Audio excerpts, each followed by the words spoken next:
Master, are we truly safe sneaking into the land of Flowing Moon to plunder their royal tomb? A young man clad in blue trembled as he gazed at the foreboding graveyard ahead. Bathed in the chilling moonlight, the graveyard emanated an air of oppressive eeriness. Despite having stood for over a century, not a speck of dust had settled upon it. The towering gravestones loomed like vigilant sentinels, watching the intruders with an unwavering gaze. This was the most enigmatic, forbidden ground of the land of Flowing Moon, the tomb of the Xian Emperor. Legend spoke of a legendary figure buried here, a person whose cultivation reached at least the Saint realm. In this extraordinary realm of fantasy, cultivation levels were categorized into acquired, innate, primordial, divine mansion, heaven and earth, half-saint, and saint. A saint could obliterate a city with the flick of a finger. What treasures might be left behind in such a powerful being's tomb? This group hailed from a neighboring kingdom of Qingcang. Hearing whispers of a saint's tomb sealed within, they recklessly ventured across the borders, despite the two nations being embroiled in fierce rivalry. Though they were driven by greed, they were not devoid of wisdom. Leading them was an unruly elder with white hair, a master arrayist of the divine mansion level, renowned in both Qinglin and the land of Flowing Moon. With his presence on this tomb raiding expedition, success seemed all but assured. The land of Flowing Moon is nothing. That empress of theirs will inevitably kneel before our emperor. The elder struck the back of the blue-clad youth's head with force. The young man, chastised by his master, dared not utter another word. Lin Lao, we can commence, a middle-aged man approached. The elder, known as Lin Lao, turned his gaze towards the ancient tomb, his brow furrowing in uncertainty. For some reason, he sensed an unusual aura emanating from the tomb, yet he could not pinpoint its source.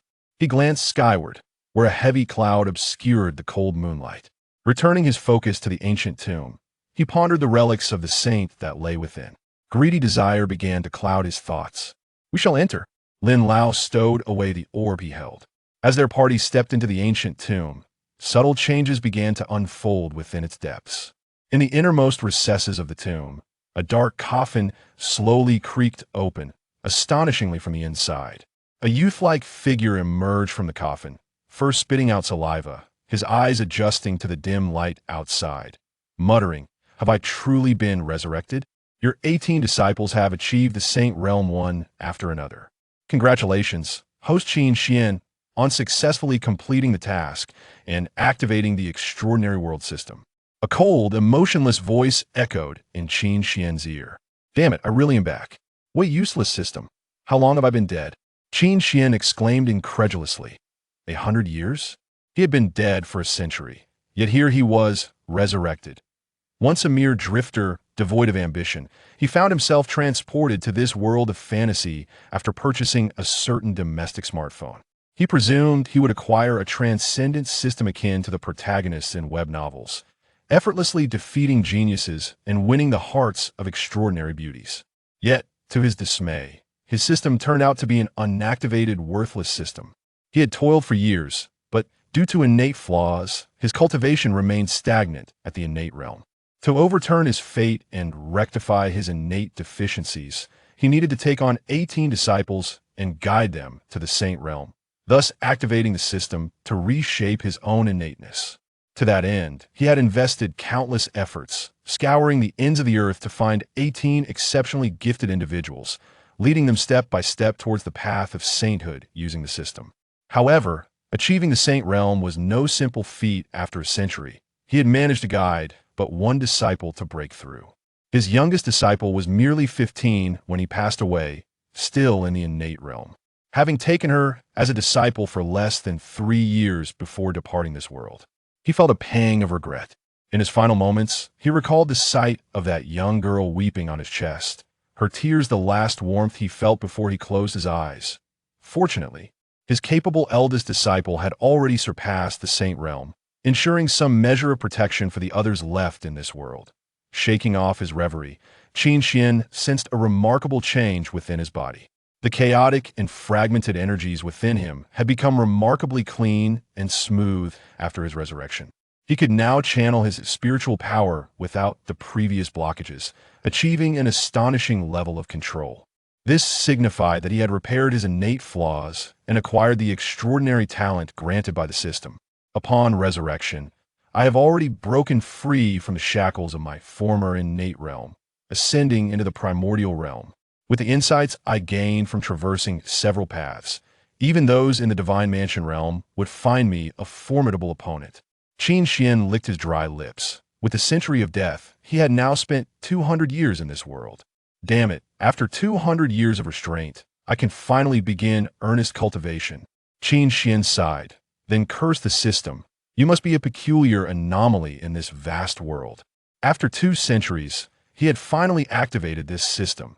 The frustrations and agonies of his previous life would now be unleashed in this one. He was not merely a teacher of cultivation, he could also be an invincible genius. Qin Xian surveyed the tomb chamber's environment, where eternal spiritual flames cast a dim glow, revealing intricate array patterns etched in the materials. This tomb chamber was undoubtedly crafted by a master arrayist of the Saint realm. Among his 18 disciples, one was particularly adept in arrays. She must have devoted considerable effort to this formation.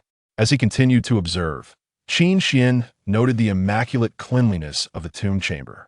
Not a speck of dust had accumulated over the century. This pleased him greatly. Now that I have awakened, I should check on those 18 young ladies, lest they worry about me further. Especially that Zeman girl. As the eldest disciple, she has shouldered the burden of our sect and cared for her junior sisters over the years. While also traversing the world for materials, she must be quite weary, Qin Xian reflected. Just then, he sensed a commotion outside the tomb chamber. The tomb of the saint is within. Chapter 2. I am the master of this tomb behind Li. There were 7 or 8 individuals slowly approaching the center of the tomb. Was it not said that this tomb was constructed by a being of sanctity? Why do I sense that the protective measures of this tomb are so rudimentary? How could we have entered so effortlessly? A middle-aged man, whose cultivation was profound, gazed languidly at the dimly lit tomb. Indeed, it was rumored that previously, a formation master of the earthly realm had also intruded, yet ultimately, he vanished without a trace within this tomb. Another person found this rather peculiar and couldn't help but echo the sentiment. However, in response to their skepticism, the young man in blue merely scoffed disdainfully. Does this not demonstrate that my master's formation prowess surpasses that of an ordinary earthly realm formation master? Upon hearing the words of the young man in blue, old Lin's lips curled into a smug smile, and he gently stroked the beard beneath his mouth. My friends need not worry, in my opinion. This formation is nothing to be concerned about. The downfall of that earthly realm formation master was likely due to his lack of skill. Hearing this, the others exchanged glances and ultimately nodded in agreement. Choosing not to elaborate further, as the formation was dismantled, old Lin's speed increased, and the onlookers could only marvel at his remarkable pace. The pride on old Lin's face grew ever more pronounced as they approached the center of the tomb. With an air of feigned profundity, he declared, "The ancient and shadowy tomb lies just ahead." The scarred middle-aged man stepped forward, expressing gratitude.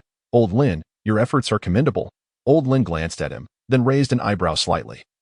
"No need for thanks. I hope you will honor your promise and grant me 30% of the treasures." "Absolutely, absolutely." The middle-aged man wore a cordial smile, yet a glint of malice flickered deep within his eyes. What a joke. This is the tomb of a sage. Even 30% of the treasures would be worth a fortune. If given the chance to privately claim the treasures, why would he share them with this old fool? Besides, he had long held disdain for this old man, who, considering himself a rare formation master, looked down upon them ordinary cultivators. Step back. I am about to dismantle the formation. Old Lin shot a glance at the scarred man. The man, grinning foolishly, retreated to the back. Old Lin closed his eyes, and then his internal spiritual energy surged forth like a tidal wave, floating before him and ultimately coalescing into a substantial imprint, akin to a river merging into the sea. However, before old Lin could formally commence dismantling the formation, the door of the tomb opened before him. To the astonishment of the crowd, a youth emerged slowly from within. Unaware of this sudden turn of events, old Lin assessed the youth's cultivation and found it to be merely that of the early primordial realm, prompting him to coldly inquire, "Who are you? And why have you emerged from the tomb of a sage?" The young man, Qin Xian, regarded the group before him, tilting his head to stretch his limbs. Upon awakening, he had sensed movement outside, yet he had not anticipated it would be a band of tomb raiders. What was the old man specializing in formations doing? How could he allow a mere earthly realm formation master to breach his tomb? Qin Xian observed the formation within the tomb, noting the intricate patterns that indicated its high level of sophistication. It was likely that the fluctuations caused by his resurrection had weakened the formation's power significantly. Otherwise, not even a sage-level formation master could have entered so easily. I asked you a question. Old Lin's brows arched in angered. In the next moment, a formidable formation began to coalesce beneath Qin Xian's feet, emanating a searing heat. Qin Xian cast a dispassionate glance at the formation, showing no concern whatsoever. Kid, I shall give you one last chance to reveal your identity. Otherwise, I will incinerate you within this formation. Old Lin's gaze bored down on Qin Xian. Must I answer you just because you asked? Qin Xian replied, looking at Old Lin. The old man's face twitched, feeling that his previous pride had been thoroughly crushed by this youth, and he coldly declared, if that is the case, then perish. Just as Old Lin was about to activate the formation to eliminate Qin Xian, a whirlwind of sand surged from behind him, courtesy of the middle-aged man. However, Old Lin had long been prepared, summoning a defensive formation instantaneously. Subsequently, he shifted his focus from Qin Xian to confront the scarred middle-aged man. Old Lin, you have been on guard against us all along. The middle-aged scarred man wore a sinister grin as he regarded Old Lin. Who doesn't he know that you, Wei Fu, are an insatiable, greed-driven man? Did you truly believe I was unaware that the scar on your face was a result of a tomb in the realm of the divine? Humph! Old Lin snorted derisively. Since you are aware, I advise you to step aside quietly. Given your contribution in dismantling the formation, if I happen to come across any treasures I do not require, I might consider leaving them for you. Wei Fu, the middle-aged scarred man, licked his dry lips, his eyes gleaming with a predatory light. Following his words, several powerful individuals from the earthly realm encircled Old Lin. The oppressive aura from these strong men left the young man in blue beside Old Lin gasping for breath. Master, perhaps we should. The young man in blue tugged at Old Lin's sleeve. Old Lin smacked the back of the blue-clad youth's head, scolding him as a fool. Old Lin turned to face the formidable earthly realm cultivators, particularly Wei Fu, whose cultivation had reached the terrifying 8th level of the earthly realm. Coupled with his years spent skirting the edges of death, he was nearly unafraid of threats beneath the divine realm. Old man, I advise you not to resist futilely. Wei Fu's face was cold as he stared at Old Lin. Humph, if I had known you were this sort of person, would I have come to Luyu Kingdom without any preparations? A smug smile crept across Old Lin's lips. He then produced a spirit talisman and hurled it towards Wei Fu. Not good. Wei Fu's expression changed dramatically. Unlike formations, spirit talismans were crafted by spirit talisman masters and were compact and portable, containing intricate spiritual patterns that could unleash tremendous destructive power at critical moments. As the talisman neared Wei Fu and his companions, it suddenly exploded, unleashing a terrifying force. Wei Fu was blasted away, and the others around him were either dead or grievously injured, spitting out the dust from his mouth. Wei Fu's eyes turned serpentine as he glared at Old Lin. Old Lin, you truly have some skill. However, you should only possess one such spirit talisman, correct? Humph, Wei Fu, today is your day to experience defeat. With that, Old Lin produced another spirit talisman. Upon seeing this talisman, Wei Fu instinctively activated his movement technique and hurriedly fled towards the entrance of the tomb. Trying to escape, Old Lin mercilessly hurled another spirit talisman at Wei Fu's back. The talisman detonated upon impact, and as the dust settled, both Wei Fu and the other earthly realm cultivators had vanished within the haze. How formidable! The young man in blue exclaimed in awe. Master single-handedly defeated so many earthly realm experts. Old Lin forced a smile, knowing that his naive disciple was unaware that he had exhausted the majority of his life savings to acquire those 3 spirit talismans. Now it's your turn, little brat. Old Lin turned to Qin Xian, his eyes gleaming with amusement, clearly underestimating the early primordial realm cultivator at this moment. The formation beneath Qin Xian had yet to dissipate, and he remained within its confines. Speak, little brat, who exactly are you? Old Lin began to activate the formation beneath Qin Xian. I am the master of this tomb, Qin Xian replied solemnly. Chapter 3. Little Ye. Upon hearing this, Old Lin was seething with rage, his spiritual energy swirling upwards. How dare you? Old Lin began to manipulate the formation beneath Qin Xian's feet. Qin Xian cast a disinterested glance at the formation beneath him and shook his head in disappointment. This formation is commendable, possessing both destructive and controlling capabilities, but unfortunately, The formation master lacks skill. As he spoke, Qin Xian deliberately cast a glance at old Lin. You insolent brat. What nonsense are you spouting? Do you even know who my master is? He is one of the top 20 formation masters in our Qin Song kingdom.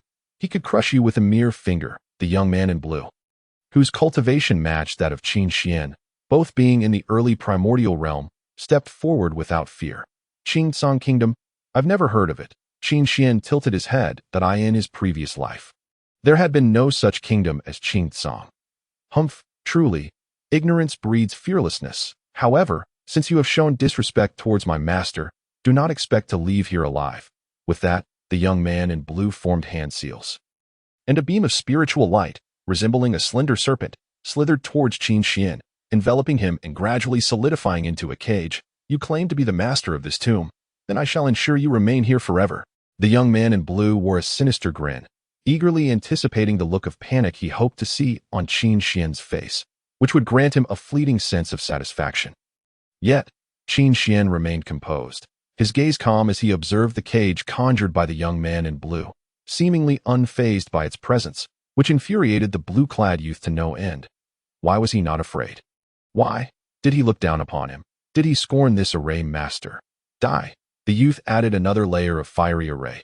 Ethereal spiritual energy transformed into searing flames, the temperature rising unrelentingly, causing everything within Qin Xian's line of sight to appear as if it were floating. The flames surged like a gaping serpent's maw, instantly expanding to engulf Qin Xian, before the blue-clad youth could revel in his triumph. Qin Xian had already torn through the flames and escaped the cage of spiritual energy. In a mere flicker, he appeared before the youth, grasping his throat with one hand and lifting him off the ground. You. The blue-clad youth's pupils dilated as he stared at Qin Xian. Stop it. Little brat. Elder Lin began to weave a new array. Yet, in the next moment, Qin Xian forcefully stomped the ground, shattering Elder Lin's formation. The elder's mind went blank. He had not even had the chance to process the astonishment of that instant. Qin Xian's other hand, empty, glimmered with spiritual light, swiftly coalescing into an array that ensnared Elder Lin within, and no matter how Elder Lin urged his spiritual power to strike at the array, he could not breach it. Little brat, who exactly are you? What is this array that is so bizarre? Elder Lin glared at Qin Xian. Qin Xian let out a cold laugh, remaining silent. If this old fool could break this array, then the past 100 years of his life would have been in vain. After all, he was someone who had comprehended the way of formations. Had it not been for his congenital flaws, he would have long since achieved the status of a sage with the power of multiple paths. Though he was merely at the primordial beginning stage, any array master beneath the sage level should not pose any threat to Qin Xian. I will ask you a question, and you shall answer. Qin Xian tossed the blue-clad youth aside, effortlessly summoning an array cage to confine him once more. Are you ordering me? Elder Lin's face was filled with indignation. And what do you think? Qin Xian's spiritual power surged, and the array binding the two of them grew stronger, an endless wave of terrifying flames beginning to spread forth, upon sensing the overwhelming spiritual energy contained within the array. Elder Lin was instantly drenched in cold sweat. I will answer. Elder Lin replied, feeling utterly constrained. Gazing into Qin Xian's eyes filled with murderous intent, Elder Lin felt an incredulous sensation. If this youth willed it, he could take his life at any moment. Where are we currently located in the spiritual realm? Qin Xian inquired. The spiritual realm. The spiritual realm. The elder nearly failed to respond, then hurriedly replied, we are in the southern river domain of the spiritual realm. Southern river domain. Qin Xian murmured softly. It seemed his place of demise was quite similar to his previous life, as he had also been active in the southern river domain. How is the power distribution in the southern river domain? Is the Southern View sect still around? Qin Xian asked again. The Southern View sect was once the foremost sect in the southern river domain. Qin Xian recalled some conflicts he had with the sect's leader. Having been pursued for a long time by the Southern View sect, ultimately, his death had also involved this sect. The Southern View sect? The Southern View sect was destroyed by a female sage 80 years ago. The current southern river domain is dominated by 5 great kingdoms, with the Southern Forest Kingdom at the forefront. The place we are currently in is the Flowing Moon Kingdom, Elder Lin said slowly.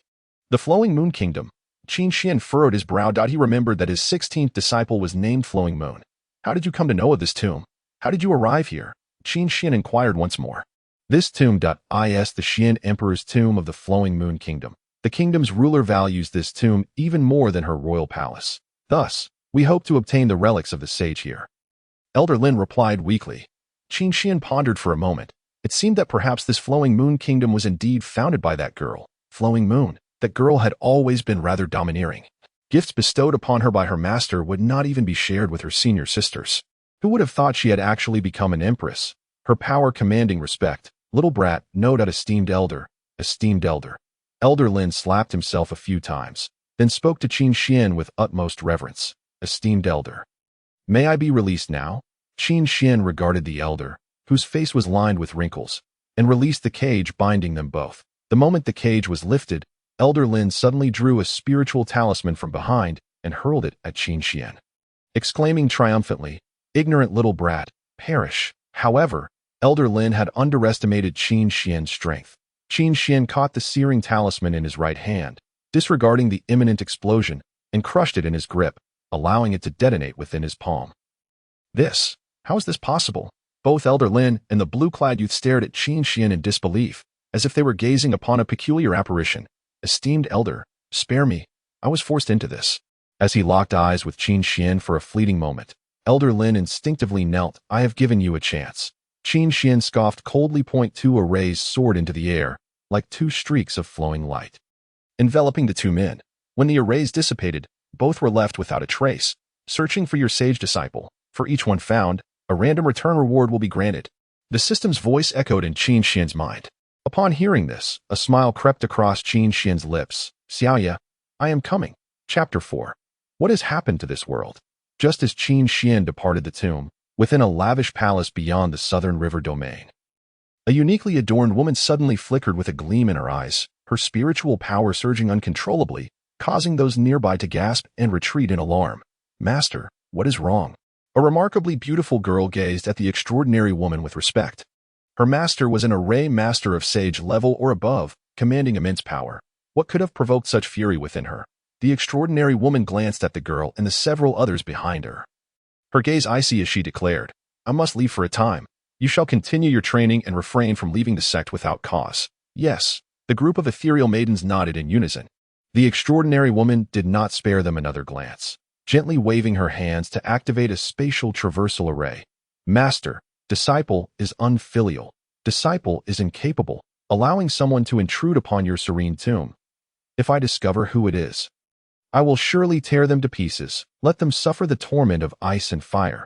Master, 100 years have passed and are you well? Disciple misses you dearly. Meanwhile, in the Qingtsong kingdom of the southern river domain, in a dimly lit room, a masked figure rose, coldly staring at the individual kneeling before him. Humph, that old fool Lin Ping has indeed met his end within.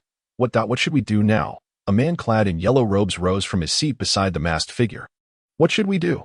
You ask me. The masked man shot a sidelong glance at the yellow-robed man. The yellow-robed man's steps faltered slightly, a flicker of terror showing on his face that the annihilation of Xian plan can commence. The masked man uttered in a low tone. The yellow-robed man's expression shifted abruptly before quickly returning to normal, and he nodded gently. Yes, Master. As he exited the cold chamber, he noticed a group of individuals clad entirely in black standing outside, their bodies shrouded in darkness, revealing only their black and white eyes, which betrayed no hint of emotion. Should an uninformed person have been present, they would surely have been astonished by the presence of these individuals. For each one possessed the cultivation of the heavenly realm. In the southern river domain, they were pillars of strength, yet the yellow-robed man merely glanced at the group without uttering a word before departing. Even as the ruler of Qingtsong Kingdom, a sage-level powerhouse, he found himself unable to command them, for they were the loyal death warriors of their master, and their master was none other than the masked man from before. The annihilation of Xian plan had begun, and the southern river domain, peaceful for decades, was likely to descend into turmoil once more. The yellow-robed man sighed. Outside the Xian emperor's tomb stood several somber guardian structures, beyond which lay a vast, exquisitely adorned natural garden. Qin Xian traversed effortlessly to the edge of the Xian emperor's tomb, sensing the area and discovering that, within several miles, there was not a trace of human presence. This tomb is indeed designed with remarkable ingenuity. Qin Xian couldn't help but exclaim. He observed the intricate array patterns beneath his feet, and with a bit more spiritual energy sensing, he realized that this grand Xian emperor's tomb, along with its surrounding natural garden, was enveloped in a protective array. The might of this protective array was such that had it not been for Qin Xian's gradual awakening, which affected the array, not even a mere heavenly realm array master could enter, let alone a sage, there would be no return. It seems Old Nine has indeed put in considerable effort over the years. Qin Xian nodded in satisfaction. Lao Jiao's innate talent in the art of formations is truly extraordinary. At such a tender age, she has already ascended to become the most formidable formation master in the Southern River domain. Alas, her laziness is her greatest folly. Were it not for this, perhaps Qin Xian might have witnessed her rise to become the first saintly formation master in the Southern River domain during his seclusion. Upon exiting the Xian Emperor's tomb, Qin Xian embarked on a lengthy journey, ultimately arriving at a small town named Qingye City. However, as he approached the gates of Qingye City, he was halted by two armored women. "Halt! Who goes there?" one of them inquired sternly. "Just an unremarkable wanderer seeking a place to rest," Qin Xian replied with a faint smile. "A man?" the woman questioned again. Qin Xian sensed an unusual glint in her eyes and glanced around. Somewhat bewildered. To his surprise, he noticed 10 guards stationed at the city gate, all of whom were women. Furthermore, the majority of the incoming and outgoing populace also consisted predominantly of women, while the presence of men was exceedingly rare.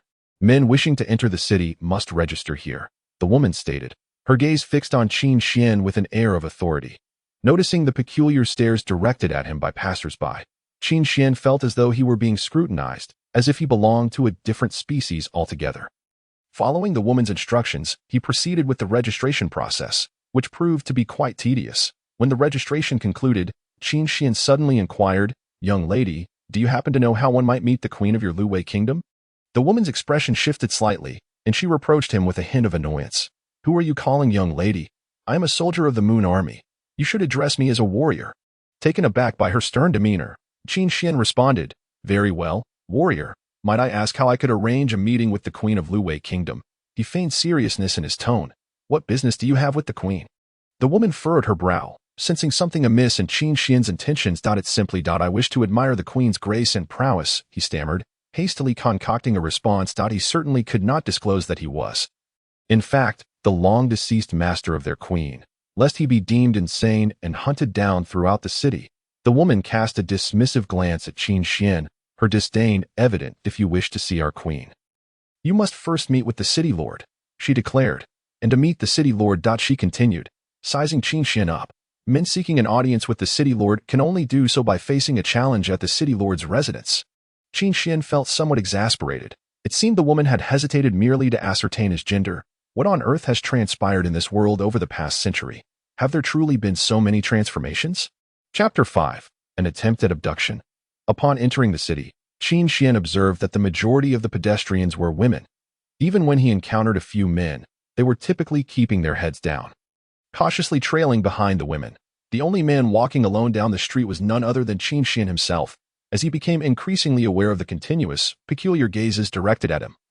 He began to question why he had chosen to appear in this place. The stares felt like sharp blades cutting into his skin, compelling him to lower his head in embarrassment. After navigating through the crowd's scrutiny, he finally arrived at the entrance of the city lord's mansion.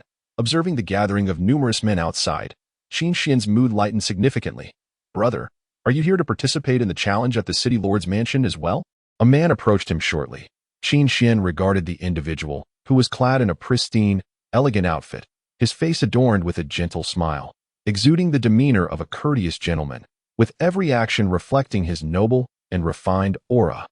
Yet, for some inexplicable reason, Qin Xian found the man to be somewhat peculiar. "Indeed." Qin Xian nodded. The man glanced towards the battle arena, but frequently stole glances at Qin Xian. "This challenge has been ongoing for more than 10 days now. Talented male cultivators from within and beyond Qingye City have gathered, yet none have managed to satisfy the city lord," he lamented. Listening to the man's words, Qin Xian surveyed his surroundings. The men present were all over 20 years old. Yet the highest cultivation level among them barely reached the divine mansion realm. It was noteworthy that such talent would not even grant them entry into the gates of the Southern Outlook sect in his previous life, let alone qualify them as geniuses. The man occasionally glanced at Qin Xian before finally inquiring, "I see that you possess an outstanding appearance and commendable cultivation. Your aura is quite convincing. May I inquire which faction you hail from?" "I am merely a wanderer, devoid of any faction," Qin Xian replied with a hint of resignation. Upon hearing this, the man's face lit up with surprise, and he glanced back at a woman in the distance. I am Chen Hao, a son of the Qin family from Qingye City. He introduced himself with newfound gravity, bowing respectfully to Qin Xian. Standing upright, a hint of pride crept into his expression. It is truly a stroke of fate to encounter you today. Might I invite you to my residence for a visit? Qin Xian, taken aback, had not yet grasped the situation when Chen Hao continued. I have a sister who is exceptionally beautiful and extraordinarily gifted. At merely 20 years of age, she has already reached the divine mansion realm, surpassing all male cultivators within 100 miles. She is of marrying age, yet remains without a suitable match. Today, upon seeing you, she has taken a liking to you. As he spoke, Chen Hao's gaze was drawn to the woman behind him, who indeed possessed striking beauty and was unabashedly eyeing Qin Xian with evident desire. Qin Xian quickly shook his head. Young Master Qin, you misunderstand. I merely came here to... Before he could finish his sentence, the woman behind Chen Hao strode forward boldly. Hey, handsome, you look quite dashing, she exclaimed, her eyes gleaming with avarice. Sensing an ominous turn of events, Qin Xian thought, is this an attempt at abduction? Your cultivation is merely at the initial stage. Waiting here is futile. Why not marry me and keep me warm at night? I am not yet wed, and if you marry me now, you shall be the primary husband, the woman declared, her expression triumphant. This unfolding scene conjured vague images in Qin Xian's mind. A notorious scion of a family, forcibly marrying a beautiful woman. But who was the scion and who was the woman? Little brother, you should just accept my sister's proposal. You possess such remarkable looks. My sister Chen Lin will treat you well. Chen Hao chimed in, playing the role of the good cop. Actually, I came to see the city lord, Qin Xian replied, feeling somewhat exasperated. To see the city lord, Chen Lin scoffed, as if she had heard the greatest joke in the world. And without mercy, she mocked, out of all these men here, how many have reached the divine mansion realm? And you think you can participate in the challenge with just your initial stage cultivation? After saying this, Chen Lin felt she had been a bit too harsh, and added that you are indeed more handsome than them. The city lord is a woman who values strength, rather than waste time here. You would be better off coming back with me. As long as you serve me well and keep me happy, I promise you a life of leisure and joy. Hearing her words, Qin Xian felt a twinge of discomfort. Thank you for your kind offer, but I still wish to give it a try, he replied calmly. Although this woman was at the 5th level of the divine mansion realm, Qin Xian held no fear. He simply did not wish to stir up trouble in this peculiar city. Wasting time was a minor concern, but failing to meet his disciples was a grave matter. Upon hearing Qin Xian's stubborn response, Chen Lin's expression shifted, revealing a hint of disdain. Humph, I shall see what abilities you possess that would make you dare to participate in this challenge. Meanwhile, Chen Hao, faced with his assertive sister, remained silent. His gaze toward Qin Xian was complex, filled with a sense of helplessness and a touch of respect. As a man, he understood men all too well. If a man wished to turn his fortunes around, he could only rely on himself. Qin Xian chose not to respond to Chen Lin, and instead made his way to the battle platform. Opposing him was a brawny man at the 3rd level of the divine mansion realm. Chapter 6. The first man to step into the city lord's mansion. The brawny man was adorned with a thick, coarse beard, and with small eyes peering at Qin Xian, he sneered. A mere initial stage cultivator dares to challenge me? Observing the disdain in the brawny man's eyes, Qin Xian replied calmly, I suggest you take this seriously. Ha! You think you are worthy? The brawny man's lips curled into a mocking smile. Qin Xian remained silent, channeling his strength into his right leg before launching himself forward like a meteor. Humph! You truly do not know your own limits. The brawny man dismissed Qin Xian's charge entirely. Yet, as Qin Xian closed the distance, the man's heart raced with shock. How could this be? An initial stage cultivator, and yet his speed is astonishingly quick. As Qin Xian was taken aback, he instinctively assumed a defensive posture. However, before he could even raise his hands, Qin Xian executed a swift kick that landed a heavy blow to his face. The sheer force of the strike sent him hurtling through the air. Witnessing this spectacle, the onlookers below were left in utter shock and disbelief.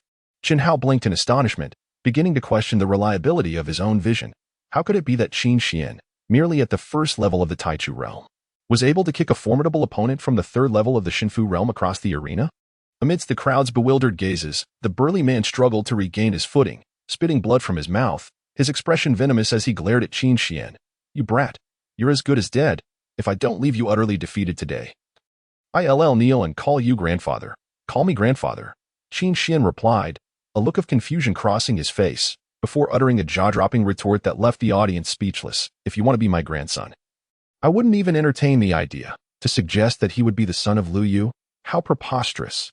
At this, the burly man recalled his earlier mockery of Qin Xian, and his expression soured. His lips quivering as he forced out a response. You little brat, don't push your luck. Qin Xian's gaze abruptly turned icy. Simultaneously, the temperature on the entire battle stage plummeted to an extreme low. This bone-chilling aura enveloped the spectators below, rendering them unable to escape its grasp. They trembled uncontrollably, and then they heard Qin Xian's indifferent inquiry. What do you mean by giving me face? They merely caught a fleeting glimpse of a bluish figure flash past, and then Qin Xian appeared behind the burly man, whose robust physique was entirely encased in ice, ultimately collapsing like an immobile statue. When he finally broke free from Qin Xian's icy grip, he had completely lost his fighting spirit. How is this possible? A mere Taichu realm cultivator has defeated a Shinfu realm expert in an instant. He must be a young master from Luyu City. How splendid. Who says men are inferior to women? I have faith in this fellow. I believe he can lead us men to reclaim our former glory in this matriarchal land of Luyu. After a moment of stunned silence, the crowd slowly recovered, and murmurs of astonishment began to ripple through them. The clamor soon grew deafening. Meanwhile, Jinhao stood there, dumbfounded. A Taichu realm cultivator effortlessly overwhelming a Shinfu realm expert? What sort of monstrous existence is this? In stark contrast to Jinhao's unabashed shock, Chen Lin maintained a calm demeanor, albeit with a glimmer of longing in her gaze toward Qin Xian. How wonderful it would be if such a man could become hers. Qin Xian surveyed the crowd below and then spoke with an air of nonchalance. Is there anyone else? The onlookers fell silent. The previous burly man was one of the stronger individuals among them. Yet this prodigy, Qin Xian, had effortlessly defeated him with a single strike. Such unfathomable strength left them with little hope of victory should they face him. Humph, just a Taichu realm cultivator, yet you've frightened them to this extent. A mocking voice emerged. Following the sound, Qin Xian turned to see a man clad in ornate robes, his features remarkably handsome, yet bearing an unsettling charm. A sardonic smile playing on his lips. It seems the men of Qingye City are rather lackluster. Despite this, the many men from Qingye City dared not voice their anger, for this individual was no ordinary man. He was the first young master of the neighboring Yongnan city, Wu Mingyao. Now at the 5th level of the Shinfu realm, he was the most powerful male present. Furthermore, he hailed from a prominent family and had mastered numerous spiritual techniques. Possessing an array of hidden strengths, it could be said that he was the most likely contender to win this challenge. Upon Wu Mingtao's arrival, Chen Lin, who had previously looked disappointed, now displayed a flicker of hope. If Wu Mingtao were to step in, perhaps Qin Xian might face defeat, and should he lose, he would surely return to be her man, Wu Tihi. Handsome, yet lacking in cultivation, what a pity. Merely a fleeting moment. Wu Mingyao gazed at Qin Xian, shaking his head in disappointment. Qin Xian, bewildered, wondered why he was consistently regarded as a mere decorative piece in this realm. You should step down. That way, you can preserve your fleeting beauty in everyone's memories. If you engage me in combat, they will only remember your humiliation. Wu Mingyao shook his head in a dismissive manner, his tone akin to issuing a reluctant command to a subordinate. You seem quite confident. Qin Xian smiled slightly. In his past life, he had encountered many pretentious individuals, but this was the first time he witnessed such overt arrogance. Do you truly believe that as a Taichu realm cultivator, you can exert significant pressure on me? Wu Mingtao sneered. Why not give it a try and see? Before Qin Xian could finish his sentence, Wu Mingtao launched his attack. His palm emanated an overwhelming surge of spiritual power. Descending upon Qin Xian like a towering mountain, Qin Xian's gaze flickered. What audacity to ambush a 200-year-old elder. How unprincipled of the youth. Wu Mingtao's palm struck toward Qin Xian, who chose to confront the blow head-on. His lack of evasion was misinterpreted by Wu Mingtao as a sign of being unable to react in time. Yet, in the next moment, Wu Mingtao would realize that Qin Xian simply had no intention of dodging. Before the eyes of the crowd, Qin Xian effortlessly caught Wu Mingtao's palm, and, disregarding Wu Mingtao's astonishment, struck directly at his abdomen. Wu Mingtao staggered backward, desperately attempting to regain his balance, but ultimately collapsed to the ground. Qin Xian approached him, asking indifferently, "Do you understand now?" Wu Mingtao, unwilling to concede, attempted to rise, but in the next instant, he felt the overwhelming pressure emanating from Qin Xian. It was as if a demon god had unearthed the deepest fears within him. Manifesting them upon his face, he nodded vigorously, fearful that others might not see. I understand. He recognized that Qin Xian was like a deep abyss. While he appeared shallow on the surface, its depths were unfathomable, and one might easily drown if they ventured too close. Seeing Wu Mingtao concede, a relaxed smile graced Qin Xian's lips. He turned towards the city lord's residence and called out loudly, "City Lord, may I enter now?" The crowd was taken aback by Qin Xian's audacity, their hearts racing as they glanced apprehensively at the city lord's residence, fearing that Qin Xian's rudeness might provoke the lord. After several breaths of silence, a neutral voice drifted from deep within the residence, "You may enter. Please proceed." Then, to the astonishment of all, Qin Xian slowly walked into the city lord's residence. Qin Lin gazed at Qin Xian's retreating figure, momentarily lost in thought, her typically haughty demeanor now tinged with a hint of despondency. She understood that once Qin Xian stepped inside, he would no longer belong to her. As others watched Qin Xian's figure gradually fade from view, their gazes were filled not only with envy but also with jealousy, for this was the first man to step into the city lord's residence. Chapter 7. Marriage. Upon entering the city lord's residence, Qin Xian sensed the air was somewhat humid. Small trees dotted the landscape, encircling a lake within the estate, while an untraceable chill permeated the surroundings, lending a somber hue to the entire abode. Guided by a woman, Qin Xian ultimately arrived at a grand hall. He surveyed his surroundings before his gaze settled upon a figure within the hall. "Greetings, City Lord." Qin Xian offered a slight bow. The individual rose from a high seat and slowly emerged from the shadows into the light, allowing Qin Xian to discern her features. She was a woman clad in light armor, with strands of hair gently cascading onto her forehead, accentuating the contrast of her silky, fair complexion, reminiscent of a peeled egg. Her features were strikingly beautiful, with almond-shaped eyes lending an air of elegance to her visage, though the coldness in her gaze was unmistakable. It would be no exaggeration to say that she was the most beautiful woman Qin Xian had encountered since his resurrection. The woman scrutinized Qin Xian from head to toe before inquiring, "Taichu realm? No pretense?" "Indeed." Qin Xian responded affirmatively. The woman regarded him with an amused expression. "How intriguing. A Taichu realm cultivator who has defeated 2 men of the Shinfu realm, and that you can even perceive my spiritual energy. Such a feat is not easily accomplished, even by those at the pinnacle of the Shinfu realm." Long before Qin Xian vanquished the burly man, he had felt a profound spiritual force within the city lord's residence observing him. This awareness was precisely why he had allowed his demeanor to shift and had decisively defeated the 2 men. He knew that if he performed well enough, he could attract the city lord's attention. Finally, the woman gazed intently at Qin Xian's face, falling into a contemplative silence. "Not only is your power enigmatic, but you are also remarkably handsome." The woman assessed him, nodding in satisfaction, upon hearing the city lord's comment. Qin Xian couldn't help but feel somewhat bemused. What sort of people resided in the land of Luyu that they would so readily comment on one's appearance? Moreover, he exhibited a certain sense of yearning. Qin Xian cast aside these trivial thoughts and, with a solemn expression, regarded the female city lord, slightly bowing in a gesture of camaraderie. "My lady, I am aware that your duties keep you exceedingly busy. However, I have come to seek your assistance regarding a particular matter." Upon hearing Qin Xian's words, a flicker of light danced in the female city lord's eyes, and a hint of secret delight curved her lips. "Oh, what is it?" "I wish to." Qin Xian raised his head, fixing his gaze upon the city lord as he declared, "Meet Luyu." Bold. The city lord's countenance shifted, and she chastised Qin Xian with a sharp tone. "Do you presume to address the empress by her name? Do you not fear that I might have you cease to apologize to the empress?" The thought of being captured and summoned before Luyu for judgment, such a prospect was almost enticing. Qin Xian struggled to suppress the smile threatening to break forth on his face, preparing to call out Luyu once more. Yet, the city lord's icy demeanor softened slightly, and with a hint of resignation. She remarked, "Given your ignorance, I shall let you off this time, but do not let it happen again." Before Qin Xian could let his smile blossom, disappointment crept onto his face. "What do you wish to see the empress for?" The city lord's gaze turned vigilant, scrutinizing Qin Xian's every expression. "I wish to witness the grace of the empress." Qin Xian repeated the same sentiments as before. To his surprise, the city lord became incensed. "What is there to behold in the empress's grace? Have you not encountered women before?" The moment those words escaped her lips, she realized their inappropriateness and hastily amended, "The empress is exceedingly busy." "Do you think you can simply meet her at will? Your admonition is noted. I shall remember it." Qin Xian replied with a hint of helplessness. Since he could not gain an audience with Luyu through the city lord, he would have to venture into Luyu City and devise another plan. At that moment, The female city lord regarded Qin Xian with a glimmer of something unusual in her eyes.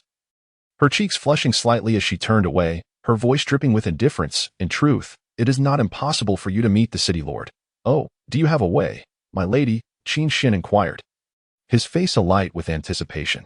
Next month, the Empress will hold an audience. At that time, all city lords within the borders of Luoyu are entitled to visit Luoyu City and meet the Queen. If you wish to see the Queen, you may accompany me then. The city lord remained turned away from Qin Xian, her tone carrying an air of authority, as if issuing a command. Qin Xian was instantly filled with joy. Bowing slightly to the city lord, then I shall express my gratitude for your generosity, my lady. At that moment, the city lord suddenly turned to face Qin Xian, her expression grave as she fixed her gaze upon him.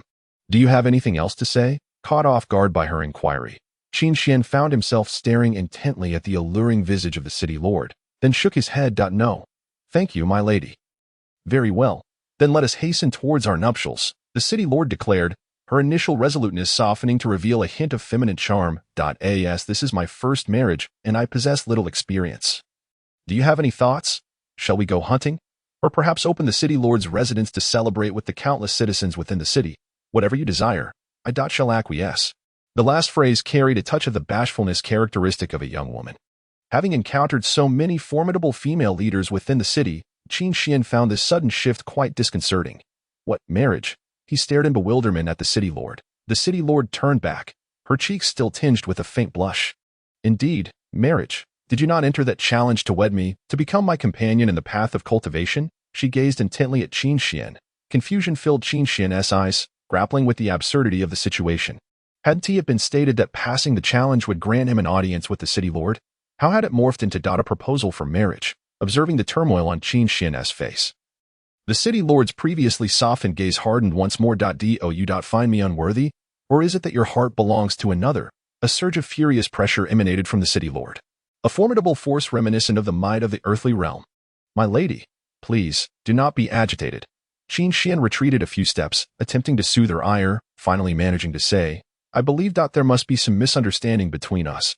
Yet his attempts at placation had no effect, only fueling the city lord's anger further. You are clearly mocking me. In the ensuing chapter, Qin Xian fervently clarified his intentions to the city lord, recounting his words from beginning to end. As she listened, observing the sincerity etched across Qin Xian's face, her temper gradually subsided. So, you truly are unaware? The city lord raised an eyebrow, scrutinizing Qin Xian for any signs of deceit. Absolutely. Qin Xian met her gaze unwaveringly, allowing her to scrutinize him without reservation. Upon hearing his affirmation, the city lord suddenly averted her gaze, and in the final moment that Qin Xian glimpsed her eyes, he noted the profound sense of loss flooding her expression. Akin to a river's tumultuous waves, turning away, she concealed her face from Qin Xian.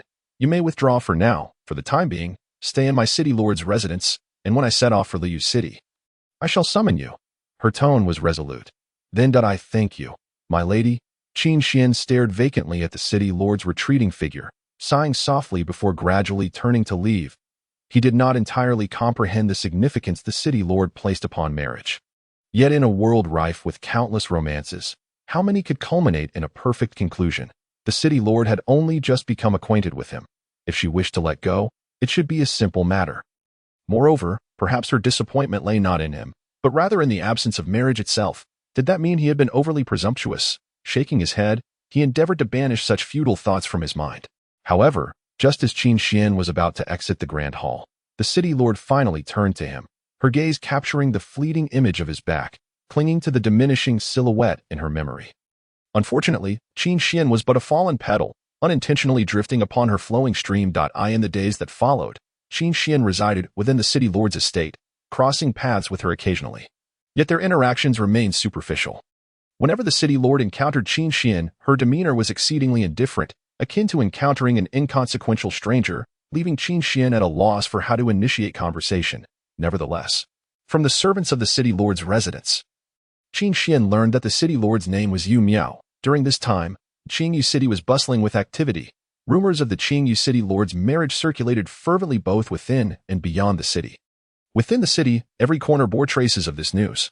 Yet, mere days later, an announcement from the city lord's residence abruptly quashed the excitement surrounding her marriage, due to various reasons. The city lord of Qingyu City would not be marrying the man who had entered the estate that day. Simultaneously, the matchmaking challenge was cancelled. The city lord of Qingyu City would no longer seek a spouse. The revelation left many utterly disheartened, after such prolonged anticipation, to be met with the vague excuse of various reasons. The city lord would not be marrying. Even more dismaying was the fact that this exceptionally beautiful and striking city lord would no longer be seeking a husband. For those men yearning for a worry-free future, who could they hope to wed?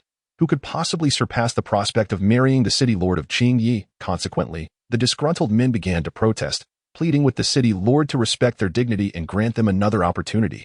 Yet, regardless of their uproar, the city lord's residence remained tranquil, the only sounds being the calls of frogs and birds competing for attention. During his time of cultivation within the estate, Qin Xian's prowess ascended from the initial stage to the second stage. Throughout this period, he did little aside from resting and enjoying leisure, reveling in the activation of the system, which allowed him to enhance his abilities even while at ease. He finally grasped the exhilarating thrill reminiscent of a protagonist in a web novel. It is time to set forth. A voice devoid of emotion echoed from outside Qin Xian's door. Upon opening it, he found Yu Miao clad once more in her initial light armor. The scales of her iron armor reflecting the sunlight, a touch blinding, perfectly complementing her current aloof demeanor. "City Lord," Qin Xian called out, but Yu Miao merely nodded, remaining silent. They mounted the flying spirit beast in a single file. This spirit beast possessed a formidable cultivation level, ranking in the high tiers of the divine mansion realm. "Be cautious," Yu Miao advised, casting a glance at Qin Xian. Qin Xian smiled confidently, stroking the black-headed eagle. "Rest assured, my lady, not only can I handle a high-tier divine mansion spirit beast, even one of the earthly realm's elite will submit before me." As Yu Miao observed Qin Xian effortlessly commanding the black-headed eagle, she suddenly felt a pang of regret for her earlier words. With a nod, she mounted the eagle and took to the skies, while Qin Xian followed closely behind. The territory of Luyu Kingdom was vast, and Qingyi City was considered a remote area near Qingsong Kingdom. The journey from Qingyi City to Luyu City required traversing nearly half of Luyu Kingdom. Fortunately, with the aid of a flying spirit beast, they managed to reach Luyu City by night. Otherwise, they would have had to travel for several days and nights to arrive. Upon reaching the outskirts of Luyu City, they ceased their flight, for the royal city prohibited aerial maneuvers out of respect for the empress. Qin Xian gazed in awe at the grand gates of Luyu City, marveling that even the gates of Nan Wang's sect from his past life lacked such grandeur. "Is this your first visit to Luyu City?" Yu Miao inquired, glancing at Qin Xian. He nodded in affirmation. It is said that a sage formation master participated in the construction of these gates. Although he merely provided guidance, the gates are still fortified by a formidable protective formation. Yu Miao elaborated. A sage formation master. Is he the same master who constructed the Xian Emperor's tomb? Qin Xian asked with curiosity. "You know about the Xian Emperor's tomb?" Yu Miao replied, her surprise evident as she looked at Qin Xian. Feeling somewhat embarrassed, Qin Xian nodded but refrained from providing further explanation. After all, he couldn't disclose that the tomb was actually built for himself. Indeed, the sage formation master who guided the construction of these city walls is the very same who erected the Xian Emperor's tomb. However, the tomb itself is far more prestigious throughout the entire nation. Aside from the Empress, no one else is permitted to enter. It is a place shrouded in greater mystery than even the Empress's palace. Yu Miao spoke slowly. Qin Xian nodded and turned his gaze around. Like Qingyu City, the numerous guards outside Luyu City were predominantly female. Moreover, the primary flow of people both inside and outside the city gates was largely comprised of women. Even the few men present appeared to be mere attendants trailing behind the women, their heads bowed in a manner reminiscent of subservience. Luyu City bustled with activity, its brightly illuminated high-rise buildings lining the main thoroughfare, with a magnificent palace standing imposingly between the city's entrance and exit. Standing at the city gates, Qin Xian gazed longingly at the distant palace, feeling the austere atmosphere it exuded. That is the royal city. Only by the summons of the Empress may one enter. The highest and most central palace is the Empress's palace, where she resides. Yu Miao indicated the tallest palace, speaking in a measured tone. Does the Empress reside there? Qin Xian questioned, a flicker of anticipation blooming within him. At that moment, within the Empress's palace, a figure engaged in meditation suddenly opened her eyes. Dressed in an exquisite white garment, surrounded by a faint mist of spiritual energy, she resembled a celestial being captivating all who beheld her. Yet, as she rose, an aura of coldness radiated from her, suggesting she was not to be trifled with. If Qin Xian were present, he would undoubtedly be astonished, for this figure was none other than his 16th disciple. "Lu Yu, is there any news?" Lu Yu asked her personal maid, Reclining languidly on her bed, the maid lowered her head, unable to meet the Empress's gaze. "Your Majesty, the Xian Emperor's tomb has encountered an incident." As the maid spoke, her voice grew increasingly louder. "What?" Liu sprang to her feet in fury, the sound of splintering wood accompanying her rising anger. "What has transpired?" The Empress struggled to contain her turbulent spiritual energy. Fortunately, the maid possessed the cultivation of the Earth realm. Otherwise, under the pressure of the Empress, a being of the Sage realm, she might have suffered a fatal rupture. The Xian Emperor's tomb. For reasons unknown, all the formations within have been breached. According to the accounts of the two tomb guardians, all mechanisms within the tomb have been completely dismantled. An ordinary person can now freely enter and exit the protective formations surrounding the tomb. The maid continued, but hesitated at the end of her statement. "And what else?" Lu Yu's gaze turned icy, and at the two guardians mentioned that the tomb within the Xian Emperor's tomb has been opened, the maid's head dropped shamefully. Upon hearing this, Liu's spiritual power surged uncontrollably. "When did this occur?"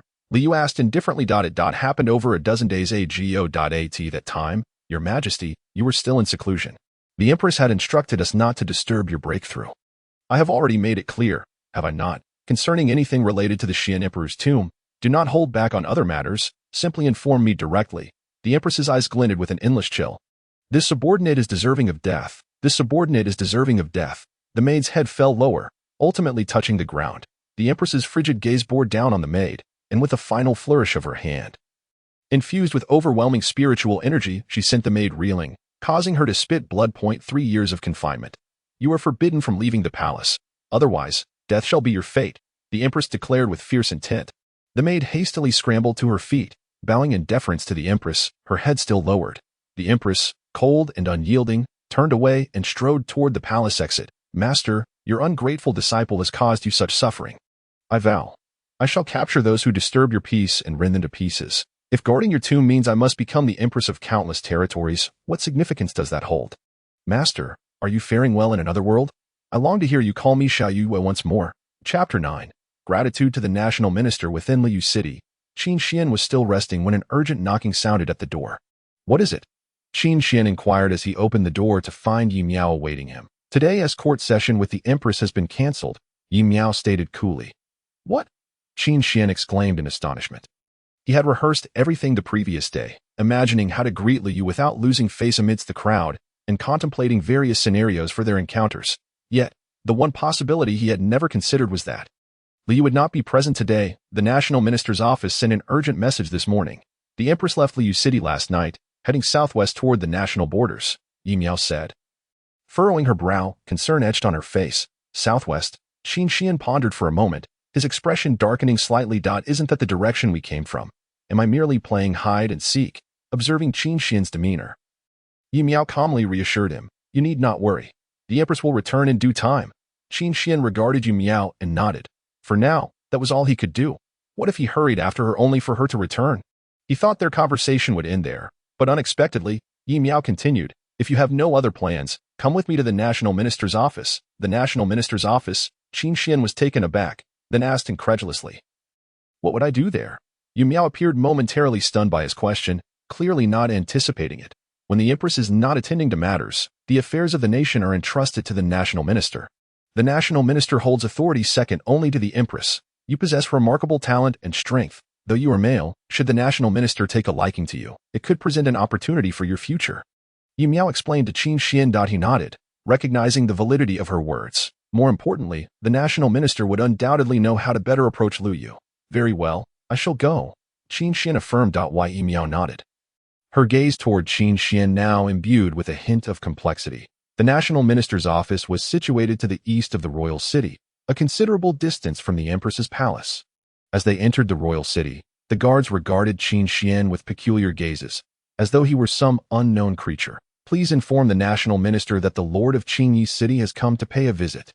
Yi Miao addressed one of the guards stationed at the entrance of the national minister's office. The guard appraised Yi Miao, then glanced at Qin Xian, and slowly replied, the national minister is currently unwell and is refusing visitors. Please return, Lord. Unwell? Yi Miao's brow furrowed slightly, revealing a hint of astonishment. At that moment, a woman clad in resplendent garments emerged from the office. Upon seeing her, the guards instinctively bowed in respect. The woman's expression was indifferent. Yet upon spotting Yi Miao, Her face instantly brightened with joy. "Lord Yi, you have arrived." The woman hurried forward to greet her. Chief Steward. Yi Miao seemed to share a good rapport with the woman. The woman patted Yi Miao's back and then reprimanded the two guards sternly. "Lord Yi is a close friend of the national minister. She is no ordinary city lord." Yi Miao intervened to prevent further chastisement. Then asked, "How has Lin Shang been?" The woman paused briefly, then shook her head in exasperation. "The national minister has been unwell for several days, suffering from abdominal pain and dizziness. She has difficulty keeping food down. We have summoned the finest physicians in the royal city, but to no avail. Yi Miao's face reflected her concern. "Let us not delay.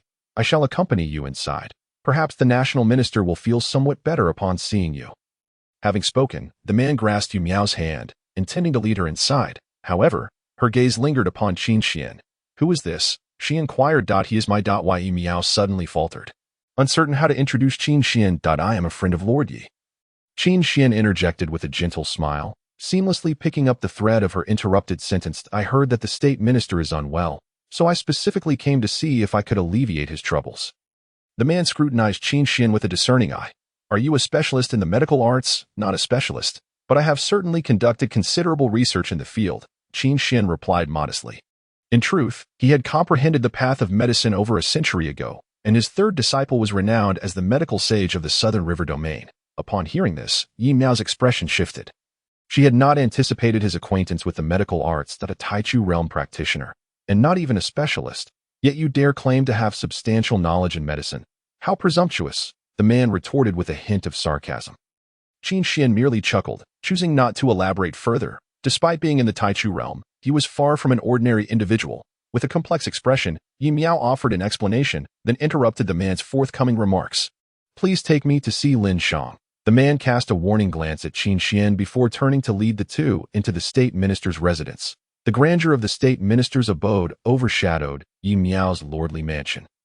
Devoid of its damp and chilly atmosphere, the air was remarkably pure, saturated with abundant spiritual energy. Each tree and structure was impeccably placed, harmoniously blending to create an ambience of refreshing comfort. The state minister resided within a secluded courtyard at the heart of this vast estate, which attested to its immense size. "The state minister is within. Lord Yi, please proceed. I have pressing matters to attend to, so I shall take my leave." The man offered a slight bow, casting a meaningful glance at Qin Xian filled with mockery, yet more so with a veiled threat. Before departing, Yi Miao first knocked on the door, and upon hearing a voice from within, she gently pushed it open. As she entered the inner chamber, her gaze traversed the several attendants leaning against the bed, ultimately resting upon the delicate figure lying there. "Lin Shang." Yi Miao hurried forward. The figure opened her eyes to meet Yi Miao's gaze, a subtle joy flickering across her otherwise neutral expression. Yi Miao, what brings you here? I thought the recent court assembly was cancelled. I came hoping to visit you, but to my surprise, I found you unwell. Yi Miao's expression softened as she spoke. "I am quite all right." Lin Shang shook her head, her attention now warily fixed on Qin Xian. In that moment, as Lin Shang scrutinized him, Qin Xian felt an icy abyss coalescing behind him, filled with countless dark shadows attempting to drag him into its depths. He glanced at the exposed, delicate skin of Lin Shang, her ankle alone revealing the softness and whiteness of her complexion. His eyes then inadvertently swept across the other women present. "Who is this man?" Lin Shang asked coldly.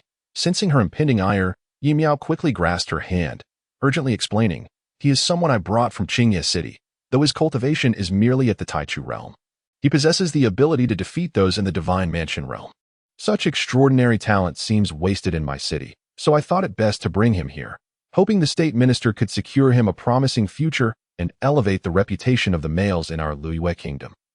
Yi Miao refrained from mentioning Qin Xian's medical expertise, clearly regarding it with the same skepticism as the steward. After all, the esteemed medical practitioners in the royal city had found no solution. What could a non-specialist Taichu realm practitioner possibly do? Upon hearing Yi Miao's words, Lin Shang looked at Qin Xian with newfound curiosity. Observing the frailty etched upon her features, Qin Xian spoke calmly. "State Minister, you have been suffering from insomnia, dizziness, vivid dreams, lower abdominal pain, and at times bleeding from your private areas." His expression bore an oddity, for what he described was no peculiar ailment, but rather a common issue of menstrual irregularity. Lin Shang's countenance shifted slightly as she regarded Qin Xian intently. "How did you come to know this?" I am but a humble practitioner.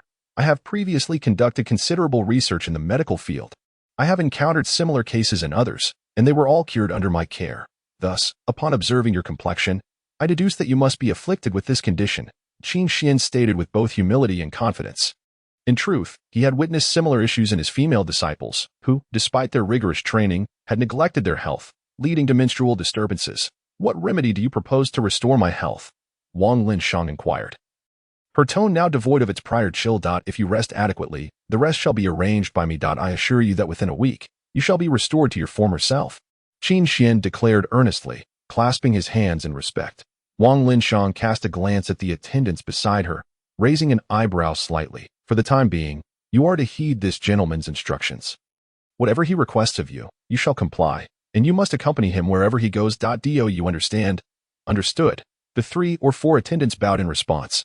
Qin Xian regarded the smiling state minister, contemplating her meticulous nature. Did she fear he might attempt to poison her? My dear sir, it would be a great inconvenience for you to remain here at the state minister's residence for the time being. If you care for me well, I assure you, you shall not be neglected. Wang Linshang's phoenix-like eyes fixed upon Qin Xian. Thank you, State Minister. Qin Xian replied with a cheerful smile, inwardly cursing his fate. Chapter 10. Why does everyone want to marry me?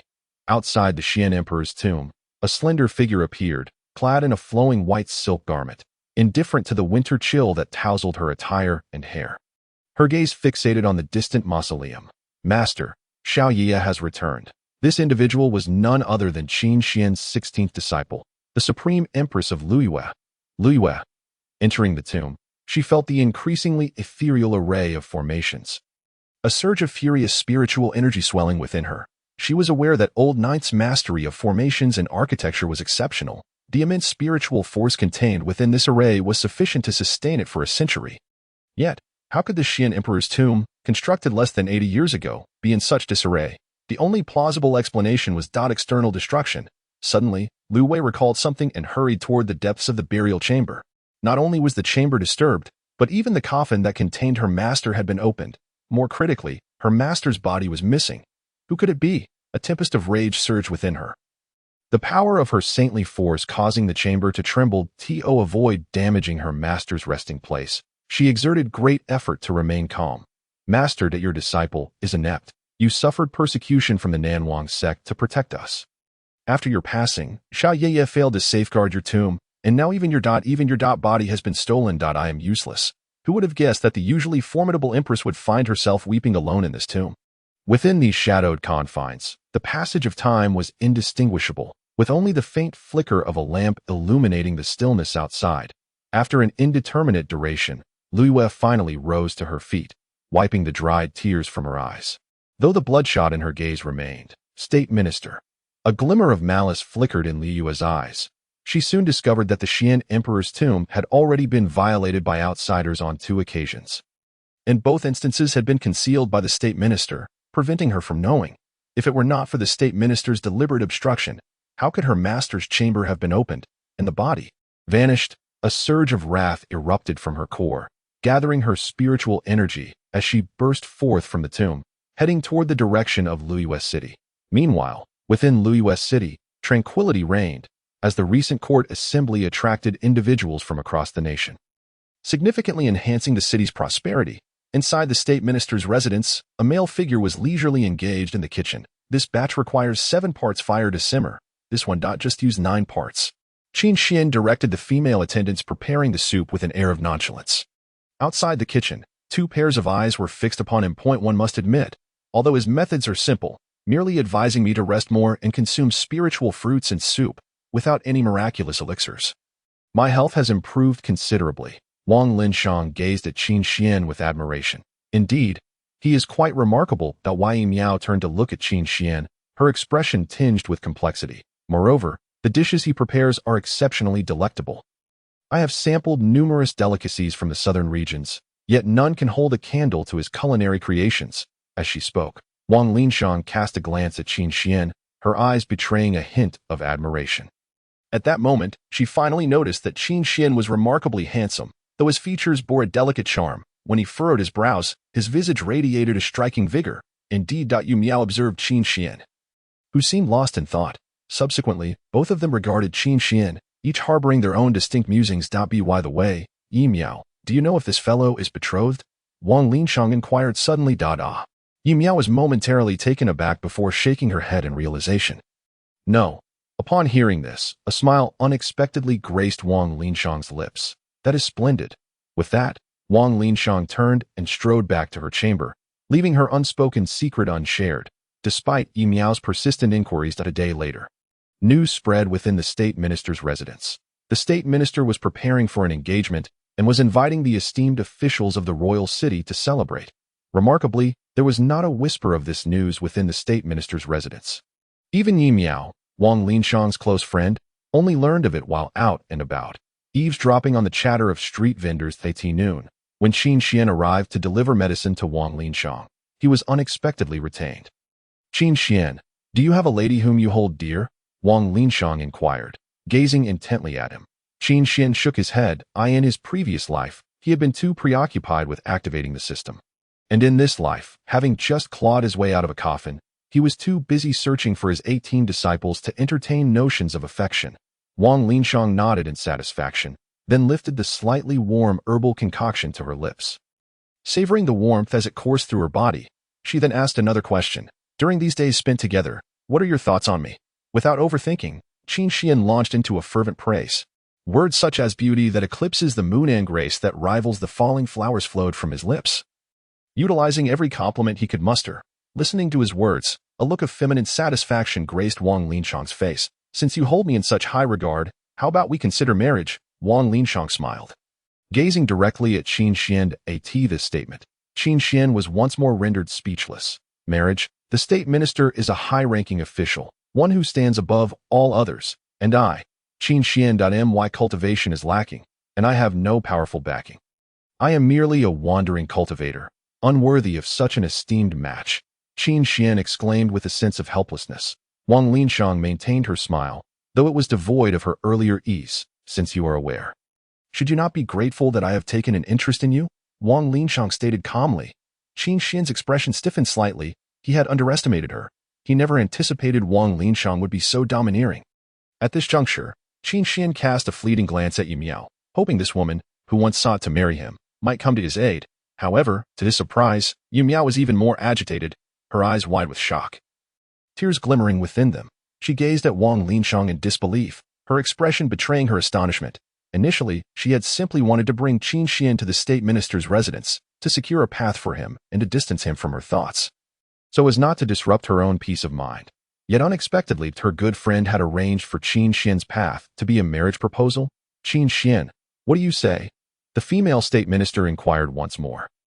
Qin Xian looked at Wang Linshang, noticing her furrowed brow and the undeniable authority in her voice. This was no longer an inquiry, it was a command. Qin Xian felt helpless. What manner of place was the country of Luyu? Why did these women all seem intent on marrying him? Qin Xian attempted to speak, but at that moment, Yi Miao stepped in front of him. State Minister, I implore you to retract your decree. Yi Miao proclaimed loudly. Why? Wang Linshang's expression turned. I see why. Because Yi Miao appeared as though she had been choked, struggling to articulate her thoughts. She gazed at Qin Xian with a pained expression, gathering her breath before finally exclaiming. Because I have long held feelings for him. We previously had a misunderstanding regarding a marriage contract, but, due to certain circumstances, he was unable to wed me. Her declaration left everyone present speechless. Qin Xian stared in astonishment at the figure blocking him. Feeling her bravery radiate from her back, it seemed she was not only confronting her good friend Wang Linshang, but also the entire army of the Luyu Kingdom. Ye city lord. You. Qin Xian gazed at her with a complex expression. Since you are not yet wed and that contract was merely a misunderstanding, then this matter is of no consequence. If that is the case, what objection can there be to my marrying him? Wang Linshang replied indifferently, making no mention of Yi Miao's affections for Qin Xian. To her, what she desired could not be denied, even if it meant taking it from a good friend. She would ensure it was hers. Linshang. Yi Miao looked at Wang Linshang in bewilderment. Yi Miao, step aside. Wang Linshang glared at her, her aura brimming with barely contained power. Chapter 11. The first reward of return. I will not.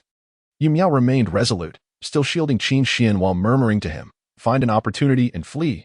She is a half-saint. I cannot hold her off for long. You city lord. Qin Xin observed Yu Miao's profile. Somewhat entranced. You must leave. I will hold her off. Do not worry about me. During this time that knowing you has brought me great joy. These past years have been quite dreary, leading me to seek a spouse in hopes of altering my life. Then I met you. You shone like a ray of sunshine piercing through my darkened room, bringing warmth. You said you did not wish to marry. I would never force you, that hence I brought you here. Qin Xian listened intently to every word Yu Miao spoke, watching as her delicate cheeks glistened with tears. Thank you. Qin Xian. Qin Xian gazed at the valiant figure of the female city, Lord shielding him. Her visage constantly replaying in his mind. It became clear that she was neither weak nor indifferent to him. Rather, her affections ran deep. Yu Miao, have you finished speaking? If so, step aside. Wang Linshang's oppressive aura intensified. Yi City Lord, I appreciate your goodwill. However, Qin Xian's own power began to surge. His energy erupted like a giant awakening, tearing apart the web of Wang Linshang's pressure. Yet at that moment that a chilling voice echoed from outside the state minister's residence. Wang Linshang, come out. Suddenly, a voice resonated in Wang Linshang's mind. State minister, the empress has arrived. Upon hearing this, Wang Linshang's expression shifted slightly. I will spare you today. Humph. Wang Linshang shot a cold glare at the two before hastily exiting. In her final moment before departure, she lingered on Qin Xian for a brief moment. The tremendous force Qin Xian had unleashed was undoubtedly beyond what a mere beginner could achieve, and Qin Xian coldly watched Wang Linshang until she exited. As the female state minister, her heart was indeed ruthless. Even her friend's beloved was not exempt from her grasp, and to claim him, she had even resorted to threatening Yu Miao. Are you unhurt? Qin Xian assisted the weakened Yu Miao. While Yu Miao was drenched, her attire soaked through with sweat and tears, she shook her head weakly, then with all her strength, pushed Qin Xian towards the exit. You must leave. If she regains her senses, escaping will become increasingly difficult. Qin Xian supported her frail form, shaking his head resolutely. I will not depart. I shall remain in Luyu City. Yu Miao frowned, about to chastise Qin Xian for his obstinacy, when suddenly, a violent surge of energy from outside interrupted her thoughts. At that moment, the entire state minister's residence trembled. Wang Linshang, did I not instruct you? Should there be any movement at the emperor's tomb, you are to inform me without fail. Why did you suppress the news? If not for the upheaval at the emperor's tomb, how long would you have kept me in the dark? An enraged voice reverberated throughout the state minister's residence. Yet Wang Linshang faced the furious figure without displaying much emotion, even knowing the person before her was the reigning empress of Luyu. She revealed little respect. The empress ought to focus on state affairs rather than a corpse. Wang Linshang replied indifferently. Upon hearing Wang Linshang's words, the energy within Luyu surged once more. Wang Linshang, do you seek death? Luyu would not tolerate any disrespect towards her master, even from those stronger than herself, let alone a mere subordinate. Hearing Luyu's threat, Wang Linshang suddenly scoffed.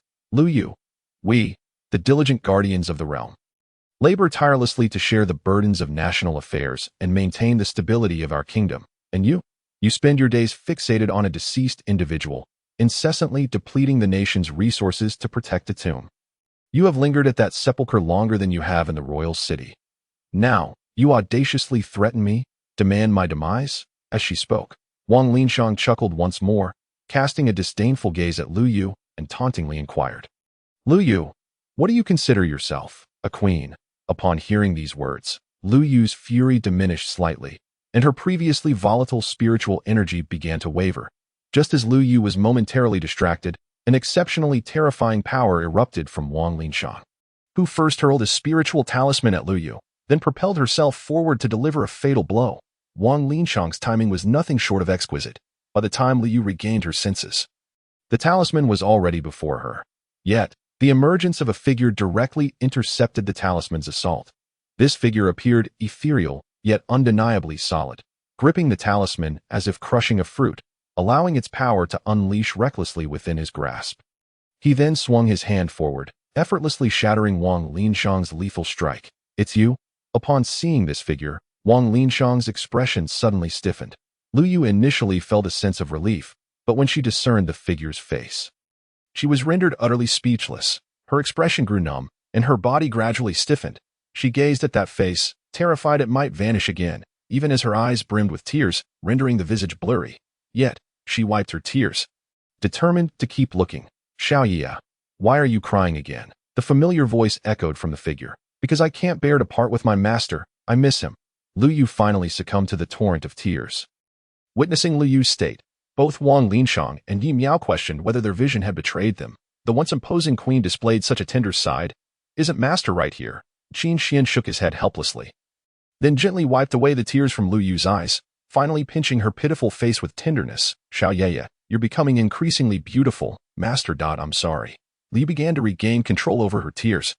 Casting a glance at the indifferent Wang Linshang, her eyes now brimming with, he stood on the ground with a hint of exhaustion.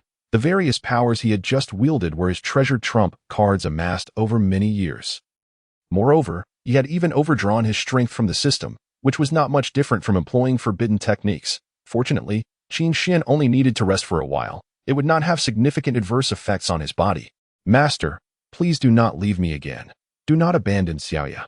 Lu Yue clung tightly to Qin Xian's solid form, fearing that he might dissipate into a mere illusion and vanish from this world. Silly girl. You hold me so tightly, how could I possibly leave you? Qin Xian replied with a tinge of helplessness. Upon hearing this, Lu Yue suddenly lifted her head, looking at Qin Xian with a mixture of confusion and surprise. Master, are you alive? Her tear-filled eyes glimmered with astonishment. Lu Yue had dreamt countless times of her master's revival, only to awaken and realize it was but a dream. Yet now, this dream felt so real that she could touch it.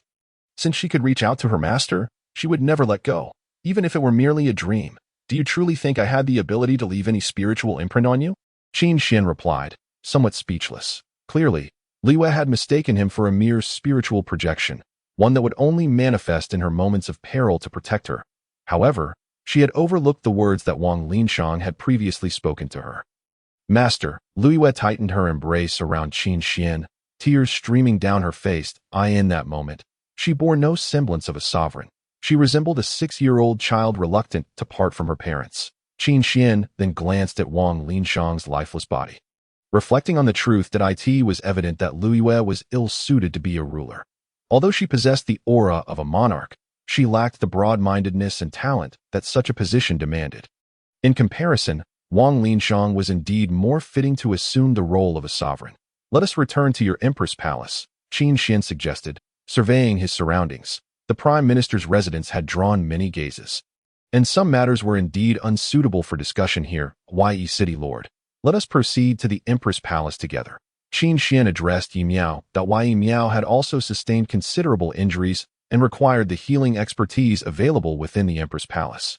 Yi Miao was momentarily taken aback. The events that had just transpired had engulfed her like a turbulent wave, leaving her still reeling in shock. Chapter 13. Keeping Master warm in bed. Lu Yue City. Within the Empress Palace, Qinsong Nation, again, it is the Qinsong Nation. They have long brazenly invaded our territory, and now they dare to encroach upon your tomb, Master. Liu Yue's spiritual power surged uncontrollably. Fear not. Master, I shall lead a 1,000,000-strong army to the Qinsong Nation and ensure that we lay waste to every inch of their land. Lu Wei trembled with fury, her gaze turning as cold as an abyss. Upon hearing her words, Qin Xian's expression shifted slightly, and he quickly interjected. Lu Wei, there is no need for such a grand display. In the event of war between our nations, how many soldiers would perish? How many innocent civilians would be displaced, left homeless? Master, they have wronged you. Should we not teach them a lesson? Lu Wei furrowed her brow, gazing at Qin Xian with confusion. A lesson is indeed warranted, but it must be approached differently. If you wage war recklessly, the ones who suffer in the end may not be them, but rather the citizens of both nations, Qin Xian said calmly. Even after a century, Liu Yue's temperament remained fiercely dominant and fiery. The anger within her began to subside slightly, and with a pained expression of realization, she nodded. You are right, Master. In the next moment, a thought struck her, and her face lit up with delight. Master, I have an idea. Next month marks the day of the Southern River Conference. At that time, the 5 kingdoms of the Southern River domain will gather in Southern River City, primarily to exchange ideas and for young cultivators to engage in friendly competition. The old dog from the Qinsong Nation will also be present. We can seize that moment to teach him a lesson. Qin Xian listened to her plan and nodded in approval. That is indeed a clever strategy. Upon hearing Qin Xian's praise, a flicker of youthful joy crossed Liu Yue's usually stern face. By the way, how are your other senior and junior sisters? What of your eldest senior sister? Where are they now? Qin Xian inquired with concern. Upon hearing this, Liu Yue's smile gradually faltered. After your death, the Naewang sect did not spare us, especially that old fiend from the Naewang sect, who even sought to take my junior sister as a concubine. My eldest senior sister led us to hide and evade, training diligently, especially her. She often entered seclusion for half a year. Upon awakening, she would lead us to hunt down the beasts of the Naewang sect. 80 years ago, my eldest senior sister finally broke through to the peak of the Saint Realm. She then led 5 senior sisters, who had also attained the Saint Realm, to eliminate all those who had pursued you from the Naewang sect. Following that confrontation, the Naewang sect declared its annihilation. After vanquishing the Naewang sect, my eldest senior sister and the second senior sister took some of the weaker disciples and left the southern river domain to cultivate in more distant lands. Before departing, my eldest senior sister assured me that no matter where she searched, regardless of the realm she would reach, she would certainly help you. Revive. Qin Xian's expression grew increasingly grave. Just listening to Liu Yue's account made him acutely aware of how arduous the past years had been for his eldest disciple, as she had to elevate her own cultivation while evading the relentless pursuit of the formidable Naewang sect, all the while fulfilling her duties as an elder sister to protect her many junior sisters. 20 years later, she embarked on a path of vengeance against the Naewang sect, allowing her wrath to engulf the entire sect. Yet, she never forgot about her incapable master, seeking materials across the world for his revival. Can you contact Ziming now? Qin Xian's eyes glimmered with a hint of hope. Lu Wei shook her head slightly. 80 years ago, when the 9th senior sister completed the construction of the Xian Emperor tomb, she took many senior and junior sisters and left the southern river domain. I do not know where they have gone. Which senior sisters can you contact now? Qin Xian asked eagerly. This was not merely a matter of system rewards. More importantly, Qin Xian genuinely cared for these female disciples. Lu Wei appeared contemplative for a moment before she slowly replied, only the 9th senior sister and the 14th senior sister. The 9th senior sister is now a formation elder and a major power within the Tiansong domain, while the 14th senior sister is also in the Tiansong domain, but she is engaged in business. Upon hearing Liu Yue's words, a smile finally broke through Qin Xian's somber demeanor. The 12th sister had always been particularly greedy. To ensure her focused cultivation, he had to gradually part with his hard-earned treasures to temper her desire for wealth. By the way, the 9th senior sister visits every 10 years, not only to see you but also to upgrade the formations of the Xian Emperor tomb. Lu Yue added, the last time she visited was 10 years ago, so she should be returning to the southern river domain soon. The 9th senior sister is composed. She may know the whereabouts of the other senior sisters. Qin Xian's smile blossomed further. It seemed he need not scour the world in search of his disciples. His gaze shifted slightly, suddenly catching the glimmer of anticipation and longing in Liu Yue's eyes. Master, I have recently felt that my cultivation speed has significantly increased. This must be due to your influence, right? Lu Wei gazed at Qin Xian with shining eyes. Qin Xian cleared his throat in faint seriousness. Have you truly noticed? I knew it. You treat Xiaoya the best, she exclaimed joyfully as she spoke. A child's smile resurfaced on Liu Yue's face. Observing the bloom of happiness on her beautiful visage, Qin Xian couldn't help but muse. Whether she is an empress or a regal lady, she is still just a girl. So, Master, could you please embrace Xiaoya once more and help her comb her hair? Liu Yue's face flushed with shyness. Ah! Qin Xian suddenly found himself at a loss. He glanced at Liu Yue's exquisite figure, and felt a wave of unease wash over him. Tio suddenly asked for an embrace. This is rather unexpected for a man. Just help me comb my hair and then hold Xiaoya tightly. Xiaoya will also give you a massage and warm your bed. Just like before, when Xiaoya was your warm little cotton-padded jacket. As she spoke, Liu Yue's breathtaking face turned a vivid shade of crimson. Qin Xian found himself flustered. In the next moment, Lu Wei enveloped him in her arms, while he had felt nothing during their earlier embrace at the Prime Minister's residence. At this moment, he acutely sensed the grace of Liu Yue's form. She was clad in minimal attire, merely a soft silk garment, so delicate that Qin Xian could feel every inch of her skin as she held him tightly. The skin of Lu Yu is exquisitely delicate and radiates warmth, akin to a gently warmed egg. Master, you must be enduring great hardship within that coffin. Allow me to massage your back. Are you preparing to sleep now? Master, little Ye shall warm your bed for you. Wait until I have warmed it sufficiently, and then you may rest. Master, are your feet cold? Master, let me warm them for you. Enough now that you should go to sleep. Qin Xian gazed at Lu Yu, who was bustling about for his sake, feeling somewhat helpless. That night, covered by a quilt imbued with Lu Yu's fragrant essence, he fell into slumber, her scent lingering at the tip of his nose. On several occasions, as he turned over, he felt as if Lu Yu were sleeping beside him. This little girl has truly transformed into a fairy. She has no understanding of what it means to be an old man like Master. Qin Xian grumbled quietly before drifting into a deep sleep. On the following morning, Liu promptly held court, and before the multitude of ministers, she announced the treasonous acts of Wang Linshan, declaring her demise.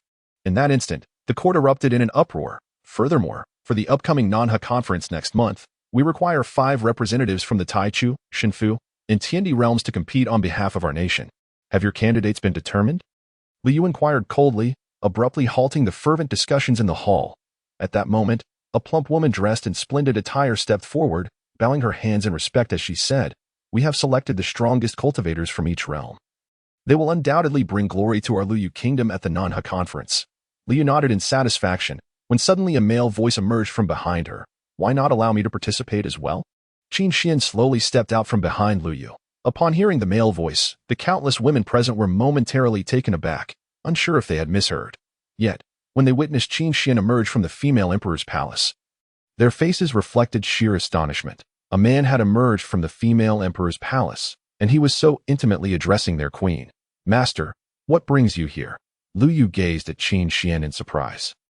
At the sound of her address, the ministers present were left agape. This remarkably handsome man, whose cultivation was merely at the Taichu realm, was actually Liyu's master. Meanwhile, at the back of the hall, Yi Miao observed the ongoing discussions with a calm demeanor, ultimately settling her gaze upon Qin Xian. "I was merely wandering about and did not expect to end up here." Chapter 14. Underestimating Yu. Qin Xian stood in the court, where hundreds of female ministers were positioned below him, gazing up at him as if he were a deity. "Since Master wishes to attend, I naturally have no objections."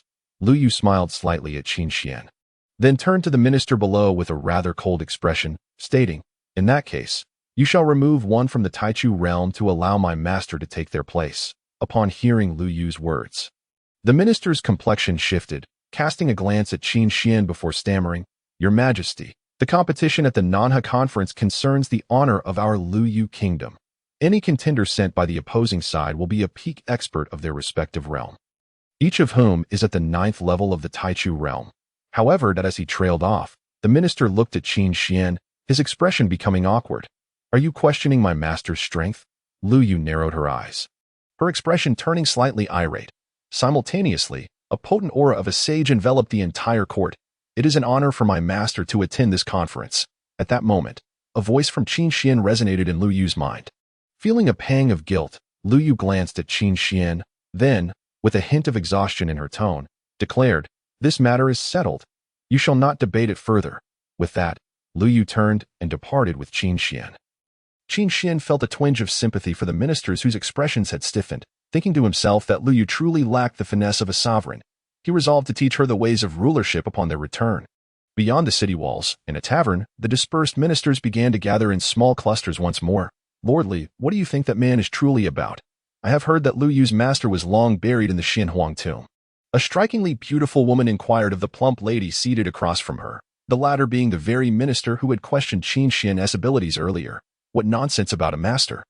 I contend that the so-called Taichu realm waste is merely a pretty face Liu brought back from who knows where." Lordly retorted with irritation. The woman displayed a hint of concern. "What shall we do? If this pretty boy brings shame to our Liu kingdom at the Nanha conference, how shall we show our faces when we venture out again?" Lordly's expression also darkened, and with a cold laugh, she replied, "I will still bring the 5 originally decided upon, and when the queen is not paying attention, I shall humiliate that man, ensuring he exits in disgrace." Lordly is indeed astute. Lordly accepted the flattery with palpable delight, her mind drifting to Liyu's visage, a surge of murderous intent rising within her heart. "Liu, I wonder if you will be able to participate in this Liu conference after all.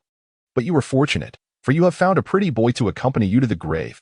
Lordly's expression turned icy as she cast her gaze into the distance, a faint, enigmatic smile gracing her lips.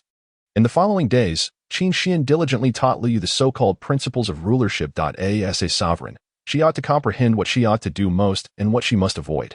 Observing Liyu's somewhat perplexed expression, Qin Xian was uncertain whether she truly grasped the concepts. Nevertheless, based on Liyu's responses, he was convinced she was indeed absorbing some knowledge.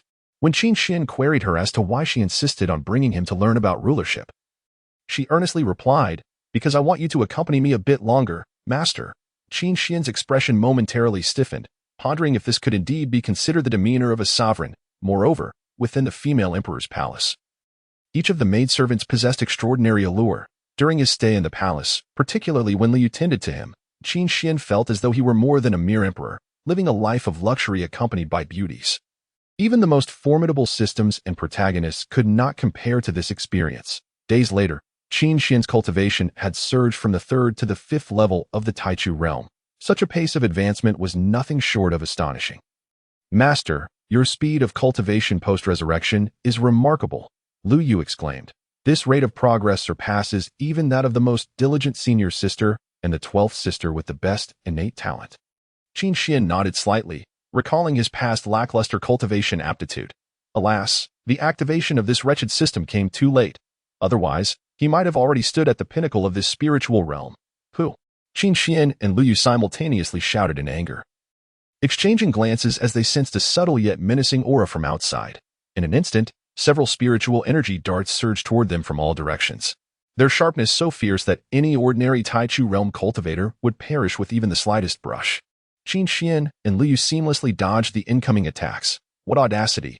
To dare infiltrate my royal palace in an assassination attempt. Have you grown weary of living?" Lu Yu scanned her surroundings with a commanding presence.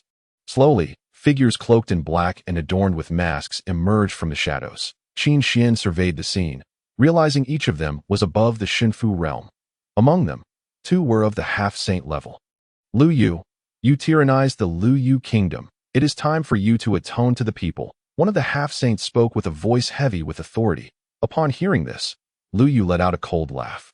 Since the establishment of the Lu Yu kingdom, the living standards of the people have steadily improved. Ask them what they endured during the South Wang sect era. Now, compare their current lives.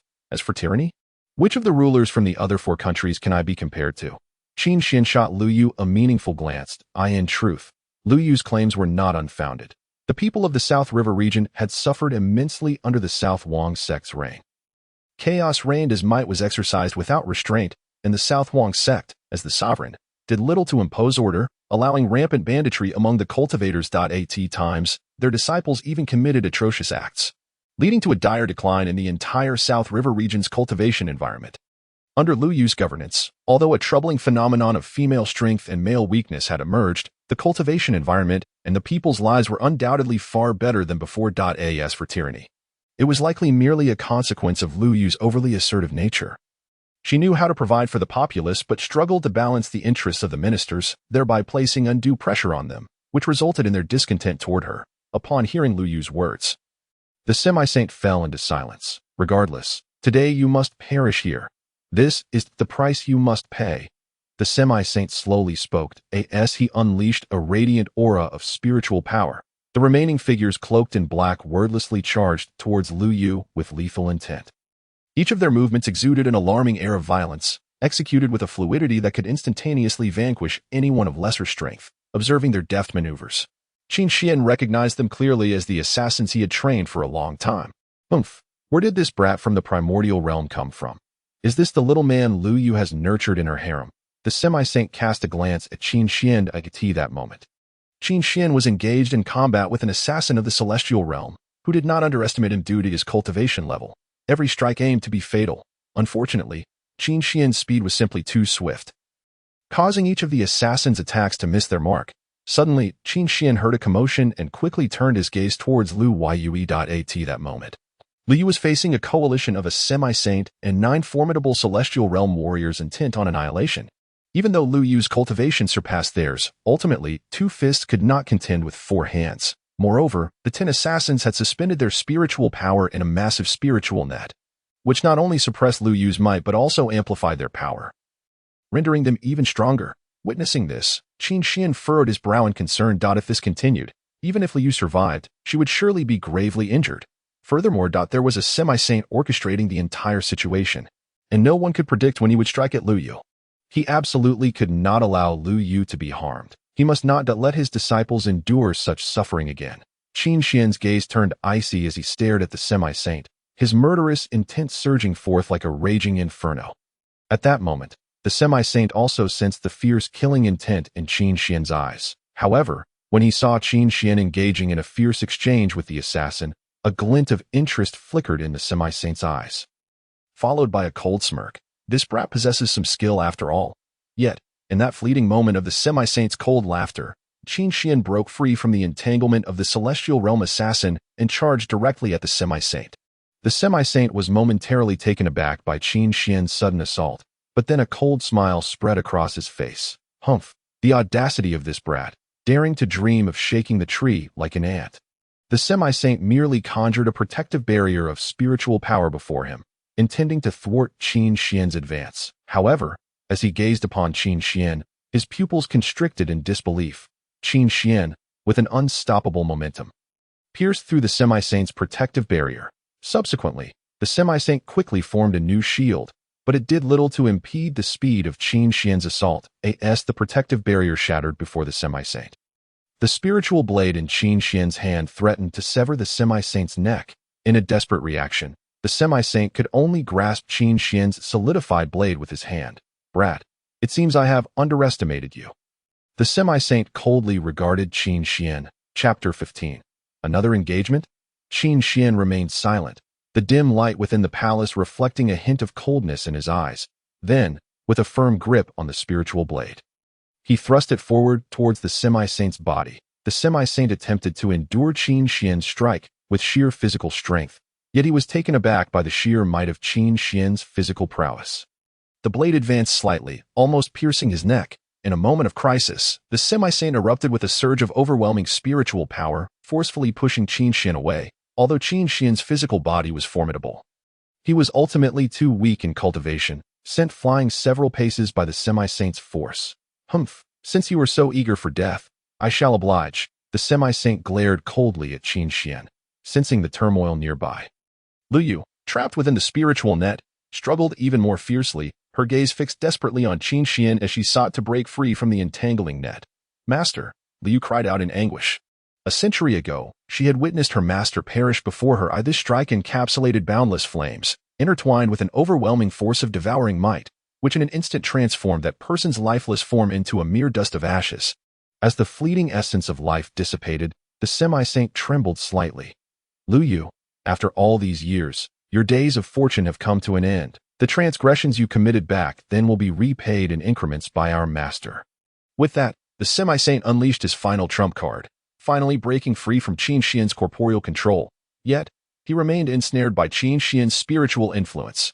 A barrier of spiritual energy materialized, directly obstructing his escape. Realizing the futility of flight, he exhausted his entire reservoir of spiritual power, igniting his own essence, and commenced a suicidal assault against Qin Xian. At this moment, the duration of Qin Xian's saintly power was down to a mere minute. Within this fleeting minute, Qin Xian dispatched yet another semi-saint. Shortly thereafter, the remaining figures clad in black began their own desperate attacks on Qin Xian and Lu Yu. Upon vanquishing them all, Qin Xian shook his head in resignation. He had gleaned nothing of significance. The sole thread of insight was that they seemingly harbored a long-standing grudge against Lu Yu. Moreover, this assassination endeavor was merely the beginning, certainly not the conclusion. As for their so-called master, one could only dread that their strength had ascended to the realm of saints. Lu Yu slowly approached the corpse of the semi-saint and removed his mask. It was him. Lu Yu gazed incredulously at the visage before her. Qin Xian stepped closer, observing the face beneath the mask, which bore numerous wrinkles and heavy eye bags, presenting an appearance akin to that of a middle-aged individual.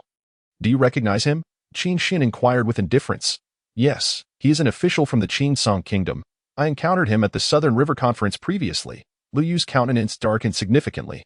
Upon hearing Qingsong Kingdom, Qin Xian's expression stiffened slightly. Incredulously encountering this Qingsong Kingdom once more.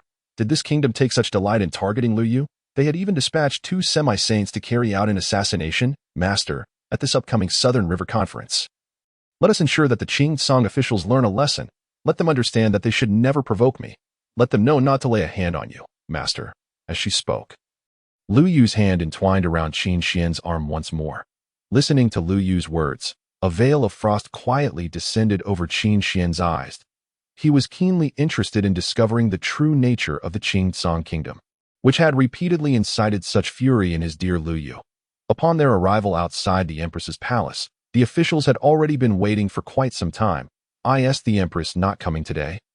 One official expressed his concern. Perhaps the Empress is busy enjoying herself with that young man from yesterday. Another official remarked disdainfully. Only Lord Li, though not partaking in their discourse, consistently wore a faint, enigmatic smile.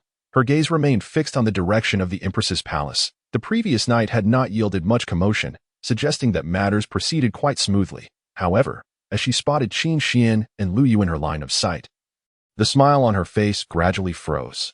How is this possible? These two have not perished. Lu Yu managed to escape from the assassination meticulously orchestrated by the master. How can this be? A myriad of tumultuous thoughts surged within the plump woman. Nevertheless, it mattered not. The next step awaited. Last night's operation was merely the master's most gentle act of vengeance against Lu Yu, while the upcoming Southern River Conference would ensure that Lu Yu's demise would be all the more agonizing. In an instant, the plump woman adjusted her emotions and expression. Your Majesty, the plump Lord Li feigned ignorance. Bowing respectfully to Lu Yu as usual, Lu Yu merely nodded indifferently, refraining from speech. Lord Li faced Lu Yu and suddenly displayed a hint of panic. Glancing at Qin Xian behind Lu Yu before bowing deeply and stating, Your Majesty, the 15 prodigies representing my Lu Yu kingdom are all present and await your inspection. Lu Yu cast a dispassionate glance and discovered that, astonishingly, behind the plump woman stood 15 individuals. Had she not previously claimed to reserve a slot for her master, Qin Xian? Why had she still brought along 15 people? Though Lu Yu did not immediately erupt in anger, the indifference on her face descended to a chilling low. Lord Li slightly inclined her body toward Lu Yu, respectfully stating, Your Majesty, each of the 15 prodigies has been meticulously selected through various evaluations. Should Your Majesty fail to provide a suitable rationale, it is likely that not only these 15 individuals, but even the entire nation of cultivators would be unwilling to comply. Upon hearing the plump woman's remarks, Lu Yu directed her gaze toward the 15 prodigies. She pondered, employing the imperial strategies taught by her master, how she could garner the respect of all. Qin Xian's gaze remained icy as he fixed his attention on the plump woman, then calmly stepped out from behind Lu Yu, surveying the opposing maidens. Is there anyone among you who refuses to comply? Those who dissent may challenge me. Should I lose, I shall concede this spot to the one who rightfully deserves it. Upon hearing Qin Xian's declaration, the plump woman cast a deliberate glance at Lu Yu, only to find no sign of obstruction on Lu Yu's countenance. Subsequently, a mocking smile graced her lips. Since this man was so arrogant, and Lu Yu offered no resistance, she would not hold back. Little did she know that Lu Yu bore no concerns regarding Qin Xian's safety. Even the saintly Wang Linshang posed little threat to Qin Xian. What was one at the pinnacle of the primordial realm worth? Very well, you have said so, Lord Li exclaimed passionately. Then, a woman at the 9th level of the primordial realm stepped forward, her expression unyielding as she fixed her gaze on Qin Xian. Man, allow me to be your opponent. I shall demonstrate through my strength that men are only suited to stay at home, cooking and tending to children. As for cultivation, spare me the trouble. The woman mercilessly insulted Qin Xian's masculinity, perceiving him as nothing more than a feckless pretty face, relying solely on charm and appearance to captivate the Empress's affection. Qin Xian merely smiled faintly, then unabashedly unleashed his spiritual might. Under the formidable pressure of the woman's 9th level primordial realm, Qin Xian's 5th level presence appeared somewhat feeble. Yet, regardless of the woman's attempts to exert pressure, Qin Xian remained expressionless, as if impervious to sensation. You possess any other abilities? Qin Xian raised his gaze, his tone indifferent. However, Qin Xian's seemingly amicable inquiry was perceived by the woman as a provocation against her. Gritting her teeth, she summoned her entire spiritual energy. As the ice-blue energy radiated from her being, the temperature in the vicinity plummeted. Even the nearby flickering flames were encased in her extreme ice, astonishingly still burning, but unable to escape the icy confines enveloping them. Witnessing this, Qin Xian's eyes gleamed momentarily. This is an exquisite ice attribute spiritual power. It seems this woman's talent is quite commendable. Just as Qin Xian marveled at her capabilities, she directed her ice blades toward him in a lethal assault. Qin Xian deftly evaded, narrowly escaping her onslaught. In the ensuing exchanges, every attempt by the woman to strike Qin Xian proved futile. Man, do you only know how to evade? Are you incapable of facing me head-on? The woman expressed her frustration. Upon hearing her words, Qin Xian retracted his playful demeanor. His intent this time was to assist Lu Yu in overcoming her predicament and to instill a sense of respect among these ministers. Immediately, as the woman lunged at him with an ice blade, Qin Xian stood his ground without flinching. Observing this, the woman's lips curled into a mocking smile. Indeed, a man whose strength is lacking yet craves the spotlight. Unable to withstand even the slightest provocation, realizing that Qin Xian had no intention of evading, the woman channeled her spiritual power into her palm, intensifying the sharpness of the ice blade. As the crowd awaited to witness Qin Xian's embarrassment and the Empress's discomfiture, the ensuing scene left them utterly astonished. Qin Xian effortlessly caught the ice blade, allowing its extreme ice energy to surge violently within his grasp. Simultaneously, a crimson spiritual power flickered in his palm, akin to flames intent on devouring the ice blade. Ultimately, before the astonished onlookers, Qin Xian's flames melted the woman's ice blade at a terrifying pace. Furthermore, his flames coiled around the woman like a serpent, enveloping her icy form.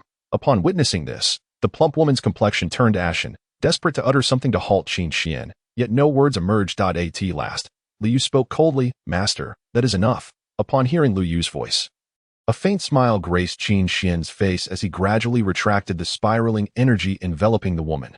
"Now, do any of you still hold any objections regarding my master's strength?"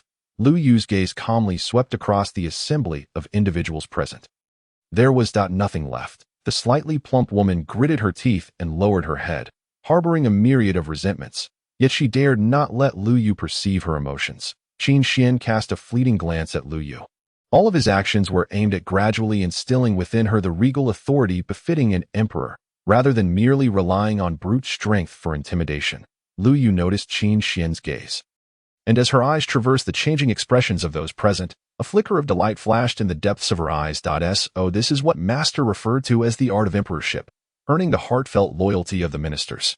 What a splendid feeling it is. With the crowd subdued, their journey could begin. As they prepared to set forth, the woman previously defeated by Qin Xian stole several glances in his direction. "Stop looking. Even though he defeated you, he is the master of the Empress. After all, can you truly snatch him from her?" a fellow woman remarked. The defeated woman's eyes dimmed slightly. In the realm of Liu Yu, where women were strong and men weak, she harbored a singular wish: to marry a man stronger than herself. Yet every man she encountered throughout her life had proven incapable of surpassing her.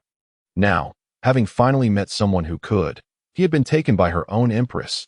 If her thoughts at this moment were to reach Qin Xian, he would likely swoon again, bewildered by yet another inexplicable engagement. Chapter 16. Is it ever enough? Just as Liu Yu and her companions were about to embark towards Nana's city, an array brimming with boundless spiritual energy suddenly materialized within the borders of Liu Yu's realm. From within that array, a slender figure slowly emerged, her phoenix eyes scanning the surroundings as she traversed the desolate expanse. Upon approaching a certain tomb, she abruptly halted, her previously cold gaze now rippling with emotion. "Master, Xiao Jiao has returned." She was none other than Qin Xian's ninth disciple, Chun Xian. As she surveyed the tomb and sensed the conditions of the array within, her expression shifted dramatically. Who could it be? Who dared to destroy my master's tomb array and steal his corpse? Should I find you, I shall imprison you in a dark, fiery cage, ensuring you experience the true meaning of suffering. An eruption of spiritual energy surged within her, causing the ground for miles around to tremble slightly. Where is Liu Yu? Why has she remained oblivious amid such a grave matter concerning Master? Chun Xian's gaze turned stern. Subsequently, she waved her right hand forward, conjuring a spatial array that transcended dimensions. On the other side of the array lay Liu City. Nana's city is situated 1,000 miles away from Liu City. At the very heart of the Nanha domain, this city does not belong to any single nation. It stands as an independent power, though merely a city, even the mightiest of the 5 kingdoms. Nanlin Kingdom must show it respect. The group traveled aboard a massive flying spiritual vessel towards the Nanha domain. During the long journey, Qin Xian, feeling idle, decided to begin his cultivation. Yesterday, he had forcibly broken through to the Sage realm with the aid of the system. While there were no lingering side effects, it did leave him feeling utterly drained. At this moment, he yearned to rest through cultivation.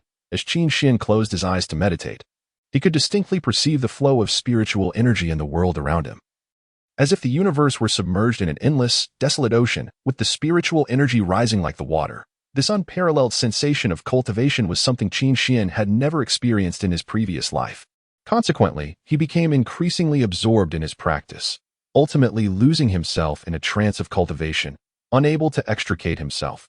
While Qin Xian immersed himself in his training, The spiritual veins within him swirled like a vortex, madly drawing in spiritual energy. Eventually, energy began to converge from miles away into the vessel. Upon sensing this phenomenon, the others aboard the vessel sat in meditation to cultivate.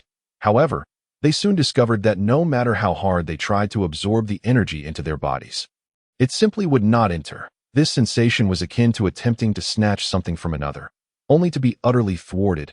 Infuriating. In the end, the cultivators opened their eyes, eager to identify the culprit who had stolen their spiritual energy. Yet, as they followed the direction of the energy, they found themselves arriving at Qin Xian's quarters. It's that brat again.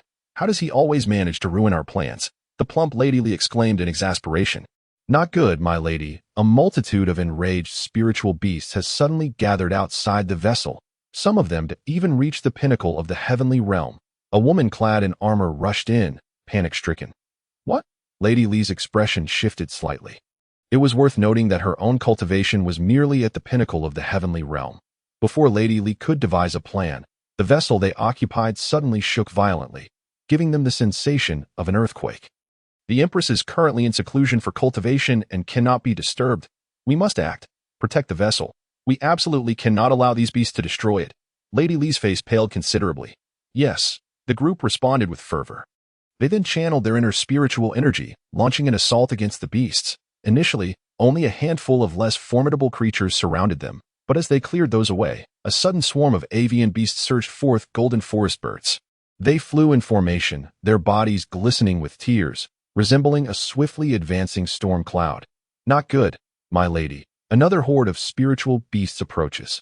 Lady Li's gaze shifted towards the distant, dark storm cloud looming ahead, her expression turning grave.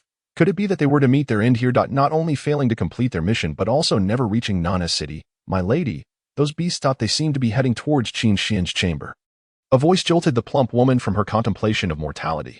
Lady Li scrutinized the approaching beasts and confirmed that their target indeed appeared to be Qin Xian's room. Damn it. It must be that Qin Xian is absorbing the spiritual energy too aggressively, drawing away what rightfully belongs to these beasts, prompting them to seek him out for retribution. Lady Li's face twitched slightly, her expression turning cold. What do we do now? Her subordinate gazed at Lady Li, bewildered. What do we do? We continue to eliminate the beasts. We cannot allow these creatures to threaten the Empress or Qin Xian. Lady Li's countenance darkened. If Qin Xian were to perish here, it would spell doom for Lu Yu's attendance at the Nanha conference. Moreover, if she failed to attend, all her meticulous preparations would amount to naught. In the ensuing battle against the spiritual beasts, the group initially maintained a distinct advantage. However, as their spiritual energy gradually depleted and the number of beasts escalated, they soon began to tire. Lady Li's face grew heavy as she cast a concerned glance towards Qin Xian's room, internally lamenting countless times. Qin Xian, you fool, stop cultivating already. If you continue, we may all perish here. The plump woman felt the urge to eliminate Qin Xian rise within her countless times, yet ultimately, she managed to suppress it. In stark contrast to the chaos outside, the interior remained relatively serene. This moment, Qin Xian had entered a state of profound detachment, directing all his mental energy towards sensing the flow of spiritual energy in the world. Completely oblivious to the tumult outside, his rate of cultivation advancement was astonishing. Within a mere hour, he had ascended from the 5th layer of the primordial realm to the 6th layer. Normally, he could advance merely by resting. Yet when he truly began to cultivate, the speed of his progress was nothing short of terrifying. Engulfed in such a euphoric state, Qin Xian found himself unable to withdraw from his practice, urging the explosion of his spiritual veins to absorb energy at an even more frenzied pace. Meanwhile, those outside could distinctly sense the tumultuous surge of spiritual energy and the agitation of the beasts. The spiritual energy spiraled in, as if being siphoned away by a vortex, madly converging into their vicinity, the center of which was none other than Qin Xian's chamber. Witnessing this, Lady Li felt an overwhelming urge to curse. Is this brat's cultivation never-ending? She then turned her gaze towards Lu Yu's quarters, hesitating whether to summon Lu Yu to intimidate these oblivious beasts with her sage might. Yet, she soon realized that a significant portion of the surging spiritual energy was also flowing towards Lu Yu's room. What does this signify? It indicated that Lu Yu was also immersed in her own cultivation. Unless faced with a life or death crisis, she could not perceive the changes in the world outside. Furthermore, It suggested that both Qin Xian and Lu Yu, this master and disciple, were utterly heartless fools. As midnight approached, the master and disciple finally emerged from their state of cultivation. Exhaustion had settled upon them, but more significantly, the spiritual energy within a radius of several dozen miles had nearly been depleted by their efforts. When Qin Xian opened his eyes, he found that his cultivation had ascended to the 7th level of the Taichu realm. Remarkably, within merely half a day, he had advanced 2 small stages. Such a pace of cultivation could only be described as terrifying. Upon stepping out of their chambers, they were met with chaos surrounding the spirit vessel, where countless spirit beasts lay fallen beneath it. Chapter 17. Shaolin of Qingsong Country. The spirit vessel's flight was swift, and by the time the sun rose the following day, they had arrived at Nanha City. Unlike the bustling and vibrant Liyue City, Nanha City appeared rather antiquated, its walls lacking the grandeur of its counterpart.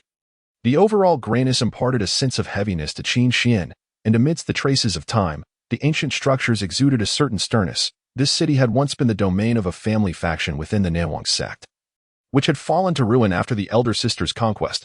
Since the faction had not committed any egregious acts against his master, the elder sister spared them. Decades later, the city lord was murdered, and a new lord ascended the throne. The new lord was decisive and transformed the area into a hub for cultivators and a center for the black market. A.S. Qin Xian listened to Liyue recount these events. His expression grew increasingly rigid. A century ago, he had been pursued by several saints of the Nanwang sect, at a time when only his eldest disciple, Lin Ziming, had broken through to the saint realm.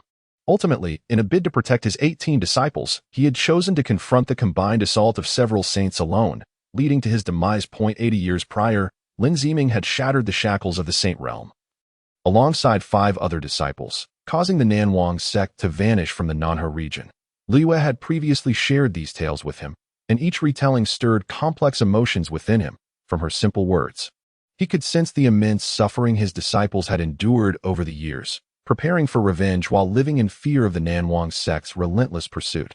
Thankfully, all 18 of his disciples were now safe and had achieved the status of saints, no longer facing the unchecked aggression of factions like the Nanwang sect. Upon their arrival in Nanha City, they instantly attracted the attention of many onlookers. That it was rumored that in Liyue country, women were strong while men were weak, and that every woman was a beauty, a claim that appeared to hold true. Especially the leading queen, though veiled, her figure was alluring enough to tempt even the most reluctant souls. However, curiosity arose regarding the young man accompanying them. He was merely at the Taichu realm. How could he walk alongside the Liyue queen? As the whispers spread, all eyes turned to Qin Xian, who stood shoulder to shoulder with the many powerful women. Sensing the covetous gazes of the men nearby, Qin Xian finally perceived the true nature of masculinity. "Master, let us take a moment to rest here. The Nanha conference is in 2 days," Liyue whispered playfully in his ear. The gentle sound of her voice and the fragrance wafting from her presence enveloped him, igniting jealousy among the other it was only when they entered the resting inn that they finally escaped the glares of the hungry wolves. "Master, please rest. The Nanha conference will be held tomorrow." Liyue supported the robust Qin Xian. He waved his hand dismissively. All right. You should return and rest." Yet, unexpectedly, Liyue turned and sat upon his bed, using her spiritual power to clean the bedding before burrowing beneath the covers in his sight. "Master, I haven't warmed your bed yet," she said in a playful tone. "I can manage myself," Qin Xian replied, somewhat speechless. "That simply won't do. I promised to be your warm little quilt. How could I let you do it alone?" As she spoke, she became animated, launching into a lengthy discourse. Watching her speak animatedly, Qin Xian suddenly drifted into reminiscence, momentarily transported back to a time long past.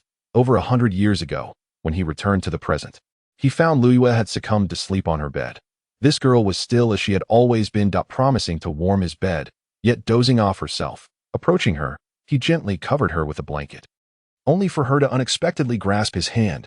"Master, don't leave me. I miss you so much." Seeing her closed eyes, Qin Xian realized she was still asleep. He tenderly stroked her smooth head and brushed aside her beautiful hair, whispering, "Master is here. I won't leave anymore. Never again."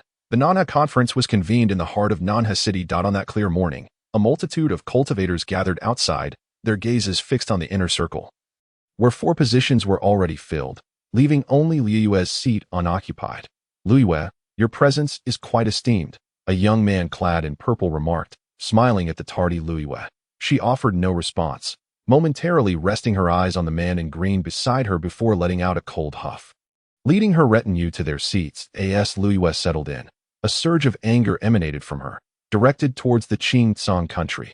However, her aura was effortlessly dispelled by the man in green, who calmly addressed her. Lu Yue, what troubles you? Humph, what do you care? You know well enough, she replied coldly. The man merely cast a disinterested glance and said nothing further. Lu Yue chose not to pursue the matter, knowing that she would eventually deliver her retribution to Chao Lin. There was no need to rush. At that moment, upon seeing Liu Yue's arrival, a middle-aged man in black on the stage smiled slightly and scanned the audience, stating, "I'm delighted to see everyone gathered once more in Nanha City for our Nanha conference. The stability and development of the Nanha region over the past decades owe much to your unwavering support." The man expertly recited a series of polite platitudes. This year's conference, like those before, would feature battles across 3 realms, Taichu, Xinfu, and Tiandi. Each country would dispatch 5 representatives from each realm for open challenges, advising against malicious competition. As he concluded, the middle-aged man turned his gaze towards Liu Yue's direction with a slight smile. "Now, let us commence with the competition in the Xinfu realm. We shall begin with last year's champion, Qing country." Chapter 18. Not enough to challenge me, a powerful figure from Qing country stepped forward, a man of considerable muscular stature, whose close-fitting armor seemed to stretch under the sheer mass of his muscles. "That I wish to challenge is the Lu Yue country," he declared, scanning the audience before fixing his gaze on Lu Yue's seat. Lu Yue remained impassive as a woman clad in white glided forward like a celestial being. Descending onto the combat stage, the man from Qing country eyed her with unabashed greed. "That I've heard that in your Lu Yue country, women are strong and men weak, but I didn't expect you to lack even a peak Taichu realm warrior."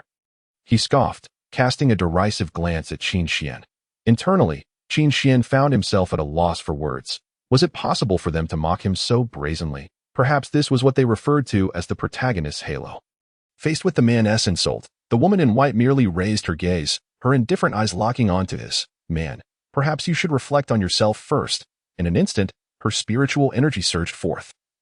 The formidable pressure of her peak Xinfu realm aura weighing heavily upon the crowd, the man from Qing country exhibited no signs of fear, releasing his own spiritual pressure to meet her challenge head-on. In the ensuing clash of pure spiritual energy, the man began to gain the upper hand, while the white-clad woman appeared increasingly strained. Observing this, Qin Xian shook his head subtly.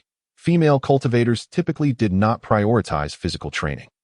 Thus, in contests of endurance and spiritual might, they were often at a disadvantage. "I've heard that in your Lu Wei country, if you lose to a man, you must marry him." The man from Qing country smirked, his expression oozing arrogance as he regarded the white-clad woman. "Though I already have a legitimate wife, I wouldn't mind adding a concubine. What do you say? If you agree to my terms now, you shall no longer endure this senseless suffering." The man spoke arrogantly, yet as he exerted his spiritual power to pressure the woman, it appeared effortless and relaxed. Ultimately, this contest concluded with the victory of the man from the Qing kingdom. As Qin Xian observed the woman in the white robe, her face was pale and she descended slowly from the combat stage, losing the ethereal grace she had displayed initially. At this moment, she seemed far less spirited than when she first took the stage, instead embodying the essence of defeat. "Lu Yu, I have triumphed. I wonder, can I be granted the hand of that woman from earlier?" The man from Qing gazed at Lu Yu with great satisfaction. Lu Yu's expression was grave as she let out a cold huff. "Begone!" Simultaneously, an overwhelming pressure akin to that of a sage surged forth to suppress him. "Well, winning is what matters," Chao Lin said to the man in a nonchalant manner, releasing a wave of spiritual energy that gently diffused Lu Yu's oppressive force. Lu Yu shot a glance at Chao Lin, then snorted disdainfully, choosing not to respond further at this juncture. Qin Xian took note of the expressions of the other 3 sovereigns present. Their gazes were notably profound, their faces veiled in an inscrutable haze.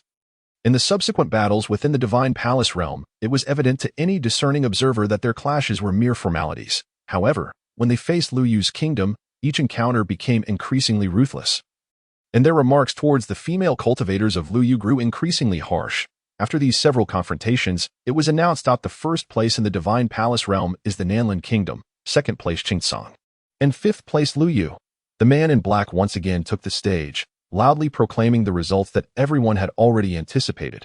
"Next, it is time for the Taichu realm duel. Let the Nanlin Kingdom send someone to the arena first."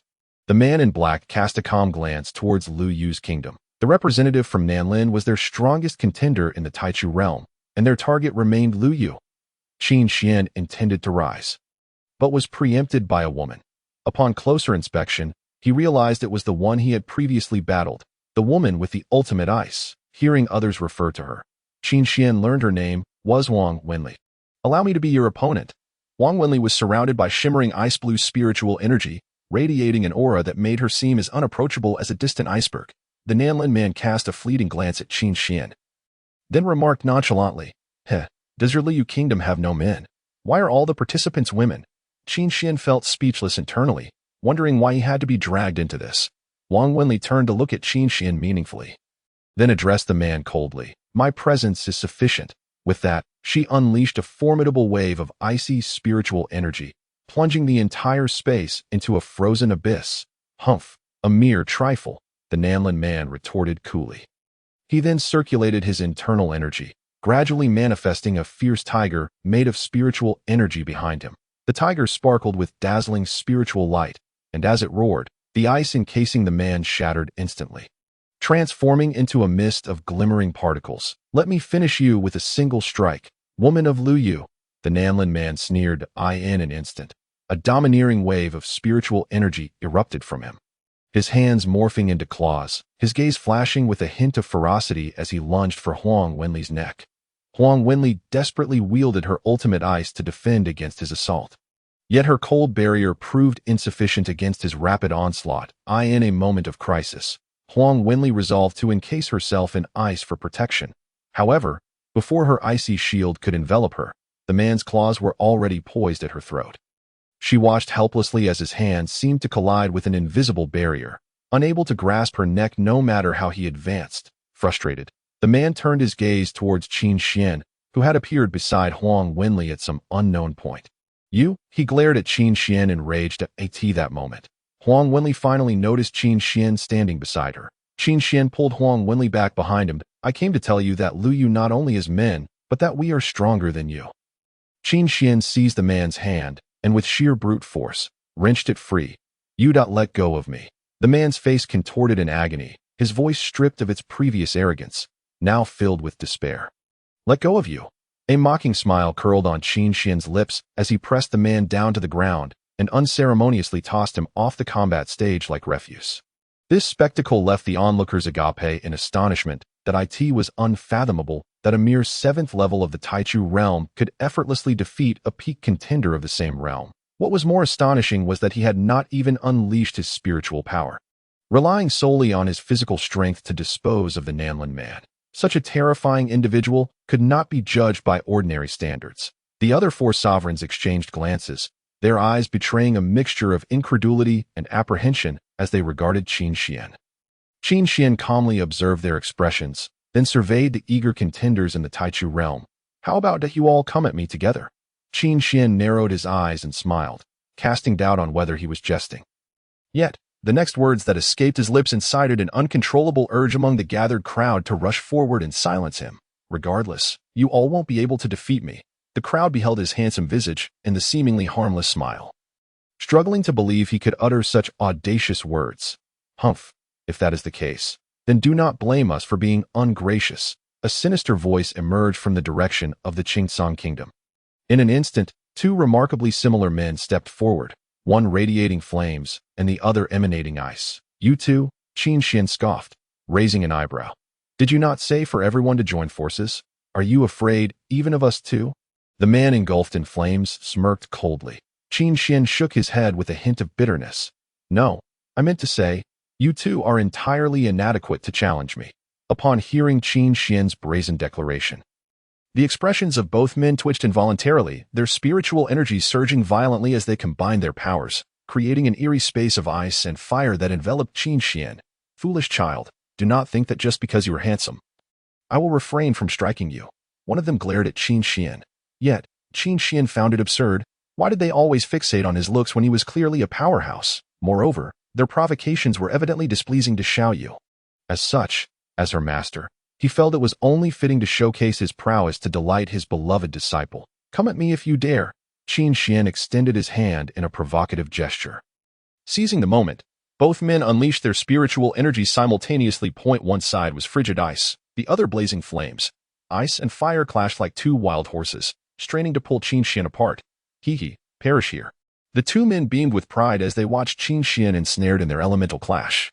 However, mere moments later, their triumphant expressions froze in disbelief. Qin Xian glimmered with an enigmatic aura of spiritual energy as he tore through their elemental bindings with his bare hands. The very energy that enveloped him aggressively devoured their powers. This was the path of devouring from the sage's great way. When mastered, it allowed one to consume all, disregarding any elemental harm in this world. Yet, if poorly cultivated, one would be unable to devour anything, ultimately failing to break through to the sage realm and forced to comprehend a new path to ascend. This path of devouring was also the one practiced by Qin Xian's eldest disciple, Lin Ziming. Initially, Qin Xian had recommended a path that was both forceful yet gentle, but she had insisted on mastering the path of devouring. After much effort, Qin Xian had procured various methods from the system to aid her in achieving sagehood through the path of devouring. Throughout this process, Qin Xian gleaned some secrets of the devouring path himself. In a swift motion, Qin Xian appeared before the two men, extending his hands to seize them by their necks. I already told you. The two of you are wholly insufficient to challenge me. With that, Qin Xian hurled their bodies aside. You might as well come at me together. Let us not waste any more time. He then directed his gaze towards the middle-aged man in black. You should take a good look too. Which of these four kingdoms stands in second, third, fourth, and fifth? Since these individuals had been so unceremoniously antagonistic towards Lu Yu, Qin Xian saw no reason to extend them the courtesy. Chapter 19. Such a genius. I can defeat with a single punch. This brat is too arrogant. Let us confront him together. Indeed, it is high time we teach this pretty boy from Lu Yu a lesson.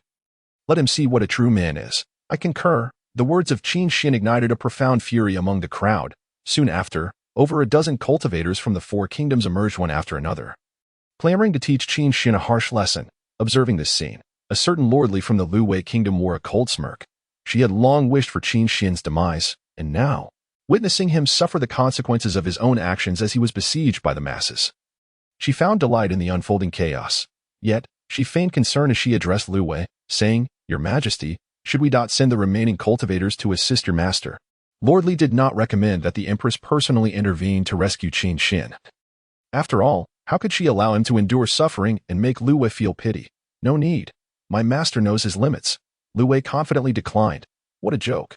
Her master, who had once been merely at the innate stage, had dared to challenge a saint. Now that he was at the 7th level of the primordial stage, would he fear these few weaklings? Upon hearing the Empress's refusal, Lordly lowered her head in secret glee, then raised it with a feigned pallor, replying, Heh, Qin Xian, Lu Yue, brace yourselves for the consequences of your arrogance. I am eager to see how Qin Xian, a mere 7th level primordial, will contend with so many peak primordial experts from other nations. Lord Li's gaze toward Qin Xian brimmed with mockery. Indeed, this was becoming rather entertaining. Surveying the encirclement of various factions and the oppressive pressure bearing down upon him, Qin Xian nodded in satisfaction. Esteemed guests, we are all talented individuals hailing from different kingdoms. While this person may possess a slightly superior talent, his character is utterly despicable, having offended us all at once. Thus, we are compelled to unite against him. Therefore, I urge everyone to strike with no mercy merely because we are many. Indeed, should we show mercy, this scoundrel will only perceive us as weaklings and grow even more arrogant, showing greater disrespect to our four kingdoms. Young Master Chao's words resonated, and he was rightly hailed as a member of the royal family of Qingtsong Kingdom. His presence exuded grandeur and poise, far surpassing that of this vile character.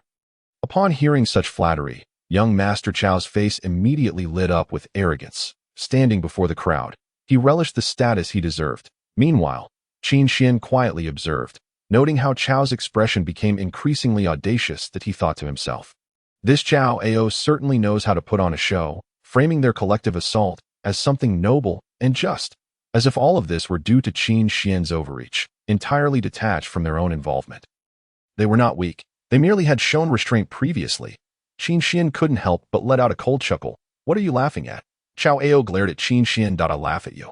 What concern is it of yours? Qin Xian retorted indifferently. This. Chao Ao's lips twitched slightly. Presumptuous, ignorant pretty boy, daring to disrespect young Master Chao. With that, a cultivator from Qingtsong Kingdom charged at Qin Xian. gripping a spear tightly, its tip aimed directly at Qin Xian's head. However, as the spearhead pierced through what should have been Qin Xian's skull, his body instantaneously disintegrated into countless particles, scattering across the combat stage. The attacker barely had time to revel in victory before he was engulfed in bewilderment. What? How is this possible? Shock flickered across his face. Before he could regain his composure, Qin Xian had mysteriously appeared behind him. Qin Xian advanced slightly and delivered a palm strike, sending the man's heavy form tumbling off the stage. Turning around, Qin Xian glanced at Xiao Ao. Are you going to step up? Looking at Xiao Ao's troubled countenance, he sneered. Did you not claim that I merely possess a slightly superior talent? Did you not think that those earlier assailants were merely holding back, allowing me to prevail? If that is the case, what do you have to fear, young Master Qiao? As Qin Xian's taunts echoed, the weight of humiliation deepened on Xiao Ao's face. Although he spoke eloquently, it was nothing more than self-consolation and an attempt to comfort others. Deep down, he understood the insurmountable chasm between himself and Qin Xian.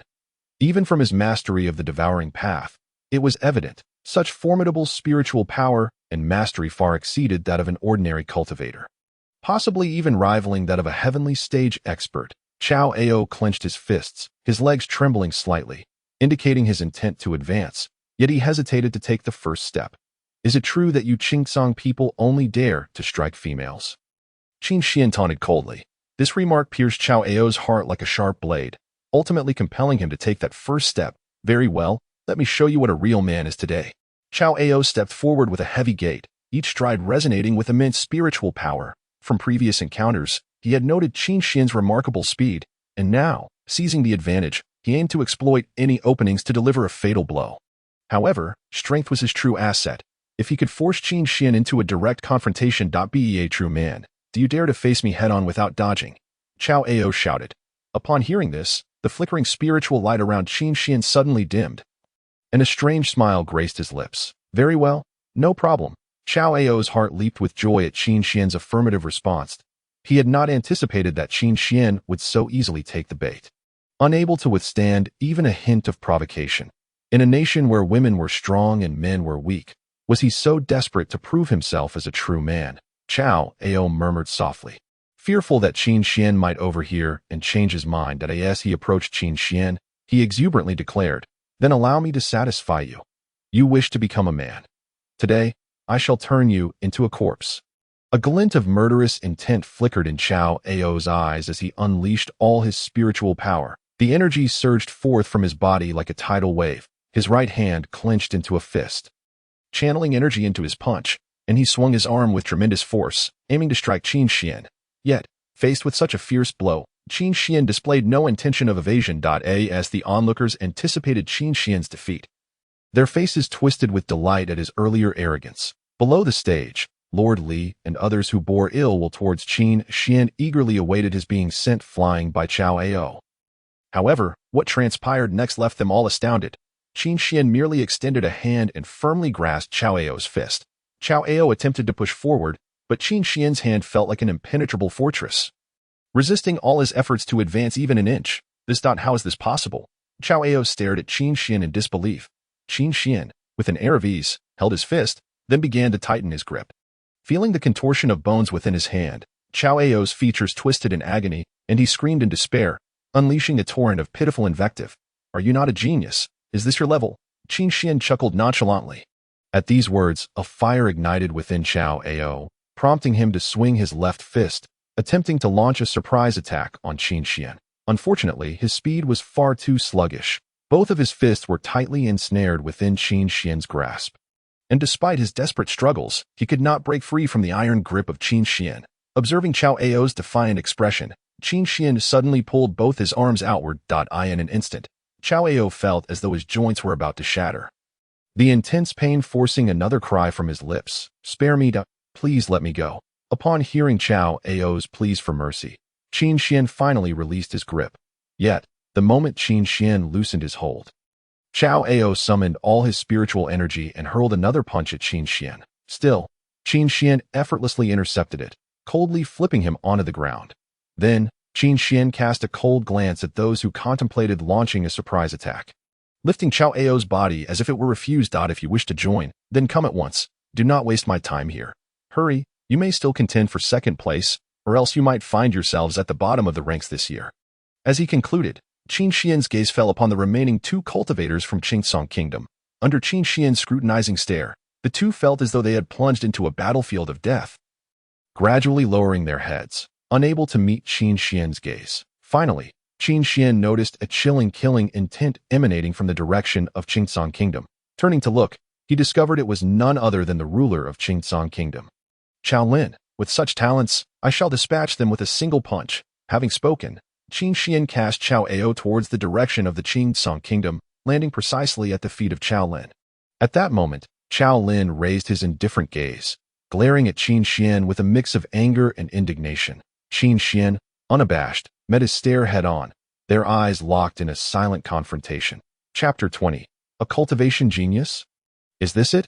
Under the overwhelming assault of Qin Xian, the cultivators from the other 4 nations, despite their combined efforts, found themselves unable to gain the upper hand. Qin Xian surveyed those cultivators, who now lay in disarray upon the ground. Their former pride replaced by the stark reality of their defeat. Is this all the strength you possess?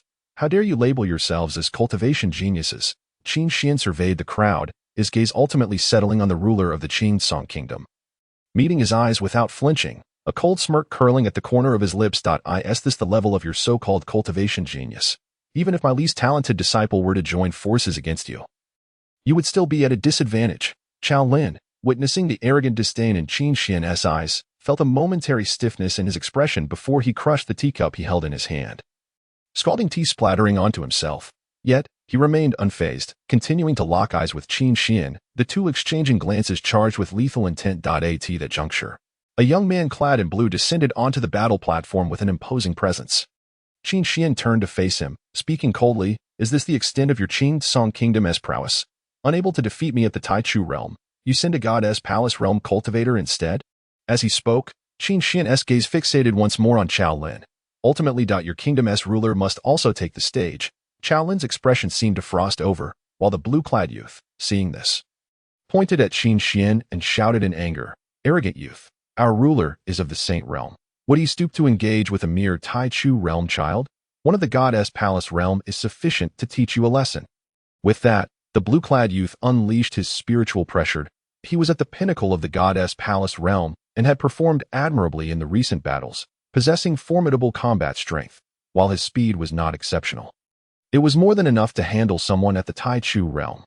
Qin Xian turned away, his expression indifferent as he regarded him, observing the confrontation between Qin Xian and the blue-clad youth. The representatives from the Luyu kingdom exhibited a spectrum of reactions. Luyu remained composed, while several female cultivators representing Luyu displayed apprehension.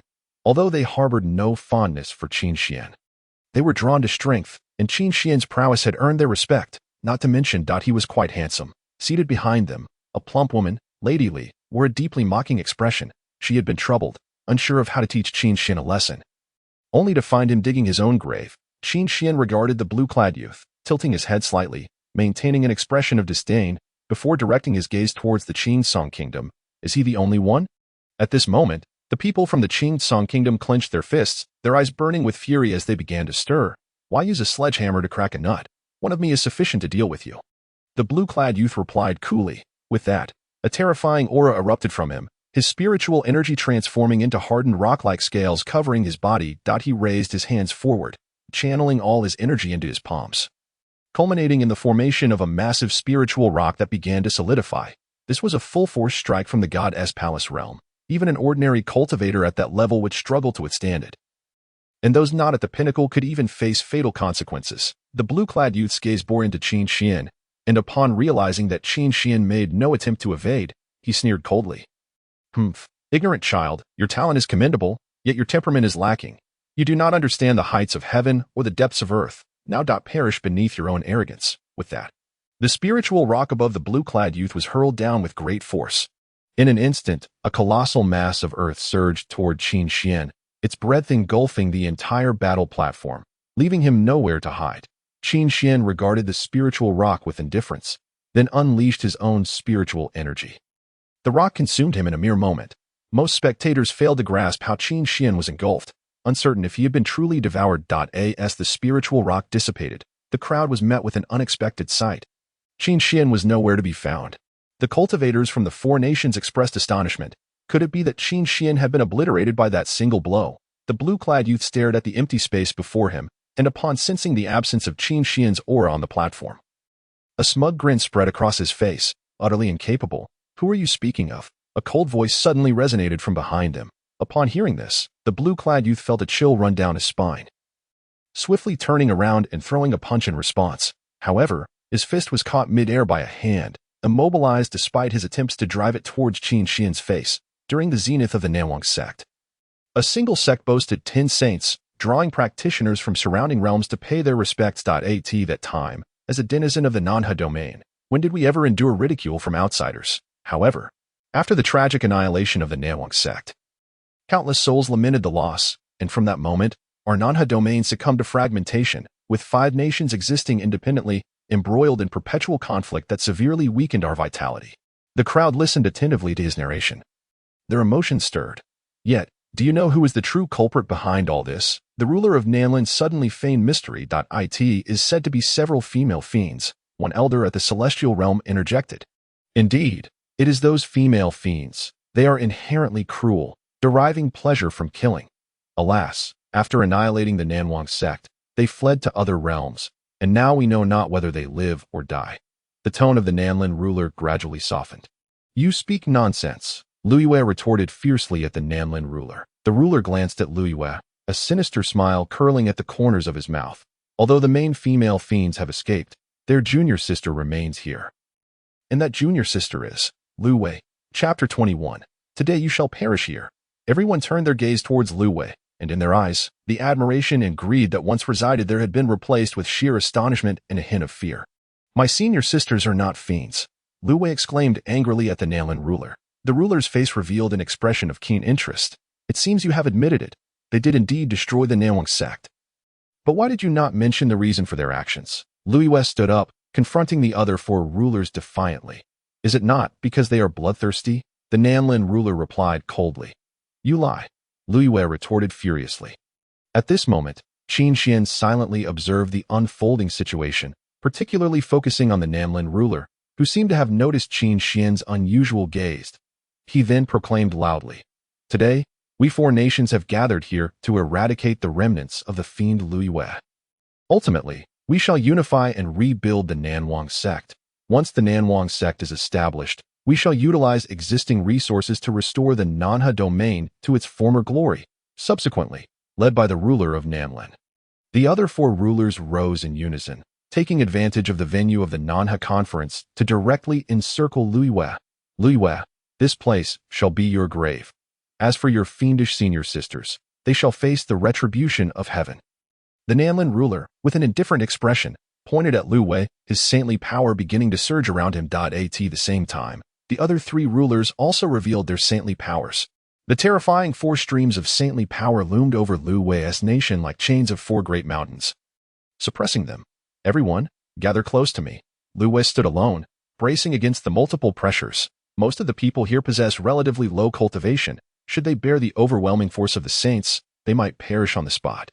Just then, a strong aura of killing intent erupted beside Luiyue. The slightly plump woman, Lady Li, brandished a dagger and ruthlessly lunged at Luiyue. However, the dagger did not pierce Luiyue's body, for Qin Xian had seized it tightly in his grip. Luiyue noticed the sudden change behind her and stared blankly at the blood on Qin Xian's hand. Master, Li Sisi, are you seeking death? What have I done to wrong you? You were pursued, and it was I who saved you. Luiyue's pupils dilated, her fury unabated.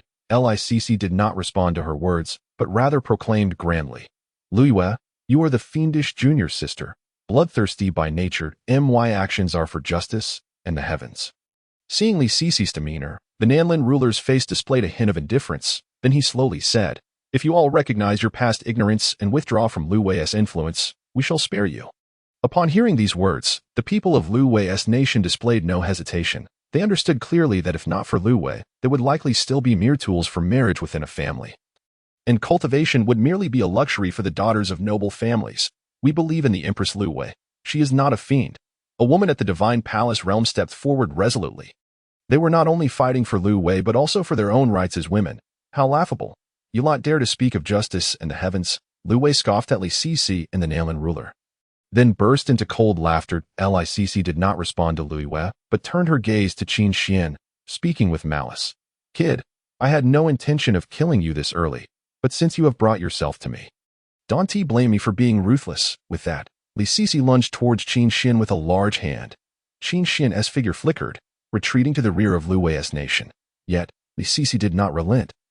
Pursuing him relentlessly, Qin Xian glanced back at Lu Wei, who was still under siege by the four saints, her expression grim. Clearly, she had not anticipated the combined assault of the four nations. Do not concern yourself with Lu Wei.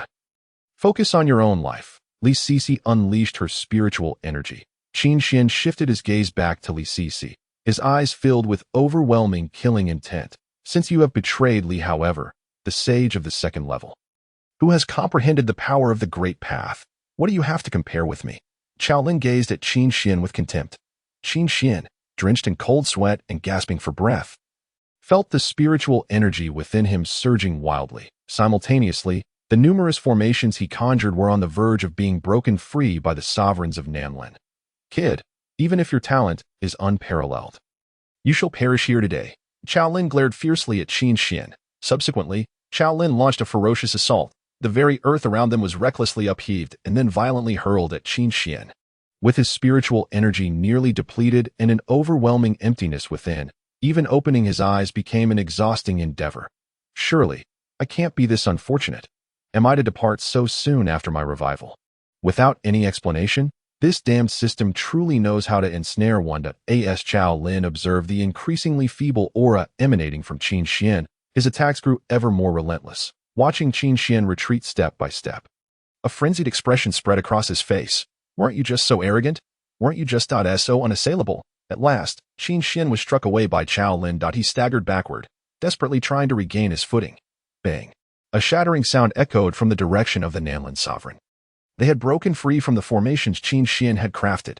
Chapter 22. Qin Xian. Everyone looked up, eager to discern who so audaciously dared to utter such bold words in the presence of four sages. Their gaze gradually settled upon a woman clad in crimson, descending gracefully from above.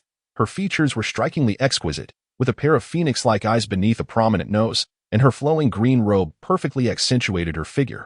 As they beheld her visage, everyone couldn't help but marvel at her breathtaking beauty, rivaling even the one known as the most beautiful woman in the southern He region. Lu Yu, who dares to disturb us? Qiaolin was the first to step forward, bellowing in anger. The crimson-clad woman merely cast a dispassionate glance his way, then lightly pushed forward with her left hand, summoning a colossal formation that erupted from beneath Qiaolin's feet. The formation enveloped him entirely, rendering him invisible to the onlookers, who could only hear his agonized cries from within. Moments later, the formation dissipated, leaving behind only faint remnants of its patterns on the ground. Yet Qiaolin had vanished without a trace. Witnessing this scene, the crowd was collectively taken aback. With a single strike, merely a single strike, a sage was reduced to ashes. I dare say, who here would be foolish enough to challenge them today? The crimson-clad woman uttered coldly. Her voice resonated with a tremendous, searing spiritual energy, striking the ears of the onlookers as if a flame were about to consume them. My lady. It seems we have not provoked you. The Nanlin sovereign's expression shifted, revealing an unmistakable respect. His cultivation was at the 4th level of the sage realm, making him the strongest within the southern He region. Yet, even so, he did not dare to show any disrespect towards the crimson-clad woman. For she had transcended the sage realm, reaching the heights of the Sage King realm, a level few sages could even aspire to attain. Is that so? Were you not just calling her a female demon? Lu Yu remarked with a cold smirk directed at the Nanlin sovereign. Upon hearing this, a tempest of turmoil surged within him. Those female demons who obliterated the Nanwang sect 80 years ago have returned. At that moment, Qin Xian descended from above like a celestial being, landing gracefully before Lu Yu. Her gaze initially swept over Lu Yu with a hint of coldness before finally settling on Qin Xian. The instant she laid eyes on Qin Xian, tears welled up in her eyes, and she stepped forward, reaching out her hands as if to touch his face. However, she halted abruptly, hesitant to make contact. For she feared that Qin Xian's form might merely be an illusion, vanishing with a single touch. Xiaojiu. Qin Xian looked at the enchanting Qin Xian before him, his face blossoming with a joyful smile. Qin Xian slowly approached Qin Xian, gently caressing his face and hair. "Master, is it truly you?" "It is I, Xiaojiu." Qin Xian affirmed with a nod. Qin Xian's delicate hand caressed his face, gliding over his hair, and finally, with a gentle flick of her fingers, she plucked a hair from his head. Feeling a slight sting, Qin Xian couldn't help but exclaim, instinctively calling out, "Qin Xian, do you wish for me to go bald?" Upon hearing that familiar voice, a smile broke across Qin Xian's face, and she rushed forward to embrace Qin Xian tightly. "Indeed, you are my master. Every time I would pluck my master's hair before, he would scold me just like this." "It must be you, my master," Qin Xian exclaimed with excitement. In the past, Qin Xian often practiced day and night, diligently cultivating at night while sleeping throughout the day. Over time, this led to an imbalance in her vitality, prompting Qin Xian to frighten her, saying it would cause hair loss. Fearing she might end up bald, she gradually adjusted her routine, though she would occasionally playfully pluck Qin Xian's hair. Qin Xian held Qin Xian tightly, while he felt her graceful form through her fitted attire. Witnessing this moment, the assembled crowd collectively expressed their astonishment. That lad of the primordial realm is actually the master of both Lu Yu and the crimson-clad Sage King? After the initial shock, however, the crowd was left with more questions and envy. What virtues did Qin Xian possess to earn the allegiance of these two extraordinarily gifted celestial women? The expression on the Nanlin sovereign's face shifted constantly as he regarded Qin Xian, then glanced at the ethereal Qin Xian, before slowly turning away. In an instant, he channeled his spiritual energy and propelled himself away into the distance. Qin Xian's eyes flashed with a hint of coldness. She thrust her left hand towards the direction the Nanlin sovereign fled, forcefully pushing forward. In an instant, a massive formation materialized from her outstretched hand, resembling a colossal lightning giant, swiftly closing in on the Nanlin sovereign. No. Please. A series of anguished cries echoed, gradually fading into silence. Ultimately, the Nanlin sovereign's voice vanished from the ears of the onlookers. As the formation dissipated into spiritual dust, the Nanlin sovereign was similarly erased from existence. "Spare me, Sage King, spare me, I beseech you." It was all the doing of the Lord of Nanha City. He infiltrated our ranks, claiming he wished to kill Lu Yu and restore the glory of the Nanwang sect. If we refused, he threatened to slay us all, that we acted against our will. We were coerced. The Nanwang sect? A chilling light flickered in Qin Xian's eyes. The sect that caused my master's demise still has remnants. The Lord of Nanha City. Lu Yu's gaze narrowed as she scanned the surrounding crowd. Yet she found no trace of him. Indeed, it was he who threatened us. Liu. Revered Empress Lu Yu, given the cordial relations between our two nations, please allow your senior sister to pardon us. The other two sovereigns knelt on the ground, crawling towards Lu Yu in supplication. Weren't you just claiming that my senior sister was a demoness, that she would face divine retribution? Lu Yu remarked coldly, her gaze devoid of warmth. We were coerced as well. The man's features twisted in sorrow, revealing profound regret. The once lofty sages now displayed such a countenance, leaving the onlookers to marvel at the cycle of heavenly justice. In the face of desperation, all dignity becomes worthless. "Master, how should we deal with these two?" Qin Xian left the decision to Qin Xian. Qin Xian regarded the two with indifference, then addressed in an instant. A spatial formation materialized before Qin Xian, and then a middle-aged man clad in brown suddenly emerged from within, rushing forth. He gazed at the scene before him with a look of bewilderment, and when his eyes fell upon Lu Yu, he trembled all over. "Lu Yu, it has been a long time since we last met. The Lord of Nanlin City." Lu Yu let out a cold laugh. Qin Xian cast a disdainful glance at the man, then gathered her spiritual power in her right hand, directing it towards him. "Are you the remnants of Nanwang's sect?" The man, with a cultivation level at the 6th stage of the Saint Realm, showed no intention of resistance in the face of Qin Xian's presence, promptly kneeling down. "Demoness. No, Holy King. I beseech you to spare me. What is your name?" Qin Xian suddenly inquired, looking at him. My name is. I am Nanhe. A hint of embarrassment crept across Nanhe's face. Before the Holy King, he dared not lie. "Nanhe?" Qin Xian pondered for a moment, then turned to Qin Xian. "This person bears the surname Nan. I suggest we do not let him die too quickly." The Nan surname is indeed the foremost surname of the Nanwang sect. It was also the internal force of the Nanwang sect that pursued Qin Xian most fiercely. The conflict originated from the members of this Nan surname. Upon hearing this, deep fear washed over Nanhe's face, and he hastily bowed his head to Qin Xian. "Please spare me. Spare me." However, the gathering spiritual power in Qin Xian's hand showed no signs of abating. A formation surged forth from her palm, directly engulfing Nanhee's figure. Soon after, his anguished cries echoed, each more torturous than the last. The onlookers, upon hearing these cries, cast fearful glances at Qinshin. The demoness is not to be trifled with. And the female demoness is even more formidable. When Nanhee's cries finally faded into silence, Qinshin abruptly turned, embracing Qinshin once more. Master, I am so sorry. Your disciple has caused you suffering. Qinshin had yet to respond to Qinshin's sudden action when a chilling mechanical voice resonated in his mind. Chapter 23. You still speak so eloquently. Finding a disciple activates return reward. 1/5 of the Supreme Formation Scroll, 1/4 of the Supreme Technique. Disciple meets Master. Activates return reward. Formation Holy Path achieves great completion. Upon hearing this voice, Qinshin's gaze flickered slightly at 1/5 of a Supreme Formation Scroll. The formations defined by the system must be extraordinarily powerful. They are undoubtedly creations of unparalleled formation masters capable of dominating a section of the spirit realm. Even receiving just 1/5 of such a scroll would suffice for Qinshin's needs. Qinshin sensed 2 scrolls manifesting in his mind finally silently reciting their names. Wind and Thunder 5 Elements Formation, and the Reversal Dragon Elephant Technique. Yet, Qinshin's greater focus lay upon the Reversal Dragon Elephant Technique, regardless of how formidable the formation provided by the system. The path of formations remained merely a supplementary study for Qinshin, while the technique represented the path of spiritual power in combat, which was the ultimate strength he pursued. Master, Master, a voice called out within Qinshin's mind. Exiting the system, he returned to reality, where Qinshin's exquisite face was wide-eyed, her elegant brows slightly furrowed. Master, we have not seen each other for a century, yet you merely gaze at me in distraction. Do you not have a single word to say to me? Qinshin, gazing closely at Qinshin and her bewitchingly beautiful visage, could not help but exclaim, It is not that I have not seen you for a century.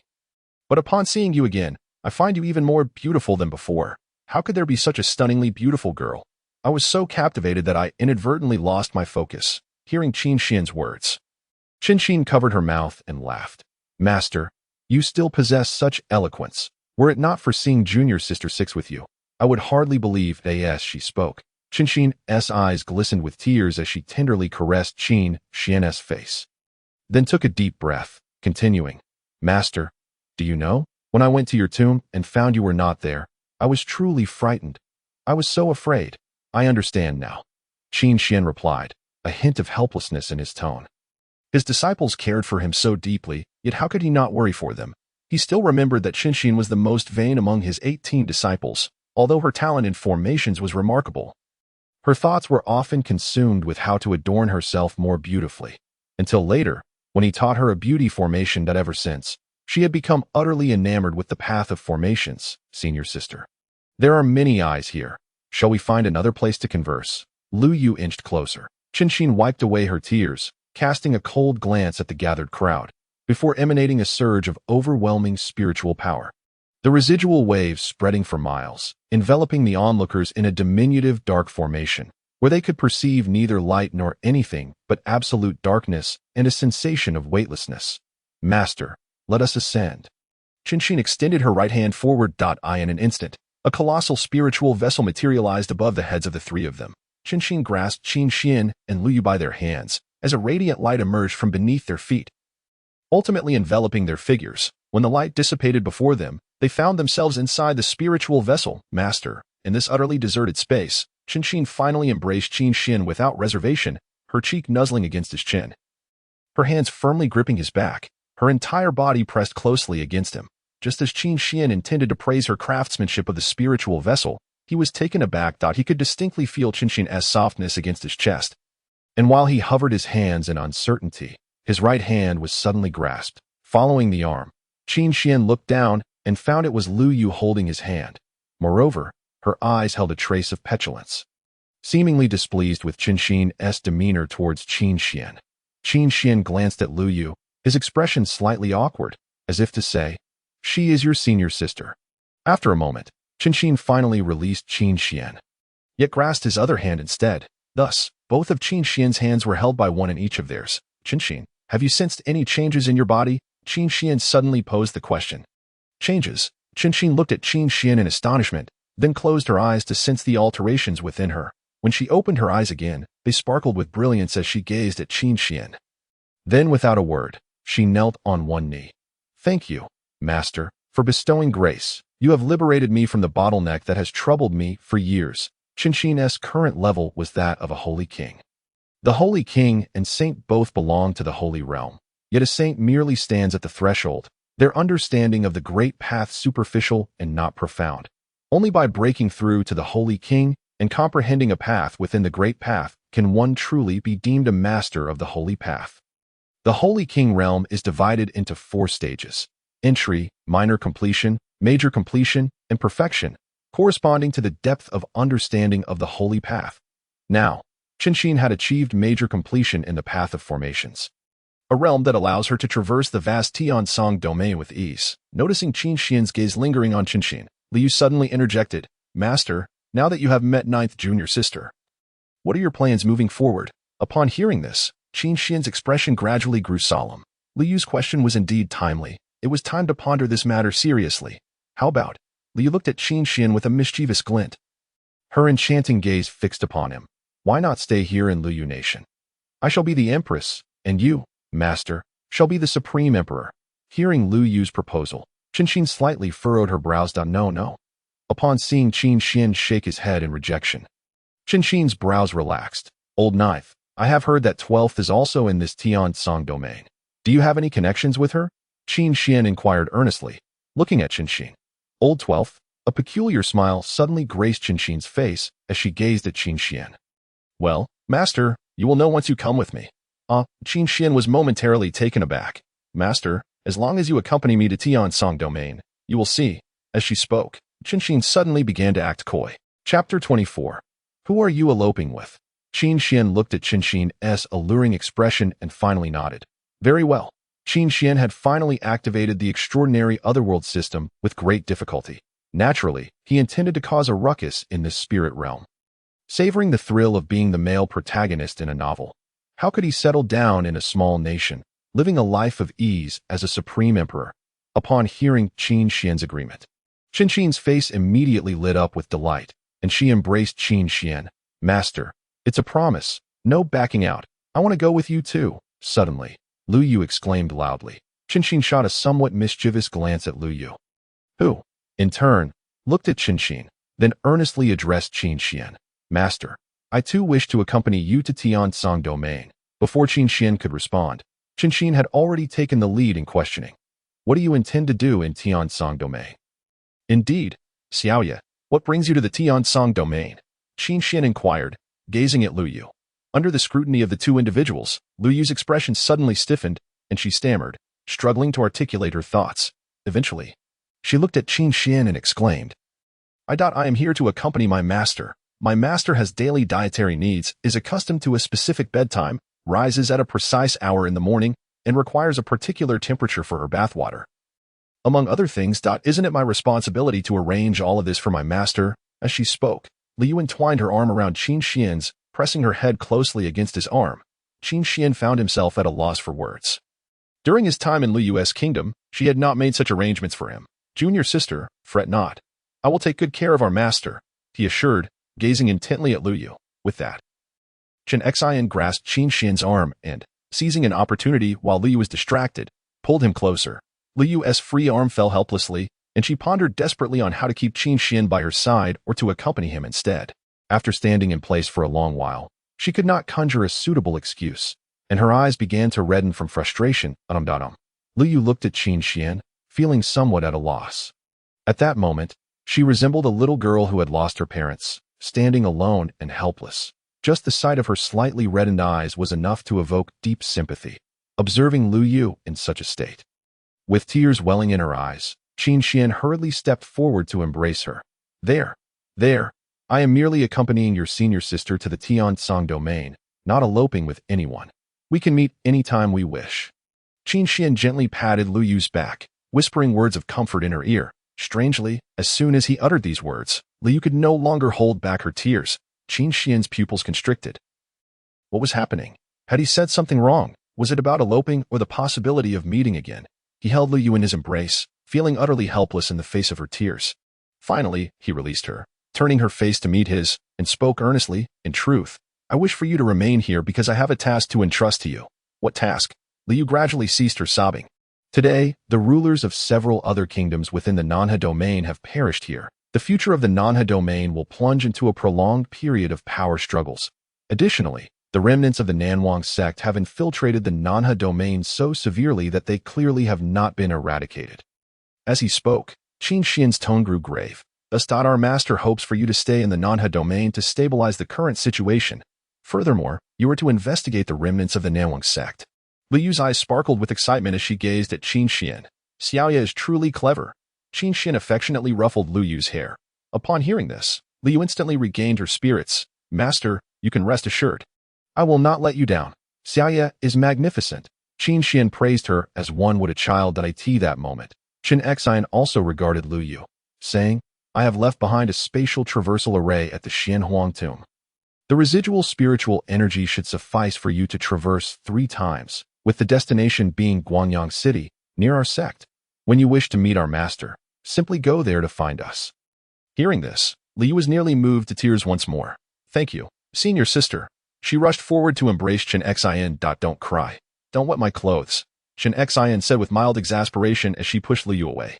Qin Xian observed Chen Xian, feeling a twinge of admiration. At last, Chen Xian was embodying the role of a senior sister. It was hard to believe that these two once quarreled fiercely over who would get to eat Qin Xian's cooking.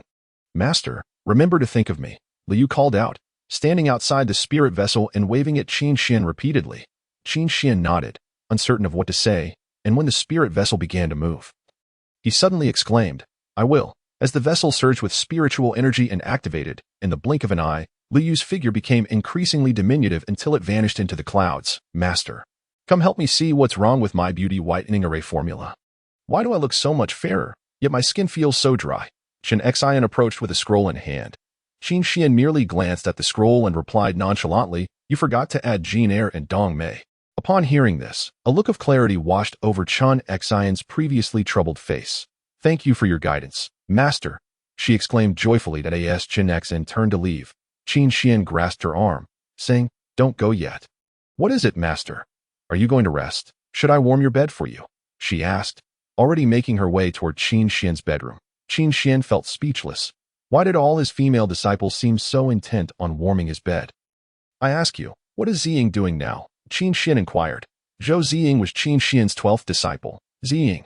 Chen Xian's face lit up with a hint of a smile as she replied, "Well, once you arrive in the Tiansong domain, you will naturally know what she is up to." Subsequently, Qin Xian slept another night in the warm bed prepared by Chen Xian. It must be said, after becoming accustomed to falling asleep enveloped in Lu Yu's fragrant presence, he found it difficult to sleep upon catching a whiff of Chen Xian's even more potent aroma. The spirit vessel piloted by Chen Xian moved at an astonishing speed, and by the next morning, they had already entered the Tiansong domain. Chapter 25. Master Little Man, Master. Master. The series of intermittent calls echoed from far away, pulling Qin Xian from his slumber. Groggily, he opened his eyes to see Chen Xian's face mere inches away. He could kiss her cheek with a simple movement. "Why are you so close to me?" Qin Xian asked, clutching the blanket as he slowly shifted to the side. "That I wanted to see if you were awake." Chen Xian gazed at him with wide, somewhat aggrieved eyes. Qin Xian sighed. Thankfully, he had the habit of sleeping in his clothes. "But don't look so closely, all right? It's making me feel rather unsafe," he replied with a hint of exasperation. With that, Qin Xian lazily climbed out of bed and stretched. He had been kept up late by Chen Xian's antics the previous night, leaving him with a restless sleep in the middle of the night. He had felt something pressing against his waist, only to discover it was a hair ornament that Chen Xian had inadvertently dropped. "Ah, Master, you've broken through to the 9th level of the Taichu realm." Chen Xian exclaimed in surprise upon noticing Qin Xian's aura. Qin Xian merely responded with a casual "oh." His cultivation speed was now 10 times faster than usual, and with the powerful cultivation array embedded within Chen Xian's spirit vessel, he was absorbing the spiritual energy of heaven and earth even more swiftly. At his current rate, even if others were to cultivate without rest, they could not catch up to him, let alone with his seemingly limitless potential. For Qin Xian, becoming the strongest in this spiritual realm was merely a matter of time. Now he finally felt a semblance of the happiness befitting a protagonist in a novel. "When are we going to find Ziying?" Qin Xian asked Qin Xin that moment. Qin Xin was completely absorbed in the delicious food Qin Xian had prepared. Even when she heard his question, she merely replied, "Master, there's no rush. Let me return to the association first. And then I'll take you to meet junior sister Ziying." Qin Xian nodded and shot a glare at Qin Xin. "Eat slowly. No one is going to snatch it from you." Hearing this, Qin Xin finally slowed down her pace, though she soon began to lament, "Master, you have no idea how I've endured the days without you. The food was either inedible or too high in fat content. In this past 100 years without you, I've hardly had a chance to enjoy good food. You, Master, always provide me with such delicious, healthy meals that don't make me gain weight. You could just create an array to eliminate the fat from your body." Qin Xin said, somewhat exasperated. "It's not the same." Qin Xin set aside her vegetarian chicken leg and earnestly replied, "Master, didn't you say that fried foods have a particularly high caloric content? Eating them can adversely affect my skin, making my face an uncoordinated oily mess. It's called calories." Qin Xian emphasized. Right, caloric. It's calories." Qin Xian felt a bit drained. This girl could concoct intricate beauty arrays, but couldn't remember a simple term like calories. Currently, Qin Xin was serving as the vice president of the Tiansong Domain Array Master Association, holding a position just below the president and above countless others. But even the president dared not intervene when she wished to do something. The initial choice of Qin Xin to join this place stemmed from its relatively unrestrained environment, where she could also procure an abundance of cultivation and beauty materials. The spiritual vessel finally docked at a luxurious palace nestled halfway up the mountain. Standing on the boat, Qin Xian gazed into the distance and beheld a densely packed city, where the minuscule walls resembled a trail of ants. He murmured slowly, "Guangyang City. Master, this is where I reside on a daily basis." Qin Xin grasped Qin Xian's hand. Qin Xian observed the opulent yet tastefully adorned palace and could not help but marvel at how Qin Xin truly embodied the essence of beauty in every facet of her life. Indeed, quite impressive. Qin Xian nodded in appreciation. Suddenly, the serene palace was disrupted by a cacophony of voices. A throng of women, clad in sheer garments, rushed out of the palace, excitedly calling, "Master, Master, Master, what is all this commotion? Did I not explicitly state that there should be no running around? Not only are you damaging my residence, but what if someone gets hurt?" Qin Xin reprimanded the group of women sternly. Hearing her chiding, they all lowered their heads in shame. Very well, just be more cautious next time." Qin Xin endeavored to calm her rising anger. Subsequently, the women raised their heads, and their gazes inevitably fell upon Qin Xian. "Is the person beside Master a man? It must be a man, right? His chest doesn't seem that ample. Moreover, he appears to have some dark facial hair." "Huh, a man." One of the women could not contain her astonishment. Her exclamation rippled through the others, dispelling their confusion and replacing it with profound anxiety. "Master." A woman in a green dress stepped forward, casting a glance at Qin Xian, then respectfully addressing Qin Xin. "Master, is this person truly a man?" Upon hearing this, Qin Xian felt an urge to spit blood. Was his masculinity so indistinct? "Yes, indeed, he is a man," Qin Xin affirmed with a nod. Upon her confirmation, the shock on the women's faces intensified, witnessing their expressions. Qin Xian could only feel a surge of frustration. Were they serious? They needed Qin Xin to confirm his gender before they could accept it. What kind of disciples had Qin Xin raised? Well then, once he settled in, he would certainly teach them a lesson. "However, Master, did you not mention that you only accept female disciples?" Another female disciple interjected, her furrowed brow revealing her concern and confusion. "He is not my disciple." Qin Xin replied indifferently, "Not a disciple. Then what is he?" "Master's little man." The thought alone transformed the expressions of the female disciples into a vivid tapestry of emotions. Qin Xian looked at Qin Xin's disciples in disbelief, lamenting the naivety of those she had trained.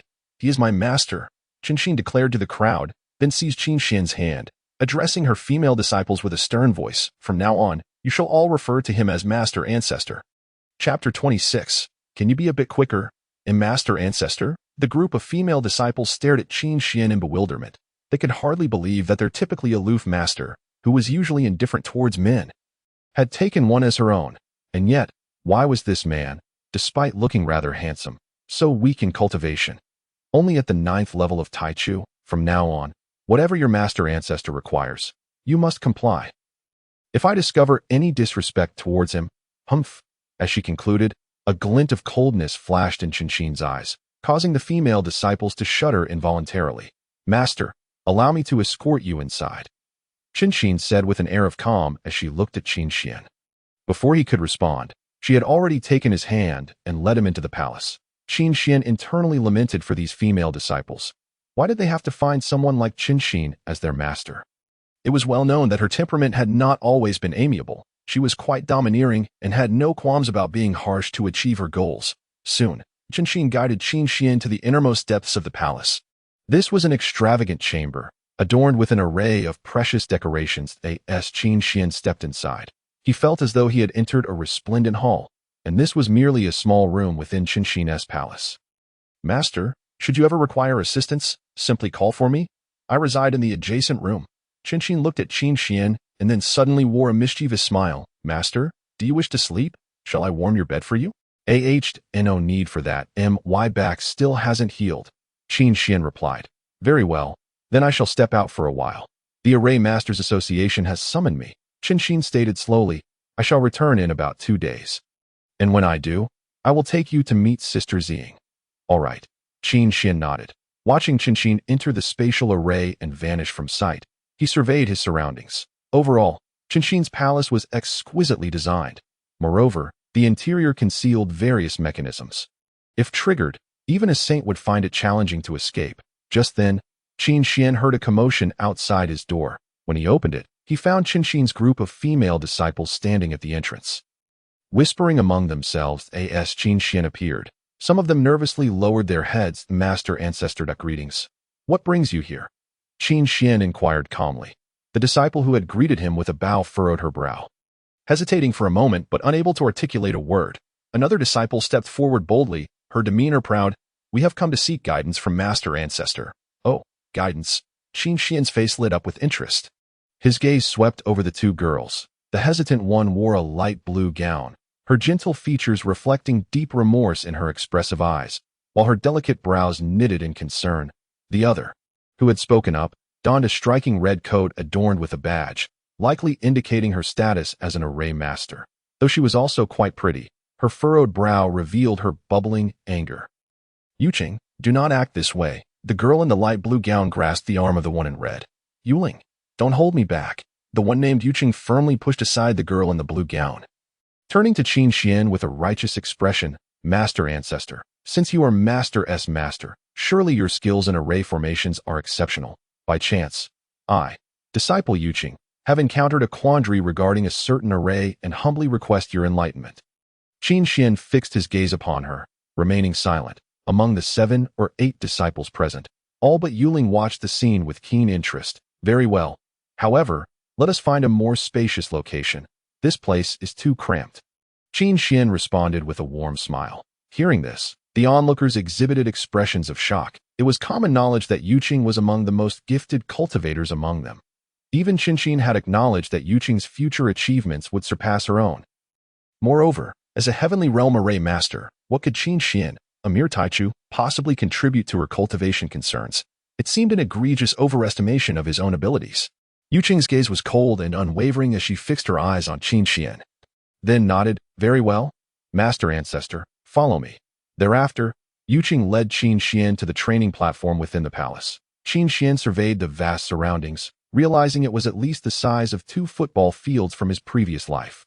The space was well lit and ventilated, housing a spirit-gathering array that accelerated cultivation. This truly was an excellent place for training.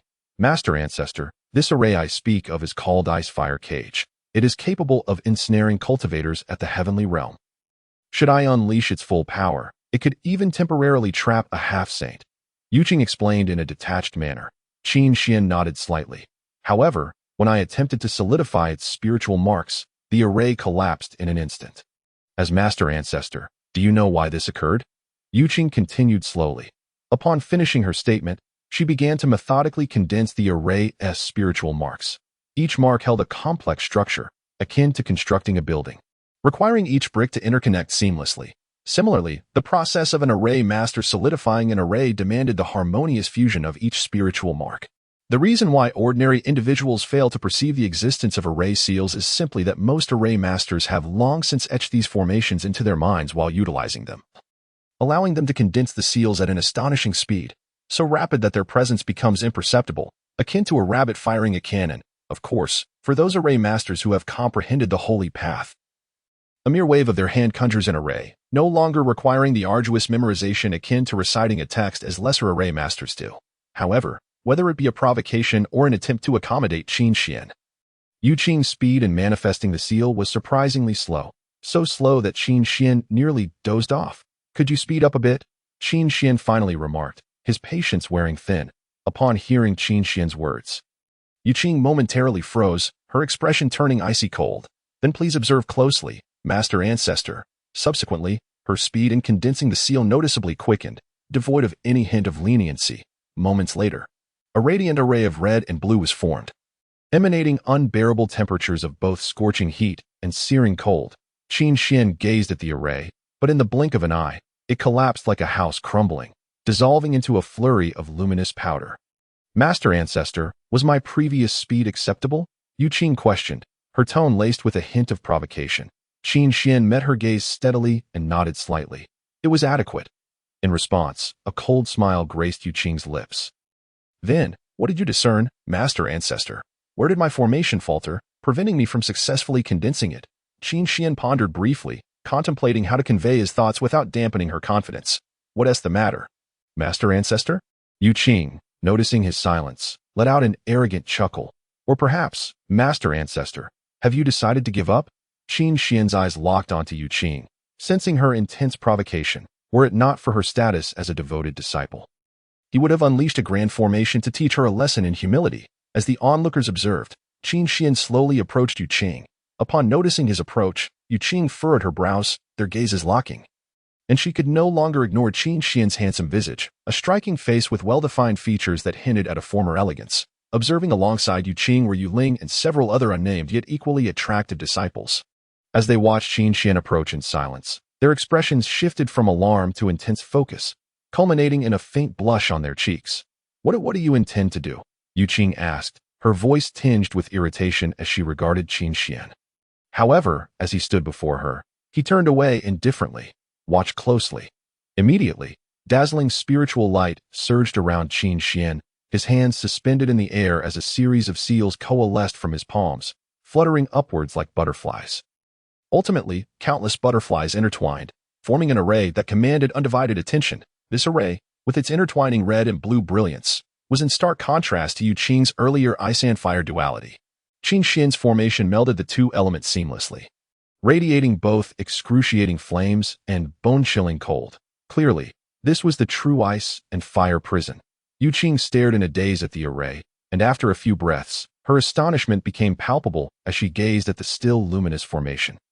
"Master Ancestor, this." Why Yu Qing looked at Qin Xian in disbelief, her eyes darting between the array and him. Meanwhile, Yu Ling and the other disciples also regarded the ice and fire prison with astonishment. They were well aware of the complex difficulty of this array, which had consumed many days of their efforts to no avail. Even the most talented among them, Yu Qing and Yu Ling, had been stymied at this juncture. Yet, this Master Ancestor, whose cultivation was merely at the primordial beginning realm, had accomplished it with such ease. "Did you glean where your previous mistakes lay from observing my technique?" Qin Xian inquired, looking at Yu Qing. Yu Qing was momentarily taken aback, her expression betraying some embarrassment. She had been so focused on Qin Xian's face that she hadn't paid attention to the details. "In truth, your foundation in array formations is quite solid. When you condensed that array earlier, every seal and every bit of spiritual energy was utilized to perfection. However, regrettably, this ice and fire prison." Qin Xian proceeded to elaborate extensively, articulating an array of theoretical knowledge, so much so that he himself was unsure how he had conjured it. Watching the young women become enthralled by his words, Qin Xian nodded in satisfaction, feigning nonchalance as he concluded. "In summary, you have vastly underestimated your own mastery over ice and fire." With that, he dramatically turned away, leaving them with a captivating silhouette. Why Yu Qing remained diligently trying to comprehend Qin Xian's earlier discourse, eventually glancing back at his retreating figure. Despite his mere primordial beginning realm cultivation, his demeanor while condensing the ice and fire prison had exuded such calmness, and his movements flowed seamlessly. Based on Yu Qing's extensive experience with array masters, She could confidently assert that this master ancestor's skill was anything but ordinary. Contemplating this, she promptly knelt on one knee.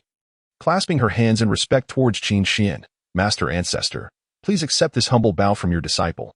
Following suit, Yu Ling and the other disciples also knelt in unison. Master Ancestor, please accept our bow. Qin Xian quickly turned, feigning seriousness as he nodded. His rapid condensation of the array and the cascade of seemingly incomprehensible terminology had served a purpose, to assert his authority over these prideful female disciples. After all, did the dignity of a master ancestor need constant reinforcement through earnestness? If there's nothing else, you may disperse, he declared, turning to depart, leaving behind a throng of disciples watching his retreat. Later that midnight, as Qin Xian prepared barbecue in the kitchen, the enticing aroma wafted through the air, captivating his senses with a delightful allure. Indeed, days filled with barbecue were a true indulgence. Master Ancestor? A soft voice called out. Qin Xian turned to find Yu Ling and Yu Qing approaching. What brings you here? He inquired, feeling as though he had been caught indulging in a secret treat. We were practicing late at night and caught a whiff of something delicious, so we came to investigate. Why Yu Qing chimed in, continuing Yu Ling's thought, observing the forlorn expressions on the two young women. Qin Xian felt a twinge of guilt, as if he were hoarding a delightful feast without inviting his disciples. Would you like some? He offered, handing them a freshly grilled chicken leg. Surely, by including them in the barbecue, he wouldn't be guilty of selfishness, right? However, to his surprise, Yu Qing and Yu Ling stared at the chicken leg for a moment before looking back at him in confusion. Master Ancestor, what is this? Qin Xian was momentarily taken aback. What peculiarities did these two disciples possess that they didn't even recognize a chicken leg? Noticing the bewilderment on their faces, he cleared his throat, adjusting his tone to one of earnestness. This is a chicken leg I specially roasted from the leg of a forest fire turkey beast. Consuming it will enhance your speed to some extent. Really? Yu Ling's eyes sparkled with excitement. Indeed, of course, Qin Xian affirmed, nodding seriously as he presented 2 chicken legs to them. Hurry and eat while it's hot.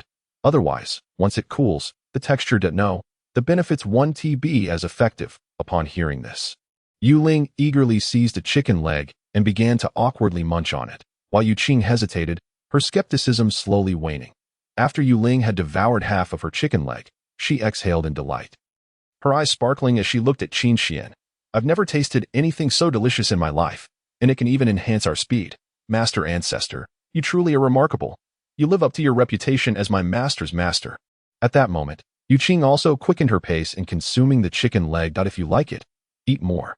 Qin Xian encouraged, adopting a nurturing tone akin to that of a loving elder, as he too bit into a chicken wing. Had it not been for the Master Ancestor, I would have never known that this world holds such delectable treasures, Yu Ling remarked, glancing at Qin Xian as she feasted, avoiding Yu Ling's admiring gaze. Qin Xian casually inquired, what did your master typically provide you with in the past? What kind of dish is this? She rarely allows me to consume such meat, for the master asserts that eating meat can lead to weight gain. And gaining weight renders one less attractive, besides which, it may also lead to various health issues. Thus, she seldom permits us to dine on meat, only occasionally allowing us a small amount to supplement our nutrition. Yu Ling said with a look of deep melancholy. Qin Xian shook his head in exasperation. It seems that not only is Chun Exine strict with herself, but she is equally harsh with her disciples. Indeed, the most unforgiving ones towards women are always other women. Rest assured, with the ancestral master present, you shall have meat to eat every day. As he spoke, Qin Xian handed a piece of chicken breastbone to Yu Ling. Upon hearing this, Yu Ling's large eyes sparkled with delight, curving like the crescent moon. That's wonderful. Thank you, ancestral master. You are too kind. However, ancestral master, do not let us have too much. Otherwise, we might break out in acne. And having acne would not be attractive at all. Yu Ling stated earnestly. Yu Ling's remarks. Qin Xian could only manage a somewhat bewildered smile before turning his gaze towards the silent Yu Qing, in contrast to Yu Ling's brightness and innocence.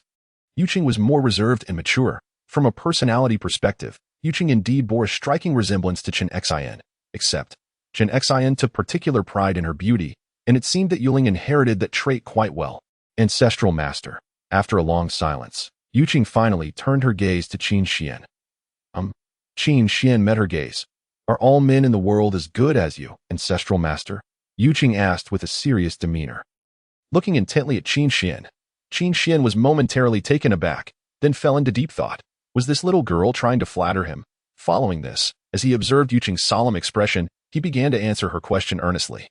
I do not know how good I appear in your eyes, but in this world, regardless of gender, different individuals will always have their merits and flaws, just like you must have encountered some women whom you found utterly detestable before. Upon hearing this, both Yuqing and Yuling nodded earnestly. So have I. I have encountered far too many foolish men.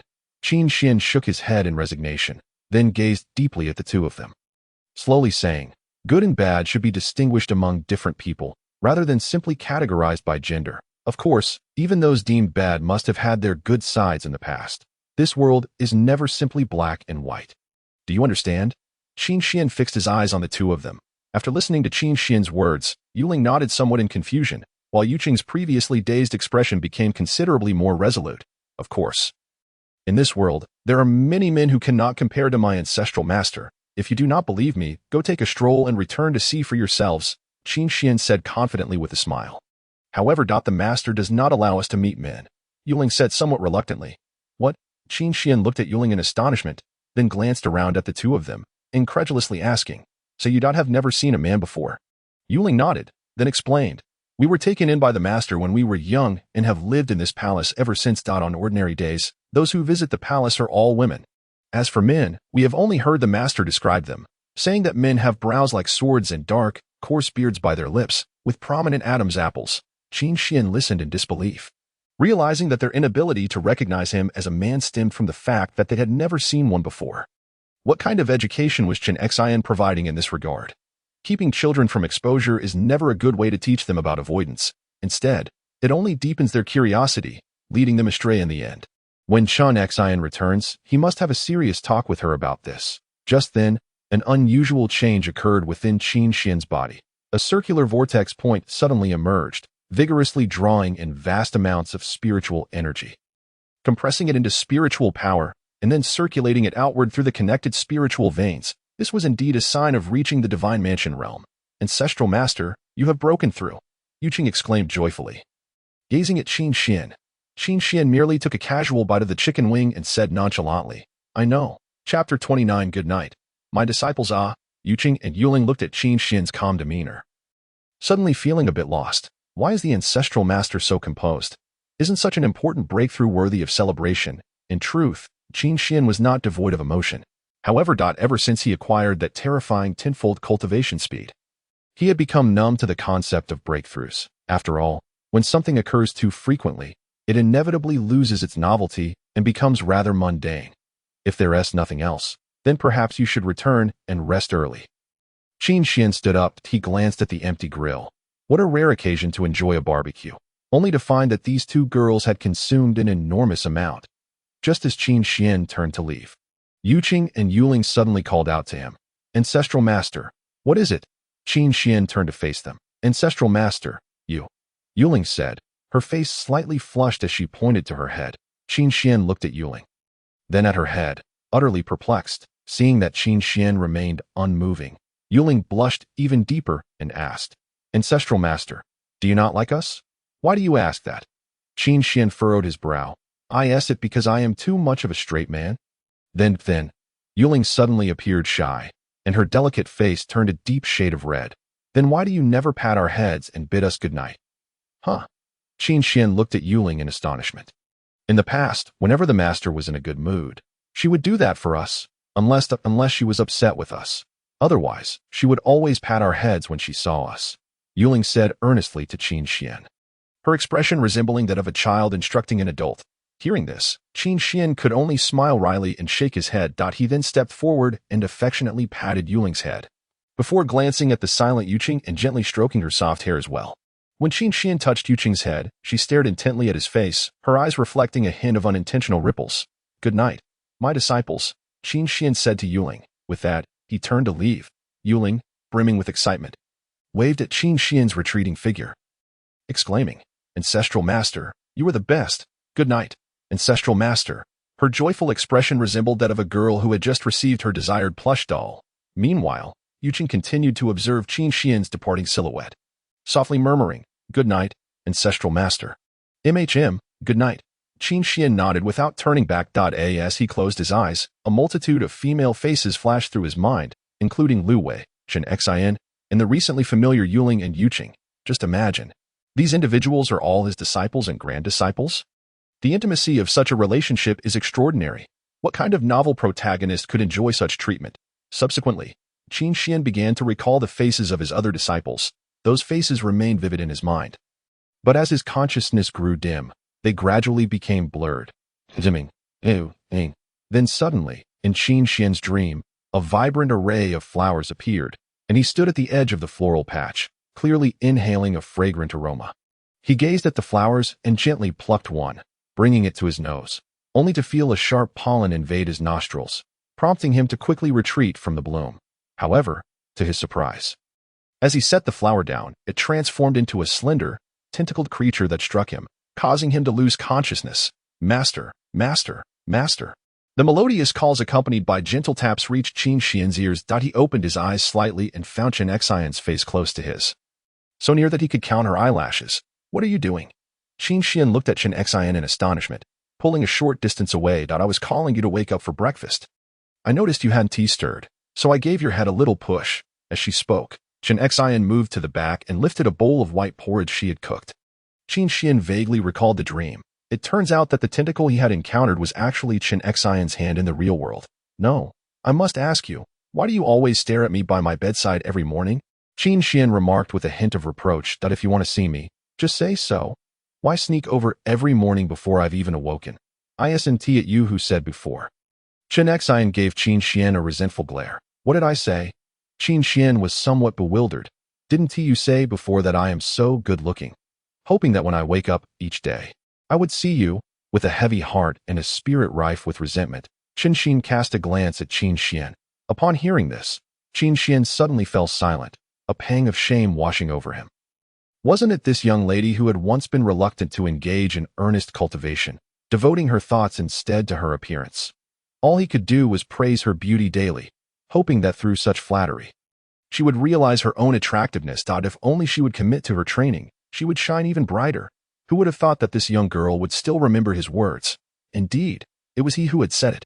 Qin Xian nodded, then continued, however, you need not stand so close to me in the future, even if you are merely at my door. When I awaken and open my eyes, the first person I see shall still be you. The first sight upon waking cannot be the same as the first person encountered afterward. Qin Xian gazed at Qin Xian, somewhat speechless. Close enough. Close enough. Qin Xian hastily deflected.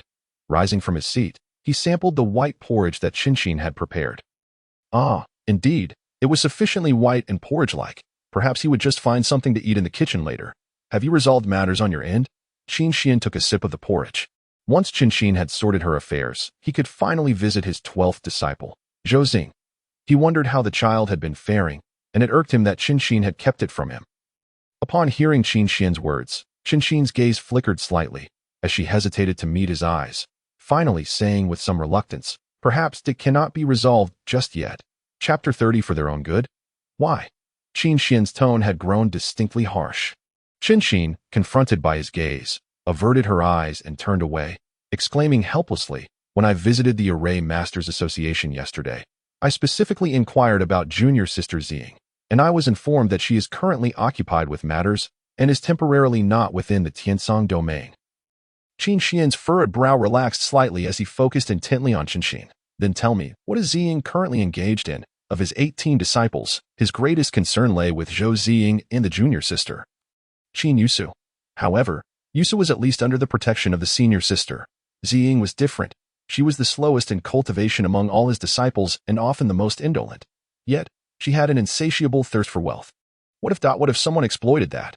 Rest assured, Master, junior sister Ziying is not the same as she once was. Qin Xian turned to face Qin Xian, her expression calm. Even if I encounter trouble in the Tiansong domain, junior sister Ziying will not suffer any harm. At this revelation, Qin Xian's gaze sharpened. Was Ziying truly capable of such feats now? Junior sister Ziying is currently managing a bank, trading and exchanging various cultivation resources.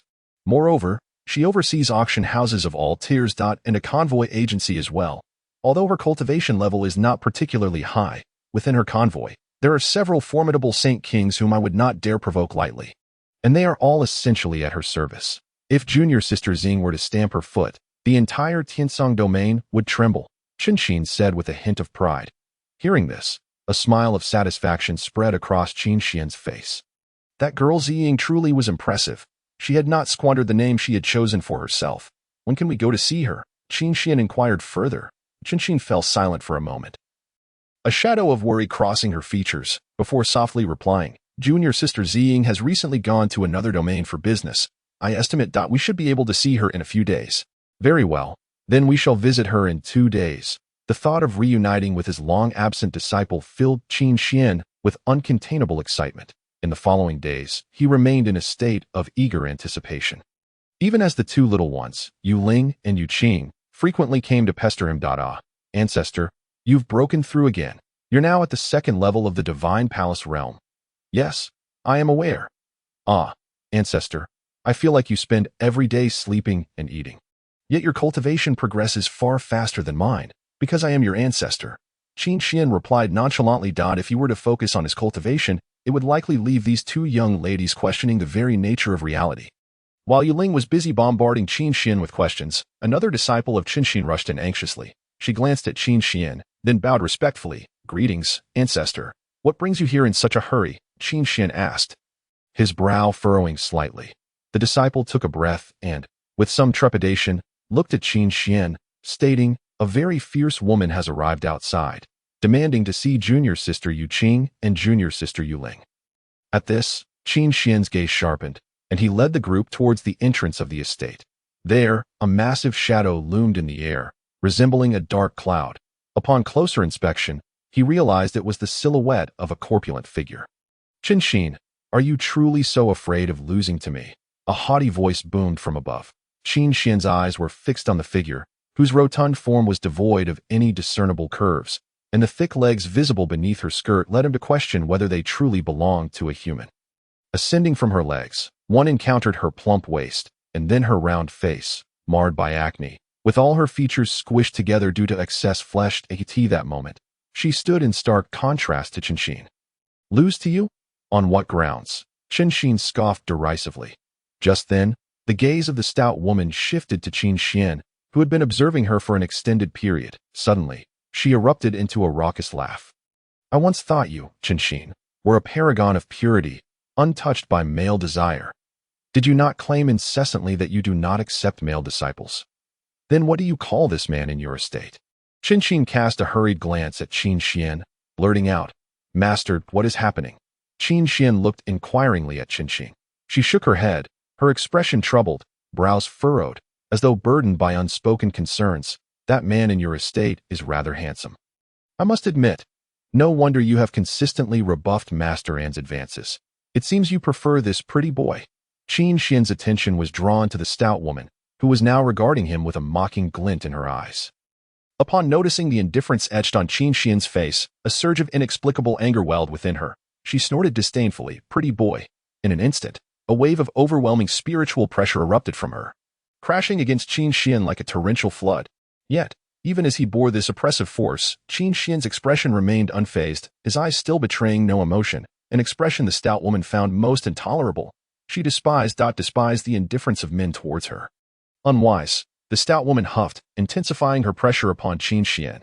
Enough, a cold voice interjected. It was as though an iron fist had struck, shattering the oppressive aura surrounding Qin Xian. Lume, I advise you not to create disturbances here. Otherwise, do not blame me for disregarding the rules of the Array Masters Association. A hint of murderous intent laced Qinxin's tone. Seeing Qinxin in such a state, Lume's heart quivered slightly as she cast another glance at Qin Xian. Humph, Qinxin, you may remain here with your pretty boy for eternity, but do not return to the Array Masters Association to ensnare others, Lume remarked coldly. With that, a teleportation array materialized beneath her, and her massive figure leaped into it. Qinxin descended from the confrontation in the air. What on earth just transpired? Qin Xian inquired, his brow deeply furrowed. Faced with Qin Xian's questioning gaze, Qinxin instinctively lowered her head, then glanced at Yu Ling and the others behind her before slowly confessing. Recently, there has been a competition among young array masters at the Array Masters Association. Upon hearing this, both Yu Ling and Yu Qing's eyes sparkled with eagerness. However, I do not want them to participate. Qin's gaze turned icy as she regarded Yu Qing and Yu Ling. Ah! Yu Ling exclaimed in disappointment. While Yu Qing's head drooped in dismay. Seeing their disheartened expressions, Qin Xian stepped forward, shielding Yu Qing and Yu Ling from Qin's stern gaze, and asked, "Why do you not want them to compete?" "Because the world is fraught with chaos. With their level of maturity, they would undoubtedly cause turmoil if they ventured out," Qin replied sharply. However, Qin Xian's expression grew increasingly grim. "So, you intend to keep them confined here forever? Allow them to stagnate in their growth?" Qin found herself momentarily at a loss for words under Qin Xian's scrutiny. She gazed at him, and after a long pause, finally exhaled slowly. "I am doing this for their own good." In response, Qin Xian delivered a sharp slap to Qin's forehead without hesitation. "For their own good? You claim to act for their benefit? But have you asked them if they are willing to live this way?" Qin Xian glared at Qin with irritation. He had thought her vanity was merely superficial, but to his surprise, she was stubbornly rigid in her beliefs. "How did I teach you before?" Qin Xian's gaze was fixed intently on Qin. "Do not presume to make choices for them. The decisions you make are forever solely your own. Yet I have experienced more than they have." Qin said somewhat stubbornly. "So what? Each person's path is unique. How can you be certain that you and they are on the same journey?" Qin Xian stared at Qin. Under Qin Xian's unwavering gaze, Qin felt a slight unease. Her eyes occasionally darted towards Yu Qing and Yu Ling, her expression revealing deep conflict. Nevertheless, it appeared that Qin still wished to resist. "There are no buts. This is final." Qin Xian replied firmly, then turned to leave. While Yu Ling, Yu Qing, and the other disciples of Qin exchanged glances at Qin's complex expression before ultimately following closely behind Qin Xian. The following morning, when Qin Xian awoke, he found Yu Ling's exquisite face astonishingly close to his own, so near that he could feel her breath. Qin Xian grasped the blanket as he sat up, looking at Yu Ling with a resigned expression. "This little girl truly resembles her mentor, Qin. What is it?" Qin Xian rolled his eyes. Before he could receive an answer, Yu Ling leapt into an excited embrace, launching herself onto Qin Xian's bed and wrapping her arms tightly around his neck, the sweet fragrance of her youth enveloping him. "Master Ancestor, this is wonderful, truly wonderful. Master, she has finally agreed to let us participate. This is simply splendid." Yu Ling and Yin's tone bore a hint of anger as he spoke. Qin Xian's gaze remained fixed on Yin, who indeed seemed to be overstepping his boundaries. Did he think of himself as someone of great importance? The mere thought caused Qin Xian's brow to furrow slightly. "He is not my disciple." Qin had clutched Qin Xian's arm tightly. Just as Qin was about to speak, Qin Xian swiftly positioned her behind him and calmly remarked, "I find this competition rather intriguing, and I wish to participate." "Xiaojiu." Qin gazed at Qin Xian's profile, momentarily entranced. "Master." Upon hearing Qin call, both Lu Mei and Yin wore expressions of astonishment. This young man, merely at the divine mansion realm, was actually the master of Qin, who was at the Saint King level? "Huh? You claim this young man is your master, Qin.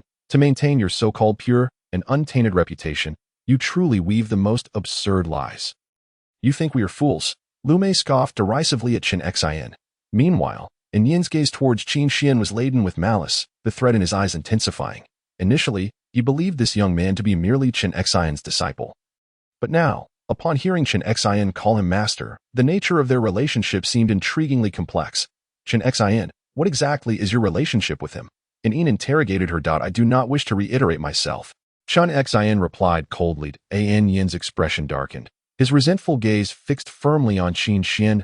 "If that is the case, let us witness just how capable this master of Qin truly is." Lu Mei's lips curled into a cold smile as she looked at Qin Xian with amusement. "Pray tell, what is this esteemed master of Qin's name?" Qin Xian, using his spiritual power, snatched the registration form from Lu Mei's grasp, allowing his energy to flow across the paper until he inscribed a name. "I am Qin Xian," he declared indifferently, then turned to Qin and called out, "Let us be off." Qin nodded in agreement, and together they departed from the scene. Yet, Yin continued to gaze after Qin Xian's retreating figure, a subtle glimmer of murderous intent flickering in his eyes. Chapter 32. Slapping them in the face. "Master, why must you engage with them?" Qin glanced at Qin Xian with a hint of helplessness. "My current strength is insufficient to properly teach them a lesson. Thus, I shall use this method to strike back, making it clear to these beasts that I, Xiaojiu, am not someone they can tarnish with their filthy eyes." A carefree smile graced Qin Xian's lips. "Master, Chen Xian's eyes glistened with unshed tears that it had been so long since she felt the warmth of being protected by someone. Over the years, Chen Xian had been solitary, enduring countless criticisms while also safeguarding a group of innocent young girls. Her obsession with beauty was not merely to attract the mundane, but stemmed from a deeper reason. When she was plagued by acne as a child, Qin Xian had devoted great effort to apply medicine on her face. Yet, she often resisted his care, and to coax her into compliance, he would assure her that once she applied the medicine, she would become the most beautiful among her peers. Unbeknownst to him, he had sown the seeds of vanity within her. "Master, what does this competition entail? You have yet to inform us," Yuling interjected. Wrapping her arms around Chen Xian composed herself, her demeanor returning to its usual calmness as she explained, "This competition is organized by the association to promote young array masters, with all contestants being below the Saint realm. The primary focus will be on the array master's comprehension, perception, and creativity. With our master present, how can we possibly secure first place?" Yuling lamented. "Losing to our master is one thing, but if you lose to that beauty, then you can forget about making any progress until you reach the half-saint level." Chen Xian shot a warning glare at Yuling and Yu Qing, feeling the weight of her gaze. They shivered involuntarily to "No matter. I believe in you both," Qin Xian said with a smile, affectionately ruffling their hair, while Yuling leaned closer to Qin Xian, tightly grasping his wrist while casting timid glances at Chen Xian. Resembling a child fearful of reprimand, the young array master competition was held within the association's inner hall, devoid of any unruly spectators. Besides the array masters, only a select few esteemed Saint Realm experts were invited to observe. The atmosphere was orderly and serene. Upon their arrival, Qin Xian and his companions drew the attention of the majority present. Meanwhile, Qin Xian attracted many glances, though they were often filled with malice. Chen Xian. An elderly woman regarded Chen Xian, her gaze then widening in surprise as she took in Qin Xian. "Who is this?" Before Chen Xian could introduce him, Lu Mei emerged from the shadows, her tone dripping with sarcasm. "This is Chen Xian's master, named Qin Xian. He is a master at the Divine Mansion realm." Chen Xian's master. The elderly woman scrutinized Qin Xian once more. "Chairwoman Song, this is my master, Qin Xian." Chen Xian spoke with respect towards the elderly figure. "Greetings, Chairwoman Song." Qin Xian politely nodded in acknowledgement. Chairwoman Song returned the gesture, albeit with an air of indifference towards Qin Xian. "Chairwoman Song, is this the array master you hold in such high regard?" Lu Mei taunted once more. Chairwoman Song, visibly irritated, retorted, "Lu Mei, can you refrain from your incessant chatter?" She then cast a knowing glance at Chen Xian before looking meaningfully at Qin Xian, ultimately turning to ascend to the elevated seating. "You shall remain here. I will be watching over you from above."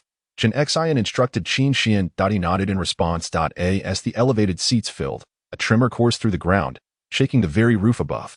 Soon, Qin Xian felt a surge of spiritual energy rising beneath him, akin to a mighty river in flood. Moments later, a vortex of spiritual energy erupted from the ground, enveloping Qin Xian in its embrace.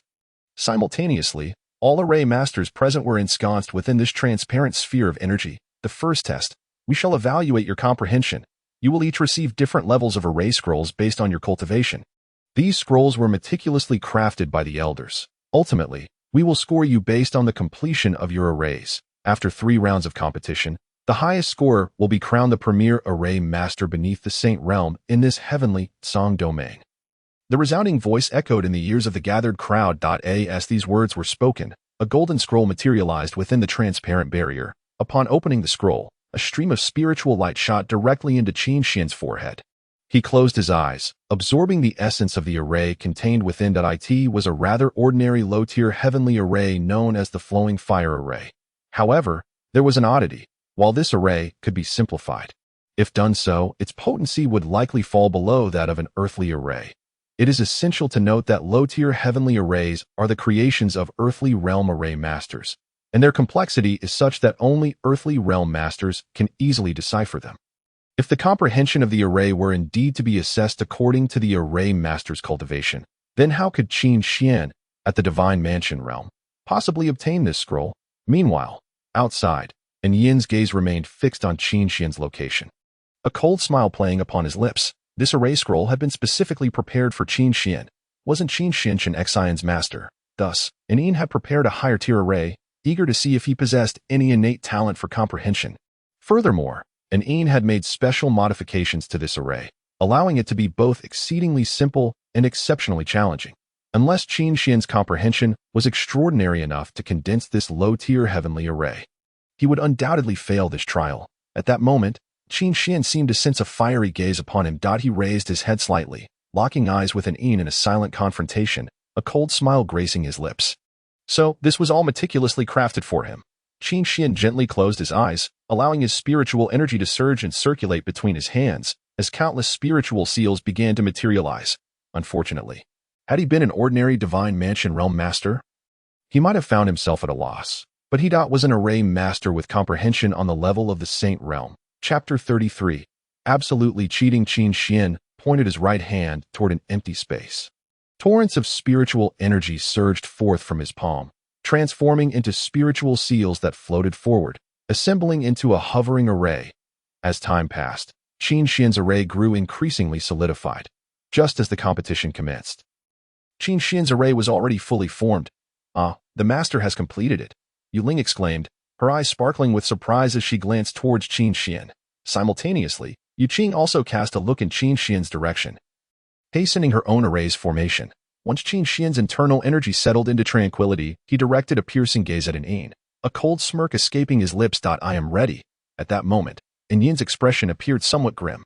Qin Xian was the first among the numerous contestants to successfully condense a formation, and the complexity of the formation he had created far exceeded his cultivation level. Moreover, based on Yin's earlier observation, its completion rate seemed astonishingly high.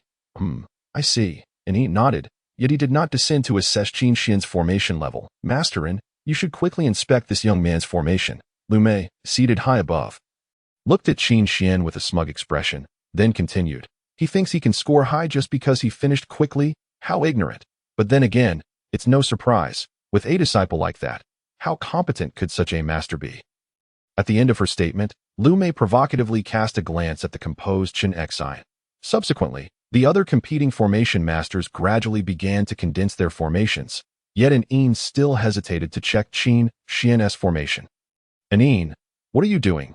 President Song, beside Qin Xi, spoke up, her tone laced with mild reproach. Yin's complexion darkened, and only then did he finally float toward Qin Xian's direction.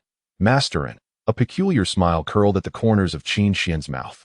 Yin remained silent, his right hand hovering over the formation, a gentle flow of spiritual energy emerging and ultimately merging into that formation.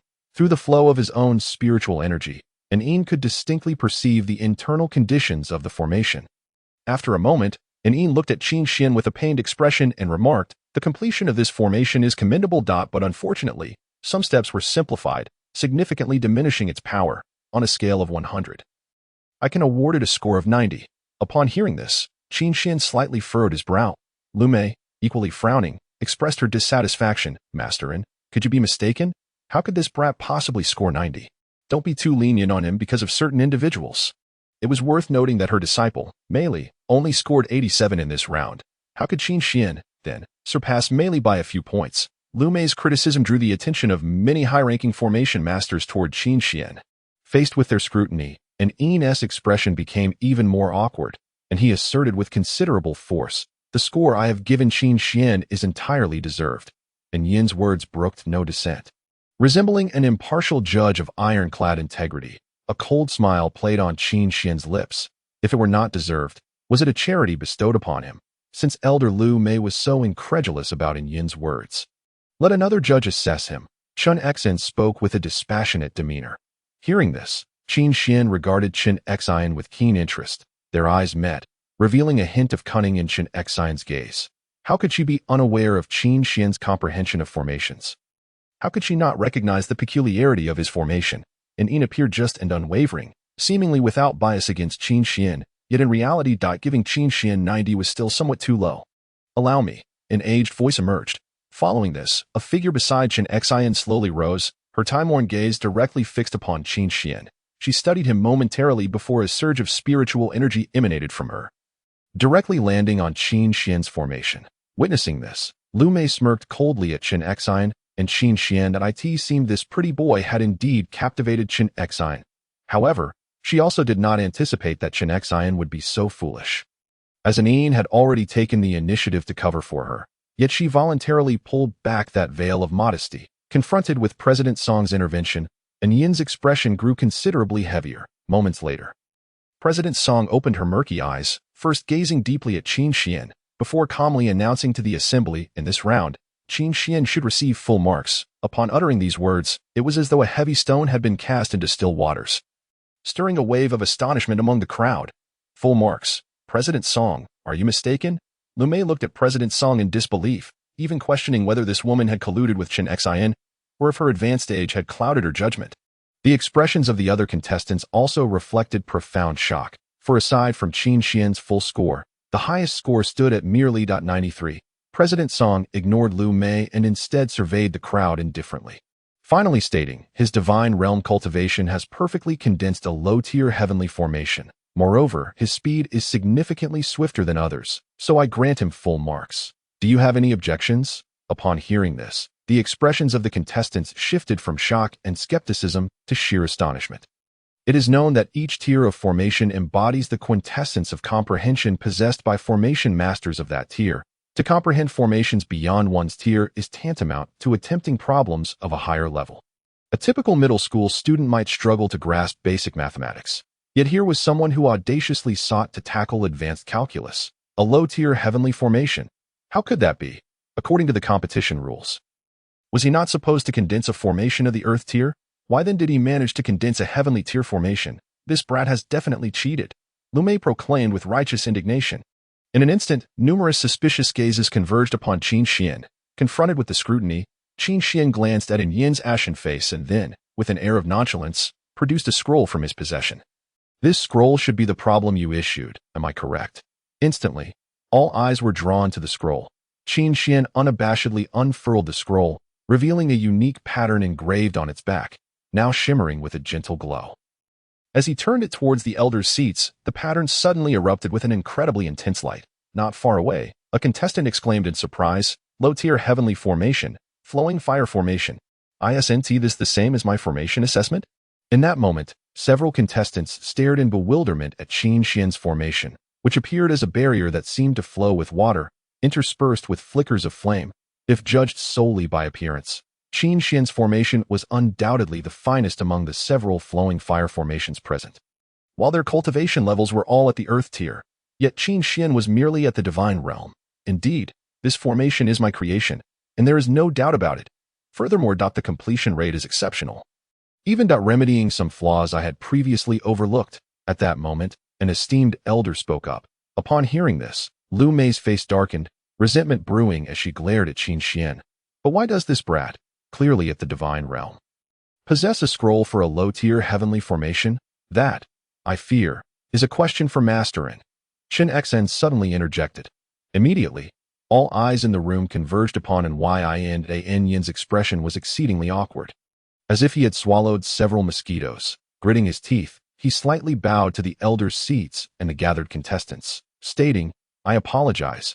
This is indeed my oversight. It was my formation that was improperly calibrated, leading to such a basic error. If there is blame to be assigned, let it fall upon me. Upon hearing this, Lu Mei appeared reluctant, even casting a fearful glance at An Yin. It was well known that she had always sought to curry favor with An Yin. But now it seemed that today would forge a rift between them. However, all of this was the fault of that woman, Chen Xian. Surely she had bewitched An Yin, compelling him to shield her. That woman, Chen Xian, deserved condemnation, as did that pretty boy, Qin Xian. Should she, Lu Mei, ever find a handle to grasp, she would ensure that this treacherous duo faced dire consequences. At this moment, an elder seated at the center of the elders' table rose, his demeanor calm as he waved his hand. Though you have erred, it can also be considered a merit. Without your mistake, how would we have discovered that among these numerous contestants, there exists such an exceptionally talented young individual? Following this, the elder cast a look of appreciation at Qin Xian. Chairman Chen, you speak truly. An Yin lowered his head, yet beneath his lowered gaze lurked a deeply sinister glint. Very well. Qin Xian's full marks are indisputable. If any of you believe you can also comprehend formations that surpass your own tier, you are welcome to strive for full marks. As Chairman Chen's words echoed through the hall, The previously somewhat raucous contestants fell into a profound silence. To comprehend formations that transcended one's own tier was indeed the mark of a formation genius. In terms of academic levels, it was akin to a first-year student tackling third-year problems. Such an individual was indeed a prodigy among men. As for a first-year student attempting college entrance exam questions, that would exceed the bounds of normality, marking them as a genius among geniuses. Amidst the myriad of complex gazes, Qin Xian felt a particularly intense gaze upon him. Following the source of this gaze, he saw in Yin's cold, stern face that a cold smile graced Qin Xian's lips. Unperturbed by the threat evident in Yin's eyes, and Yin did not conceal his animosity towards Qin Xian in the slightest. He was utterly astonished that Qin Xian's comprehension of formations had reached such an astonishing level. What surprised him even more was that he had inadvertently shot himself in the foot this time. Humph, next time that you may not be so fortunate. A cold smile curved at the corner of Yin's mouth. Chapter 34. The second round of competition, Master Ancestor, is truly formidable. I have also condensed a low-grade heavenly formation, and it appears somewhat simpler than Master Ancestors, yet I am slower in completion, and the quality is not as good as Master Ancestors. Yu Ling gazed at Qin Xian with admiration, listening to the girl's flattery. Qin Xian waved his hand nonchalantly. Yu Ling has done exceptionally well. In truth, Qin Xian mused, humph, if you weren't a bit remarkable, how could you be my disciple? Yuqing, what troubles you? Qin Xian's gaze turned towards the silent Yuqing. Since the conclusion of the first round, Yuqing's expression had been particularly grim, as if she had endured something quite distressing. Master Ancestor, just after the match ended, a man came over to harass Yuqing. Moreover, that man seemed exceedingly unpleasant, lacking even half of Master Ancestor's good looks. Yu Ling whispered in Qin Xian's ear, her voice loud enough for Yuqing to hear. Master Ancestor, Tidinti. Yuqing glanced at Qin Xian with a hint of self-reproach. Just as Qin Xian intended to step forward and gently pat the girl's head, a gentle call came from beside him. Yuqing, Qin Xian cast a sidelong glance and discovered a remarkably charming young man. His smile seemingly etched upon his face. Moreover, for some inexplicable reason, Qin Xian felt a strange familiarity in the man's gaze, especially the feigned smile at the corner of his mouth. Qin Xian, the man directly called out Qin Xian's name. May I inquire your name? Qin Xian asked curiously. With a cold smile, the man raised his chin slightly, resembling a proud swan, and arrogantly declared, I am Qin Shuqing, the chief disciple of Master Yin from the Formation Master Association. Upon hearing this, the fog in Qin Xian's heart began to lift. So, he is that scoundrel and Yin's disciple. No wonder Qin Xian always felt there was something off about him. Although your comprehension of formations is indeed remarkable. To condense a low-grade heavenly formation at the Divine Mansion realm. However, a low realm is still a low realm. Even if you can condense a sacred grade formation, the strength of the formation you create will still be at the Divine Mansion level. Qin Shuqing spoke with an air of arrogance. And so what? Qin Xian replied with interest. Qin Shuqing's lips curled into a disdainful smile. How arrogant. Don't think that just because you scored full marks in comprehension this round, you are the most outstanding genius formation master in the Tiansong domain. In the upcoming comprehension competition, I will show you what it truly means to be outclassed. With that, Qin Shuqing turned his gaze towards Yuqing. His pride now laced with a hint of tenderness. Yuqing, just watch how I achieve victory. Having said this, Qin Shuqing strode away with an air of pride. Master Ancestor, I told you, that person is insufferable. Yu Ling pouted as she looked at Qin Xian. Yuqing, what do you think? Qin Xian inquired, glancing at the silent Yuqing. Master Ancestor, I also find him quite disagreeable. Yuqing nodded in agreement. Upon hearing this, Qin Xian gazed at Qin Shuqing's departing figure, a cold smile forming at the corners of his mouth. Since his two lovely disciples found this person so disagreeable, how could he allow him to feel triumphant? Moreover, this person is indeed that scoundrel and Yin's disciple. So let us settle the score with his master through him. Master Ancestor, go for it. I believe that in the upcoming comprehension competition, you will surely take first place. Yu Ling cheered for Qin Xian. Raising her small fist, Yuqing also nodded in agreement. Qin Xian merely smiled in silence. In the forthcoming comprehension competition, he no longer possessed the overwhelming advantage he had in the previous round. In this round, all participants would need to enter a maze formation. The complexity of this maze would not be particularly high, and even the spirit seal mechanisms could be considered quite simple. Yet even so, Each participant must actively uncover the layers of hidden mechanisms within the formation and decipher them, a challenge not much easier than the first round. If the first round was to test the participants' conventional grasp of their respective foundational knowledge, then the second round's comprehension would assess their solid understanding of basic knowledge. Though the advantage was not as pronounced as before, it did not mean that Qin Xian had no edge in this round. It must be noted that Chen Xin had either poor perception of formations or neglected diligent study, diverting her focus elsewhere. However, Chen Xian's current Sacred King realm cultivation is undeniably linked to Qin Xian's guidance. Thus, it is evident how formidable Qin Xian's foundational knowledge of formations is. The competition time would last for a total of 5 incense sticks. This round would be scored objectively. The first to emerge would receive a score of 100. The second and third would receive 99 points, and so on. Those who fail to exit within the 5 incense sticks would earn no score in this round. Once more, an Yin would serve as the chief judge for this round. As Qin Xian prepared to enter, he cast a glance back at Nyi and It that moment, and Yin's expression was particularly grim, his eyes glinting with a shadowy cold light, to ensure that Qin Xian would struggle to clear the challenge. An Yin had deliberately tampered with some elements within the formation before presenting it to the participating formation masters. He had privately raised the difficulty of the path meant for Qin Xian significantly. If this comprehension competition were to assess the foundational knowledge level of formation masters as university students, then the difficulty of Qin Xian's path would equate to that of high school students. Though the challenge would not exceed his own realm, the foundational level being tested would be elevated compared to others, and all of this was arranged unfairly by an Yin under the guise of the internal fairness of the formation. Thinking of this, a cold smile crept upon Yin's lips. The initial round was merely a stroke of good fortune for that brat. In this comprehension round, he would not be so lucky. Lu Mei expressed her disdain, remarking that her disciple Mei Li had made steady progress at each level, and naturally, her foundational knowledge of formations was exceptionally solid. Lu Mei had great trust in her. In response to Lu Mei's provocation, Chen Xin chose to remain silent. Ignoring such petty antagonists was the greatest form of retaliation. Moreover, did her master Qin Xian need to prove anything to these people? When it came to foundational knowledge, who could compare to Qin Xian, who had not broken through for decades? Chapter 35. Such simplicity.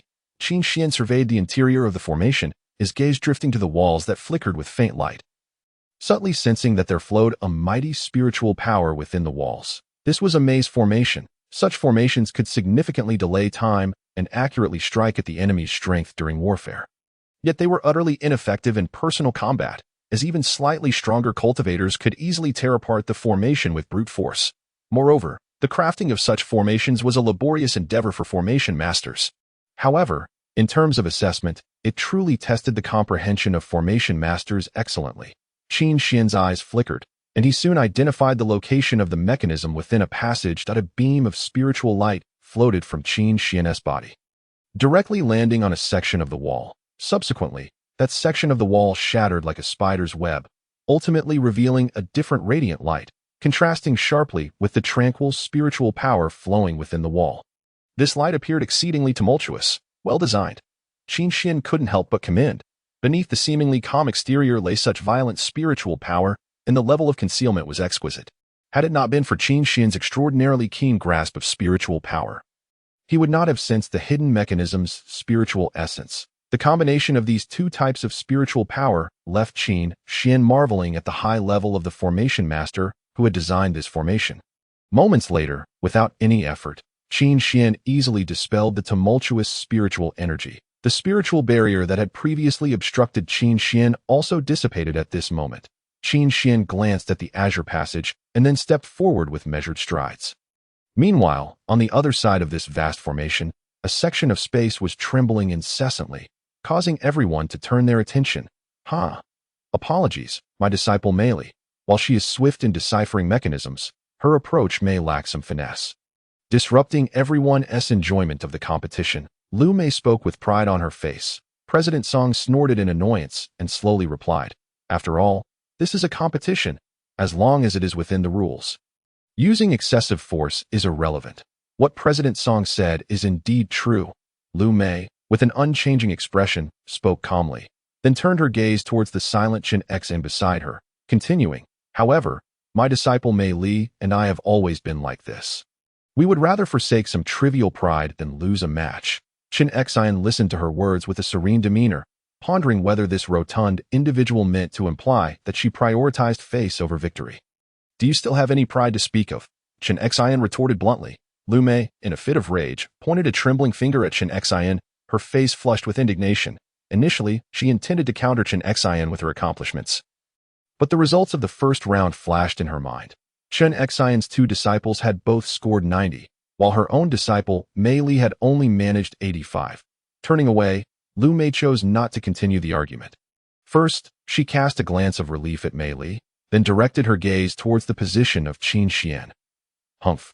Once this round concludes, you will truly comprehend the depths of your ignorance and arrogance. At that time, I shall ensure that I trample Chen Xian beneath my feet, reminding her that beauty alone cannot secure victory. Once the dispute subsided, and Yin's gaze returned to Qin Xian's position. This time, let us see how you claim first place. Before long, a familiar figure emerged from the final array's exit. Upon recognizing this figure, and Yin's pupils narrowed in disbelief, his expression freezing as he gazed at the familiar yet strange face. Finally uttering in disbelief, Qin Xian, how is this possible? Qin Xian, Lu Mei exclaimed in astonishment. Responding to her call, Qin Xian turned to face the elders seated above. Shortly after his appearance, another figure appeared, Yu Qing and Yu Ling.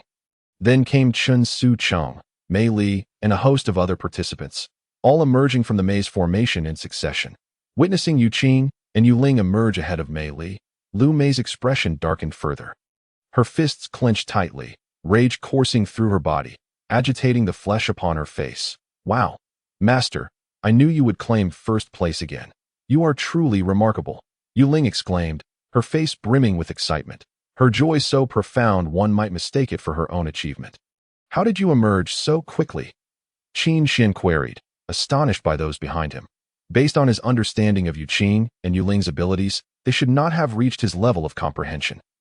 Those mechanisms were quite simple. All it took was to locate the hidden mechanisms and make slight adjustments to the spiritual energy nodes, akin to the simplicity of 1+1. Yet some mechanisms were so well concealed. There were a few I searched for ages before remembering what Master told us, to maintain a tranquil mindset in our insights. Only then did I manage to find them, Yu Ling replied. Her expression one of delicate charm. At her words, a glimmer of realization flashed in Qin Xian's eyes. 1+1. That's simple. He then turned his gaze to an Yin suspended in the air. This must be his doing. When faced with Qin Xian's intense stare, and Yin's expression remained largely unchanged. He met Qin Xian's gaze, their eyes colliding in the void. In that fleeting moment, Qin Xian caught a hint of coldness in Yin's eyes. Like a meteor streaking past, icy and unyielding. First place, Qin Xian, score, 100. Second place, Yu Qing. Third place, Yu Ling, score, 99. Seventh place, Mei Li, score, 97. And Yin announced the results with a calm demeanor. Nearby, Lu Mei's expression grew grim, her eyes betraying her resentment as she glared fiercely at Chen Xian and he owed her astonishment. In the second round, Mei Li had again lost to Yu Qing and Yu Ling. Moreover, the very Qin Xian she had relentlessly mocked had secured first place, with full marks in both rounds. This was nothing short of a resounding slap in her face. If this continued, it was all but certain that Qin Xian would clinch the title of champion in this array master competition. With this thought, Lu Mei glared at Qin Xian's back with venomous intent. Absolutely, he must not be allowed to seize first place so effortlessly. Chapter 36. Overestimating oneself. Master is incredible. Once again, you've achieved a perfect score. At this point, I see no need for further competition. First place is undoubtedly yours, Yu Ling beamed, her eyes crescent-shaped with delight. Listening to Yu Ling's flattery, Qin Xian chuckled lightly. It's all about participation, after all. Suddenly, a voice laced with malice pierced the air. Participation? You certainly think highly of yourself. Qin Xian did not wish to turn and confront the speaker, but merely hearing that arrogant voice told him it was none other than the insufferable Chan Suqing trying to provoke him again. What makes you think you possess anything worthy of my regard? Qin Xian raised an eyebrow, casting a dispassionate glance at Chen Sucheng. These words, a vein of anger throbbed in Chen Sucheng's neck. He wanted to retort, but the impulsive words caught in his throat, unable to escape. Given his current scores, what right did he have to challenge Qin Xian? In the past 2 rounds, his scores had already lagged behind Qin Xian by several points. In the final round, all Qin Xian needed was to perform adequately to effortlessly secure first place in this competition. As for him, achieving a spot in the top 3 would already be quite commendable. Qin Xian, your talent is indeed commendable. However, in this world, there are countless gifted individuals. Many prodigies have fallen along the path of cultivation. Given your current level of cultivation, I advise you to remain humble and not overly ostentatious. Chen Sucheng stated calmly, his tone adopting an air of condescension. Upon hearing these words, a cold smile crept across Qin Xian's lips. You wish to teach me to maintain my cultivation principles? To temper my pride? You think yourself worthy? Chen Sucheng, are you not weary? Why do you persist like a mosquito, buzzing around us incessantly? No, I misspoke. You are far more irritating than a mere mosquito. Yu Ling interjected, pointing accusingly at Chen Sucheng. Chen Sucheng's expression stiffened at her words, casting a pleading glance at Yu Qing, who merely raised her cold gaze and uttered a single word, leave. Chen Sucheng's face twitched slightly, his eyes narrowing with malice as he fixed his gaze on Qin Xian. You will pay for this. With that, he departed, his back radiating a palpable mix of anger and humiliation. Finally, he's gone. He was insufferable. Master, Yu Ling huffed, glaring at Chen Sucheng's retreating figure. Qin Xian regarded Chen Sucheng's back with an air of indifference. He harbored no fear of Chen Sucheng. Even without assistance, it would not be difficult for him to defeat Chen Sucheng with his current strength. However, what concerned him was his master, Anin. If that beast decided to target Chen Xian, there would be little he could do to help. Suddenly, Qin Xian noticed a pair of heated gazes lingering upon him. Turning, he found Lu Mei and her rotund disciple Mei Li glaring at him. Although unaware of Lu Mei's reasons for her animosity towards Chen Xian, it was clear that her hatred surpasses even that of Anin. Indeed, the most unforgiving adversaries are often women. In the final round of this array master competition, you will be tested on your creativity. Shortly, you will receive a topic tailored for you. Based on the topic's requirements, you are to create an array. Ultimately, 5 chief judges will evaluate the arrays and your cultivation levels to reach a comprehensive assessment. As Anin spoke, he cast a deliberate glance at Qin Xian. Now, the topics are being distributed. With a commanding shout, Anin unleashed beams of light from his palm, which settled upon the foreheads of the participants. Thunder, main killing array, was the topic assigned to Qin Xian. Qin Xian, a familiar voice called out, drawing Qin Xian's attention to the side, where he discovered Chen Sucheng standing beside him. Upon seeing this individual, Qin Xian's brow furrowed slightly. Qin Xian, this time do not expect to secure first place so easily. Chen Sucheng sneered, a mocking smile gracing his lips. With that, a crimson spiritual seal floated forth from Chen Sucheng, engulfing the space before them in a terrifying blaze, its heat even encroaching upon Qin Xian, forcing him to endure an unbearable temperature while constricting his ability to create the array. Feeling uncomfortable. Are we? But you have no one to blame but yourself. You've used up all your luck in the previous 2 rounds. Now, you find yourself positioned beside me. Chen Sucheng laughed brazenly. Listening to his words, a cold smile danced on Qin Xian's lips. Luck?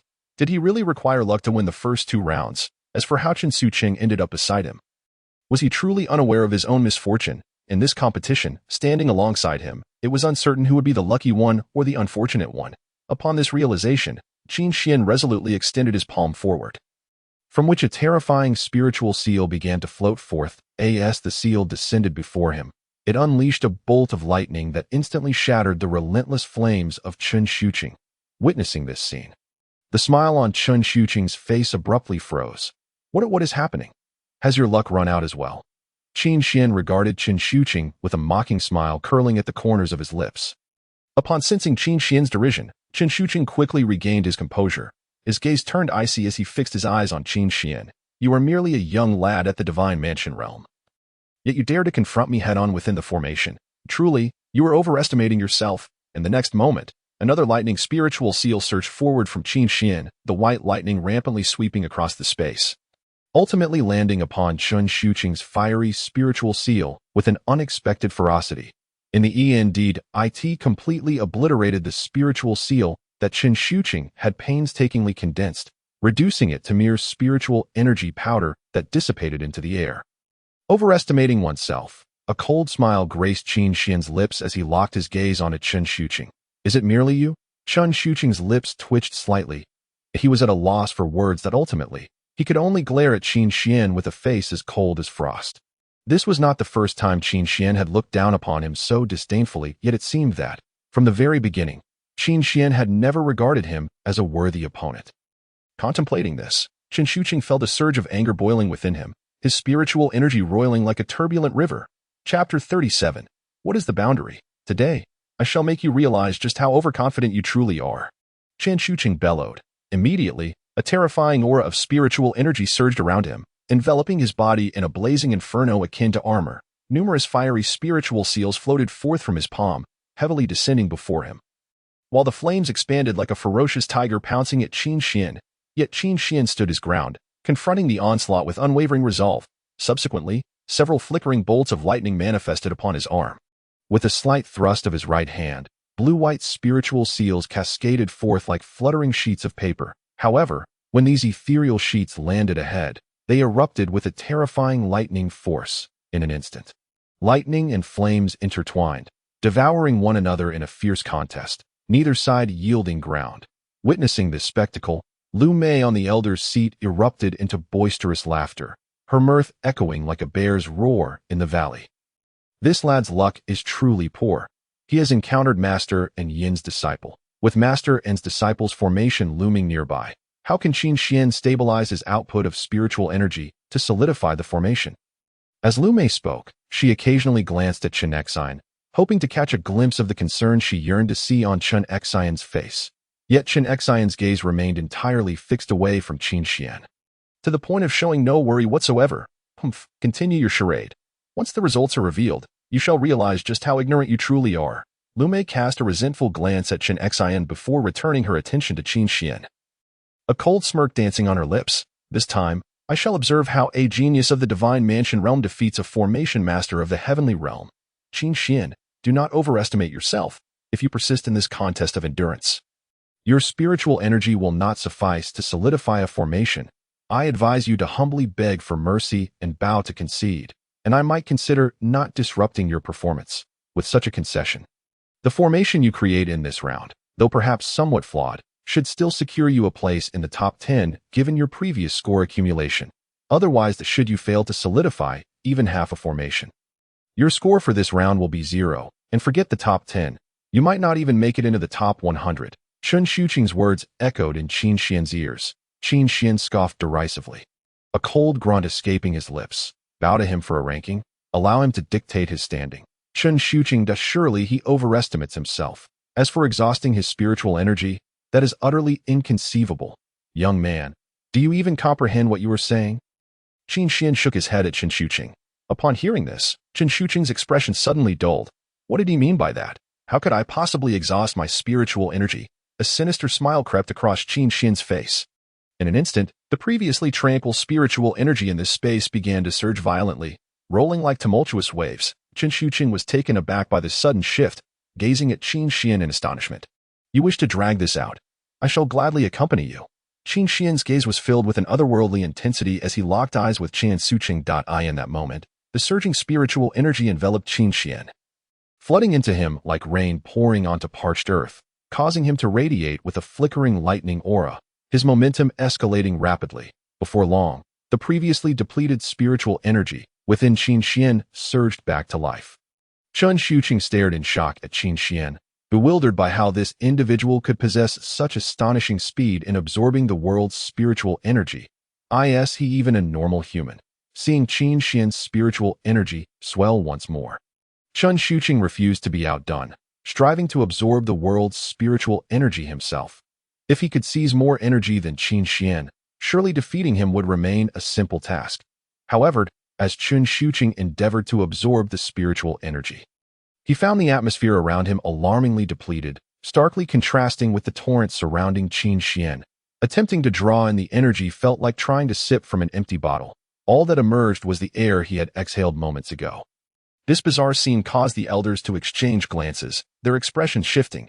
They had initially thought Qin Xian merely had a slower cultivation speed, believing that given time, he would reach a remarkable peak. Yet they had not anticipated. Based on the speed at which Qin Xian absorbed the world's spiritual energy, his cultivation speed was anything but slow.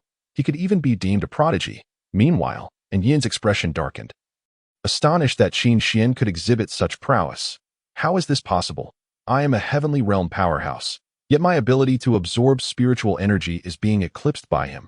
Chen Shuqing regarded Qin Xian with disbelief etched in his eyes. Moments later, as Qin Xian concluded his absorption of spiritual energy, the space gradually returned to its former tranquility. Then, several lightning spiritual seals materialized, carelessly splashing forth as their energy directly struck the fiery formation that Qin Shuqing had previously condensed, obliterating its nascent form.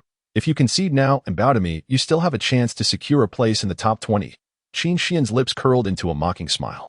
Upon hearing this, Qin Shuqing's expression turned icy. This Qin Xian dared to use his own words to slap him in the face and retaliate. Humph.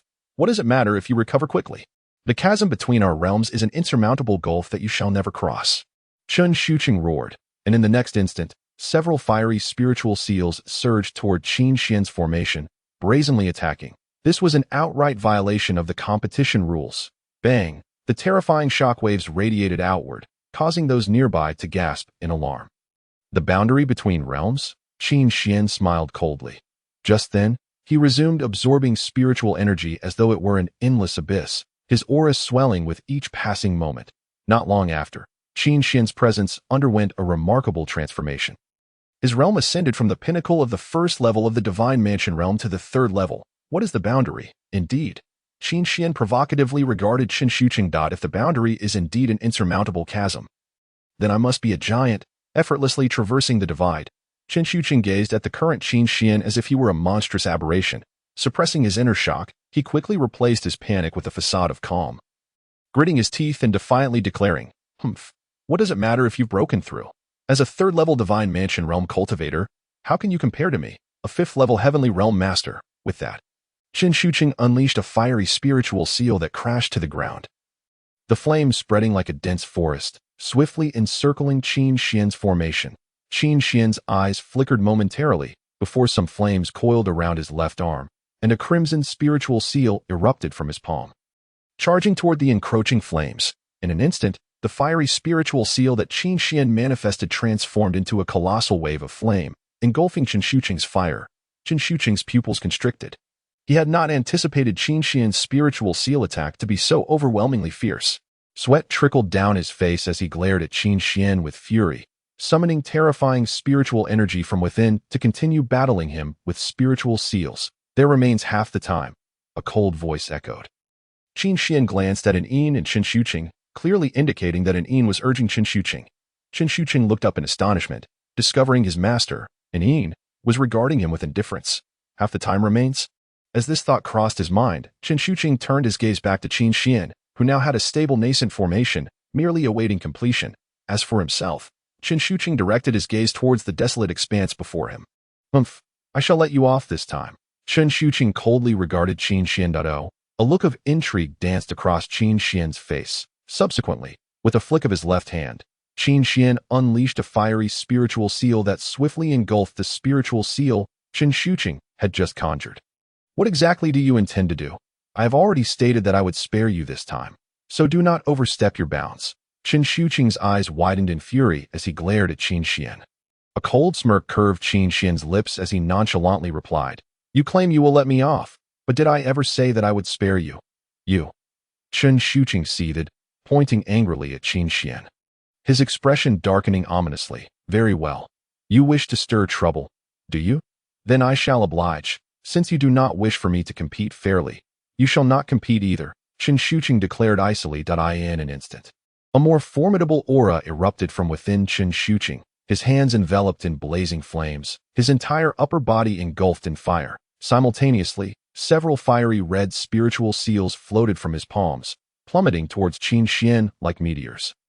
Yet, Qin Xian remained unperturbed, countering with a fiery spiritual seal from his left hand while methodically constructing a formation with his right, which appeared nearly complete. On one side, Qin Shuqing launched a frenzied assault against Qin Xian, while on the other, Qin Xian maintained his composure, calmly solidifying the formation. The disparity between the two was evident. Time is running out. All participants must take heed. At this moment, a familiar voice echoed once more. Qin Xian glanced up at Anin, that unscrupulous old man, who was again reminding his disciple. However, regrettably, his disciple's state of mind was too fragile, already incited into madness by Qin Xian, completely disregarding Yin's warnings. Moments later, Qin Shuqing's spiritual power was nearly depleted, and his attacks against Qin Xian began to slow. At that precise moment, the formation before Qin Xian was finally completed. A swirling mist crackled with lightning, while within its depths lay an endless path. As Qin Shuqing peered deeper, he faintly discerned flames surging forth, resembling a venomous serpent, poised to devour him. Anin, the time has come. A voice laden with weariness resounded. It was President Song from the elder's seat, and Yin's expression darkened as he glared at Qin Xian, and a terse statement escaped his clenched teeth. Time is up. All participating formation masters, cease your actions. Upon hearing this, a barely perceptible smile graced Qin Xian's lips as he turned to the dazed Qin Shuqing and reminded him, the time has come. Qin Shuqing stared vacantly into the void ahead, too afraid to glance around, to witness the completed formations, or to meet the gaze of his master. Yin, though he did not look, his mind was consumed by Yin's indifferent stare. Ultimately, he gazed at Qin Xian as if bereft of his soul, staring at the mocking smile that played upon his lips. He had lost. He had actually lost to Qin Xian. Lost to this pretty boy. At that moment, the 5 chief examiners seated in the elders section rose to their feet. Chapter 38. The competition concludes. The competition is over, President Chen announced with calm detachment. Just then, Lu Mei suddenly shouted loudly, President, can we have a little more time? Qin Shuqing. This disciple of Master and has yet to even begin forming his array. After speaking, Lu Mei cast a hopeful glance at the sullen Anin. Surely, this must count as speaking up for him. She hoped Master and would overlook her previous unintentional stab in the back. Yet, to her surprise, Yin's countenance darkened even further. This is a competition, not a child's play. Time is time. It is not to be disturbed for anyone, regardless of who they may be. As he spoke, President Chen deliberately glanced at Anin. They were acutely aware of the open and covert rivalry between Qin Xian and Qin Shuqing, even their blatant confrontations, but they were more interested in seeing which of these 2 young men would ultimately prevail in such circumstances. As it stood, the outcome was already unmistakable. Upon hearing these words, Anin lowered his head, then gritted his teeth, and said, President Chen is right. With that, Anin raised his head and glared fiercely at Lu Mei. When Lu Mei met Yin's gaze, she felt as though her ample form had plunged into an infinite abyss of ice, the chill permeating every inch of her skin. It's over. I misspoke again and stirred up trouble. Subsequently, the 5 chief examiners, including Chen Xian and Yin, approached Qin Xian. President Song first used his spiritual power to inspect the formation, then slowly opened his murky eyes, fixating intently on Qin Xian. This formation is quite impressive. President Song nodded in calm approval. Indeed, the topic he received was thunder, the main kill. The lethality of this formation is astonishing. A person at the 3rd level of the Divine Mansion realm would likely meet their demise within mere moments. Even a peak expert of the Divine Mansion realm would find it exceedingly difficult to emerge unscathed. President Chen expressed his agreement. Moreover, in terms of the complexity of this formation, it undoubtedly surpasses most high-grade earthly formations. Additionally, it even possesses a hint of a simplistic holy-grade formation. Another elder also looked at Qin Xian with admiration. Everyone, shall we assign scores? Qin Xian suggested. Subsequently, Qin Xian directed his gaze at Qin Xian, a hint of allure flickering in her eyes. They had yet to fully witness the extent of her master's prowess. However, her master's brilliance was something she wished to keep solely for her own appreciation. The leading President Chen nodded slightly, then looked directly at Qin Xian and declared, I can give him full marks. I too. President Song and another chief examiner also nodded in agreement. Qin Xian turned to Qin Xian, who was gazing intently at him, a charming smile gracing her lips. So can I. At this moment, only Yin had yet to provide an accurate score. He fixated on Qin Xian, his expression somewhat stiff. And after a few moments, he finally said, I too can grant him full marks. Given that the other 4 chief examiners had all awarded Qin Xian full marks, if he were to withhold his, it would appear overly targeted. It was evident that he could no longer prevent Qin Xian from claiming first place. So why should he subject himself to humiliation over something so futile? Well then, if that is the case, Qin Xian, your score for this round will be full marks, President Chen asserted. Subsequently, The 5 chief examiners exchanged glances with Chen Shuqing, falling into a collective silence. Chen Shuqing failed to form any array this round. His scored IS-0, and Een stated coldly. Even though he had mentally prepared himself, when Chen Shuqing heard his master utter this undeniable truth, a tremor coursed through his heart. Soon after, the results of the third round of the competition were swiftly announced. Yu Qing, 97 points. Yu Ling, 95 points. Meanwhile, Lu Mei's prideful disciple ultimately barely managed to secure only 90 points. I announced that the first place in this competition is Qin Xian. President Qin declared this news calmly. After speaking, President Qin turned his gaze toward the composed Qin Xian, a look of satisfaction gracing his face. The reward for first place in this competition is 3 9-Sun Dragon Saliva Pills, alongside a junior honor medal from our Heavenly Tsang Domain Array Master Association. As this announcement resonated, a ripple of excitement spread throughout the association's inner hall, akin to stones dropped into water. Observing the crowd's reaction, Qin Xian felt perplexed. Was it merely a 9-Sun Dragon Saliva Pill? This item could optimize and reshape the spiritual meridians within one's body, thereby enhancing one's cultivation talent to a certain extent. Thus, it held immense significance for practitioners below the Saint realm. Yet, surely these individuals wouldn't react so frantically. What purpose does that junior honor medal serve? Qin Xian glanced at Yu Ling beside him. Yu Ling first appeared taken aback, then innocently replied, I once heard my master mention, the honor medal within the Array Master Association signifies the status of the respective Array Master within the association. Generally speaking, only those who have made significant contributions to the association can obtain this honor medal. Immediately afterward, a familiar voice invaded the minds of Qin Xian, Yu Qing, and Yu Ling. Not only that, possessing this honor medal means you can prioritize access to all cultivation resources within the association, including our highest grade gathering spirit arrays. Moreover, outside of the association, you will represent our Heavenly Tsang Domain Array Masters. Anyone who dares to bully you must reckon with the wrath of our Array Master Association. Originally, we had prepared a holy grade battle attire as a reward, but President Chen ultimately changed it to the Junior Honor Medal. It seems he holds your master in high regard. This was Chen Xian conveying her thoughts to Qin Xian and the others. Upon hearing this, Qin Xian cast a curious glance towards President Chen, who stood among the elders. That he understood that President Chen intended to win him over with the allure of benefits. Securing this honor medal would imply a certain connection between him and the Array Masters Association of the Tiansong Domain. However, if he could enjoy the benefits of the association's spirit gathering array, his cultivation speed might become astonishingly rapid. Qin Xian slowly stepped forward to claim his reward, then bowed politely. Thank you. Meanwhile, President Chen looked at Qin Xian with a face full of satisfaction, his eyes brimming with admiration. Chapter 39. Follow me from now on. Wow, Master Ancestor. You've acquired 3 9-Yang Dragon Saliva Pills. Yu Ling approached with an envious expression. Qin Xian glanced at Yu Ling. In this competition, Yu Qing had secured second place while Yu Ling came in third, with her prize being merely a piece of holy tier battle attire.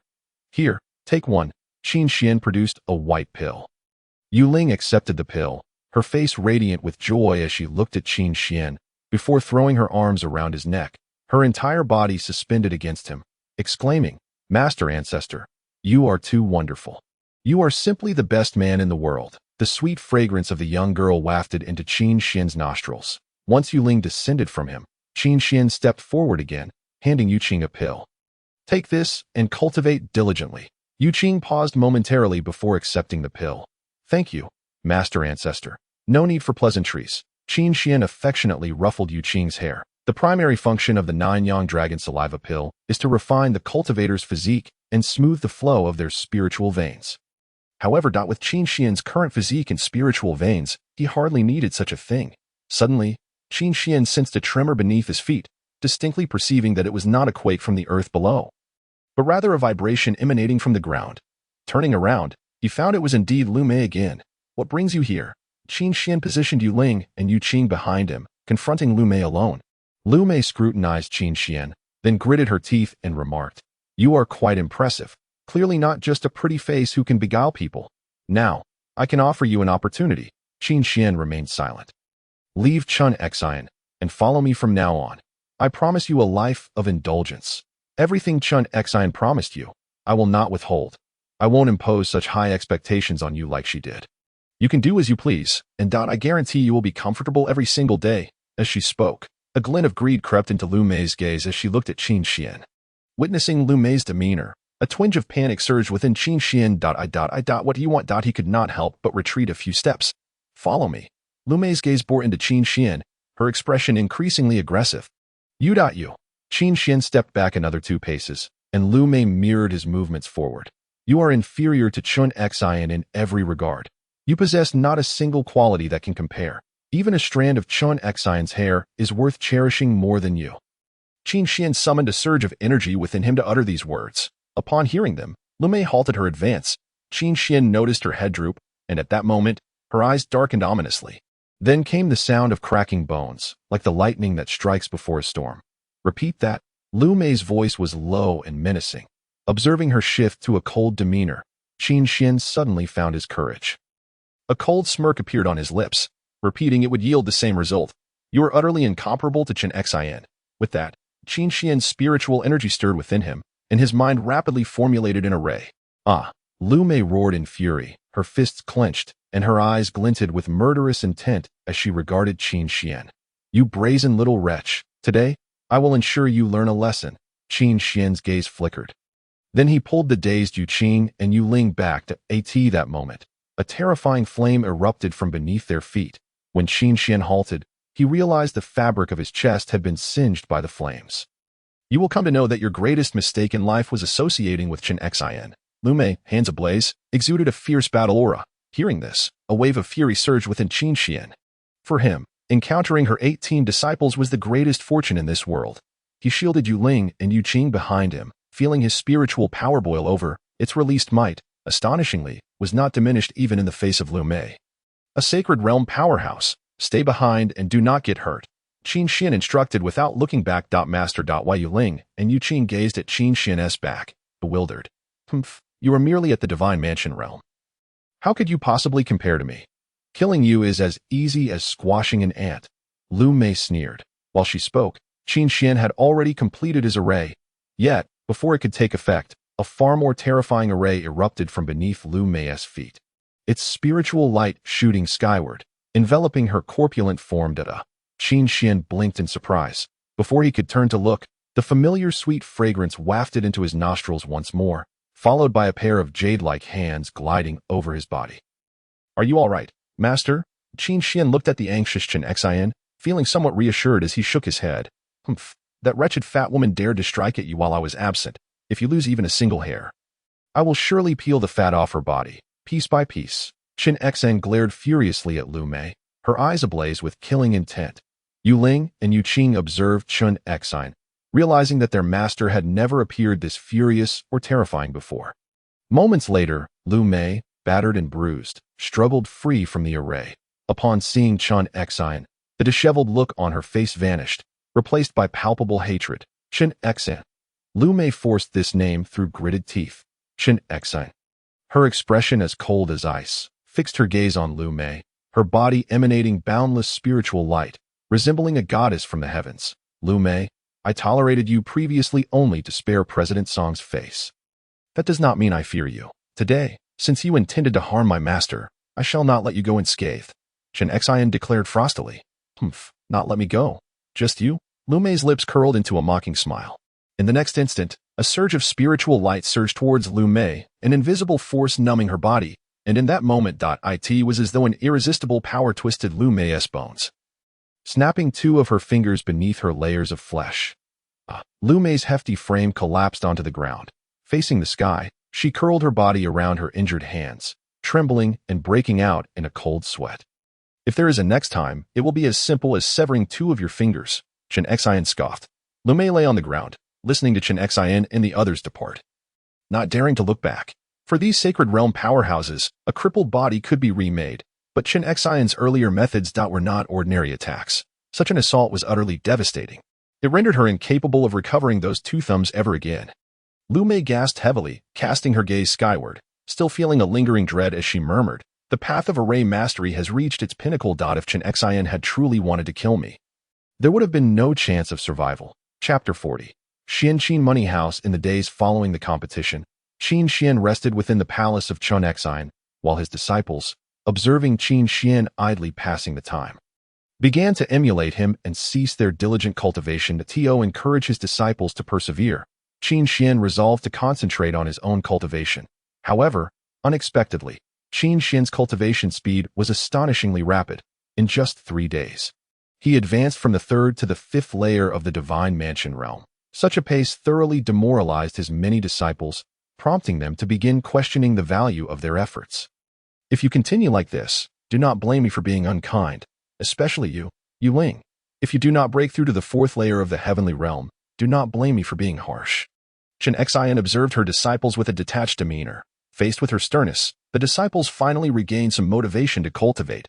After encouraging them to resume their training, Chen Xian nestled against Qin Xian, her hair cascading over his shoulder, a captivating fragrance wafting from her. "What troubles you?" Qin Xian softly inquired, leaning closer to Chen Xian. Suddenly, she pressed her face against his, their eyes locking, nearly touching at the noses. "Master, tell me who is your favorite disciple?" Chen Xian gazed intently at Qin Xian, her eyes filled with an enchanting allure. Qin Xian distanced himself slightly, swallowing hard with a hint of helplessness before calmly stating, "Of course, it's you, the most beautiful Xiaojiu." Upon hearing these words, Chen Xian did not ponder too long, quickly lowering her head in bashfulness. When she raised it again, a slight blush, akin to that of a tipsy person, surged onto her face. "So, if you meet other senior sisters and junior sisters, will you think of Xiaojiu?" Chen Xian asked shyly. "Of course, our little Jiu is so lovely, even if I haven't met the other senior and junior sisters yet. I've been thinking about you all along."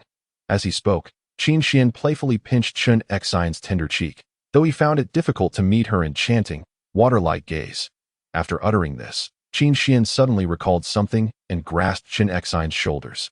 Locking eyes with her intently. "Is there any news about Ziying now?" Qin Xian asked, his face brimming with anticipation. Chen Xian nodded helplessly. "Really? Is she currently in Tiansong domain? Can I meet her now?" Qin Xian gazed at Chen Xian with excitement. "I just received news that junior sister Ziying is in Jianghe City. I can take you there right now." Before Chen Xian could finish her sentence, Qin Xian, filled with enthusiasm, interjected. Chen Xian nodded and then led Qin Xian out of the palace. Shortly thereafter, an unusual disturbance occurred in a certain space within Guangyang City, where a teleportation array materialized amidst a surge of spiritual energy. A woman clad in moon-white attire emerged, her brow slightly furrowed, and her expression appeared somewhat heavy. Guided by a surge of spiritual energy within her, her gaze ultimately settled upon a distant mountain peak, which was none other than the palace where Chen Xian resided. Jianghe City is situated in the southeastern direction of Tiansong Domain, serving as a junction of multiple realms, although it does not belong to the power center of Tiansong Domain. It stands as the most prosperous city within. Without exception, countless individuals have succumbed to its intoxicating allure, losing entire sects in a single night, a mere commonplace occurrence here. Xin Money House? Qin Xian gazed at the enormous plaque before him.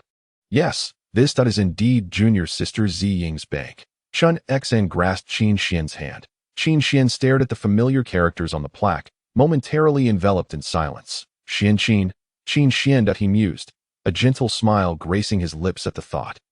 This girl, even in her greed, does not forget her master. Upon entering the bank, Qin Xian observed a bustling crowd, comprising weary individuals emaciated to the point of their ribs showing, as well as plump, affluent youths. "Please lend me a bit more. Just 10,000 spirit stones. I assure you. I promise to return it next time." A pleading voice rang out. Qin Xian's gaze was drawn to a well-dressed young man, kneeling and beseeching a neatly attired individual. The former had a handsome, refined appearance, resembling a scion of a wealthy family, while the latter's narrow eyes and slightly furrowed brow lent him an air of a petty, opportunistic character. "How many times have you come to borrow money? When have you ever repaid what you borrowed?" The latter sneered down at the well-dressed man. The latter seemed oblivious to the disdain, continuing to kneel and clutch the man's thigh, pressing his body tightly against it. "Just give me one last chance. This time, I will win money, and then I'll repay everything I owe you." Hearing this, the man displayed a hint of impatience, kicking the well-dressed man away while simultaneously shouting for him to get lost. The well-dressed man fell to the ground unprepared, a sharp pain in his abdomen rendering him momentarily unable to rise. "Repay? You? With such a large Wang family, you've squandered everything. Now, what do you have to repay us?" The man's lips curled into a mocking smile as he crossed his arms. Qin Xian observed this scene with indifference. While no one else around paid attention, Such dramas unfolded regularly within the bank. "Hello, esteemed guests. How may we assist you?" A refined individual approached. Qin Xian glanced at his chest, where the embroidered words "receptionist no. 23 caught his I would like to meet your boss, Zhou Ziying, Qin Xian stated calmly. However, as these words escaped his lips, the entire bank fell silent in an instant, and all eyes turned towards Qin Xian. Observing the receptionist's expression, which gradually dulled, Qin Xian's face revealed a cold smile. To meet our boss." Qin Xian nodded affirmatively. "To meet our boss. There are 2 conditions. That is to become a gold member of our bank." "Are you point one?" The receptionist's lips curled into a mocking grin as he spoke the last words. Hearing this, Qin Xian indifferently produced a shattered jade piece and handed it to the receptionist. "Give this to your boss, and she will naturally come out to meet me." All eyes converged on the jade piece, which, despite its fine texture and lustrous sheen, bore cracks that rendered it impossible to appraise as a valuable collectible. The receptionist's expression twitched slightly upon seeing the jade piece, his demeanor darkening. "Are you jesting with me? With this broken jade, which might not even be worth 1,000 spirit stones, you wish to meet the boss of Xianqin Money House, which earns over 100,000 spirit stones daily?" Chapter 41. Truly no malice go, and you will go. Why all this nonsense? Chen Xian stepped forward, unleashing her formidable aura as a holy king. Faced with Chen Xian's pressure, the receptionist's expression immediately grew serious. Meanwhile, the spacious lobby of the bank saw several receptionists directing their gazes toward this side. Someone actually dared to cause a ruckus in their Xianqin Money House? Your actions, are somewhat excessive. The receptionist managed to force a smile. We bear no ill intent. We merely hope that you can help convey a message. Qin Xian smiled warmly. Upon witnessing Qin Xian's smile, the receptionist's expression gradually relaxed. He took the jade piece from Qin Xian's hand, then glanced at both Qin Xian and the heavily cloaked Chen Xian. The two appeared to be a young master accompanied by a bodyguard. "Stirring trouble, rest assured, I shall go right away. Please, holy king and young master, wait here for a moment." The receptionist bowed slightly and hurriedly entered. Seeing him depart, Qin Xian found a seat and sat down. Their every action drew the attention of those around them. The last person who caused a disturbance at Xianqin Money House is now nothing but a memory. What fate awaits these two? The previously noisy bank became eerily quiet. Although transactions continued, they progressed at a glacial pace, with everyone casting furtive glances toward Qin Xian. Moments later, 2 figures emerged from within the bank. "Who is causing a ruckus here?" a deep, robust voice inquired.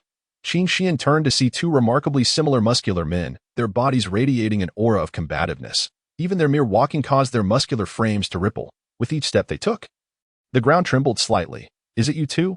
One of the men's gazes landed on Qin Xian and Chen Xian. Behind them, Qin Xian spotted the familiar receptionist number 23. Qin Xian shook his head helplessly, then rose to greet the 3 with a smile. "We bear no ill intent." However, before Qin Xian could finish, a fist was already hurtling toward his face. The muscular man stared in surprise at the front. Observing the fist suspended before Qin Xian's face, which could not land on him no matter how hard it tried, Qin Xian smiled as he recognized that it was Chen Xian behind him, employing a barrier of spiritual power to protect him from the blow. Yet, the opponent's attack did not cease. Another fist shot forward, shattering much of Chen Xian's spiritual barrier. Immediately after, the other muscular man also launched a punch, which completely obliterated the remaining barrier before Qin Xian. Under the relentless assault, Qin Xian swiftly retreated, narrowly evading their strikes. He brushed off the dust from his clothes, his expression cold as he glared at the 2 muscular men, eventually shifting his indifferent gaze to receptionist No. 23. It seemed if he did not stir up some trouble today, he would not be able to meet Ziying. "Get out of the bank," a bellow rang out. In the next instant, a bolt of lightning descended from the heavens, striking directly where Qin Xian stood. Qin Xian's figure flickered throughout the bank, evading the lightning's relentless strikes. "Xiaojiu," Qin Xian called out. "I understand, Master," Chen Xian replied calmly. Immediately afterward, Chen Xian unleashed her holy king aura, a radiant spiritual light enveloping her, and her dazzling eyes were nearly blinding to behold. She waved her left hand forward. A colossal formation erupted from the ground, ensnaring the 3 individuals within its confines. Qin Xian finally ceased his evasive maneuvers, gazing at the scarlet formation and hearing the alternating cries of despair emanating from within. He couldn't help but glance at Chen Xian. wondering if he might have been a tad too heavy-handed. In truth, Qin Xian held a certain admiration for the receptionist numbered 23. He had truly committed no wrongdoing. As an employee of a money house, he had executed his duties remarkably well. Alas, he had crossed paths with Qin Xian.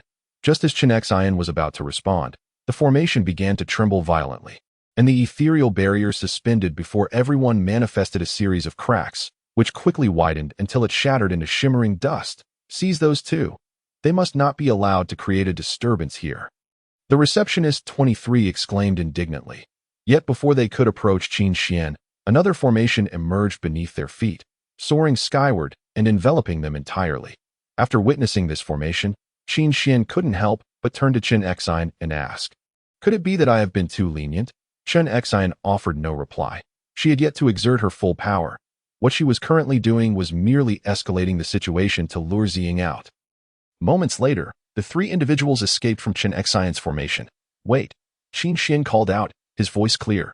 Chen Xian then lowered her hands that had been weaving the formation, and the three halted their advance. "We truly mean no harm. We merely wish to meet your master," Qin Xian reiterated. "Humph, no malice. If you bear no ill intent, then why bring this worthless piece of jade to stir up trouble? Each day, countless individuals seek an audience with our master. Today, you bring a mere trinket and expect to meet him. Tomorrow, someone might show up with just a rock," the receptionist 23 declared with righteous indignation. Hearing these words, a smile crept onto Qin Xian's lips. This receptionist was quite amusing that it seemed there was no alternative left. Qin Xian glanced helplessly at Chen Xian. The latter was now enveloped in a dazzling glow, her internal spiritual energy surging forth like a mighty river. Even faced with Chen Xian, a powerful sage, the two muscular men showed no signs of fear, brimming with overwhelming combat intent as they prepared for battle. The receptionist 23 fixed a grave gaze upon Qin Xian, panting as he murmured, "We absolutely cannot allow him to disturb the master as long as we can hold out until those esteemed individuals arrive. Everything will be manageable." Just then, a clear voice rang out. "Who dares to cause a ruckus here?" Upon hearing this voice, the receptionist 23 turned around in a state of panic. Meanwhile, Qin Xian and Chen Xian exchanged bewildered glances at the newcomer. A simply dressed woman stood at the entrance of the money house, her demeanor cold and seemingly unapproachable, with slightly drooping eyes betraying a hint of fatigue. Nevertheless, this could not conceal the brilliance within her gaze. In contrast to the two muscular men, her figure appeared petite. "Ziying," Qin Xian exclaimed, a surge of excitement in his voice. However, his words were drowned out by a louder, panicked cry. "Master! Master!" Zhou Ziying cast a cold glance at the receptionist 23. Then her gaze fixated on the tattered piece of jade at his waist, her pupils constricting as she incredulously opened her mouth. "Where did you obtain this?" Zhou Ziying questioned the receptionist. Nearby, Qin Xian felt a sense of exasperation. Did Ziying truly not see him? This. The receptionist 23 stammered, momentarily at a loss for words, before shifting his gaze to Qin Xian. Zhou Ziying followed his gaze and looked at Qin Xian. "Master, master." Zhou Ziying stared at Qin Xian in disbelief. In that instant of their shared gaze, a familiar yet foreign mechanical voice echoed in Qin Xian's mind. Chapter 42. Principles of Economics. Find a disciple. Activate return reward, a relic token. Disciple finds master. Activate return reward. A book, Principles of Economics. Upon seeing the reward for Ziying, Qin Xian couldn't help but click his tongue in astonishment. The Principles of Economics. I never imagined the system could bring such a concept into this world. However, considering how profound economics is, heavily reliant on order, is it truly applicable in this chaotic realm? Ninth senior sister. Zhou Ziying exclaimed in surprise. Qin Xian glanced at Chen Xian, who had removed her mask, then approached Zhou Ziying with a smile, gently stroking her silky hair. Even after a century, Ziying hadn't grown much taller, still only reaching Qin Xian's shoulder. Witnessing this scene, everyone was left speechless, their jaws nearly dropping to the ground. The seemingly formidable money house mistress, akin to a majestic leopard, appeared as docile as a kitten before that young man of divine realm. "Master, is it really you?" Zhou Ziying gazed up at Qin Xian, tears glistening in her eyes. "Of course it is. Who else could it be?" Qin Xian chuckled softly. Subsequently, Zhou Ziying rushed forward, enveloping Qin Xian in a tight embrace. Her petite frame nestled against him, her arms clinging to his waist. Though she exerted no spiritual energy, her grip was surprisingly heavy, making it impossible for Qin Xian to break free, nor did he wish to.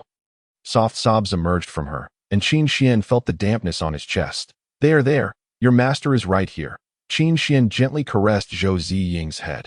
Yet, Zhou Ziying clung to him tightly. Refusing to let go, "Master, I miss you so much," she said, looking up at Qin Xian with tear-filled eyes. Qin Xian was momentarily taken aback before smiling and burying her head back into his chest. Whispering in her ear, "Your master knows. Your master has always known." Everyone's gaze was fixed in astonishment upon this scene, yet they remained silent, unwilling to disturb the reunion of the money house's mistress. They had all witnessed her stern demeanor before. "Who dares to create a disturbance in my Xianqin money house?" A deep voice resonated from the void. Qin Xn's eyes flickered slightly, and she swiftly evaded, narrowly avoiding a terrifying attack. The newcomer bore ill intentions. Moreover, their realm of power was not inferior to hers. A sense of shock surged within Qin Xn. "Uncle Chun, do not engage." Zhou Ziying shouted towards the newcomer. "Mistress, they are causing a ruckus in my money house, tarnishing its reputation. If we do not take action today, who will dare to disturb my money house in the future? Is the Xianqin money house to remain open? Moreover, this is not your usual style, mistress." An elderly man with a stooped posture emerged from the dissipating mist of spiritual energy when his murky gaze fell upon Qin Xian. Qin Xian felt as though his very soul had been stripped bare in that instant. Judging by his physique, he appeared frail, as if he could be easily blown away. Yet each step he took was remarkably grounded and steady. "Uncle Chun, they are not here to cause trouble." Zhou Ziying shook her head at him though. Uncle Chun's gaze once more settled on Qin Xian. "This is my master, and this is my senior sister." Zhou Ziying introduced solemnly. "Master, senior sister?" Uncle Chen's eyes glimmered with a hint of appraisal to Ziying. "Let us find a quieter place to converse," Qin Xian suggested softly. Zhou Ziying nodded in agreement. Before departing, Qin Xian stood before receptionist 23 and slowly retrieved his jade piece from his waist. "I was blind and failed to recognize your greatness, that I beg the mistress and master for forgiveness for my earlier recklessness and rudeness."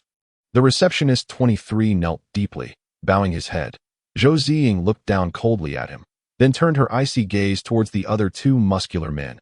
"How dare you disturb my master in such a manner? You two will have your wages docked for 2 months, and shall report to Tsangyu City for a mission. You are not allowed to return until the task is completed." "Well, in truth, they have not done anything wrong," Qin Xian interjected with some exasperation. Hearing this, Zhou Ziying's icy demeanor softened slightly, and she closed her eyes, the annoyance on her face dissipating somewhat. "Since my master has interceded on your behalf, I shall let it pass this time. However, should there be a next time, and you dare show disrespect to my master, do not blame me for being unmerciful." Yes, thank you, mistress." The 3 men hastily bowed. "You should be thanking my master," Zhou Ziying replied coldly. "Thank you, master mistress. Thank you, master mistress." The 3 quickly turned their bowed heads towards Qin Xian. Subsequently, Zhou Ziying led Qin Xian and the others into the depths of the money house. The onlookers remained speechless, watching them enter until they vanished from sight, at which point the vast area finally returned to its previous clamor. Who could have anticipated that young man of the divine realm was actually the master of the mistress of Xianqin money house? The master capable of becoming a saint king, but that young-looking man. His strength surely transcends mere appearances, suggesting he is not just at the divine mansion level, right? It seems that one truly cannot judge a person by their exterior. The interior of the bank appeared rather austere, forming a stark contrast to the opulence of the grand hall outside. Upon entering the cabinet of the bank's owner, Zhou Ziying, Qin Xian was astonished by its simplicity. The walls were bare save for a modest table and stools, behind which lay countless documents. The stark decor of the room left Qin Xian incredulous, unable to believe that this was indeed Ziying's chamber. "Master, senior sister, please have a seat." Zhou Ziying courteously invited the 2.as. Qin Xian sat down and surveyed his surroundings. He noticed a fractured piece of jade on Ziying's desk. Subsequently, he produced his own piece of jade. To his astonishment, the crack on his piece perfectly aligned with that of the jade on Ziying's desk. "Master, how did you?" Zhou Ziying began, then hesitated. "I too am uncertain how I revived. I only recall someone opening my tomb. And then I awoke, only to find that a century had passed." Qin Xian replied vaguely. Zhou Xing nodded, seemingly understanding, and then a smile of joy illuminated her face. In any case, it is simply wonderful that you are alive. Saying this, Zhou Xing embraced Qin Xian, her petite form nestling entirely in his arms. Junior sister, why is there not a single decorative item in your room? This hardly resembles your usual style, Qin Xian remarked with curiosity as she gazed at Zhou Xing. Zhou Xing extricated herself from Qin Xian's embrace, initially looking up at him before pausing, then slowly stating, a decade ago, while conducting business in the Eastern Origin region, I encountered a powerful beast man who informed me of a potion that could grant resurrection, and that this potion is within their clan. That if I wish to obtain it, I would need 0.1 billion spirit jade. What?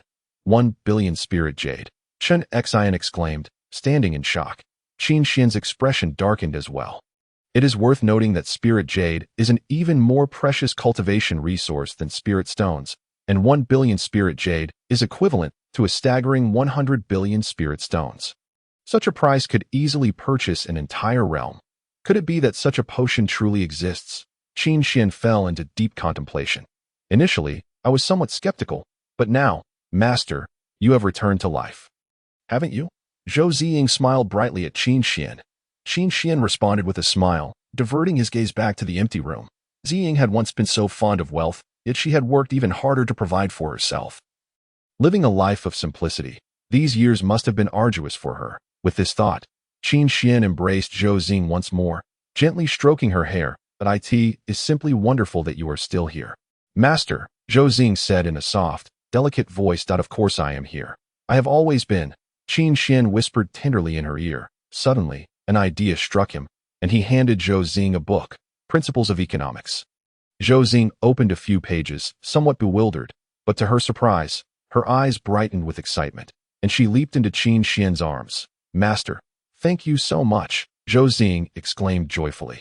Qin Xian had not anticipated such a reaction, nor did he expect her to comprehend that material. Following this, Qin Xian closed his eyes and entered his divine sea to check the reward that had been bestowed upon him. The nature of the token he had received. The system usually provided tangible benefits, but this time it had given him a token, which was quite rare. Do you recognize this? Qin Xian asked, producing the token. The token appeared ancient, and as Qin Xian held it, he distinctly felt its weight. Unique patterns were engraved upon it, offering a somewhat irregular yet pleasant tactile sensation. In the back seemed to bear a dragon's head carving. What is this? Zhou Xing's pupils constricted, her face a mask of astonishment. What is it? Qin Xian and Qin Xian simultaneously turned their attention to Zhou Xing. This is the token of the old god ruins. Zhou Xing gazed at Qin Xian in disbelief. Old god? Qin Xian furrowed his brow. Having spent a century in this world, he was well aware of the tales surrounding the old gods. It was said that several deities existed in the world, including the fire god, the sword god, and the water god, among others. However, an untold number of years ago, the world experienced a singular battle among the gods, resulting in the fall of all deities, ultimately transforming them into the very pathways of existence. To think that the system would possess such a remarkable item, the old god ruins, that surely it must contain countless treasures within. Chapter 43. Business Report?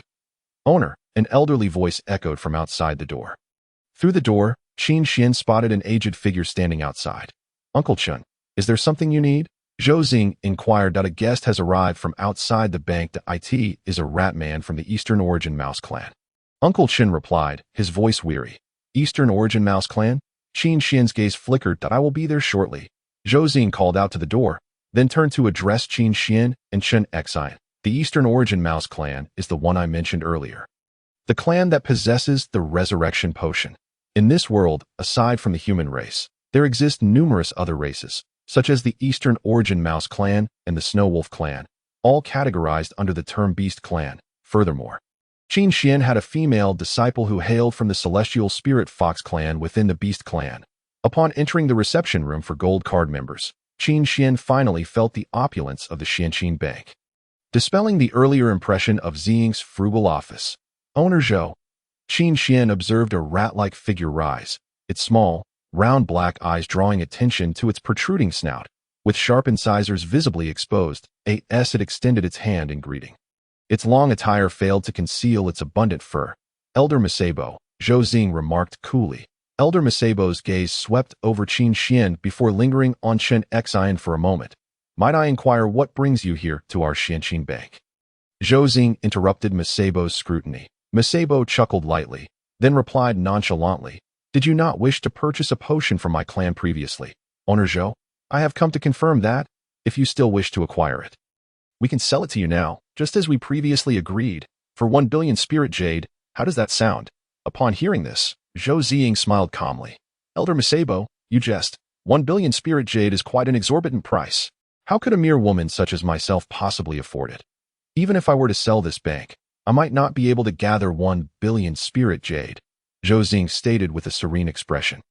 Then, Qin Xian noticed the Ratman's expression shift to one of discomfort, its protruding mouth twitching slightly, and its gaze turned cold and stern. Our clan leader is in urgent need of a substantial amount of spirit jade. If owner Zhou is sincerely interested in purchasing, then a down payment of 500 million spirit jade would suffice, with the remaining 500 million payable later at your convenience. I'm sorry, but I no longer require that item, Zhou Xing replied directly. Hearing this, Masebo's expression grew heavy in an instant. Are you toying with the Eastern Origin Mouse clan, owner Zhou? Masebo's demeanor darkened significantly. Not at all. Zhou Xing replied bluntly that I merely mentioned this matter in passing to your clan leader. While I did have a genuine need for that potion previously, I no longer do. Moreover, aside from myself, there have been no other potential buyers for that potion in recent decades. I apologize for disappointing your clan's expectations. Here, I have prepared 100,000 spirit jade as a gesture of goodwill, hoping that we part on amicable terms. As she spoke, Zhou Xing cast a gentle glance at Qin Xian and discreetly squeezed his hand. Observing Zhou Xing's calm demeanor, Qin Xian couldn't help but marvel at the passage of time. The once stammering Xing had now become so eloquent in her business dealings. Listening to her words, Masebo stood up, his earlier eagerness replaced by a cold indifference. 100,000 spirit jade. Do you think this paltry sum can appease anyone? Masebo responded with disdain. The others present were taken aback, having not expected the little rat to be so ungrateful. Understanding that Elder Masebo traveled a long distance, we will cover your travel expenses, Zhou Xing stated unperturbed. Moreover, we shall also take care of your entertainment expenses during your stay in Jianghe City. Zhou Xing maintained her calm demeanor. However, Masebo showed no other reaction, his expression remaining icy. Given your fondness for wealth, how could I dare to evade your desires, owner Zhou? But you must guard your riches carefully. Do not let them vanish one day without a trace. Humph. With that, Masebo's figure transformed into a streak of black wind, dissipating into thin air. This rat is utterly ungrateful, Chen Xian lamented. Alas, the Mouse clan has always been this way. Zhou Xing gazed wearily out the window, only to suddenly embrace Qin Xian with exuberance that I knew they wouldn't demand my 100,000 spirit jade. Ha! Those proud little mice. Qin Xian looked at Zhou Xing in bemusement, recognizing that the veneer of benevolence was merely a guise to amass greater wealth. Indeed, this girl truly valued riches. Come, master, let me show you my commercial empire, Zhou Xing exclaimed as she pulled Qin Xian along. Commercial empire? Qin Xian echoed in astonishment, trailing behind her. Subsequently, Zhou Xing led Qin Xian through Jianghe City with great enthusiasm, once a bustling hub for commodity exchange among the Tiansong domain and its neighboring realms. Jianghe City, despite its vast wealth, lacked a stable market order, until Zhou Xing arrived here as merely a saint-level practitioner, establishing a goods exchange shop where she profited solely through nominal transaction fees. Initially, she catered only to those beneath the saint level, as her own limited power deterred her from intimidating stronger adversaries. However, as her business flourished, she opened a casino, which swiftly set new standards within the industry, leveraging the goodwill she had cultivated through her prior dealings. Increasingly more powerful cultivators were willing to back her, and in turn, Zhou Xing generously compensated them with spirit jade, appointing them as guardians of the casino. Her goods exchange shop unified the legitimate enterprises of Jianghe City, while the casino consolidated its underground dealings. Ultimately, the Xianqing Bank was established, integrating all of Zhou Xing's ventures, propelling her to become the wealthiest individual in the Tiansong domain. This is the Royal Casino of Macau, Zhou Xing cheerfully introduced to Qin Xian. However, Qin Xian abruptly halted, his gaze fixed on the glittering sign, his expression blank. Macau, Royal Casino? Indeed, master. Wasn't it you who often held a piece of paper bearing the words Macau Royal Casino, accompanied by several oddly dressed ladies? I believe that was your business report. Zhou Xing chuckled, her eyes sparkling. Hearing these words, Qin Xian found himself momentarily speechless. Yes, that was indeed my business report that I never anticipated that my plans would be realized by you. Xing, he replied with an awkward smile. Zhou Xing lifted her chin proudly. Master, this is terrible. Chapter 44. The Mouse Clan Master, this is dreadful. When we went to the bank to withdraw funds, we discovered that the spirit jade in the warehouse has been stolen. What? Zhou Xing's pupils dilated in shock. Qin Xian and Chen Xin's expressions also shifted dramatically in that instant. It must be noted that the Xianqin Bank was not merely a profit-driven entity. It served as a pivotal financial nexus for the entire Tiansong domain. Numerous factions, large and small, entrusted their valuables to the bank due to its esteemed reputation, but now those funds had vanished. Qin Xian's gaze darkened as he looked at Xing's face. Upon returning to the bank, operations had ceased for the day. All attendants were huddled together in despair, their former elegance almost unrecognizable. Master. Uncle Chen approached, his face drawn and weary. What happened? Zhou Xing's tone was icy. Several warehouses within the bank have been raided, along with some treasures stored inside. In total, we have lost approximately 600 million spirit jade. Uncle Chen's eyes were vacant, as if his soul had fled. 600 million, Chen Xin murmured gravely. Yet, Zhou Xing, as the bank's master, maintained an expression of stoic indifference. Identify the thieves. They must pay for their transgressions. All other operations within the bank shall proceed as normal. With that, Zhou Xing slowly retreated to her office. Yes, master. Uncle Chen nodded solemnly, casting a deep look at Zhou Xing's resolute back. Truly, the master of Xianqin Bank was a remarkable woman. Even in the face of a 600 million loss, she remained composed, deftly managing the situation. It is likely that only a woman of her caliber could evolve from a mere girl to the wealthiest individual in the Tiansong domain. However, once the three returned to the office. Master, that is 600 million. 600 million. It took me years to earn that amount. Now that it has been stolen.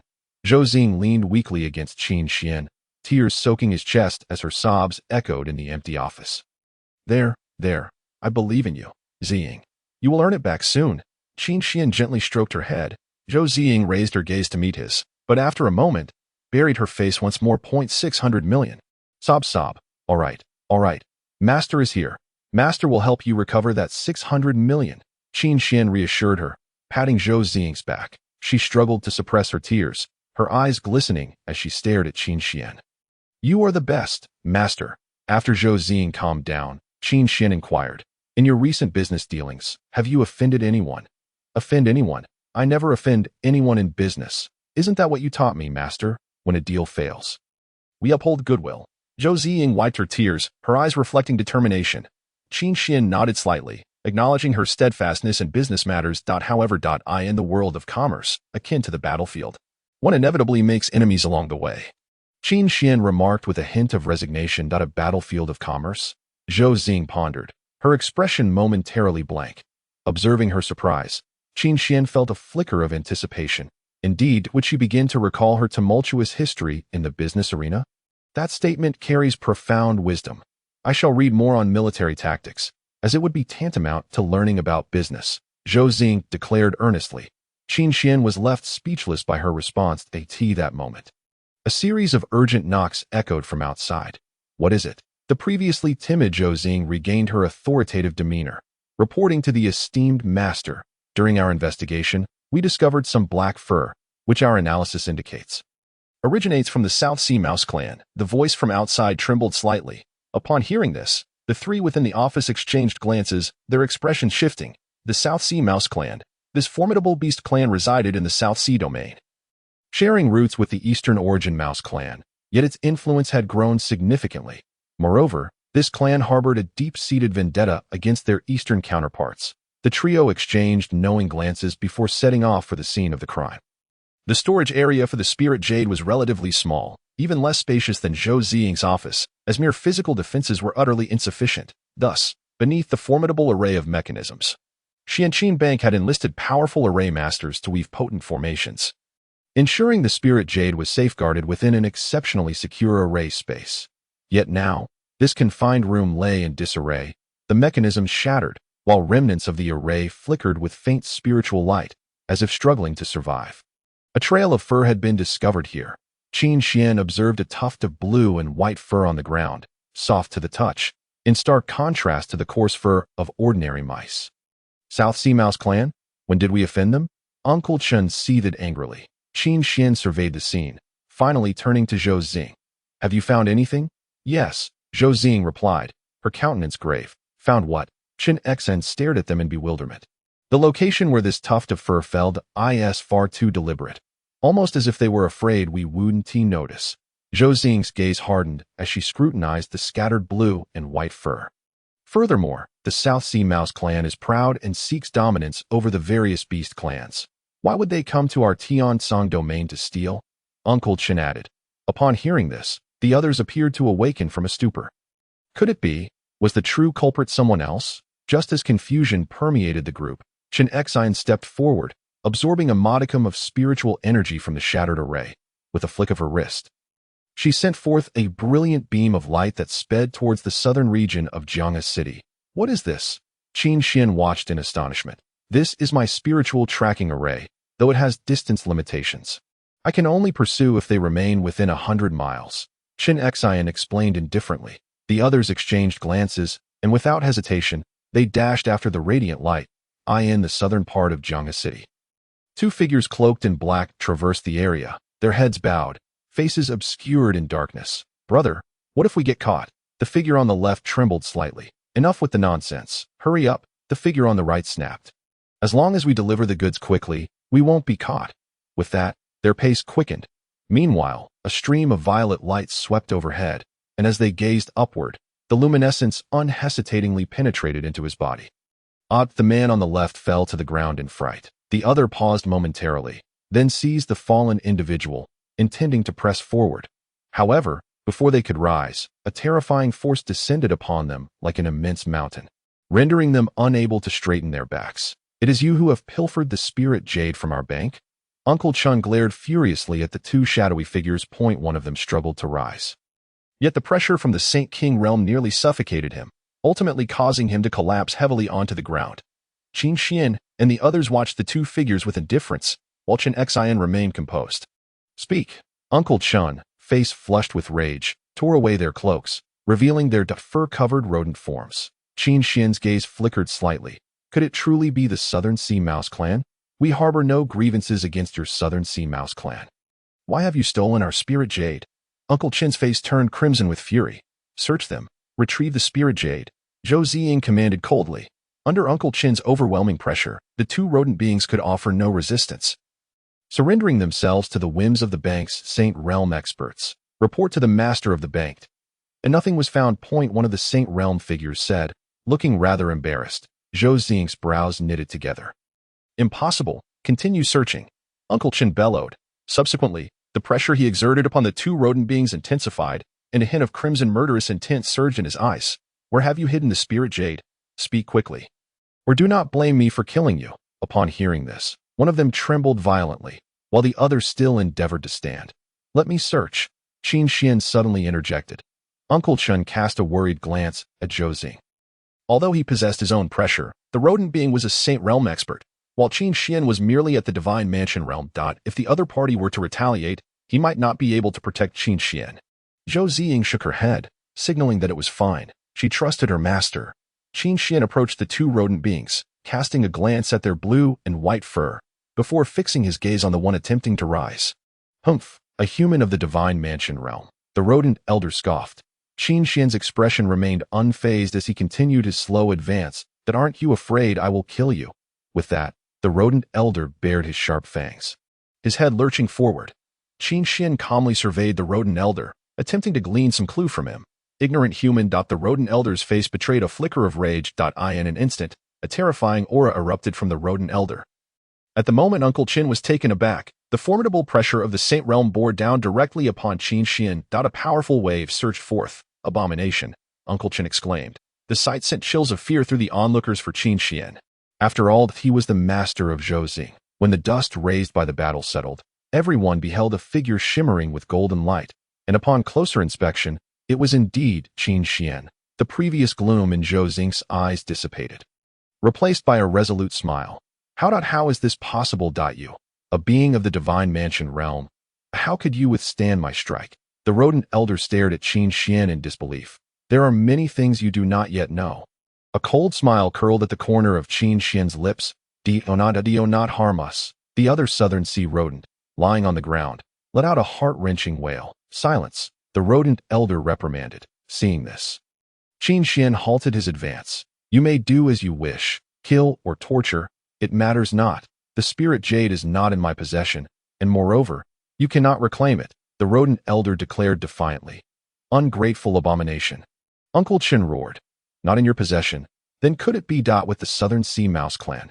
Qin Xian's gaze locked onto the rodent. Humph, what do you think? The rodent elder sneered coldly at Qin Xian. A smile crept onto Qin Xian's lips, and he carelessly remarked, the Southern Sea Mouse clan is beyond our reach. However, we might still stir some trouble with the Eastern Plains Mouse clan. Upon hearing this, the rodent elder's expression stiffened momentarily. Why Southern Sea Mouse clan has nothing to do with those Eastern Plains scoundrels. The rodent elder's face appeared quite unnatural. Heh. Qin Xian's expression darkened, a cold snicker escaping his lips. At that moment, the atmosphere suddenly grew tense. It seems the answer has become quite evident. The rodent elder appeared to sense something, then shouted, Xiao Liang, you must flee. Remember, you must rescue Xiao Mei. With that, a terrifying surge of spiritual energy erupted from the rodent elder, breaking free from Uncle Qin's grasp like a lion escaping its cage, engulfed in flames as he charged towards Qin Xian like a fireball. Chapter 45. Eastern Plains Mouse Clan. A deafening explosion reverberated in everyone's ears, with the resulting shockwave surging forth, ultimately manifesting as a terrifying hurricane that stirred up dust, making it impossible to open one's eyes. Master, Zhou Ziying's eyes filled with panic. I am fine. A familiar voice reassured. When the dust settled, everyone saw Qin Xian, his body shimmering with spiritual light. Qin Xian gazed down at the rodent elder, who had been reduced to ashes, and let out a long sigh. Fortunately, he had the Saint Tier battle attire gifted by Xiao Jiao, and at the last moment, Xiao Jiao had enveloped him in a defensive formation. Otherwise, with his so-called semi-saint physique, how could he have withstood the self-detonation of a saint realm expert? Qin Xian brushed off the dust from his attire and flashed a knowing smile at Qin Xi. Brother. The rodent youth named Xiao Liang knelt on the ground, his eyes vacant as he scanned the surroundings, yearning to catch a glimpse of his brother's remains. But it seemed the air was filled with nothing but his brother's essence.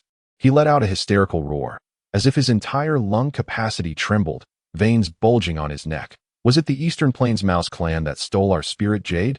Zhou Xing inquired coldly. The rodent youth, kneeling on the ground, looked soulless, his eyes devoid of life. Yes. He replied weakly. Upon hearing this, the crowd reacted with surprise. Qin Xian's expression also shifted, until the truth was confirmed. All suspicions remained mere conjectures. He had not anticipated that the Eastern Plains Mouse clan could be so avaricious, resorting to theft when a deal fell through. May I request a favor from you? The Southern Sea rodent gazed imploringly at Qin Xian and the others. What favor? Zhou Ziying asked icily. Even if the Southern Sea rodent is not the mastermind behind the theft, he cannot escape his role as an accomplice. Help me rescue someone. The rodent's face bore a pleading expression as he looked at the group. Do you truly believe you still have the standing to negotiate with us? Zhou Xing lifted her chin defiantly. If you agree to my request, I will reveal everything to you. The rodent insisted firmly. Zhou Xing was about to speak, but Qin Xian interjected. Very well, I accept your terms.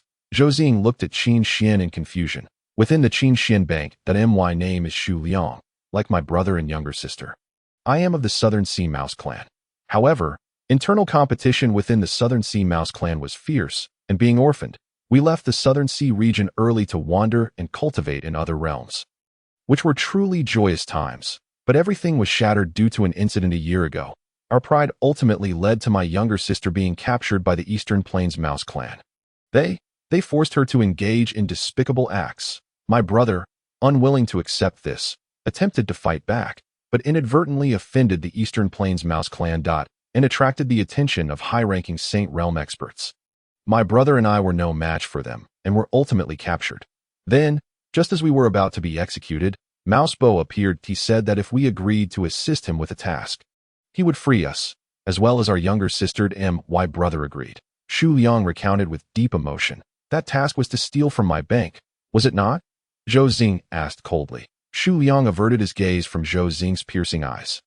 Lowering his head, yes, because the Eastern Plains Mouse Clan recently required a vast amount of spirit jade. So this scheme had been concocted from the moment that Mouse Bo visited us.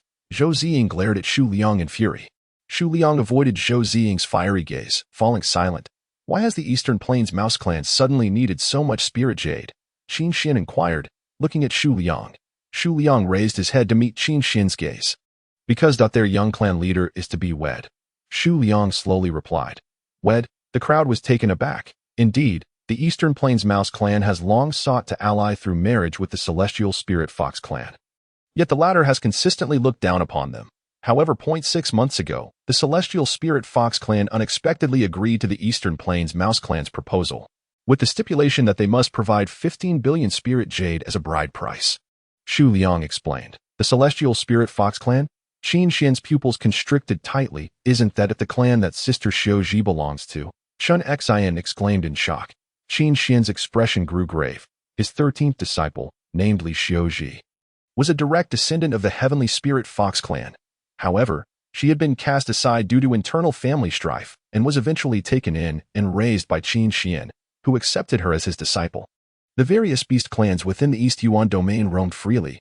While the East Yuan Mouse Clan had been in decline, they had long sought to stabilize their interests through alliances, but how could the other beast clans regard them with any respect?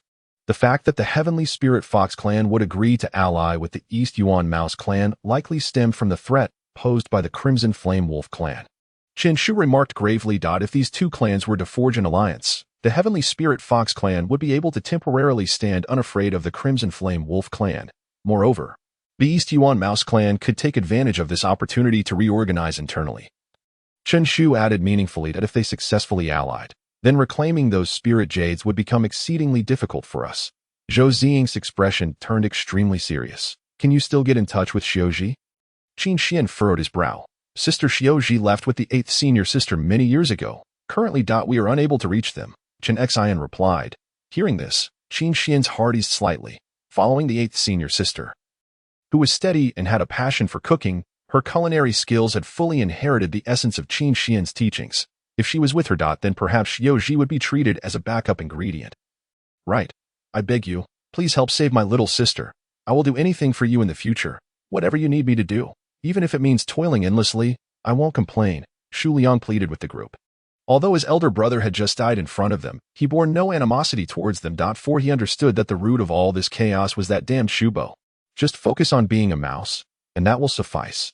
Zhou Xing gave Shu Liang a cold glance. Shu Liang was momentarily taken aback, suddenly at a loss for words. Zhou Xing then turned to Chen Shu, her face revealing a profound seriousness. Chen Shu, gather all the guardians from our money house. Additionally, inform the various families and factions with whom we have dealings, telling them that the Mouse Clan has stolen their spirit jades, and we are preparing to retaliate against the Mouse Clan. The spoils will be divided 9-1 in their favor. Understood, Master. The East Yuan Mouse Clan actually dared to steal my spirit jades? This time, I will ensure they return everything. Chapter 46. The Ant Disturbing the Tree. In a dark forest within the East Yuan domain. Elder, you have returned. A mouse person emerged from the damp ground. What about the others? Has Shu Xiao returned? Shu Bo's gaze swept over coldly. Just take care of yourself. I don't need you worrying about me. A chilling laugh echoed through the dim woods, carrying a hint of dampness.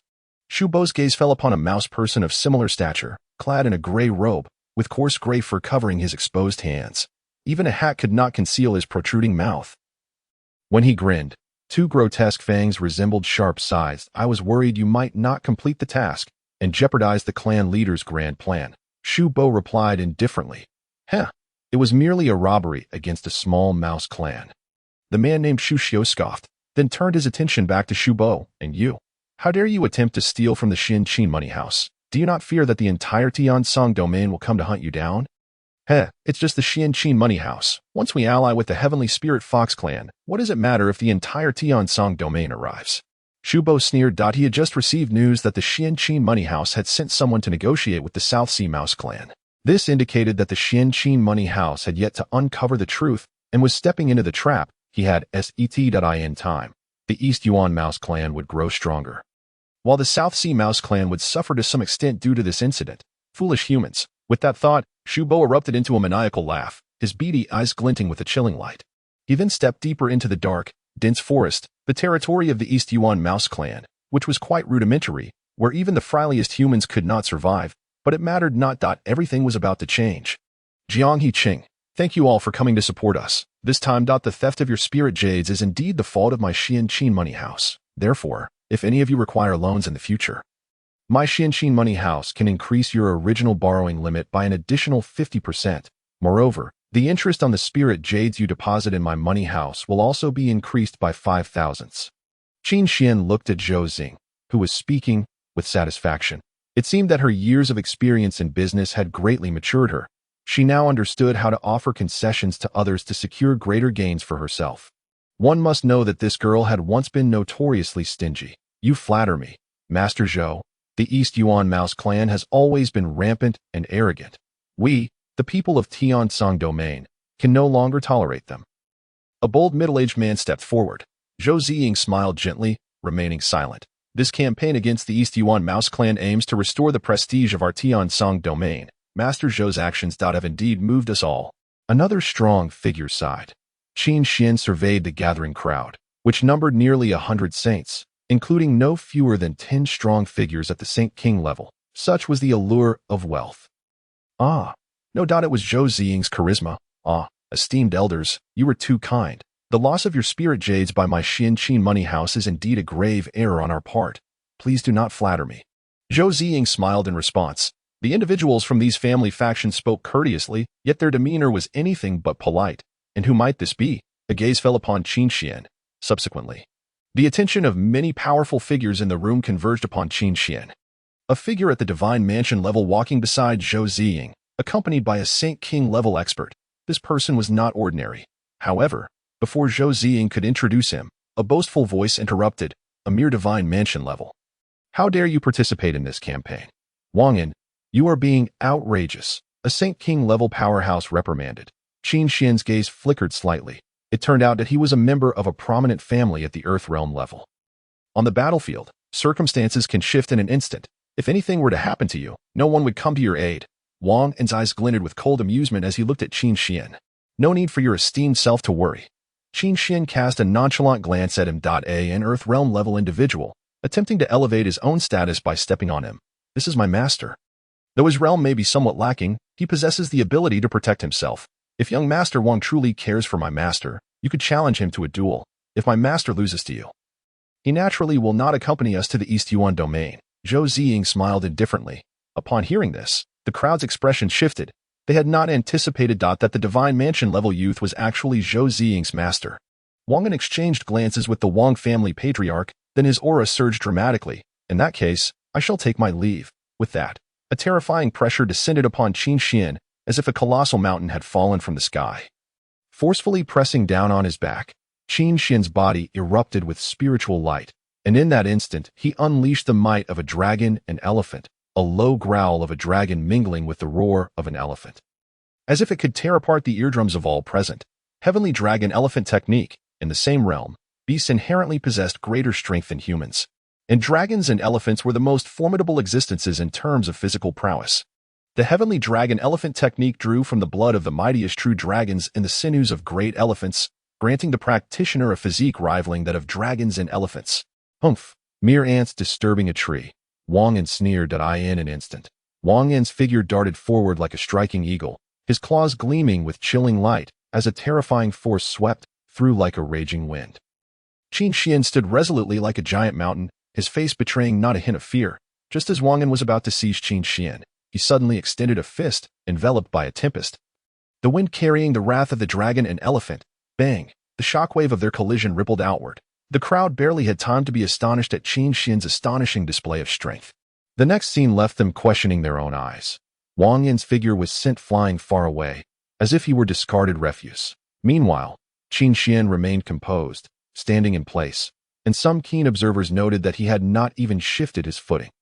A fourth-level Earth Realm powerhouse had been utterly overwhelmed by a fourth-level Divine Mansion powerhouse. The Wang family patriarch's expression shifted, his gaze fixed incredulously on Qin Xian.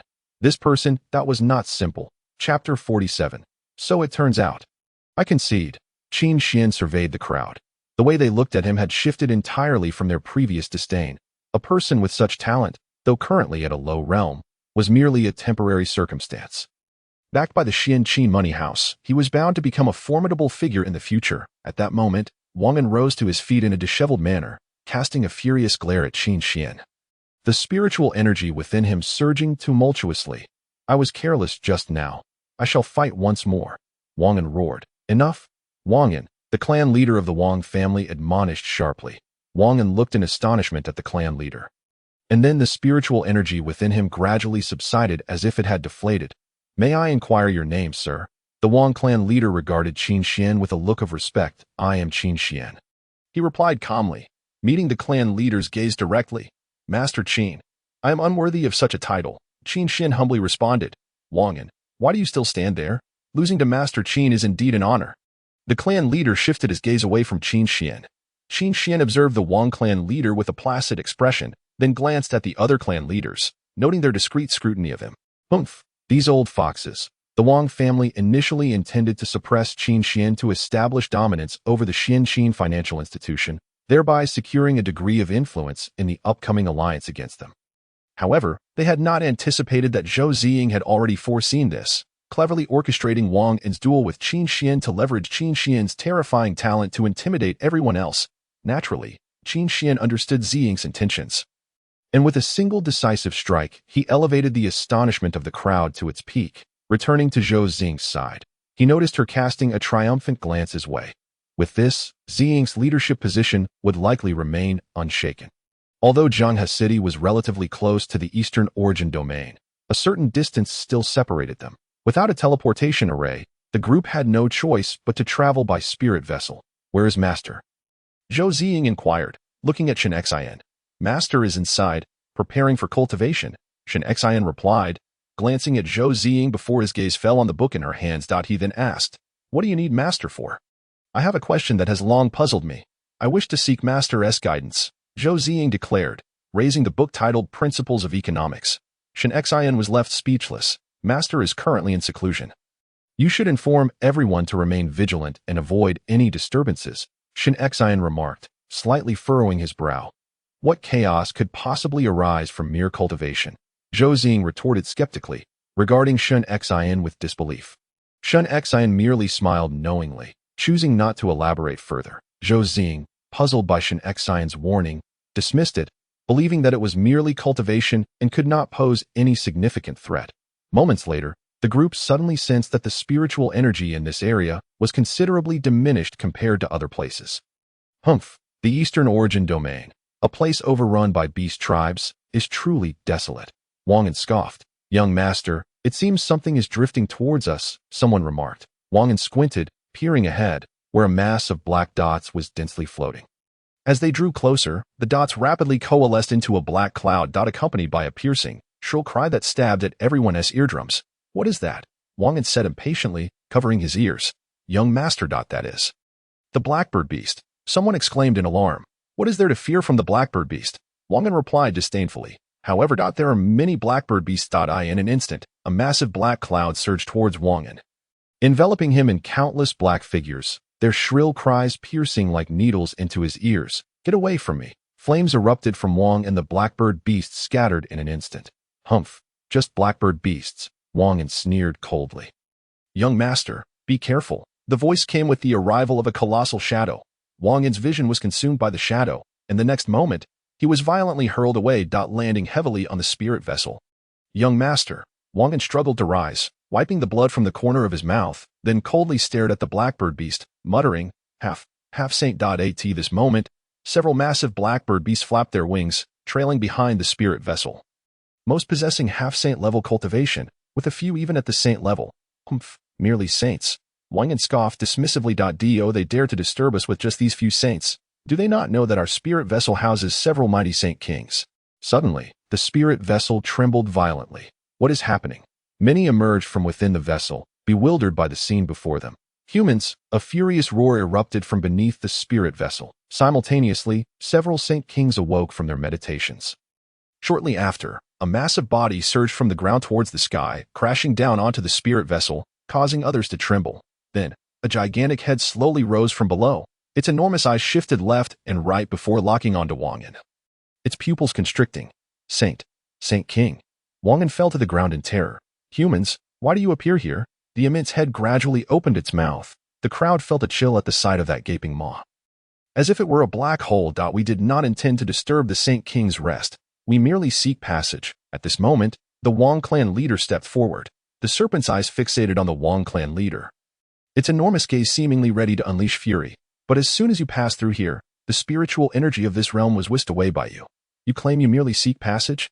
Upon hearing this, the Wang clan leader's gaze flickered before he suddenly realized the spiritual energy swirling around was indeed being swept towards the spirit vessel like a tornado, following the direction of the spiritual energy. The clan leader's eyes fell upon the location of the Xianqin Financial Institution. At this moment, all eyes turned towards the Xianqin Financial Institution. They were eager to know what was transpiring there. Saint King, please quell your anger. Suddenly, a woman's voice called out from behind. The Saint King's serpent exhaled a heavy breath, shifting its focus to the approaching Zhou Xing. It is you, Zhou Xing, the serpent slowly articulated. Due to her business dealings, Zhou Xing had spent considerable time outside and was naturally acquainted with the Saint King's serpent on the borders of the Eastern Origin domain that we truly seek only to pass through and did not wish to disturb the Saint King's rest. Given the circumstances, we sincerely apologize. This is a luminescent herb, a humble gift for the Saint King, hoping for your understanding of our unintentional intrusion. Zhou Xing slowly produced a shimmering herb. The sight of this herb. The serpent's pupils instantly constricted, its gaze fixated on the plant. The serpent then swept its eyes over the crowd before Zhou Xing. There were roughly 30 to 40 individuals present, among them more than 20 saints and several Saint Kings. Since Boss Zhou is so courteous, I shall not be difficult, the serpent declared. Subsequently, a beam of spiritual light shot forth from the serpent, landing on the luminescent herb in Zhou Xing's hand, and as the light dissipated, the herb vanished from sight. I wish Boss Zhou a smooth journey. The enormous serpent's head gradually lowered. I hope the Saint King achieves a breakthrough soon, Zhou Xing replied calmly, gazing ahead. Following this, the multitude of blackbird beasts surrounding the spirit vessel dispersed like a scattered sand. Get lost.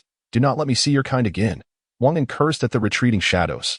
Zhou Xing then turned to the several Saint Kings behind her, slightly bowing. I apologize. It was my master who was in seclusion for cultivation, and his practice inadvertently caused such a disturbance, disturbing all esteemed seniors. Upon hearing this, those present were taken aback. The master at the divine mansion level could incite such terrifying phenomena during cultivation? As Zhou Xing re-entered, the Wang clan leader wiped a few beads of cold sweat from his brow. Grandfather, what troubles you? Wangen asked, puzzled by the clan leader's demeanor. It is fortunate that we did not sever ties with them. The clan leader looked at the Xianqin Financial Institution with a hint of lingering fear. Pfft, he is merely a kid at the divine mansion level. What is there to fear, even if he is formidable? He is just a divine mansion cultivator. You could crush him with a single hand, Wangen declared disdainfully, casting a contemptuous glance towards the direction of the Xianqin Financial Institution. He had been simmering with resentment since losing to Qin Xian. Slap, a sharp sound echoed. Grandfather. You. Wangen looked at the clan leader, aggrieved. You know nothing, the clan leader reprimanded. Then, his gaze turned to the Xianqin Financial Institution with profound reverence. To be able to provoke such anomalies during cultivation. When he cultivates, even I find it difficult to absorb spiritual energy. This young man is undoubtedly extraordinary. Perhaps he is a being far more powerful than I, who has encountered an unimaginable bottleneck in his cultivation, seeking to break through again. Otherwise, how could an ordinary divine mansion cultivator so easily defeat you? As he spoke, a deep sense of trepidation gradually surfaced in the clan leader's eyes. Could it really be that someone is recultivating? Wangen gazed at the clan leader, shock evident in his expression. In this vast world, there is no shortage of wonders. Powerful beings often retreat for centuries in pursuit of breakthroughs. What is a mere recultivation in comparison? The clan leader shot Wangen an exasperated glance. How could he have such a disappointing grandson? Subsequently, the patriarch of the Wang family cast a meaningful glance at the Xianqin Bank, the visage of Qin Xian emerging vividly in his mind. Xianqin Bank. Qin Xian. Oh, that's how it is. Chapter 48. My great-aunt within the territory of the Eastern Original Mouse Clan. Shu Bo strolled slowly through the damp jungle until a towering palace appeared before him. In the chilly environment, the palace inevitably exuded an aura of desolation. From a distance, it resembled a dilapidated bamboo hut amidst the rainforest. Yet, upon closer inspection, one could not help but marvel at its resplendent grandeur. Upon entering the palace, a more intense sense of dampness enveloped him, akin to stepping into a solitary, frigid glacier. Patriarch, young patriarch, I have completed my mission. Shu Bo bowed slightly before the two individuals seated high above. At this moment, in the obscurity, two figures could be discerned. Then, a man seated in the central position slowly rose, fixing his obsidian gaze upon Shu Bo. Are you certain that your plan will remain undiscovered by Xianqin Bank? Although Xianqin Bank was no match for their Eastern Original Mouse Clan, should they fight with all their might, the Eastern Original Mouse Clan would still suffer some losses. Rest assured, Patriarch, my plan this time is flawless. Those human fools will undoubtedly fail to notice anything amiss. Furthermore, I have framed the Southern Sea Mouse Clan for this. Xianqin Bank will either swallow this anger or they will have no choice but to seek revenge against the Southern Sea Mouse Clan. As he spoke, a sinister smile curled at the corner of Shu Bo's mouth. Indeed, you have done well. Once this matter concludes, I shall etch your name into the Hall of Fame, ensuring that future generations of the Eastern Original Mouse Clan remember your cleverness. The man remarked slowly. Thank you, Patriarch. Shu Bo's face illuminated with excitement. The Hall of Fame of the Eastern Original Mouse Clan. It was a coveted aspiration for every member of the clan. Those who made it to the Hall of Fame were none other than the renowned heroes throughout the clan's history. It was the supreme honor for the members of the Eastern Original Mouse Clan. Elders, I wonder when my wedding with the Tianling Fox Clan will take place. A youth beside the man inquired. Youth Patriarch, we have already prepared the finances. We have met the demands of the Tianling Fox Clan, and the wedding can be held at any time. Shu Bo respectfully replied, bowing slightly upon hearing this. A glint of greedy malice flickered in the youth's dark eyes. The Fox Clan was renowned for their allure, and the Tianling Fox Clan was the pinnacle among them. The woman he was about to wed was the daughter of the Tianling Fox Clan's leader, truly a gem among gems. He had once caught a distant glimpse of her in the Tianling Fox Clan. Her beauty and figure were unparalleled. And what remained etched in memory was her eyes adorned with a distinctive beauty mark. Soon that woman would belong to him, Shu Dongan. The mere thought of this made the youth involuntarily lick his lips. These days, I appreciate the elder's concern, the man said indifferently. For the revival of the Eastern Original Mouse Clan, it is my duty, Shu Bo declared, lowering his head earnestly. Excellent. I believe it will not be long before our Eastern Original Mouse Clan regains its former glory. And at that time, it will be the hour of our vengeance. With that, the man slowly emerged from the shadows, his cold eyes emitting a fierce glint, and when he spoke, the entire countenance of his face twisted into a menacing grin.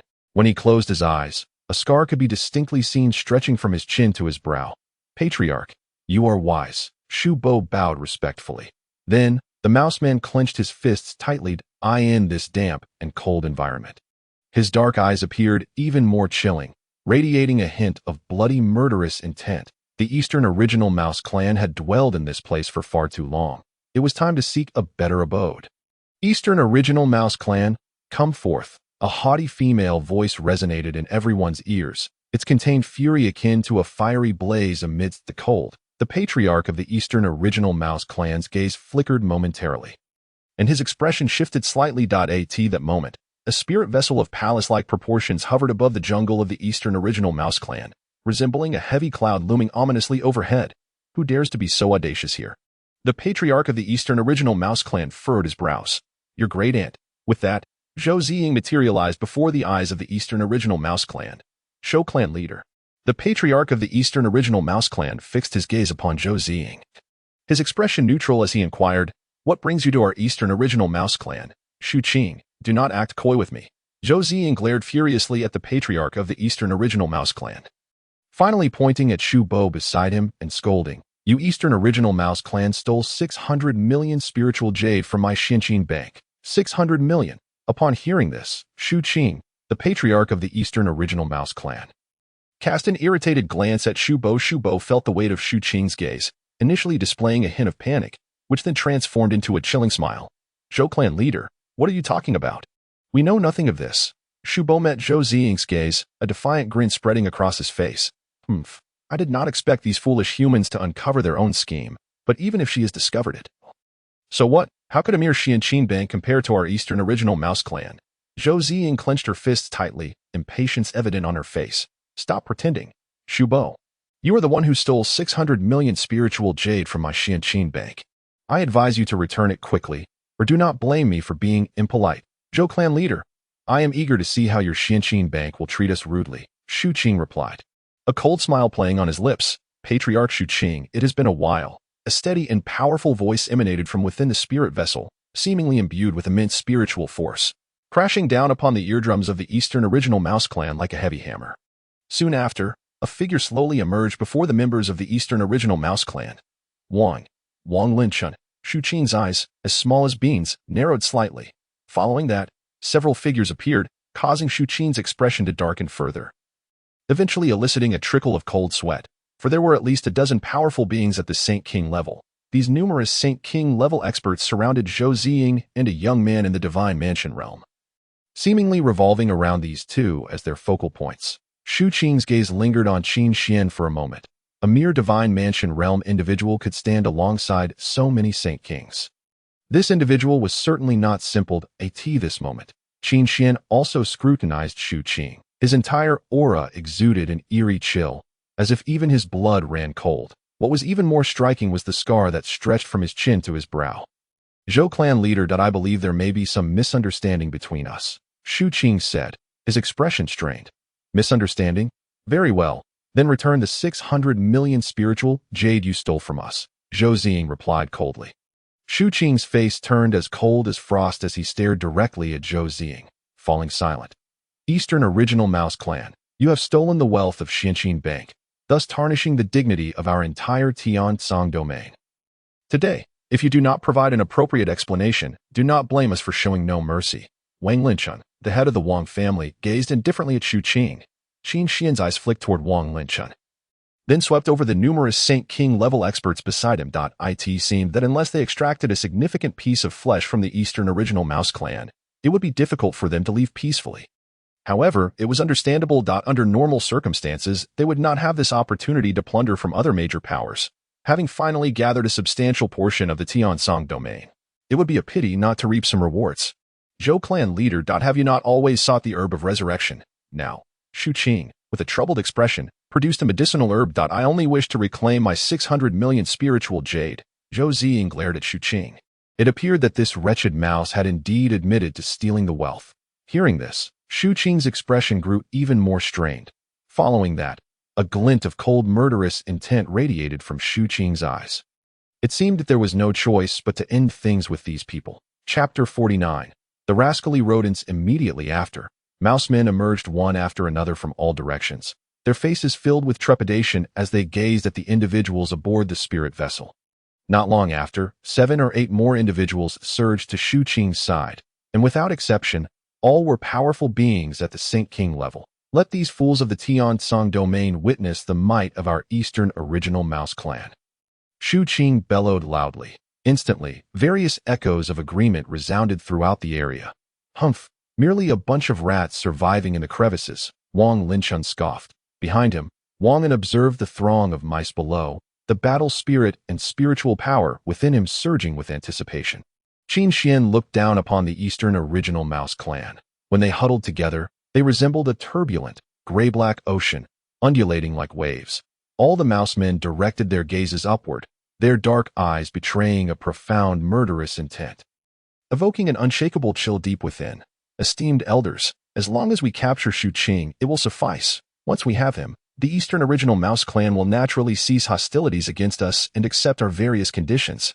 Zhou Ziying stated coldly. We must not let Shu Qing escape. Wang Linchun nodded in agreement. However, the discussion among the crowd had yet to reach a conclusion when a peak-level ratman of the celestial realm suddenly leaped forward. An aura of terror accompanied by a chilling wind sweeping in its wake, the formidable pressure transformed into a blade aimed directly at Qin Xian. Yet, as the icy edge approached him, it was forcefully repelled by the dragon elephant power surging within Qin Xian. Witnessing this, Wang Linchun felt a jolt of surprise. Truly, a formidable being who had recultivated, even with the cultivation at the divine abode realm, facing the full force of a peak celestial realm powerhouse. He remained composed, effortlessly neutralizing the attack in the end. Humph, despicable rodent, Wang Linchun snorted coldly, extending his right hand forward, gradually clenching it into a fist. In that instant, a terrifying force surged forth, manifesting as a colossal hand that firmly ensnared the Ratman's body. An incomprehensibly dreadful power twisted his entire form as he desperately struggled, yet that force was so overwhelming that he could not break free.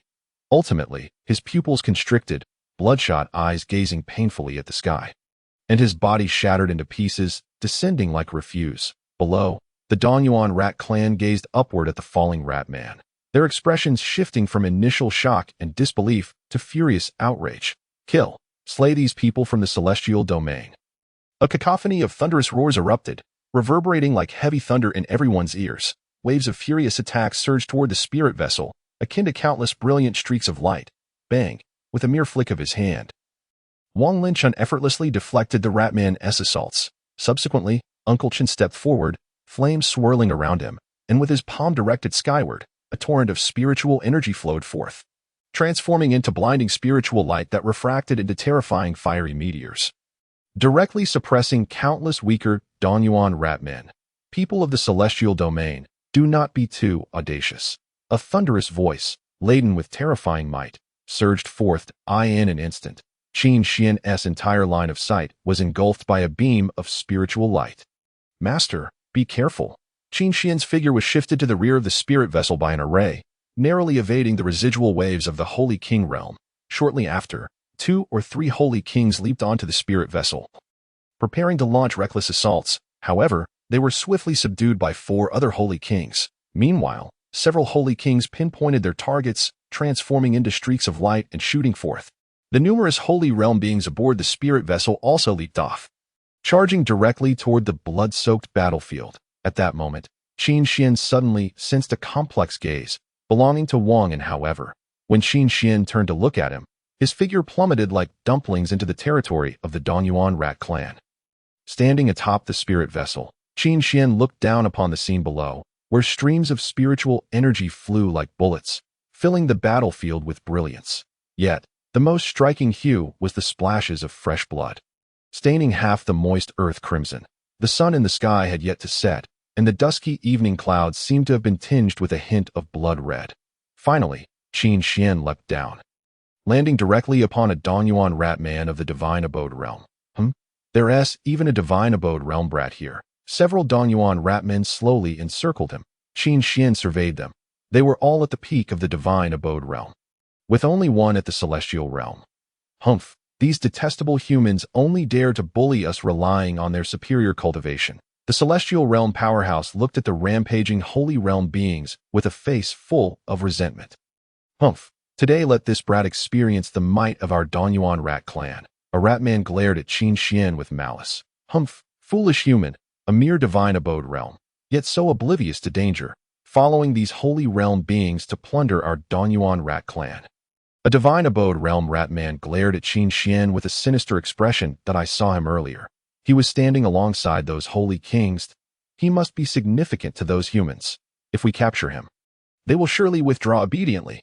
At that point, perhaps the clan leader will reward us, and we might even enter the Hall of Fame.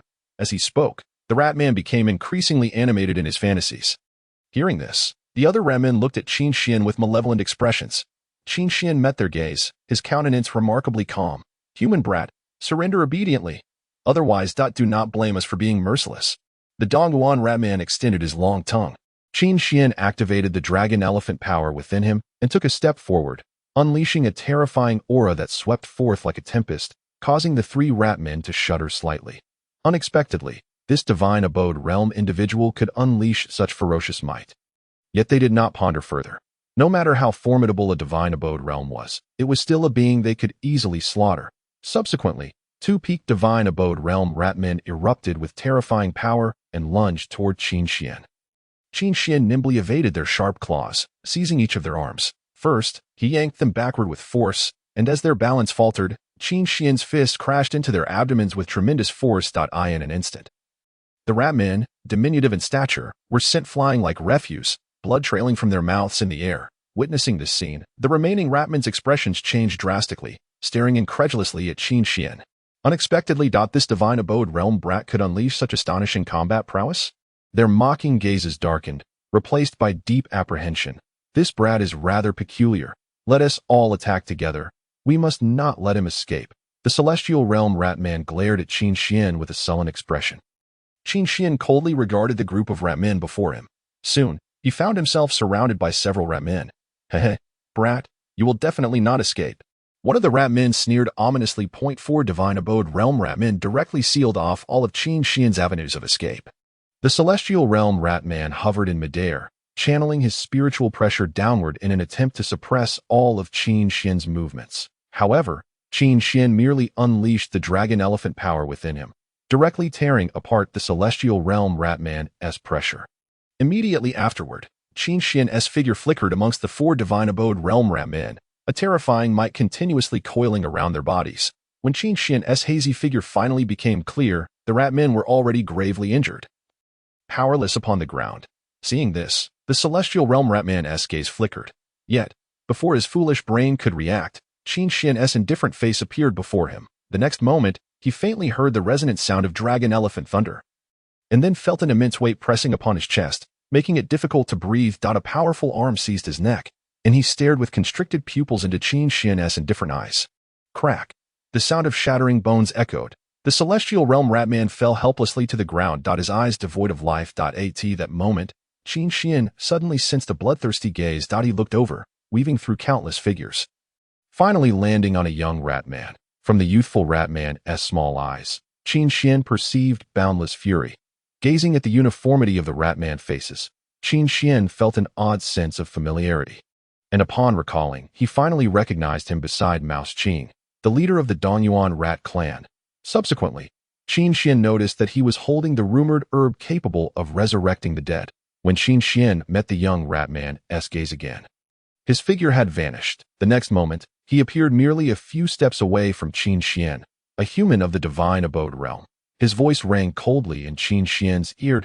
Domineering aura surged forth, causing Qin Xian's expression to shift slightly. It was a half-saint level powerhouse. Do you wish to live or die? That icy voice echoed in Qin Xian's ear once more. Chapter 50, is it not just the Holy Realm? In the blink of an eye, the opponent had vanished from sight. Qin Xian swiftly turned around, finally catching glimpses of the opponent's residual shadows, a faint stench lingering in the air. Such astonishing speed. Qin Xian marveled. Humph! Ignorant human. Rat Dongan coldly regarded Qin Xian. He had also taken note of Qin Xian's battle, a mere Divine Abode realm individual, yet so forcefully slaying beings of higher realms. Moreover, he had previously seen this brat standing alongside those holy kings, indicating his status among them was extraordinary. If he could capture him, perhaps he could hasten the end of this chaos. That would be far better than your Dongyuan rat clan. Qin Xian coldly fixed his gaze on Rat Dongan. Haha, if I were you, I would make haste to flee. Otherwise, should you fall into my hands, you shall not relish the experience. Rat Dongan flashed a cruel glint at Qin Xian. If you were a holy realm, I would indeed flee. But alas, you are merely a half-saint. Qin Xian met Shu Dongan's gaze with unwavering resolve. Upon hearing this remark, Shu Dongan's face twitched slightly, but he is merely a half-saint. This young man of the Divine Abode realm is far too arrogant. In truth, he could break through to the Saint realm, but due to the unique inheritance of the Dongyuan Mouse clan, once he acquires that legacy before advancing to the Saint realm, his cultivation would become much more solid, enabling him to break through to the Saint King realm without hindrance. As for that Mouse clan inheritance, it would take some time before it could be unlocked for him. A fool unaware of his mortality. What does it matter if he is a half-saint? Crushing you will be sufficient. With that, Shu Dongan thrust his massive hand towards Qin Xian, an overwhelming force crashing down like a tempestuous wave. Under this formidable assault, Qin Xian displayed no hint of fear. He unleashed the dragon elephant might within him, his blood and energy boiling like molten lava, an unstoppable surge of battle intent sweeping through his spirit. The dragon elephant power, the terrifying dragon elephant force coursed through Qin Xian's body, its immense strength ruthlessly commandeering every meridian within him, causing veins to bulge like worms beneath the surface. Observing Qin Xian's condition, Shu Dongan was momentarily taken aback, astonished that this young man of the Divine Abode realm dared to confront him head-on. Humph, such audacity, Shu Dongan scoffed coldly. Then, a razor-sharp claw, swirling with crimson winds, lunged toward Qin Xian. When their forces clashed, a terrifying shockwave erupted. winds spiraling outward in a frenzy. Bang! This spectacle drew the attention of onlookers, who beheld a colossal golden dragon entwined with a majestic giant elephant, unleashing a thunderous roar. Opposite them, a muscular ratman shadow roared forth, attempting to breach the dragon elephant's defense. Your strength is indeed formidable, beyond my expectations. Yet, I advise you to concede, with your level of cultivation. This stalemate will inevitably lead to your defeat. Surrender now, and lie down obediently for me to mold you. I may even go easy on you. Otherwise, if you provoke my ire, you shall suffer the consequences. Shu Dongan glared at Qin Xian, a cold smile on his face. Qin Xian, however, exhibited not a trace of panic. If this deadlock continues, the outcome remains uncertain. But a peculiar smile curled at the corners of Qin Xian's mouth. Hearing this, Shu Dongan's smirk deepened. How could a divine abode realm practitioner possibly match a half-saint in a battle of spiritual energy? Shu Dongan gazed disdainfully at Qin Xian. In that instant, an unexpected transformation occurred within Qin Xian. The surrounding spiritual energy began to surge, the once tranquil aura now roiling like a tidal wave. All converging toward Qin Xian's direction, this frenzied phenomenon captivated the attention of many mouse people present. In mere moments, the previously depleted Qin Xian found his energy replenished to its former vitality. This, Shu Dongan stared, astonished into silence. Come on, keep exhausting yourself. A cold smile grazed Qin Xian's lips. Humph, you won't recover your energy so easily, Shu Dongan retorted scornfully. Immediately, he began to absorb the spiritual energy within him, only to discover that the energy he drew was inexorably flowing into Qin Xian's body. It felt as if he had painstakingly dug a well, only for Qin Xian to drink it dry. How is this possible? Shu Dongan stared at Qin Xian, bewildered that a mere divine abode realm practitioner surpassing him in absorbing the world's spiritual energy. Just as Shu Dongan was grappling with this revelation, Qin Xian unleashed an even more ferocious power, causing the dragon elephant before him to tear apart the rat man. The ensuing force brutally crashing down upon Shu Dongan, eliciting a pained howl from him. Yet Qin Xian showed no mercy, his foot lunging towards Shu Dongan, the roar of a giant elephant echoing in his mind. Shu Dongan sidestepped just in time, narrowly avoiding the blow. I underestimated you. Brat. Shu Dongan wiped the blood from the corner of his mouth. Underestimate. Qin Xian regarded Shu Dongan with indifference. Do not become complacent. I shall no longer show you mercy as I did before. With that, a more overwhelming aura surged around Shu Dongan, a human of the divine abode realm. Your doom is at hand. Following a thunderous roar, Shu Dongan vanished from Qin Xian's sight, observing the winds that were swirling around him. Qin Xian furrowed his brow. Should Shu Dongan exploit his speed advantage, Qin Xian would find himself at a disadvantage. Suddenly, Qin Xian's hands began to form spiritual seals, dazzling light shimmering in his palms. Noticing this, Shu Dongan paused momentarily, his speed faltering. What is this brat planning? Then, Qin Xian placed both hands upon the ground. Instantly, the earth beneath Shu Dongan trembled, and he felt a searing heat emanating from below.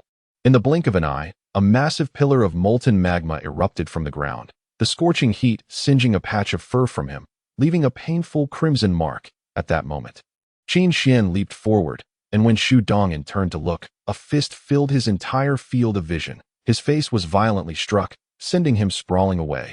The onlookers, who had been momentarily distracted, gasped at this scene. The mouse people were utterly shocked. The half-saint level young patriarch was actually knocked down by that divine abode realm human with a single punch. Wang Yin, who had been observing the situation, was left speechless. He never expected that he could defeat a half-saint. It seems he had indeed been lenient on himself. This brat is truly, as my grandfather said, a reincarnated powerhouse. Fortunately, he did not completely offend him. Otherwise, the Wang family would face dire consequences. Shu Dongan suddenly erupted into a fit of maniacal laughter. Qin Xian's gaze flickered. You human brat, do you think I have lost to you? Shu Dongan glared at Qin Xian, malice evident in his eyes. You think I am merely a half-saint because I cannot break through to the saint realm? Shu Dongan's gaze was filled with murderous intent. Then, the spiritual energy surrounding him surged violently, winds whipping up dust and debris around him. In an instant, the gloomy sky turned ominous, a peculiar thundercloud materializing above them. Witnessing the thundercloud, Qin Xian's brow furrowed slightly, for that was indeed the cloud of the saint's tribulation, signaling a half-saint's breakthrough to the saint realm. Humph, what of the saint realm? Gazing at Qin Xian, Shu Dongan's lips curled into a manic smile. Even if I must forsake greater saintly power, I shall break through to the Saint Realm and trample that detestable human brat beneath my feet. Chapter 51. Is the Saint Realm so remarkable? The terrifying thunderclouds churned in the void, countless bolts of lightning raging within, the thunderous roars echoing and vibrating the eardrums of all present. Then, a bolt of lightning surged forth from the cloud, striking down upon Shu Dongan. As the lightning dissipated, onlookers beheld Shu Dongan's garments torn asunder, revealing his fur-covered rat-man form. Brat, soon you shall realize how foolish your earlier actions were. Fixated on Qin Xian, Shu Dongan bore a mocking smile. Yet at that moment, Qin Xian exhibited no notable change in expression, silently observing the saint's tribulation lightning as it struck Shu Dongan, again and again. The primary manifestation of a powerful saint is their profound understanding of the heavenly Tao. They can intensely perceive the laws existing within the world and harness that power to engage in battle. This method of combat inherently defies the very essence of the heavenly Tao. Thus, to transition from half-saint to saint, one must endure the refining trials of the heavenly tribulation. Theoretically, the stronger the innate talent, the more formidable the tribulations one must face, and the greater the number of times. Consequently, the saint's tribulation can be considered a relatively equitable aspect of the cultivation journey. However, even so, disciples from prominent families naturally gain access to more elixirs and resources to fortify their bodies, thus enhancing their chances of breaking through to the saint realm. Gazing at the floating clouds of tribulation, Qin Xian suddenly recalled the celestial phenomena accompanying his disciples' breakthroughs to the saint realm. The sky darkened for thousands of miles, tribulation clouds piled high, and when one looked up, all one could see was a heavy, grayish-black expanse. On that occasion, his eldest disciple, Lin Ziming, had endured an astonishing 69 bolts of the saint's tribulation. Who knows how many bolts will Shu Dongan attract? Meanwhile, numerous Saint Realm powerhouses from the Donyuan Mouse clan, especially the clan leader Shu Qing, were closely observing Shu Dongan's tribulation. Shu Qing, your Donyuan Mouse clan has truly fallen into disrepair. A half-saint level offspring forced to the brink by a mere divine abode realm individual, now reliant on breaking through to the saint realm to salvage some dignity. Truly a pitiful state. Why have you brought forth such a worthless son? Wang Linshun looked at Shu Qing with a mocking expression. In truth, he was well aware of Qin Xian's formidable strength regarding this outcome. He was not the least bit surprised. Yet, he relished the opportunity to provoke this wretched mouse. In the face of such derision, Shu Qing's resolve in battle remained unyielding. Mind your own business. Shu Qing shot Wang Linshun a cold smirk. Subsequently, he raised both hands towards the heavens, and a torrent of spiritual energy surged within him, eventually coalescing in his palms and shooting skyward. A terrifying cold wind descended instantaneously, obscuring the vision of the onlookers, within the shroud of indistinct gray and white. They felt the chilling edge of a blade slicing through the air. The clan leader must be wary. It seems this wretched mouse is truly serious, Uncle Qin remarked cautiously from the side. What of it? Wang Linshun retorted with a sneer. Soon after, a howling sound filled his ears. He attempted to perceive his opponent's figure with his spiritual energy, yet sensed nothing. Gradually, a frown creased his brow, and he enveloped himself in a layer of spiritual energy, adopting a stance of readiness. Meanwhile, on the other side, at this moment, Shu Dongan had already endured the trials of 15 divine tribulations. Gazing at the silent Qin Xian across from him, a more pronounced sneer curled at the corners of his mouth. Kid, very soon, you'll experience the taste of a fate worse than death. Shu Dongan glared at Qin Xian with malevolence. Qin Xian silently observed Shu Dongan. His mind flooded with a torrent of frustration. Were it not for the oppressive nature of the divine tribulations on others, he would have charged in and thoroughly thrashed this wretched mouse. Hurry up, don't keep me waiting too long. Qin Xian regarded Shu Dong, and with an exasperated expression. Upon witnessing Qin Xian's demeanor, Shu Dongan was momentarily taken aback. Shouldn't a normal person panic upon seeing their opponent break through? Why does this kid seem so impatient, as if he can't wait for me to break through? You humans are so arrogant, clinging to your pride even when death is upon you. Shu Dongan scoffed. It seems you truly understand humanity. Qin Xian regarded Shu Dongan and with keen interest. Upon hearing Qin Xian's words, a hint of smugness flickered across Shu Dongan's face as he raised his chin, declaring with arrogance, Nad as he fixed his narrowed gaze upon Qin Xian, staring at the human who was trampling upon him. Subsequently, Qin Xian exerted a bit more pressure downwards, eliciting a pained cry from him. Hand over the item belonging to your rat clan. Qin Xian declared with an air of authority. What item? Shu Dongan queried in a state of panic. The herb you mentioned, the one said to possess the power of resurrection. Qin Xian replied with an indifferent tone. Is this what you mean? Shu Dongan's free right hand suddenly revealed a grayish-red herb. Qin Xian bent down to retrieve the herb, yet before he could fully appreciate it, a furious roar echoed from above. Damn human, get away from me. Simultaneously, a heavy oppressive force bore down upon Qin Xian. It was unmistakably an attack of the Saint King level. Chapter 52. Not a moment to spare. An assault of Saint King caliber was terrifying indeed. For a formidable being of the sacred realm, their life and death were but a thought in the presence of a Saint King. Thus, without a moment's hesitation, upon sensing this imminent attack, Qin Xian decisively crushed a spatial talisman. Instantly, his figure appeared beside Chen Xian. Master, you have arrived. Chen Xian regarded Qin Xian with a cool demeanor. Indeed, that shameless leader of the Dongyuan rat clan has made a move against me. Qin Xian nodded. Not even a moment, Chen Xian suddenly stated. Qin Xian looked at Chen Xian in astonishment. Not even a moment, Chen Xian gazed intently at Qin Xian, then slowly continued. Master, the power of the sacred realm you just wielded did not last even a quarter of an hour. It was roughly only a third of a quarter hour. Upon hearing this, Qin Xian's face twitched slightly. That a quarter hour equates to 15 minutes. This girl, not even concerned for her own well-being, was here calculating such trivial matters. Brat, prepare to die. A menacing pressure from a Saint King descended once more. Qin Xian looked up to find it was none other than that shameless Shu Qing. Chen Xian raised her head with indifference, then waved her arm outward, summoning a barrier of formation to fully block Shu Qing's assault. Humph, as long as I am here, none shall harm him. Chen Xian and Shu Qing exchanged glances from afar. Shu Qing's protruding jaw quivered, twisting his face into a grotesque expression. He then intensified his efforts to break through the formation barrier, yet no matter how hard he tried, he could not breach the barrier before him. At that moment, a furious roar erupted from behind Shu Qing. Stinking rat, where do you think you're going? Qin Xian cast a sidelong glance and saw Uncle Chun and the patriarch of the Wang family. Both wore expressions of exasperation, particularly Wang Linchun, whose weathered face flushed with anxiety. Just moments ago, Shu Qing had employed a chilling mist against them, and he had thought Shu Qing intended to use the same trick again, obscuring their vision to launch an attack. To his surprise, that shameless rat had turned to attempt an assassination on Qin Xian. Fortunately, Qin Xian had kept a hand back. Otherwise, the mere thought provoked a surge of anger in Wang Linchun's face. And he pointed at Shu Qing, scolding, "You ignorant wretch! How dare you act so shamelessly against someone of the divine palace realm? Humph! It seems this lad is quite significant to you." Shu Qing's gaze toward Qin Xian was now tinged with greed. Shortly thereafter, Qin Xian noticed ripples emerging on the barrier of spiritual energy, only to immediately settle down. Humph! Unless you self-destruct, there is no way you will breach this barrier. Chen Xian regarded Shu Qing with cold indifference.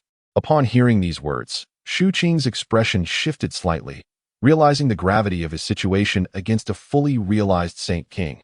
However, the prospect of self-detonation was utterly out of the question. Shu Qing turned to flee. But Wang Linchun and the elder had effectively sealed off his escape route. Heh, stinking rat. This time, let's see where you can run. Wang Linchun sneered slyly. Shu Qing's claws surged with spiritual light, his entire being enveloped in a chilling dampness, a wave of coldness emanating from him, attempting to conjure a mist to obscure the vision of the two. However, before his chilling mist could spread, it was devoured by an inexplicable flame. Shu Qing turned in astonishment to see Chen Xian within the barrier. You attacked my master earlier, so today, do not expect to leave unscathed. Chen Xian glared at Shu Qing with fury. Ha, stinking rat. Now I shall relish in watching your struggle. Wang Linchun laughed maniacally. Shu Qing's face twitched slightly, his expression growing increasingly grim. Humph. Even if you defeat me, do not expect to extract anything from my Dongyuan rat clan. Shu Qing declared fiercely. As long as he leaves behind that 6 billion, there remains hope for an alliance with the Tianling Fox clan. At that point, retaliating against these scoundrels from the Tiansong domain will merely be a matter of time. Just then, a calm voice as tranquil as water emerged from within the barrier of spiritual energy. This is but an ordinary herb, lacking any resurrection properties. Shu Qing glanced impassively at Qin Xian, only to realize that he had unknowingly acquired a grayish-red herb.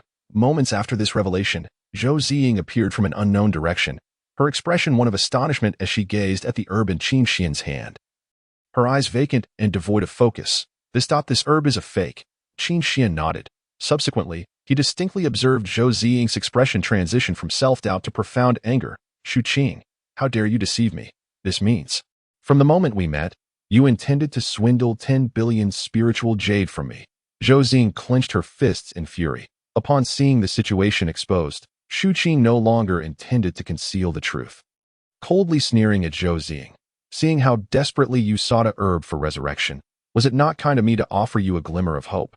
Without me, how could your so-called Xianqin financial institution profit so swiftly? Therefore, the 6 billion spiritual jade you earned should rightfully include my share. And speaking of which, you ought to be grateful to me. As he spoke, Shu Qing raised his chin haughtily. Upon hearing these words, Zhou Ziying was on the verge of losing her temper. Uncle Chun, we must flay this stinking rat alive. Zhou Ziying longed to personally rend the wretched body apart. Rest assured, Master. Uncle Chen stepped forward towards Shu Qing. Faced with the encirclement of 3 Saint Kings, Shu Qing finally grasped the gravity of his predicament that he glanced around, realizing that all the Saint Kings who could assist him were effectively restrained by those from the Tian-Song domain. Moreover, the corpses strewn across the ground were mostly those of his Danyuan rat clan. These Tian-Song domain individuals, through their elite strength, had nearly slaughtered the Danyuan rat clan. At that moment, the scene of 2 human figures from the sacred realm surrounding and slaughtering a Danyuan rat clan member unfolded before him. One human forcefully plunged a long sword into the rat man's body, while the other crushed his neck beneath their foot, choking him to a bloody demise. This sight sent shockwaves through his heart. His fists clenched tightly, suddenly filled with resentment towards his own helplessness. Now, if you surrender and accept all our terms, we can spare the Danyuan rat clan a path to survival, Qin Xian declared with a cold smirk. Shu Qing gazed at Qin Xian in fear. Should he heed this lad's offer of surrender? Although that surrendering would likely mean that the Danyuan rat clan would not regain its peak for over a decade. And the prospect of an alliance with the Tianling Fox clan would be utterly dashed. However, as long as the Green Mountains remained, one would not need to worry about firewood. Yet, should he refuse, the Danyuan rat clan might face annihilation. At that moment, a commotion suddenly erupted behind them. Chapter 53. Li Xiuji. Everyone turned their gaze towards the commotion behind them. At this moment, behind the group from the Tian-Song domain, a considerable number of spiritual vessels appeared. Though these vessels were smaller than theirs, their resplendent golden-red exterior exuded an air of opulence, and it seemed they had been deliberately coated with a layer of festive red. What is this? Qin Xian gazed in astonishment at the rear. The Tianling Fox clan has arrived. The cornered Shu Qing's eyes flickered with a hint of surprise. Tianling Fox clan. Qin Xian surveyed the newcomers. Slowly descending from one of the noble spiritual vessels was a middle-aged man clad in golden armor, though he possessed a robust physique and sported a rugged beard at his jawline. His eyes shimmered with a captivating allure that belied his imposing exterior. When Qin Xian met his gaze, it felt as though he might be drawn into the whirlpool of those enchanting eyes. However, the man merely cast a cursory glance at Qin Xian before disinterestedly shifting his attention away. Danyuan rat clan. And the proprietor of Xianqin Financial Institution, Zhou Zhuangzhu, along with the patriarch of the Wang family. Wang Linchun. What is happening here? The man spoke in a detached manner. Elder Hu Tianrong, you have arrived just in time. I have already prepared the spiritual jade for your noble clan. However, in recent days, individuals from the Tianyu domain have been causing disturbances among our Danyuan Mouse clan, seeking to seize our spirit jade. If Elder Tianrong were inclined to assist us, I am certain you could drive away this despicable group of humans. Mouse Qing gazed earnestly at Elder Hu Tianrong. Despite holding the esteemed position of clan leader of the Danyuan Mouse clan, the Tianling Fox clan undeniably surpasses them in strength. Before Elder Hu Tianrong could contemplate, Zhou Ziying exclaimed angrily, Mouse Qing, do you still have any dignity left? To claim that I am stealing your spirit jade is utterly absurd. It is you Dongwuan Mouse clan who pilfered our spirit jade from the Tianyu domain. Elder Tianrong, do not be swayed by their one-sided narrative. If you agree to help me drive away these vile humans from Tianyu, our clan will undoubtedly fulfill our original promise of spirit jade to your esteemed clan. Mouse Qing's expression turned awkward.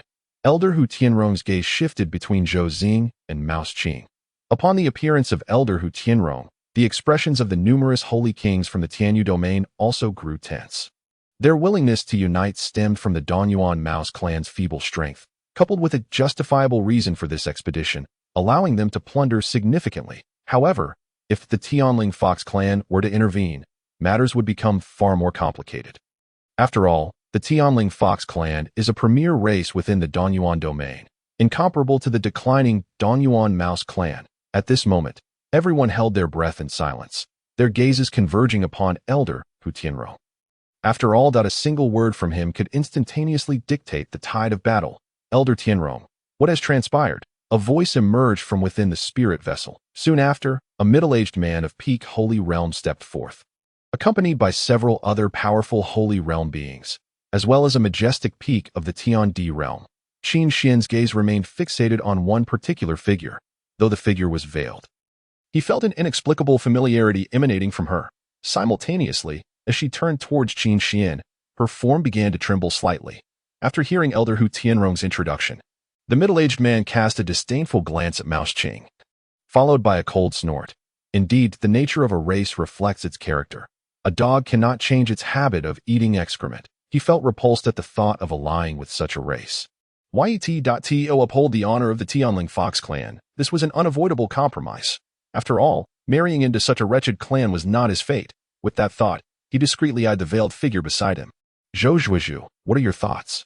Elder Hu Tianrong directed his gaze towards Zhou Ziying. Zhou Ziying's complexion grew increasingly awkward. Elder Hu Tianrong's inquiry was, without a doubt, probing for what benefits she could offer them. Should her response fail to satisfy him, the 600 million spirit jade that would likely remain out of reach, Thing fell into silence. Qin Xian suddenly called out to the veiled figure, Xiuji, is that you? At that moment, everyone froze in surprise. No one anticipated that Qin Xian would utter such words in this situation. Xiuji, is that you? Was he here searching for a relative? Both Shun Xian and Xing furrowed their brows, turning their gazes towards the veiled figure. At this moment, the figure offered no response, yet her graceful form quivered violently, accompanied by faint sobs beginning to escape her lips. Xiuji, do you no longer recognize your master? Did you not vow that even if you forgot everyone else, you would never forget your master? Qin Xian spoke once more. The trembling of the figure intensified. Xiuji, Shin Xian, and Zhou Ziying exchanged glances, their eyes betraying a tenderness. Who is this young man of the divine mansion? Do we not have the right to converse without your interference? How presumptuous! The peak Holy Realm expert's expression shifted. Instantly, a torrent of spiritual energy surged within him, unleashing a bolt of lightning towards Qin Xian. No, the veiled figure suddenly cried out, rushing forward to grasp the robust arm of the Fox clan expert. Wretched girl, what do you intend to do? The young man of the Tiandi realm seized her shoulder. The unsuspecting figure collapsed weakly to the ground, her veil blown away, revealing her breathtaking visage to the assembly. Upon seeing her face, everyone present was taken aback. A delicate visage adorned with exquisite features, yet it was her captivating eyes that ensnared the hearts of many, though akin to those of her kin. They bore a sorrowful allure, while the beauty mark above her brow elevated her innocent charm to unparalleled heights. Junior sister Xiuji, Shin Xian, and Zhou Ziying exclaimed in unison, Xiuji. Qin Xian's gaze fixated upon the figure, momentarily lost in thought. Master. Senior sister. Li Xiuji lowered her head, unable to meet the eyes of the three. At that moment, the cold, mechanical voice echoed in Qin Xian's mind once more. A disciple has been located. Activation of Return Reward. A portable high-grade spiritual mine. Disciple has found their master. Activation of Return Reward. Bloodline Power Upgrade. Chapter 54. Investment. Do you know each other? Elder Hu Tianrong squinted, fixating on the trio of Qin Xian. Oh, you know each other? Qin Xian met Elder Hu Tianrong's gaze with a calm demeanor. At that moment, Elder Hu Tianrong began to scrutinize Qin Xian closely. Though his cultivation was modest, there was an extraordinary air about him. Even when confronting a holy king, he maintained his composure. This was rather remarkable. Moreover, the numerous holy kings from the Tianyu domain, as well as Zhou Ziying, seemed to revolve around this young man. If you are acquainted, you must certainly have some intentions regarding her. A mocking smile curled upon Elder Hu Tianrong's lips. Qin Xian narrowed his eyes. It appeared Elder Hu Tianrong sought to gauge what he could offer in exchange for Xiuji. Having fled the Tianling Fox clan years ago, Xiuji's kin had contributed nothing to her upbringing. Yet now they intended to use her as a bargaining chip for gain. The thought of this made Qin Xian's fists clench in anger. Hearing this, Zhou Ziying fell into a state of indecision. She did not oppose the idea of exchanging for Xiuji, but the outcome of this expedition belonged to the entire Tianyu domain alliance. Though she was the focal point of this coalition, it was merely rooted in mutual benefit. devoid of profit. Who among the Tianyu people would be willing to assist her? At this moment, Shen Xian began to circulate her spiritual energy, formulating several formations in her mind. 500 million spirit jade. Did the nobles find that sufficient? Qin Xian suddenly proposed. The crowd from the Tianyu domain gasped in surprise, although Zhou Ziying's expression was strained. She ultimately refrained from dissuading Qin Xian. The priority was to recover junior sister Xiuji. The Dongyuan Mouse clan has offered us 1 billion spirit jade. Elder Hu Tianrong shook his head in disappointment. Subsequently, Mouse Qin cast a smug glance at Qin Xian. Qin Xian maintained a calm demeanor, directing his gaze towards Ziying, then subtly transmitting a message to her. Ding, how much spirit jade could we obtain if we sold a high-grade spiritual mine? Upon receiving the message, Ziying's eyes widened in disbelief as she stared at Qin Xian. Master. Why are you asking this all of a sudden? Just tell me how much spirit jade we could exchange for. Qin Xian replied, somewhat helplessly. A spiritual mine is a treasure trove for producing spiritual stones and jade, gathering countless essences of heaven and earth. It holds far greater value than a gold mine on earth in the past. An initial grade spiritual mine can yield around 200 million spirit jade annually, while a high-grade mine should produce around 1 billion spirit jade each year. Zhou Ziying gradually explained, then added with some dissatisfaction. In our vast Tianyu domain, we only possess one initial grade spiritual mine. And it has already been divided among the major established families. Upon hearing Ziying's words, Qin Xian couldn't help but click his tongue in amazement. 1 billion spirit jade. He had not anticipated such a high yield. If that were the case, he could indeed be considered a mine owner. Master, do you possess a spiritual mine? Zhou Ziying gazed at Qin Xian. Her expression one of shock. Qin Xian cast her a meaningful glance. Elder Hu, what do you think of a price of 1 billion spirit jade? Qin Xian inquired of Elder Hu Tianrong. Upon hearing this, a mocking smile crept upon Elder Hu Tianrong's lips. However, the Dongyuan Mouse clan has also offered 1 billion spirit jade. Moreover, do you believe you are negotiating on behalf of the Tianyu Domain Alliance? Or do you represent your Xianqin Bank? Zhou Ziying was momentarily taken aback, surprised by Elder Hu Tianrong's avarice. His implication was clear. The Xianqin Bank was unworthy of competing with the Dongyuan Mouse clan at the same price. At that moment, the expressions of the various holy kings from the Tianyu domain grew increasingly animated. With so many elders present from the Tianyu domain, I cannot represent anyone but myself. Qin Xian offered a self-deprecating smile. Oh, just you. Elder Hu Tianrong's eyes gleamed with surprise. Then he sneered. You, with your mere divine mansion cultivation, how could you possibly compare to an entire Dongyuan Mouse clan? At that moment, Qin Xian suddenly took 2 steps forward. In business, one must not only consider immediate interests. Qin Xian gazed unwaveringly at Hu Tianrong, who displayed a look of keen interest. If you cling to a mere sapling, its worth shall forever remain that of a sapling. However, if you plant that sapling, you will reap a bountiful harvest of fruit trees. At that juncture, the returns you could obtain would far surpass what a single sapling could yield. Of course, risks are inherent, such as the possibility that the land may not be conducive for fruit trees, ultimately leading to the wastage of your sapling. Yet, investment is, by its very nature, fraught with risks. But in this world, what high-yield endeavor lacks a degree of peril? When you venture into a prestigious ruin seeking breakthroughs, there exists a tangible chance of calamity, does there not? Much like gambling, you might lose everything, or perhaps not gain it all. As he concluded, Qin Xian's gaze towards Hu Tianrong suddenly turned icy. Hu Tianrong regarded Qin Xian with narrowed eyes.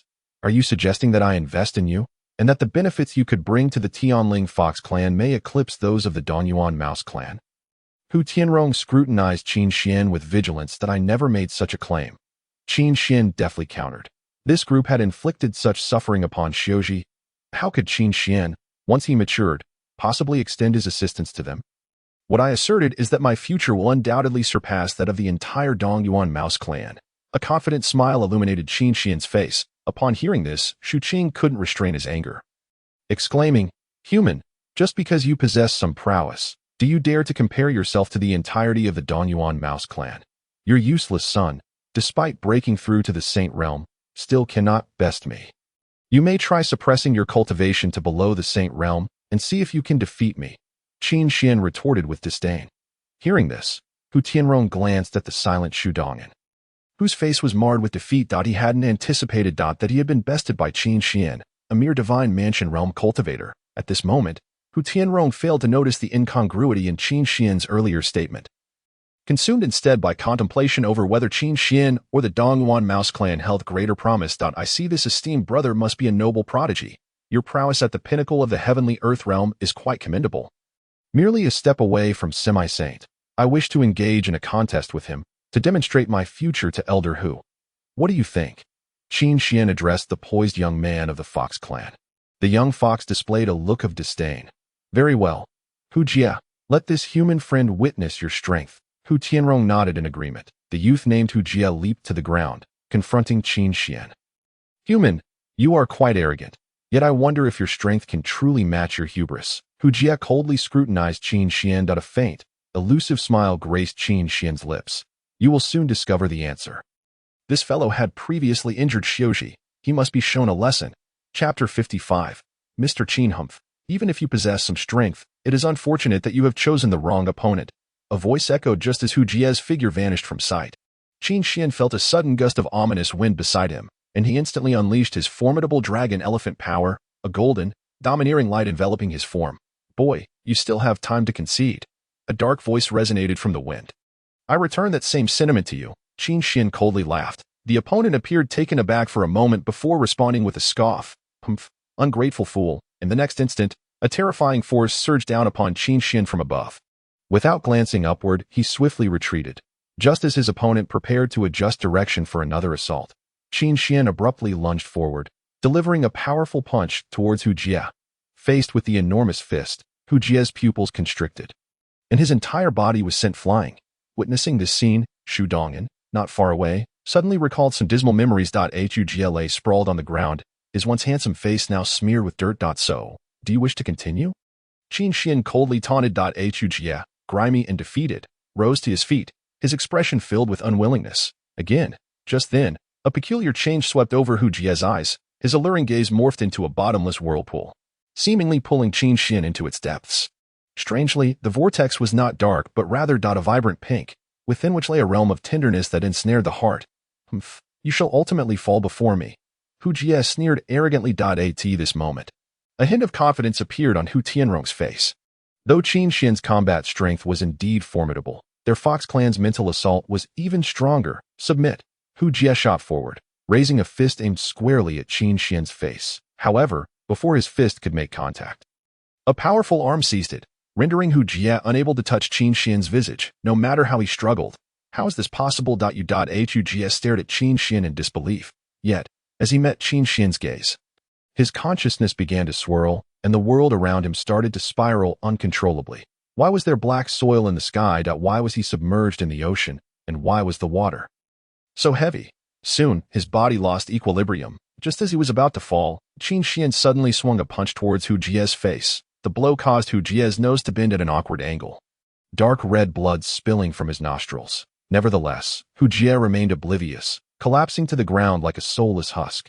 Earlier, in order to impart better mental attack techniques to Xiuji, Qin Xian had deliberately learned some methods of spiritual cultivation from the system. At this moment, Qin Xian strode forward, raising his right hand, preparing to deliver a few more punches to Hu Jia. Enough, sir, Hu Tianrong interjected, halting Qin Xian. Subsequently, Hu Tianrong channeled spiritual energy into Hu Jia, awakening him from his dazed state. Upon opening his eyes and seeing Qin Xian, Hu Jia immediately swung a fist towards him, shouting, Boy, you will ultimately be defeated by me. Hu Jia, enough. Hu Tianrong reprimanded. Elder, Hu Jia protested, unwilling to concede defeat. If you lack the skill, do not disgrace yourself here. Step back. Hu Tianrong asserted sternly. Faced with Hu Tianrong's command, Hu Jia dared not defy him, casting a fierce glare at Qin Xian before retreating to Hu Tianrong's side.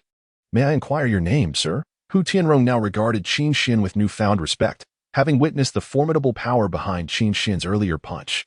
Furthermore, his mental attack capability was evidently on par with that of their Tianling Fox clan.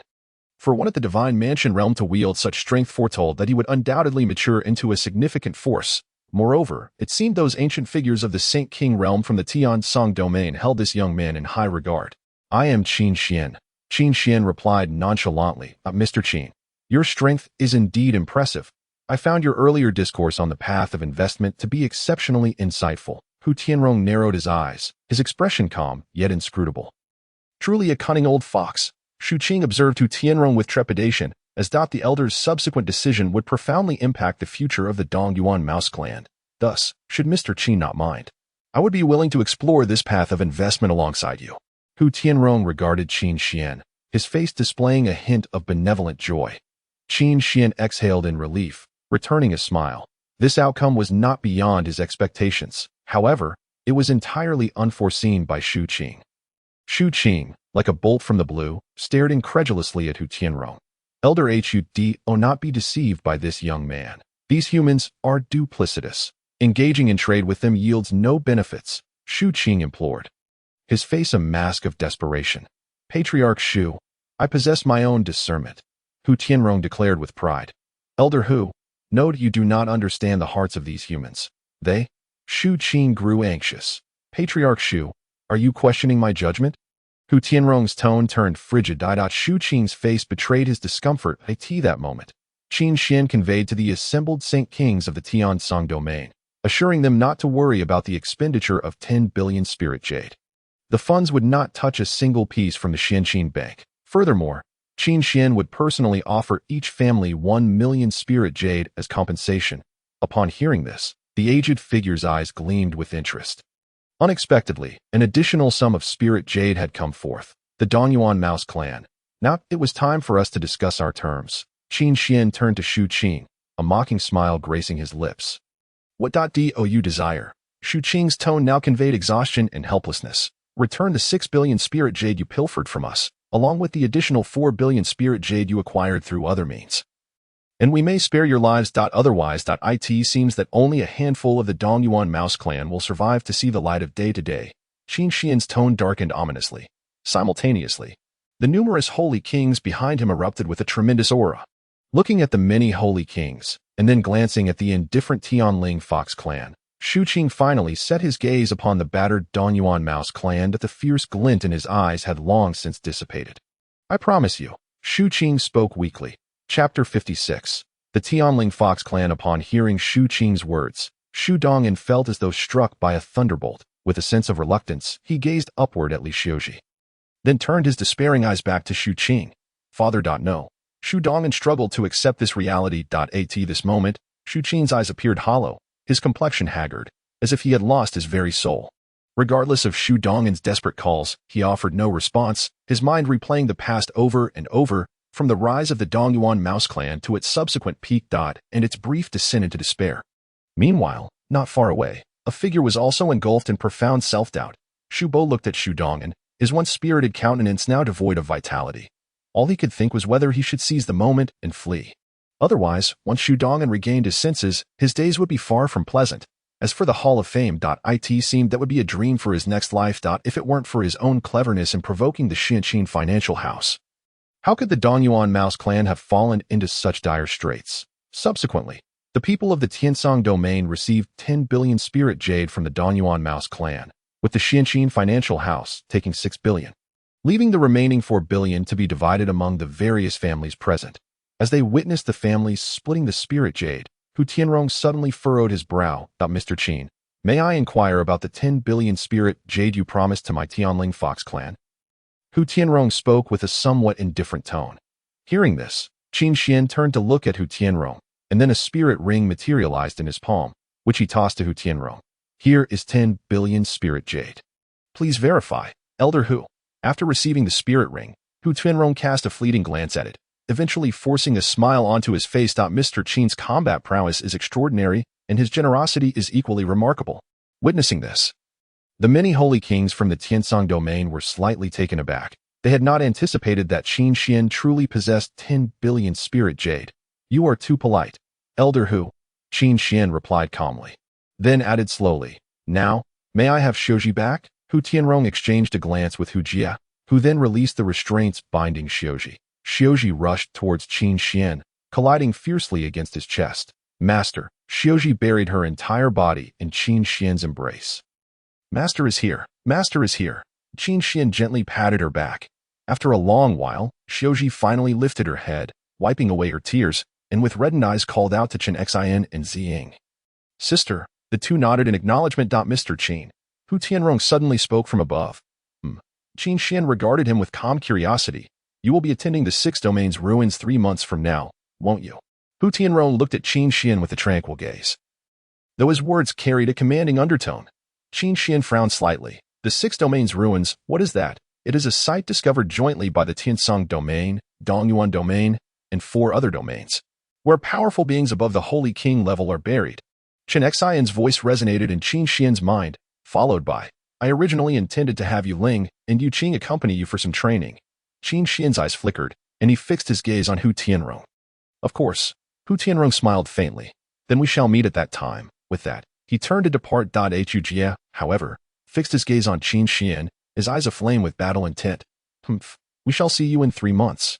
Subsequently, the spirit vessel of the Tianling Fox clan soared into the sky. As Qin Xian turned back to glance at the Dongyuan Mouse clan, he found Shu Qing still engulfed in existential doubt. While Shu Dongan stared resentfully at Qin Xian, his gaze greedily drifting towards Xiuji. Qin Xian surveyed the surroundings, but he did not spot Shu Bo's figure. Let us depart, Zhou Xing announced to the gathered crowd. The numerous holy kings nodded in agreement, their faces bearing the deep lines of age, yet not concealing the triumphant crimson hue upon their countenances. This expedition had brought them far more than they had anticipated. Aboard the spirit vessel, Master, why did you only demand 10 billion? Chen Xian inquired, casting a puzzled look at Qin Xian. After all, the Dongyuan Mouse clan had clearly lost any capacity for resistance against them. Leave a thread of life. We may meet again in the future. With our strength at that time, we could never have completely eradicated the Dongyuan Mouse clan. Some holy kings would inevitably escape. If we corner them too desperately, they may retaliate, and we would not fare well either. Qin Xian replied thoughtfully. Although we spared their lives, we have made them aware that we possess the strength to annihilate their entire race. Zhou Xing added, continuing Qin Xian's thoughts. They will no longer dare to act against us? Xiuji queried innocently, her eyes wide with curiosity. If they dare to strike at us again, we shall extinguish their entire lineage. Zhou Xing asserted with boldness, it is essential to leave them with a vulnerability. Qin Xian smiled. The Dongyuan Mouse clan was precisely the soft underbelly of those holy kings. By the way, where is 8th senior sister? Were you not following her closely before? How did you suddenly return to the Tianling Fox clan? Chen Xian inquired, her gaze fixed on Xiuji. At this moment, Qin Xian also turned his attention to Xiuji, who now had tears welling in her dry eyes once more. 8th senior sister, it's all my fault. It's all my fault for wanting to see the Dongyuan domain. Otherwise, I would not have been discovered by the Tianling Fox clan. 8th senior sister. She faced the attacks of 3 holy kings alone to protect me, ultimately gravely injured and falling into a chasm. And then I was captured by the Tianling Fox clan. During that time, I had repeatedly attempted to escape. I wanted to find 8th senior sister, but each time I barely got far before being captured again by the Tianling Fox clan. Once, I made it to that chasm. But I did not find 8th senior sister. Xiuji lamented, filled with guilt. Listening to her words, Qin Xian's expression grew increasingly somber. 8th senior sister had always been so composed, although she specialized in assassination. She was also the most protective among his many disciples. Qin Xian stepped forward, gently cradling Xiuji's delicate frame, soothing her troubled heart. Subsequently, Xiuji recounted tales of her many grievances, detailing how she had been tormented within the Tianling Fox clan. When she learned that she was to marry Shu Dongan, she would rather die than comply, yet she was helpless against the Tianling Fox clan's threats to desecrate her mother's grave and destroy her mother's remains if she attempted to flee again. Though Xiuji was an outcast of the Fox clan, her mother had always treated her with great affection. Even after she followed Qin Xian, he had continued to dote on her. Thus, despite Xiuji's tragic fate, her emotional growth had been stunted, leaving her as carefree as a child. The Tianling Fox clan. Qin Xian silently clenched his fists. If only he possessed the strength, he would have detained Hu Tianrong just now. Strength. Despite his extraordinary talent, he still found himself lacking in true power. Chapter 57. Master Uncle, on the journey back to the Tiansong domain. Qin Xian's cultivation had surged from the 5th to the 7th level of the Divine Mansion realm. As he bid farewell to the others, Wang Linshan regarded Qin Xian with a look of trepidation. Wang, too, had begun to feel a sense of fear upon realizing Qin Xian's demonic speed of cultivation. He was undoubtedly a reincarnation of a formidable being. Thankfully, his grandfather had held him back in time. Otherwise, the fate of the Wang clan would likely not have been much better than that of the Dongyuan Mouse clan. Upon reaching Jianghe City, Zhou Xiying bid farewell to Qin Xian and the others. Master, Once I resolve matters here, I will visit you at senior sister's, Zhou Ziying said with a cheerful smile. Qin Xian looked at her, then cast a glance at the book titled Principles of Economics in her hands. After Zhou Ziying returned, she would proceed to organize the various family powers within the Tiansong domain, consolidating them into the Tiansong Domain Alliance. This alliance would ostensibly represent the Tiansong domain, but in reality, it was merely an expansion of the Xianqin financial house, using its resources to draw in the powers of the Tiansong domain, ensuring their allegiance to the Xianqin financial house while expanding its business reach. Qin Xian nodded in acknowledgement, saying nothing further. Xing had always been astute. There were certain matters she could handle exceptionally well without his guidance. Goodbye, senior sister. Xiaozhi looked at Xing with a sense of reluctance. Xing continued to watch the spirit vessel until it vanished from her sight. A flicker of determination crossed her soft gaze as she thought of the audacious Tianling Fox clan that had dared to extort 10 billion spirit jade from her master. Just wait and see how I will make you repay it, bit by bit.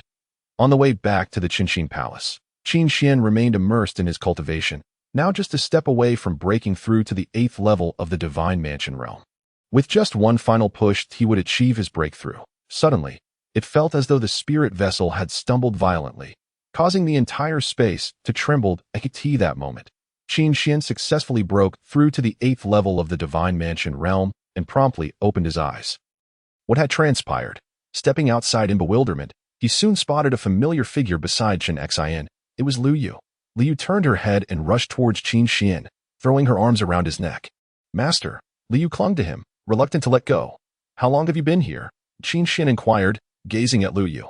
Upon hearing this, Lu Yu shot an accusatory glance at Chen Xian. I've been here for many days. I wanted to find you, master, but the mechanisms in senior sister's palace were too formidable for me to enter. Moreover, I tried to get some of the little girls inside to help me open the door, but they refused to let me in, leaving me to wait here. Chen Xian was rendered speechless. The mechanisms were indeed extraordinary. Was it her fault? All right. Qin Xian gently patted Lu Yu's head. Xiaozhi. Lu Yu's gaze suddenly fell upon Xiaozhi, who stood behind her. Lu Yu. Xiaozhi's eyes sparkled with delight. The two soon began to reminisce. Lu Yu, what brings you here? Qin Xian asked. Turning to face him, Lu Yu's previously joyful expression now bore a weight of seriousness. Master, didn't you ask me to investigate the Nanwang sect? I have uncovered some results. Lu Yu's tone turned icy. What results? Qin Xian's expression darkened. I captured several remnants of the Nanwang sect, and they revealed only one name to me, the Ghost Gate. The Ghost Gate. Qin Xian looked at Lu Yu with a puzzled expression. Meanwhile, Chen Xian's complexion grew grim. The Ghost Gate is the foremost power in the Nanling region. The Nanling region is the strongest among the 100 nearby realms. Naturally, the Ghost Gate is one of the most formidable forces one should never offend. Even the entire Tiansong region, combined with the Dongyuan region, pales in comparison to the Ghost Gate. Chen Xian's face turned particularly grave. Upon hearing this, Qin Xian's brows furrowed tightly. Furthermore, Lu Yu's brows knitted together as she gazed at Qin Xian, as if struggling to articulate her thoughts. Furthermore, what? Qin Xian raised an eyebrow. I also discovered that their plan is ominously named the Annihilation of Xian. Lu Yu cautiously uttered the words. At this revelation, the expressions of those present turned to shock. Annihilation of Xian?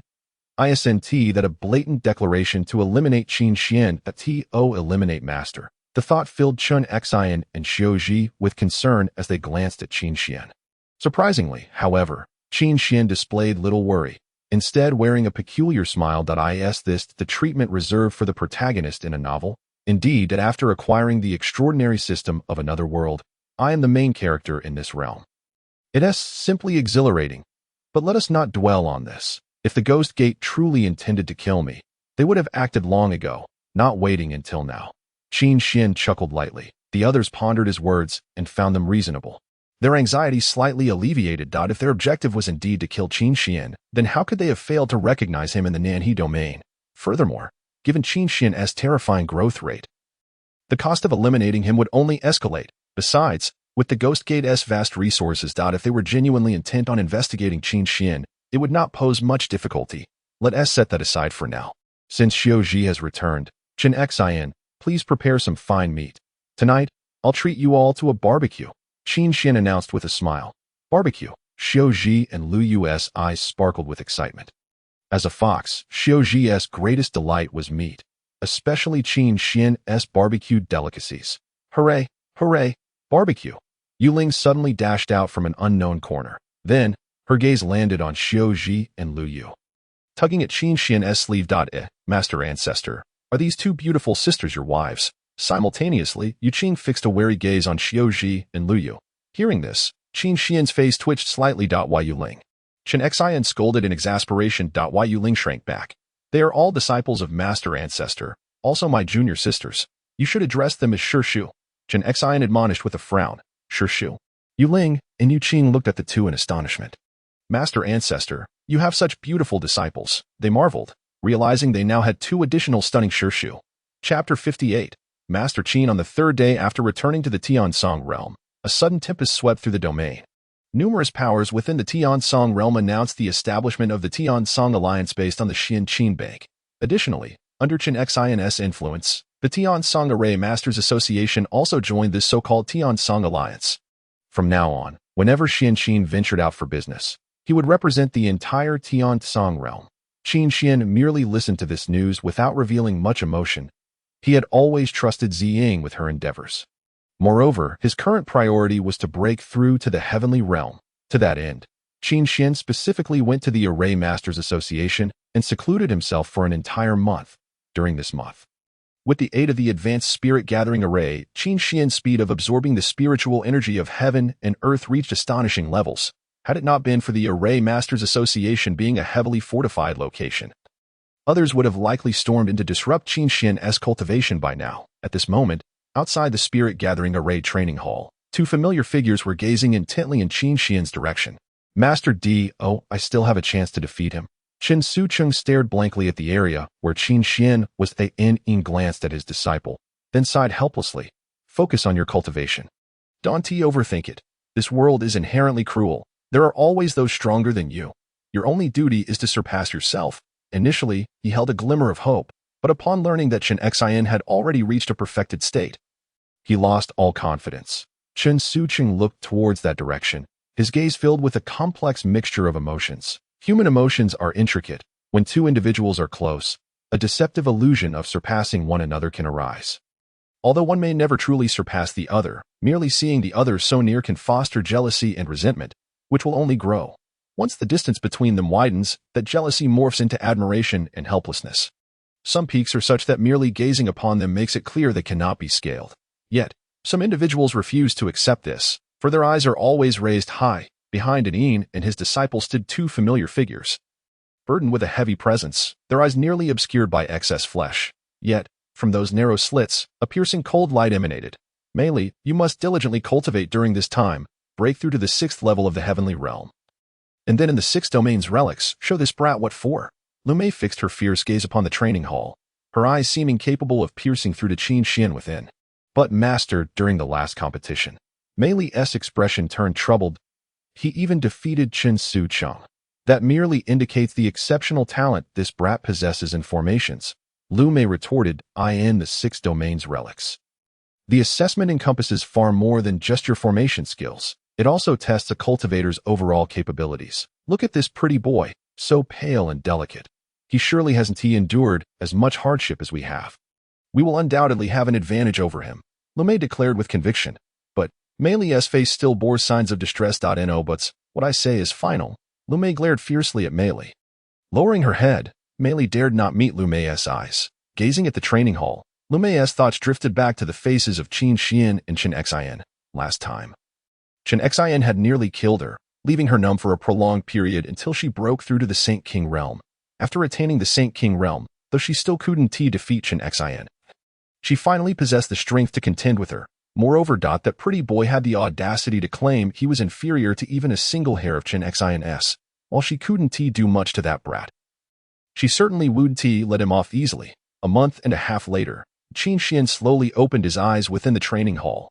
His gaze had lost its previous clarity, now clouded with a heaviness. As if shrouded by a thick layer of ominous clouds, obscuring the true fluctuations within, there remained more than half a month until the 6th domain's relics commenced. His cultivation had progressed from the 7th level of the Divine Mansion realm to the Heavenly realm. Qin Xian gently closed his eyes and used his divine sense to perceive the surrounding space. Although the Heavenly realm is beneath the Holy realm, one could still vaguely sense the essence of heaven and earth and perceive the indistinct existence of the great Tao. Rising from his meditative position, Qin Xian took a deep breath. With his current prowess, even without employing his formidable half-saint peak physique, he would be hard-pressed to find an opponent below the half-saint level. Subsequently, Qin Xian slowly stepped outside. As he emerged, he discovered a large crowd gathered outside the training hall, with Chen Xian gazing at him tenderly, accompanied by the beaming President Qin and President Song. Further to the side, he recognized several familiar faces, such as Yin, Chen Sucheng, and Lu Mei, among others. Master Qin, you have finally come out. We have been waiting for you here for quite a while. A sarcastic voice rang out. Without needing to look, he knew it must be Lu Mei. Master, Chen Xian hurriedly approached. Master Qin. Both President Chen and President Song were also smiling warmly at Qin Xian.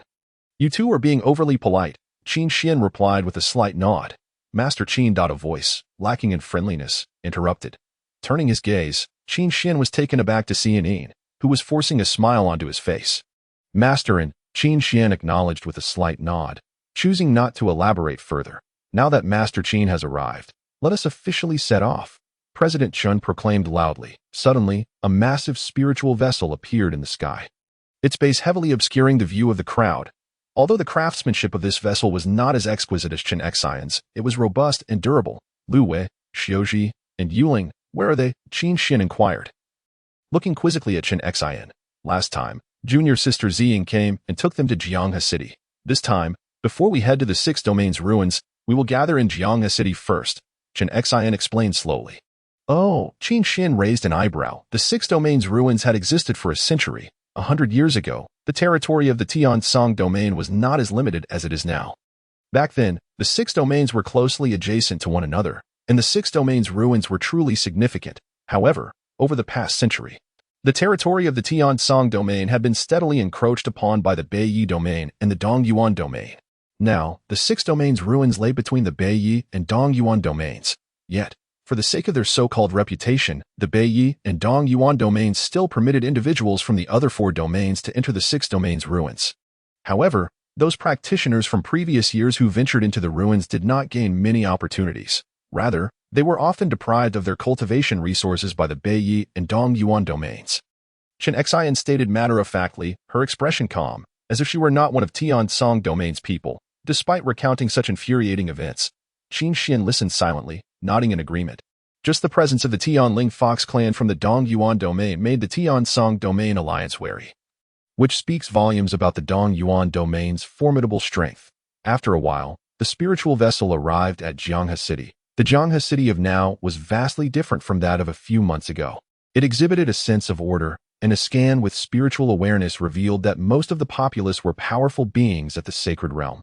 Upon reaching the center of Jianghe City, a spacious hall had been erected. Qin Xian's gaze immediately fell upon Ziying, who sat prominently in the center. Master, Ancestor. Yuling dashed over like the wind. Have you been having fun with Uncle Master lately? Qin Xian gently ruffled Yuling's hair. It has been fantastic. Uncle Master often takes us around Jianghe City, treating us to delicious food and drinks. By the way, especially the Xianqin Square. It is simply delightful. There is food, there are games, it has everything. Oh, and junior sister Ziying mentioned that she would open a Xianqin Square in Guangyang City within a year, so we can go there every day. Yuling exclaimed excitedly. Upon hearing this, Qin Xian paused, intrigued. Xianqin Square? Why does that name sound so contemporary? At that moment, Qin Xian looked towards Zhou Ziying, as if he could see a glimmer of copper-golden light in her beaming eyes. Just then, a malicious voice broke through the air. So, you are Qin Xian. Qin Xian raised an eyebrow and followed the voice with his gaze, spotting a young man at the pinnacle of the heavenly realm, whose muscular frame suggested that with a mere exertion, his tightly fitted clothing would burst apart. His square face lacked any sense of harmony, as if his features had been haphazardly assembled. I am. Qin Xian replied coolly. I am Tang Ming from the Tang family. The young man stated slowly. Qin Xian rummaged through his memory of the Tang family. It seemed they had not been present during the last expedition against the Eastern Yuan Rat clan. This time, our Tiansong Domain Alliance is collectively heading to the Six Domains ruins, and I heard you are the one leading, so that I want to see if you are truly worthy of leading us. Tang Ming gazed at Qin Xian with a haughty expression, his square chin tilted slightly upward. Upon hearing this, Qin Xian's eyes briefly displayed confusion. What is happening? He had just arrived, and they were already deciding.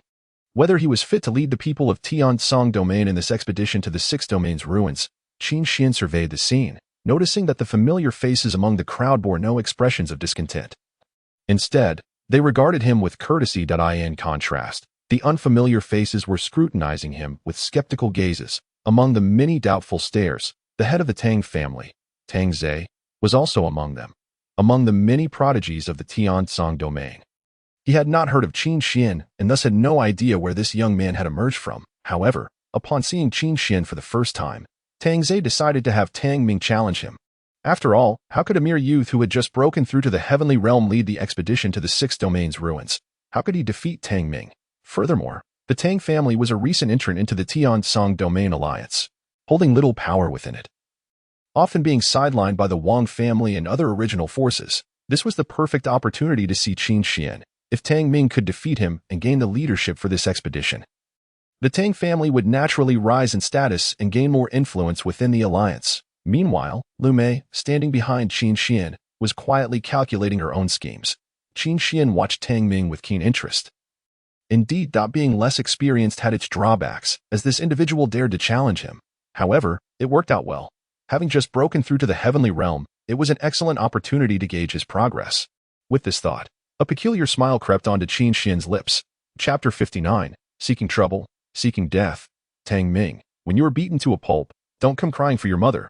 A mocking voice suddenly rang out from the side. Qin Xian glanced over to see Wang Yin's figure. Tang Ming shot a glance at Wang Yin, dismissing the derisive expression on his face. It seems you have already fallen to him.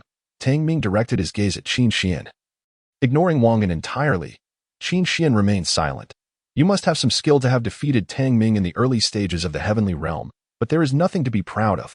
Tang Ming suddenly changed his tone, his demeanor growing colder. That waste of a Tang. I could defeat him with one hand. What the hell are you talking about, Tang? If you have the guts, come and challenge me. Wang Yin exploded in anger. Tang Ming cast a disinterested glance at him before focusing back on Qin Xian. Subsequently, Qin Xian parted his lips slightly and spoke slowly. I could defeat you with one hand as well. As these words left his mouth, the entire venue plunged into an eerie silence. This kid is too arrogant, claiming he could defeat the pinnacle of the heavenly realm, Tang Ming, with one hand, although both were at the pinnacle of the heavenly realm. Tang Ming's strength was undoubtedly superior to Wang Yin's. Moreover, Tang Ming was regarded as one of the top prodigies of this generation in the Tiansong Domain and was hailed as the next heir of the Tang family. Not someone like Wang Yin could compare to.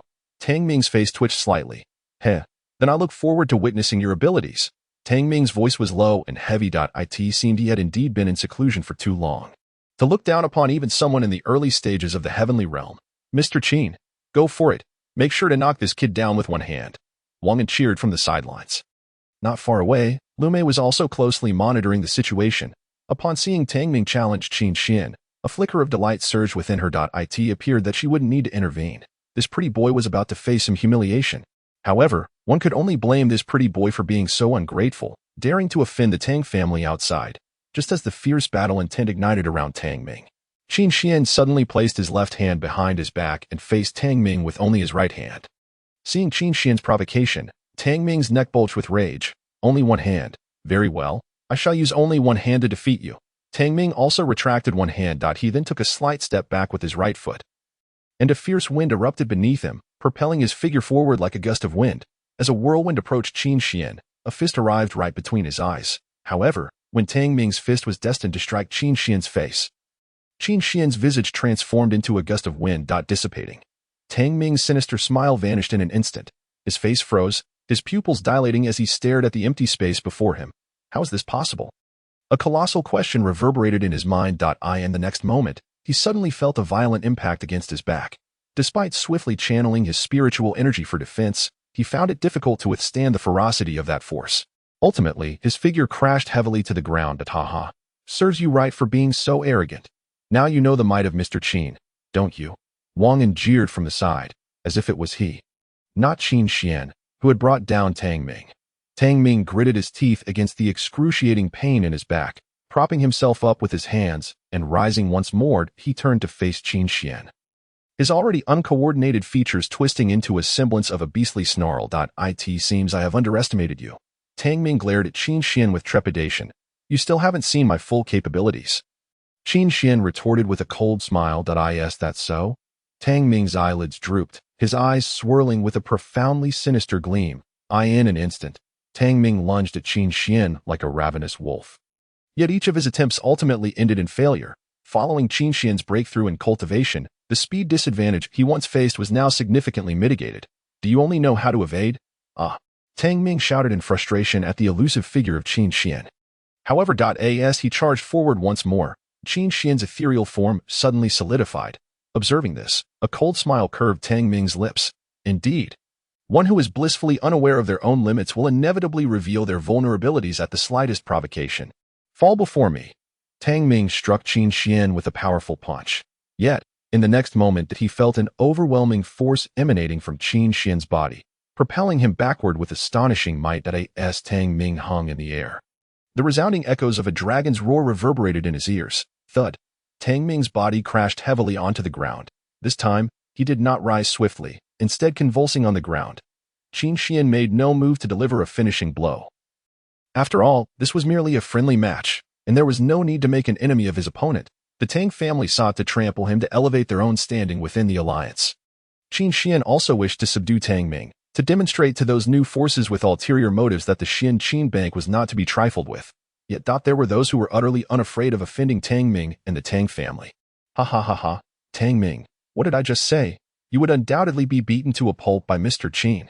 Wang laughed heartily. Tang Ming clenched his fists, summoning all his strength to stand again. That's enough, Tang Ming. A commanding voice rang out. Tang Ming turned to the speaker, and so did Qin Xian, both gazing at the head of the Tang family. That moment, the head of the Tang family met Qin Xian's gaze, revealing a hint of respect in his eyes. Mr. Qin's prowess is extraordinary. My grandson, in his ignorance, has inadvertently offended you. I hope you will not hold it against him.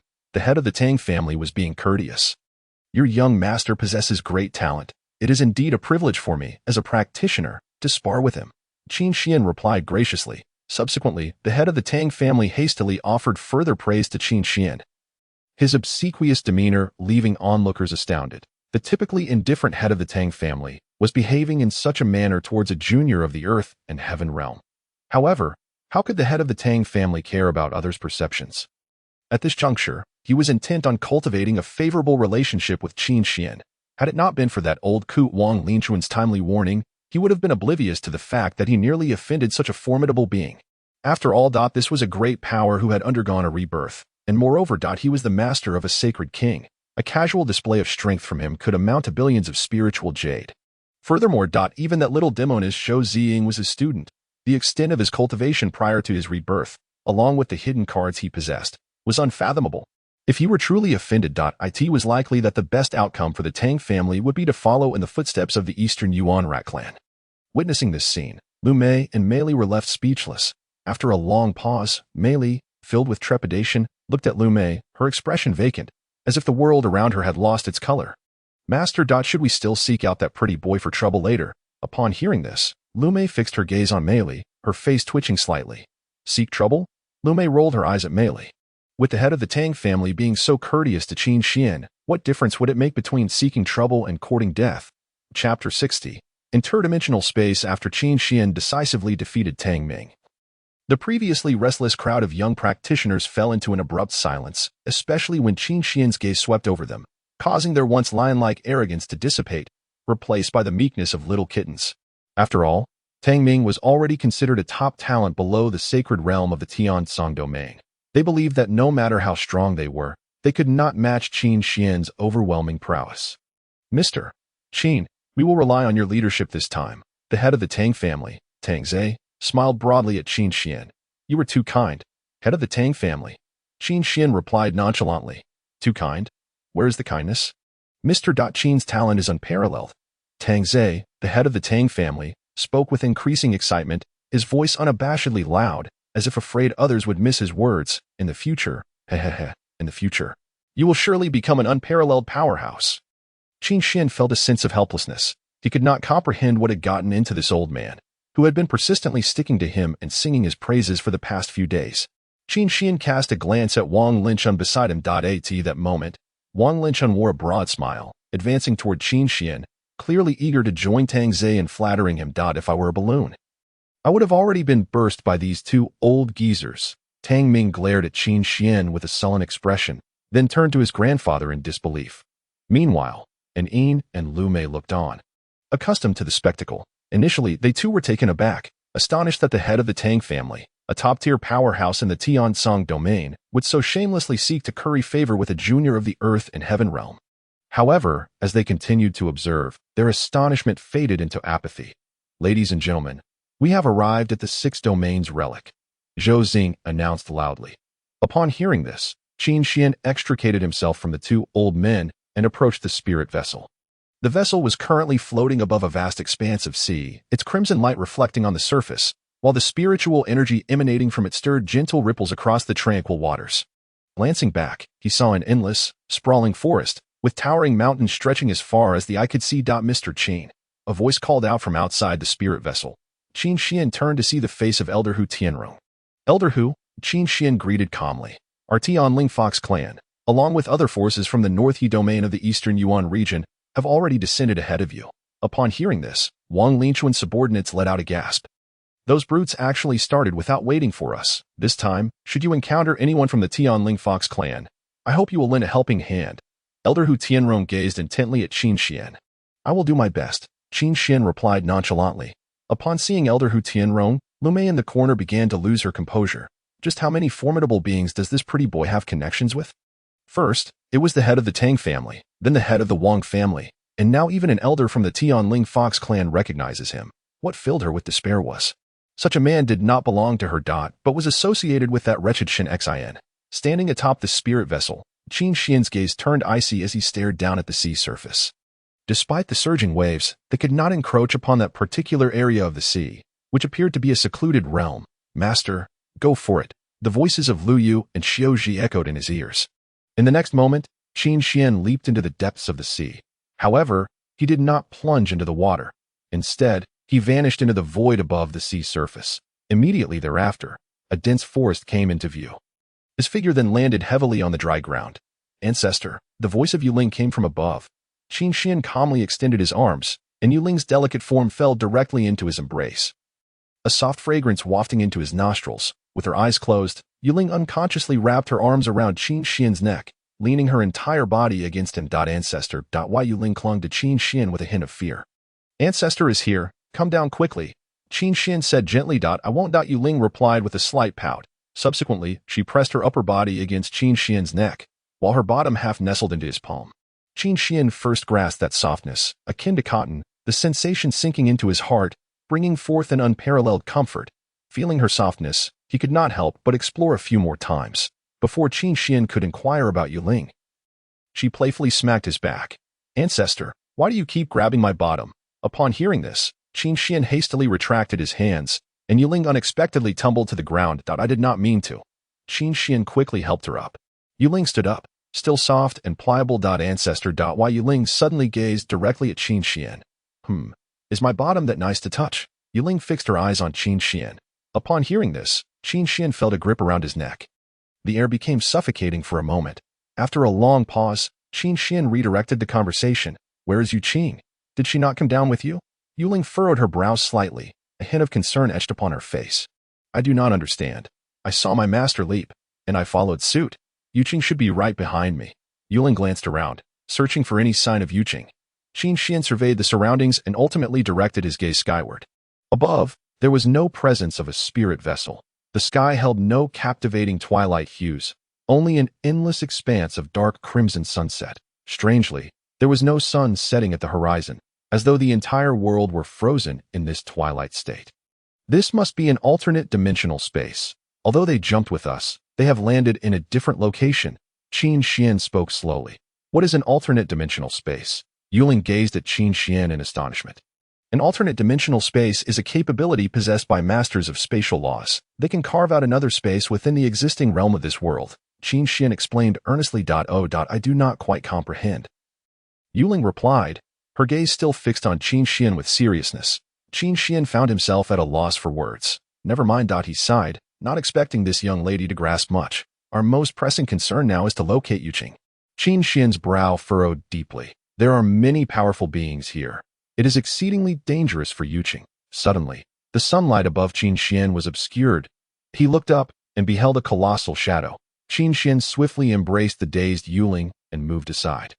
With a thud, a heavy body descended, creating a deep crater upon impact. Melee. Qin Xian stared in astonishment at the rotund figure. Chapter 61. Trouble brews among the unattractive Qin Xian. Melee stepped back, her face a mask of shock as she stared at him. The three of them exchanged glances in silence for a moment. Qin Xian glanced up at the sky before addressing Yuling beside him. Let us depart. Master, could you carry me? I fell earlier, and it hurt so much. Yuling's feet seemed glued to the ground, and no matter how Qin Xian tugged, she would not budge. At that moment, a soft sensation seemed to surface in the palm of Qin Xian's hand, and a slight blush crept onto his face. Very well. Qin Xian turned around and bent slightly. Master is the best, Yuling exclaimed joyfully, leaping up to entwine her arms around Qin Xian's neck and vaulting onto his back. Yuling's figure was elongated and well-proportioned, allowing Qin Xian to carry her with ease. However, as they continued, Yuling's body pressed closer, as if glued to his back. Moreover, her feet were restless, twitching in Qin Xian's hands, ultimately leading him to brush against her delicate thigh. Qin Xian, Mei's voice suddenly called from behind. What is it?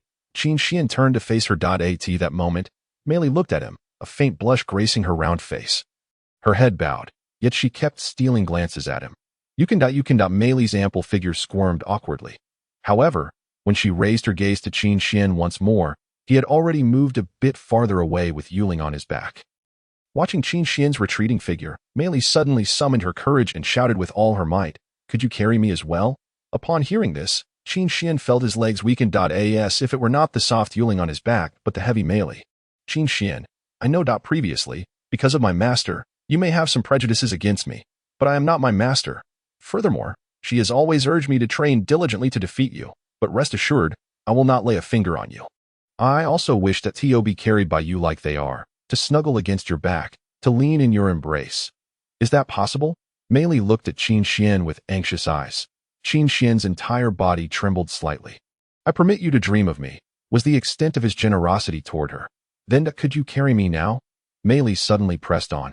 Absolutely not. Qin Xian replied firmly. Then why can she? Mei's voice now tinged with irritation. Because I am her master, Qin Xian answered nonchalantly. You could be my master too. You can not only be my master, but you could also be my my king, my lord. As long as you desire. You can be anything to me, Mei exclaimed passionately. Qin Xian's face twitched slightly. He restrained his inner turmoil and continued walking forward with Yuling on his back. As he walked away in silence, Mei's gaze became unfocused. As if her very soul had been drained. Eventually, her attention refocused on Yuling, who was perched on Qin Xian's back. It must not be because of this woman, right? Mei muttered to herself. Yuling, get off Qin Xian's back. Mei's furious voice rang out. Qin Xian turned sharply, extending a hand as a surge of spiritual energy coalesced before him. Mei's massive fist collided with the spiritual barrier, sending ripples across its surface. But it did not yield a single crack. Immediately after, an immense force erupted from Qin Xian's body, a powerful dragon entwined with a colossal elephant, unleashing a furious roar before surging toward Mei like a torrent. Under this overwhelming force, Mei was violently propelled backward, crashing heavily to the ground. Why? Qin Xian, what is it about me that is lacking? As a woman, what makes me inferior to Yuling? Mei sobbed despondently, her body quivering slightly as she cried, as if reproaching Qin Xian. Qin Xian regarded Mei with indifference, remaining silent. With a master like Lu Mei, it was hardly surprising that Mei turned out this way. Qin Xian even thought the saying trouble brews among the unattractive might have been coined to describe them. Suddenly, he recalled his past life, where many girls with rather ordinary looks pursued boys as radiant as stars, blind to the disparity between themselves and their targets, fixating only on their brilliance, ordinary yet confident. This blind self-awareness should not be confined to any particular gender. Then, Yuling leaned closer to Qin Xian's ear and whispered, Master is the best. Qin Xian smiled faintly, intertwining his arms around Yuling's legs. According to the map, if he continued for another 2 kilometers, he would reach Lingqing Path. Surely, there would be many people there, and he hoped to catch sight of Yuqing. Lingqing Path. Tiny stones coalesced into a broad avenue stretching 100 steps. And even standing at its edge, one could feel an overwhelming force emanating from the path, akin to a colossal mountain pressing down, making it difficult to breathe. At that moment, A multitude of people gathered at the side of the avenue. Particularly men. Their gazes were all fixed upon the path, especially on the resolute figure clad in white. Young lady, do not overexert yourself. If it becomes too much, just let me know. I will not hold it against you. A man said mockingly, observing the graceful silhouette, who remained calm and unwavering. Only 10 steps to go. The figure murmured, her lips slightly parted. She had already traversed 40 steps on this 100-step path, just 10 more steps. And she would succeed. With that thought, she stifled the excruciating pain coursing through her body and slowly took another step forward.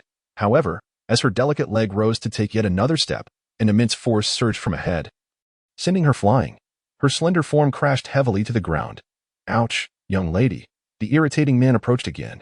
Young lady, what is wrong? Are you all right? If you truly cannot hold on, just tell me. His lips curled into a sinister smile as his hands began to creep up her jade shoulders. Murmuring, if you submit to me, agree to be my wife, then that treasure is mine, and yours as well. Do not touch me. The silhouette forcefully swatted away his lecherous hands. Seeing this, the man furrowed his brow. This woman is utterly unappreciative of my advances. Seize her and bind her. Today, whether she likes it or not, she shall be mine. Greed glinted in his eyes. Then, the man toyed with a jade pendant in his hand. The sunset light filtering through it, casting a faint red hue tinged with white in his gaze. Humph, who would have thought a mere piece of jade would hold such significance for you? The man sneered. Return it to me. The silhouette's eyes bore into the man. Humph, once you amuse me, I shall return it to you. The man's lips curled into a wicked smile. At that moment, the silhouette was still struggling fiercely between the two captors. Yuqing, a voice echoed. Chapter 62. Lingqing Path. The silhouette turned to look. It was indeed Yuqing's face. Yet now, her once beautiful visage was marred by traces of blood and disarray. Her hair was tousled, and coupled with her determined gaze, her demeanor appeared somewhat forlorn. Master. Upon seeing Qin Xian, Yuqing's eyes began to glisten with unshed tears. Qin Xian, witnessing Yuqing's current state, clenched his fists in seething rage. Yuqing is remarkably headstrong in her daily life. No matter how grueling her training may be, she never sheds a tear. Yet now, she astonishingly. Qin Xian fixed a cold, piercing gaze upon the man, a palpable aura of murderous intent swirling in his eyes. Do you know him? The man regarded Qin Xian with a smirk that hinted at mockery. Qin Xian remained silent, steadily advancing toward him. Let me tell you, I have taken a fancy to this woman. Regardless of your past relationship, this woman now belongs to me. Her being noticed by me is her fortune. I advise you to recognize your place and not overstep. The man tilted his chin, looking down at Qin Xian with undisguised disdain. Qin Xian's steps continued unabated. Humph, merely a waste who has just entered the earthly realm. How utterly ungrateful. A cold smile crept onto the man's lips. He then flicked his wrists, summoning 2 formidable cultivators of the 6th level of the earthly realm. Kid, halt and kneel to apologize to young Master Lu. Otherwise, don't blame us for being impolite. One of the men unleashed his 6th level earthly realm pressure, a heavy force bearing down upon Qin Xian. Yet, Qin Xian disregarded the oppressive aura entirely, advancing until he stood directly before him, looking into Qin Xian's eyes. The man felt as though he were staring into an unfathomable abyss, a chilling dread seeping into his very bones. Suddenly, a sharp pain pierced his eyes, followed by an agonizing sensation coursing through Yuqing's voice suddenly resonated in Qin Xian's ears. He turned to gaze at Yuqing, who, along with Yuling, wore expressions of distress as they looked at him. Master Ancestor, please don't. Yuqing repeated. Qin Xian fixed his gaze on her, and after a moment, he set down the knife in his hand and shouted angrily at Lu Tianhui. You lucky brat. Next time, if there is a next time, fortune will not favor you. With that, Qin Xian turned and departed, carrying Yuqing with him. Lu Tianhui struggled to turn his head, watching Qin Xian's retreating figure until it vanished from sight. His gaze lingering in that direction. After an indeterminate amount of time, he finally mustered the strength to utter, Brat. Just you wait. Chapter 63. Where are those people now? Hey, have you heard? Someone has made it 100 steps into Lingqing Path. Oh really? Who's so extraordinary? 100 steps. Even the esteemed Saint King from the North Yi domain could only manage 80 or 90 steps, right? Indeed, I heard that this lad is merely at the 2nd level of the heaven and earth realm. Upon hearing this, the bystander's face displayed sheer astonishment. 2nd level of the heaven and earth realm, and he reached 100 steps into Lingqing Path. This lad is impressive. Where did he come from? Is there another little prodigy hidden in the North Yi domain? I don't know. I just heard he is accompanied by two exceptionally beautiful girls. Meanwhile, a group of passers-by sat nearby, quietly absorbing the conversation before exchanging knowing smiles. In a certain thicket, Master Ancestor, be careful, a figure leaped gracefully among the trees, followed closely by a dark shadow that emitted a faint, blinding light, just as Qin Xian was about to leave one tree. The shadow lunged at him with formidable force, snapping the tree in half. At that moment, Qin Xian landed on another tree, his entire being erupting with a tremendous aura, charging directly at the shadow. An ethereal dragon emerged amidst the foliage, colliding with the shadow and sending ripples of overwhelming energy cascading through the air. Moments later, the shadow fell limply from the sky. Well done, Master Ancestor. You're incredible. Yuling's voice echoed through the thicket. Qin Xian descended from the tree, observing the barely conscious black-winged bird on the ground, and smiled at Yuqing and Yuling. Master Ancestor will roast you some bird now. Initially, Qin Xian had no intention of eating, but since the black-winged bird had practically flown into him, he felt no need to be courteous. He tore apart the bird's massive wings and began to pluck its feathers with spiritual energy. The black-winged bird is a common spirit beast, not due to its strength or survival capabilities, but rather because its meat is exceedingly delicious. To his surprise, this black-winged bird also existed within the ruins of the 6 domains. Perhaps brought in by some food-loving cultivator from before. Wow, the roasted meat made by Master Ancestor is truly delectable. It feels like I could eat it endlessly. Yuling exclaimed while gnawing on a wing. Qin Xian took a bite of the bird meat and glanced at Yuqing.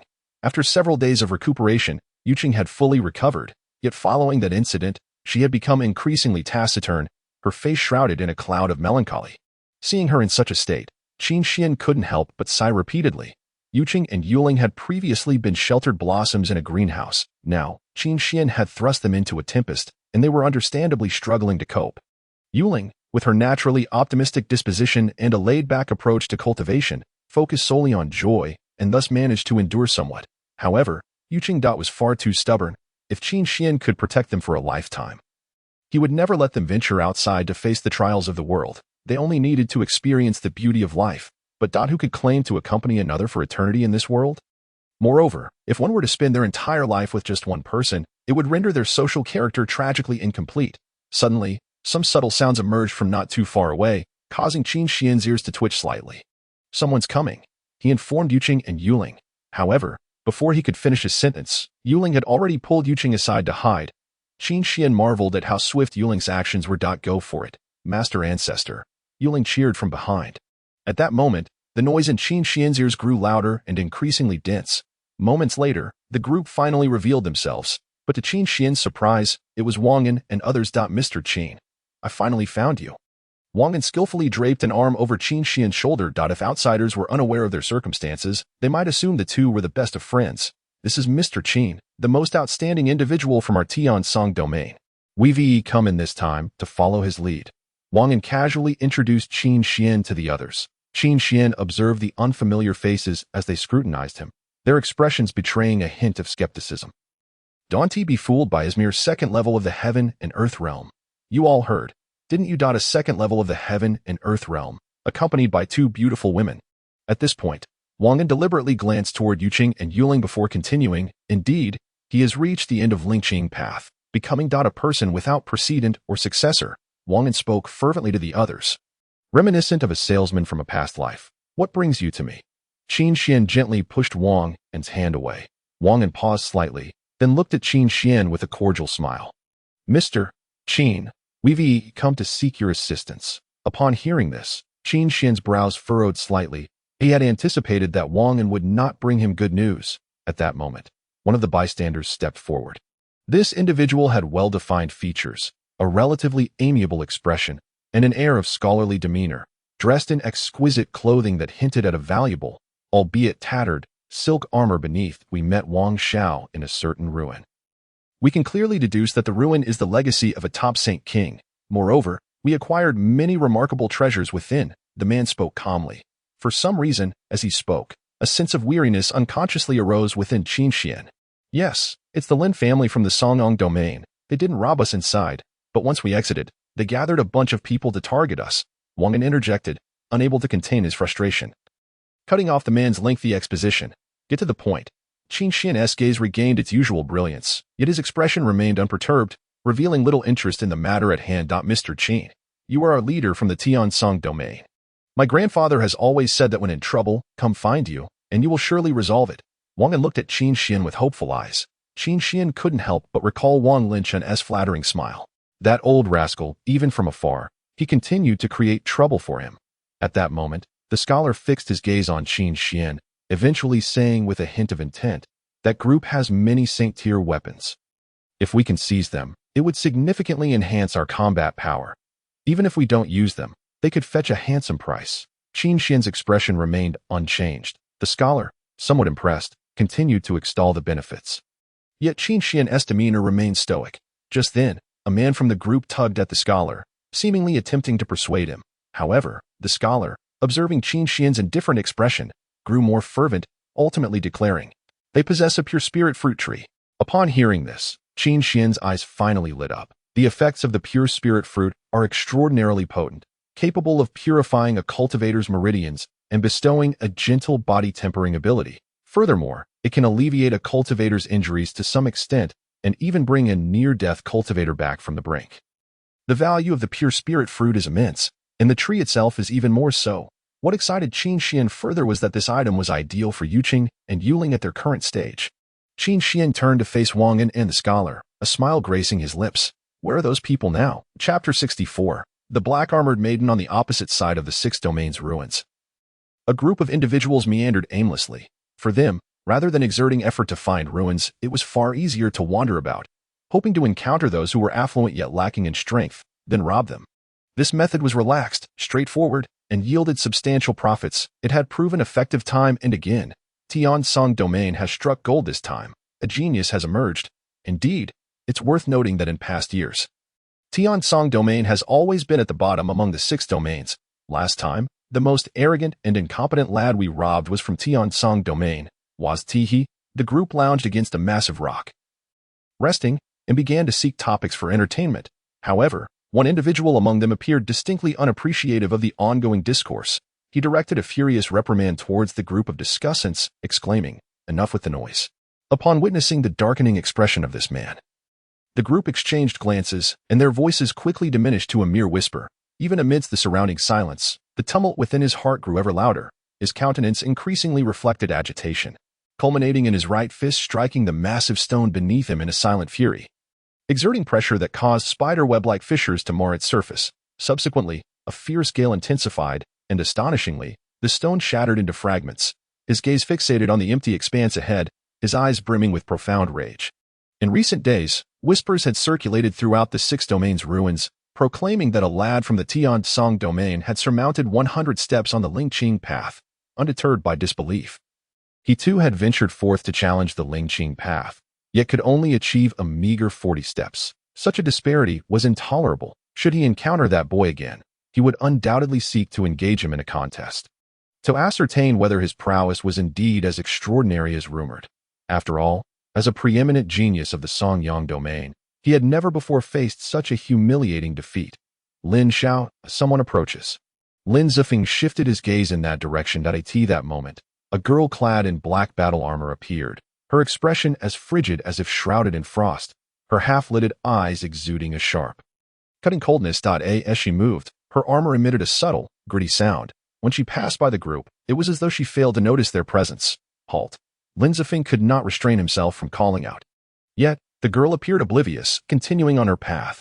Witnessing her blatant disregard, Lin Zifeng's expression stiffened. His teeth chattered in his mouth before he coldly reiterated, "I said stop.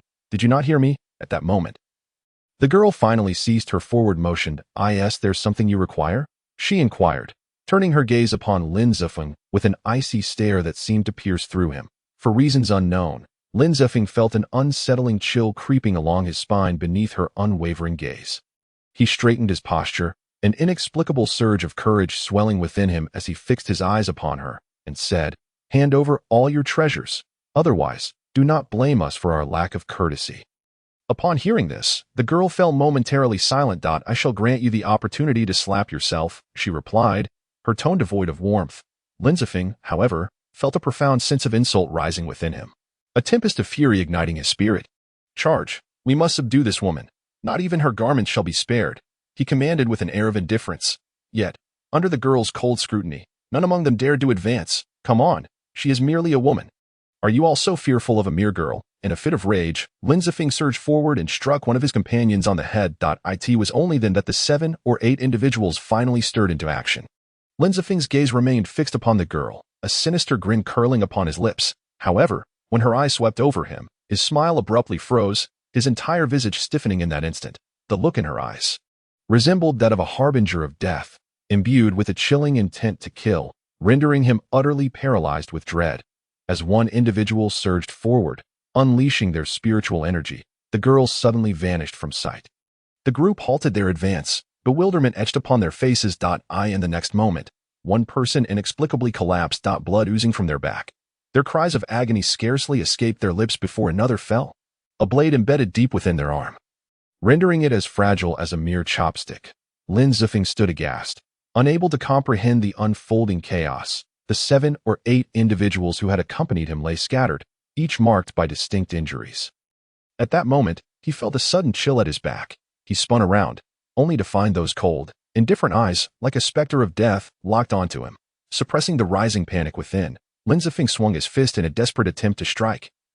Yet ultimately, he struck nothing but empty air. In a state of terror, Lin Zifeng scanned his surroundings, unsure of when the girl would descend upon him. What terrified him even more was the uncertainty of which part of his body would inevitably be targeted by her. "Show yourself," Lin Zifeng cried out in fear. Just then, a cold breeze swept toward him. In his astonishment, a sharp blade lunged toward his face. Without a moment's hesitation, he instinctively turned his body aside. But the blade still pierced through his facial skin, carving a deep gash across his cheek. The girl finally came to a halt, casting a dispassionate glance at Lin Zifeng before turning to depart. He remained vigilant, watching her retreat until she vanished from sight, at which point he collapsed weakly to the ground, panting heavily, his expression vacant and numb, as if savoring the bitterness of his past. If that girl had wished it, she could have easily taken his life. The mere thought ignited another wave of fury within Lin Zifeng, and he struck the stone with a clenched fist. As one of the foremost prodigies of the Songyang domain, how had he ever endured such humiliation? If he were to encounter that girl again, he would undoubtedly reclaim some semblance of dignity. Following this incident, news spread throughout the 6 domain's ruins. A formidable girl clad in black armor, renowned for her swift strikes, often incapacitated her foes with a single blow. Strangely, after delivering her initial strike, she never followed up with a second. This peculiar phenomenon ceased only in the presence of the Tianling Fox clan. In the span of just 3 days, the black-armored girl had slain 7 or 8 distinguished members of the Tianling Fox clan. The clan's leader, Hu Chi-han, was infuriated, vowing to exact vengeance by dismembering that black-armored girl. The Tianling Fox clan ranked among the top 5 powers within the 6 domain's ruins who dared to challenge them single-handedly. Yet I have heard that the black-armored girl specializes in assassination, capable of dispatching a pinnacle earthly realm expert with just 2 strikes. The scholar's brow furrowed, a grave expression overtaking his features. The top 5? What are the other factions? Qin Xian inquired, looking at the scholar with curiosity. The scholar, Cheng Buishuan, hailed from a prominent family in the Baining domain. He straightened his back and cleared his throat, preparing to embark on yet another lengthy discourse. The top 5, without a doubt, begin with the Bei dynasty of the Bei domain, followed by the Qian Wolf clan and the Tianling Fox clan of the Dongyuan domain, and the Nehai Rat clan of the Nehai domain. As for the last one, at this juncture, Wang Yin's face broke into a smug smile. Previously, it was the Lu and Lin families of the Songyang domain, but now it must undoubtedly be our Tian-Song domain alliance.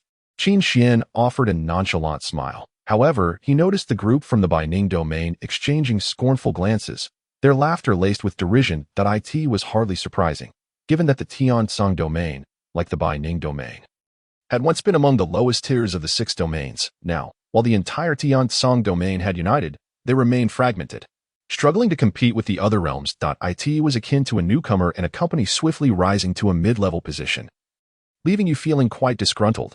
Just then, Qin Xian sensed a shift nearby. Be cautious, he urged as he swiftly embraced Yu Qing and Yu Ling. In an instant, a barrage of arrows rained down like a tempest, carrying with them the fierce winds and scorching flames.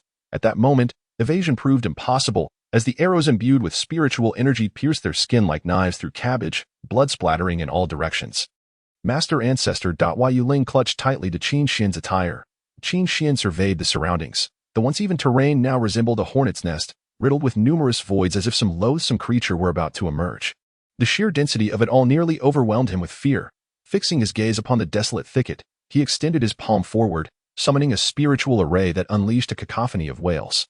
Moments later, several youths at the 7th and 8th tiers of the earthly realm emerged from the thicket. Mr. Qin, it's him. This scoundrel stole our treasures from the ruins, Wang An shouted furiously, pointing at one of the individuals.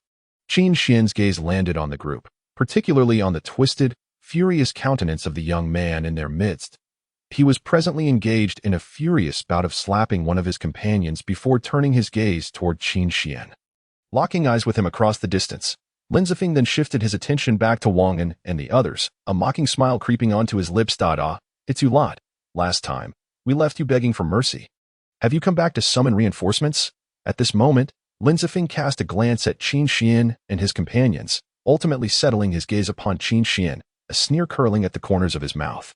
And you've brought along a waste of an earthly realm 2nd tier. Ha ha ha. Suddenly, Lin Zifeng's laughter ceased, and his eyes reflected a profound indifference. Who do you think you're looking down upon? Lin Zifeng's lips twitched incessantly, as though a layer of inexplicable gloom had enveloped his entire visage. Upon hearing his chilling words, the group shuddered involuntarily, their minds haunted by the terror of their previous encounters with him. Mr. Qin. Please be cautious. This fellow is even more formidable than Tang Zhe. Wang An feigned calmness as he stood behind Qin Xian. Qin Xian's gaze fixed intently on Lin Zifeng. I strongly advise you to recognize your place. Do not overstep your boundaries. Surrender everything you possess, including your clothing. As he uttered the last words, Lin Zifeng's greedy gaze roamed over Yuqing and Yuling. I recommend you avert your eyes, lest you provoke me to gouge them out. Qin Xian spoke indifferently to Lin Zifeng. Taken aback for a moment, Lin Zifeng then turned to Qin Xian with a chilling sneer. You are quite arrogant, aren't you? Lin Zifeng fixed his stare on Qin Xian. Of course, our Mr. Qin is a man who has reached the pinnacle of Lingqing Dao. Wang An summoned his courage to interject. At this revelation, a flicker of astonishment crossed Lin Zifeng's eyes. Oh, it is him? Lin Zifeng's fist clenched unconsciously, and the scar on his face throbbed with discomfort. He couldn't handle that armored girl, yet he thinks he can best me, a 2nd-tier celestial realm cultivator? Let me see what you are truly capable of. A formidable aura surged around Lin Zifeng. In an instant, a fierce wind howled, and dust swirled before everyone's eyes. Master, Yuling suddenly called out. Qin Xian turned his head. Defeat him decisively. Yuling clenched her fists. Qin Xian nodded with a smile. Should we lend him a hand? After all, he is merely a 2nd-tier celestial realm cultivator. Chang Wuxuan looked at Qin Xian. At that moment, the previously silent youth shook his head. Hasn't he already reached the pinnacle of Lingqing Dao? Would such a person require our assistance? Observing Qin Xian's slender silhouette, the youth's lips curled into a derisive smirk. Chapter 65. Drained of spiritual energy, an endless expanse of sand obscured Qin Xian's vision. And Lin Zifeng's figure faded into the swirling tempest. Kid, it's not too late to kneel and beg for mercy. Lin Zifeng's voice echoed ominously around them. A cold smile crept upon Qin Xian's lips. You are unworthy. With these words, Qin Xian distinctly felt the flow of wind around him slow momentarily, only to be followed by an even more intense gale. You will soon learn the price of your arrogance. Lin Zifeng's voice pierced through the tempest, tinged with a hint of chill. As soon as he finished speaking, an overwhelming force erupted from Qin Xian's body, and an illusory dragon soared upwards, emitting a deafening roar. Simultaneously, that colossal figure tore through Lin Zifeng's gale, sending him staggering backward. What astonishing power! Lin Zifeng's heart quaked in disbelief. Before he could regain his senses, a massive shadow engulfed all light around him. He vaguely heard the roar of a colossal elephant, followed by a heavy shadow bearing down on him. Without hesitation, Lin Zifeng sidestepped the incoming onslaught. Surrender everything you possess, or do not blame us for being rude. Qin Xian fixed his gaze on Lin Zifeng, his eyes reflecting a ruthless intent. Gazing at the imperious Qin Xian, Lin Zifeng, for reasons unknown, seemed to glimpse the shadow of that armored girl within him. Then, shaking off his momentary daze, and upon confirming Qin Xian's 2nd-tier celestial realm cultivation, a surge of rage welled up within him. He merely a 2nd-tier celestial realm cultivator. Drain his spiritual energy. Lin Zifeng bellowed at his companions. Realizing the implications, the group gradually moved closer to Qin Xian. Qin Xian surveyed the gathering crowd, shaking his head in resignation. It seems you still do not fully understand me. Is he merely a 2nd-tier celestial realm cultivator? Is that not enough? Lin Zifeng's smile turned grotesque. Subsequently, the group surged toward Qin Xian like eager fans in a frenzy. With a sigh, Qin Xian summoned a spiritual seal from beneath his feet. And in an instant, A towering formation rose from the ground, enveloping Lin Zufeng and his companions at that moment. Lin Zufeng caught sight of Qin Xian's face, so close to him. Lin Zufeng channeled his spiritual energy to attack, but ultimately struck nothing but air. Suddenly, Qin Xian appeared behind him, and as Lin Zufeng retaliated, his blows passed through the latter's fading figure. This predicament was mirrored among others within the formation. Moments later, as the formation dissipated, the group was left utterly exhausted, their spiritual energy nearly depleted. Can you now surrender your possessions? Qin Xian observed them with a smile. Do not even think about it, if you cannot defeat us. Resorting to such despicable tactics to drain our energy is cowardly. You think we will hand over our belongings? Lin Zufeng's words were cut short as Qin Xian's punch sent him flying, crashing heavily against a massive boulder. Qin Xian, with a detached expression, surveyed his surroundings. Now, can you surrender your possessions? Witnessing Qin Xian's murderous demeanor, the group finally displayed signs of panic. You shall not escape. Lin Zufeng struggled to prop himself up. Qin Xian glanced at Lin Zufeng, unleashing a torrent of dragon and elephant power, shattering the boulder, revealing bloodied flesh beneath his unarmored skin. Refusing to comply is an option. But I assure you, you will suffer far worse than Lin Zufeng. Qin Xian stated menacingly. At that moment, the group exchanged furtive glances at Lin Zufeng, a wave of dread washing over them. In quick succession, they relinquished all their possessions. Mr. Qin, I have counted, and there are no discrepancies. Wang An beamed at Qin Xian. Qin Xian glanced at the items, then coldly inquired, where is the pure spirit fruit tree? Wang An suddenly snapped back to reality, seizing one of the individuals by the collar. Indeed, where is the pure spirit fruit tree? Do you dare deceive us? Believe it or not, we do not dare. The man hastily shielded his head, trembling as he spoke. The pure spirit fruit tree has always been in the possession of young Master Lin. We do not know where it is kept. Upon hearing this, Qin Xian advanced toward the barely conscious Lin Zufeng, produced the pure spirit fruit tree. Grasping Lin Zufeng, he exhaled heavily, squeezing out a cold glimmer from his eyes, before suddenly laughing maniacally. The pure spirit fruit tree, I have already given it to my elder brother. Want it? Then go find him. Who is your elder brother? Qin Xian inquired indifferently. He is Lin Zian, the most exceptional talent of the Lin family in Songyang domain, and one of the two great prodigies of the domain. His terrifying strength. Chang Wuxuan's expression darkened. Oh, where is your elder brother? Qin Xian pressed Lin Zufeng. The pure spirit fruit tree was of paramount importance to Yuqing and Yuling at this stage. They had previously become engrossed in the formation, neglecting their overall cultivation. Although there were advantages to specialization, it was crucial for Qin Xian to help them regain balance in their training. You want to find my elder brother? With you? Lin Zufeng sneered. Take me to your elder brother, Qin Xian commanded coldly. Just then, a voice called out from behind Qin Xian. Could we possibly have our previous treasures returned? Mr. Qin, the tone was particularly weighted. Qin Xian turned to find one of the individuals from the Bai Ning domain group, who had remained silent throughout the journey, yet Qin Xian could distinctly feel that the true center of that group was not the long-winded Chang Buxuan, but him. What do you mean by this? Did we not give you everything owed? Wang An scowled, pointing angrily at the man. Chang Buxuan wore a perplexed expression as he glanced at the individual. Mr. Qin, your talent is truly remarkable, and I greatly admire it. However, our group has toiled for so long, yet we have only received this paltry amount. It hardly seems fair. The man ignored Wang An, looking at Qin Xian with a mocking expression. How much do you wish for? Qin Xian regarded him coolly. Not much. Just divide it evenly according to the number of people. The man smiled amiably. Evenly by head count. You did nothing earlier, yet now you wish to claim a share simply because you can speak? Why not go and rob instead? A bunch of ingrates. Wang An fumed. The man continued to disregard Wang An. Brother Yang, we have not contributed anything. Mr. Qin's willingness to share these items is already exceedingly generous. This, Chang Buxuan looked at Yang Rong with a troubled expression. However, Yang Rong revealed a sinister smile. Chang Buxuan, this kid is merely a second-tier celestial realm cultivator. Although he possesses remarkable talent and formidable combat prowess, he had to resort to a formation that drains his opponent's spiritual energy during his recent battle with Lin Zufeng. This indicates that his own spiritual energy is nearing depletion. Moreover, did you not hear him just now? He intends to seek out Lin Zian. If he approaches Lin Zian, what shall we do? Can he contend with Lin Zian? Are we prepared to face Lin Zian? Right now, seizing a portion of his power before departing would constitute our greatest gain in the six domains ruins. Upon hearing Yang Rong's words, Chang Buxuan's expression shifted, his gaze growing increasingly somber. But Mr. Qin has been kind to us. Chang Buishuan glared at Yang Rong in indignation. Have you finished speaking? Qin Xian suddenly interjected. Yang Rong paused in surprise, turning to Qin Xian with a look of incredulity and a strange smile. Of course, Mr. Qin. In the next moment, a fist crashed into Yang Rong, shattering the bones in his abdomen and causing him to expel a mouthful of blood. Depleted spiritual energy, such a concept is unworthy of my presence. With that, Qin Xian activated the spiritual veins within him. In an instant, the surrounding spiritual energy coalesced like a vortex, surging into Qin Xian's body. Amplifying his aura, Yang Rong stared in astonishment at this scene, a resounding thought echoing in his mind. Flee. However, at the very moment he turned to escape, a heavy blow struck him, sending him crashing to the ground.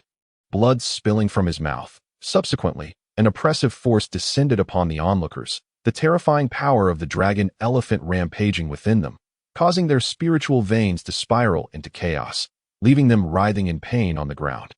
Get out of my way, Qin Xian shouted at the group. The individuals stood frozen in shock. Wang then stepped forward, delivering brutal kicks and punches. Mr. Qin told you to leave. Do you not understand human speech? You ingrates, isn't it enough that we share our spoils with you? You wish to rob us as well? You shameless wretches. Soon after, the group scrambled away in disarray. At this moment, Qin Xian's cultivation had ascended to the 3rd level of the heavenly earth realm. He paid no heed to Chang Buishuan's astonished gaze, instead seizing Lin Zihan. Take me to your brother. Chapter 66. Outside the Sacred War Tower. 1 kilometer outside the Sacred War Tower in the 6 domains. A group of individuals loitered, drenched in sweat, some bearing fresh bloodstains, clearly having endured a fierce battle. You mean to say a mere boy at the 2nd level of the heavenly earth realm reduced you to this state? A young man, exuding an air of authority, furrowed his brow. Opposite him stood Lu Tianhui, whom Qin Xian had previously nearly defeated. Indeed, big brother, I was merely standing there, doing nothing, when that boy came over and beat me up. I claim to be from the Lu family of Songyang domain, and he dismissed us as irrelevant. He said he wasn't afraid even if the entire Songyang domain banded together. Lu Tianhui exclaimed. His emotions heightened, though his movements were limited, even the extent of his speech reduced. Listening to these words, the young man remained impassive, his expression betraying no sign of agitation. Tianquan, the Tiansong domain, is banding together. Initially, I was somewhat wary of them, but I never anticipated they would become so audacious. Another imposing young man interjected. It is worth noting that although the Tiansong domain alliance is powerful, in recent years, no promising young talents have emerged from their ranks. Lu Tianquan cast a glance at Lu Tianhui, saying nothing. He understood his reckless younger brother well. He must have offended someone to be treated thus. Nevertheless, it is unacceptable for anyone to lay a hand on his brother.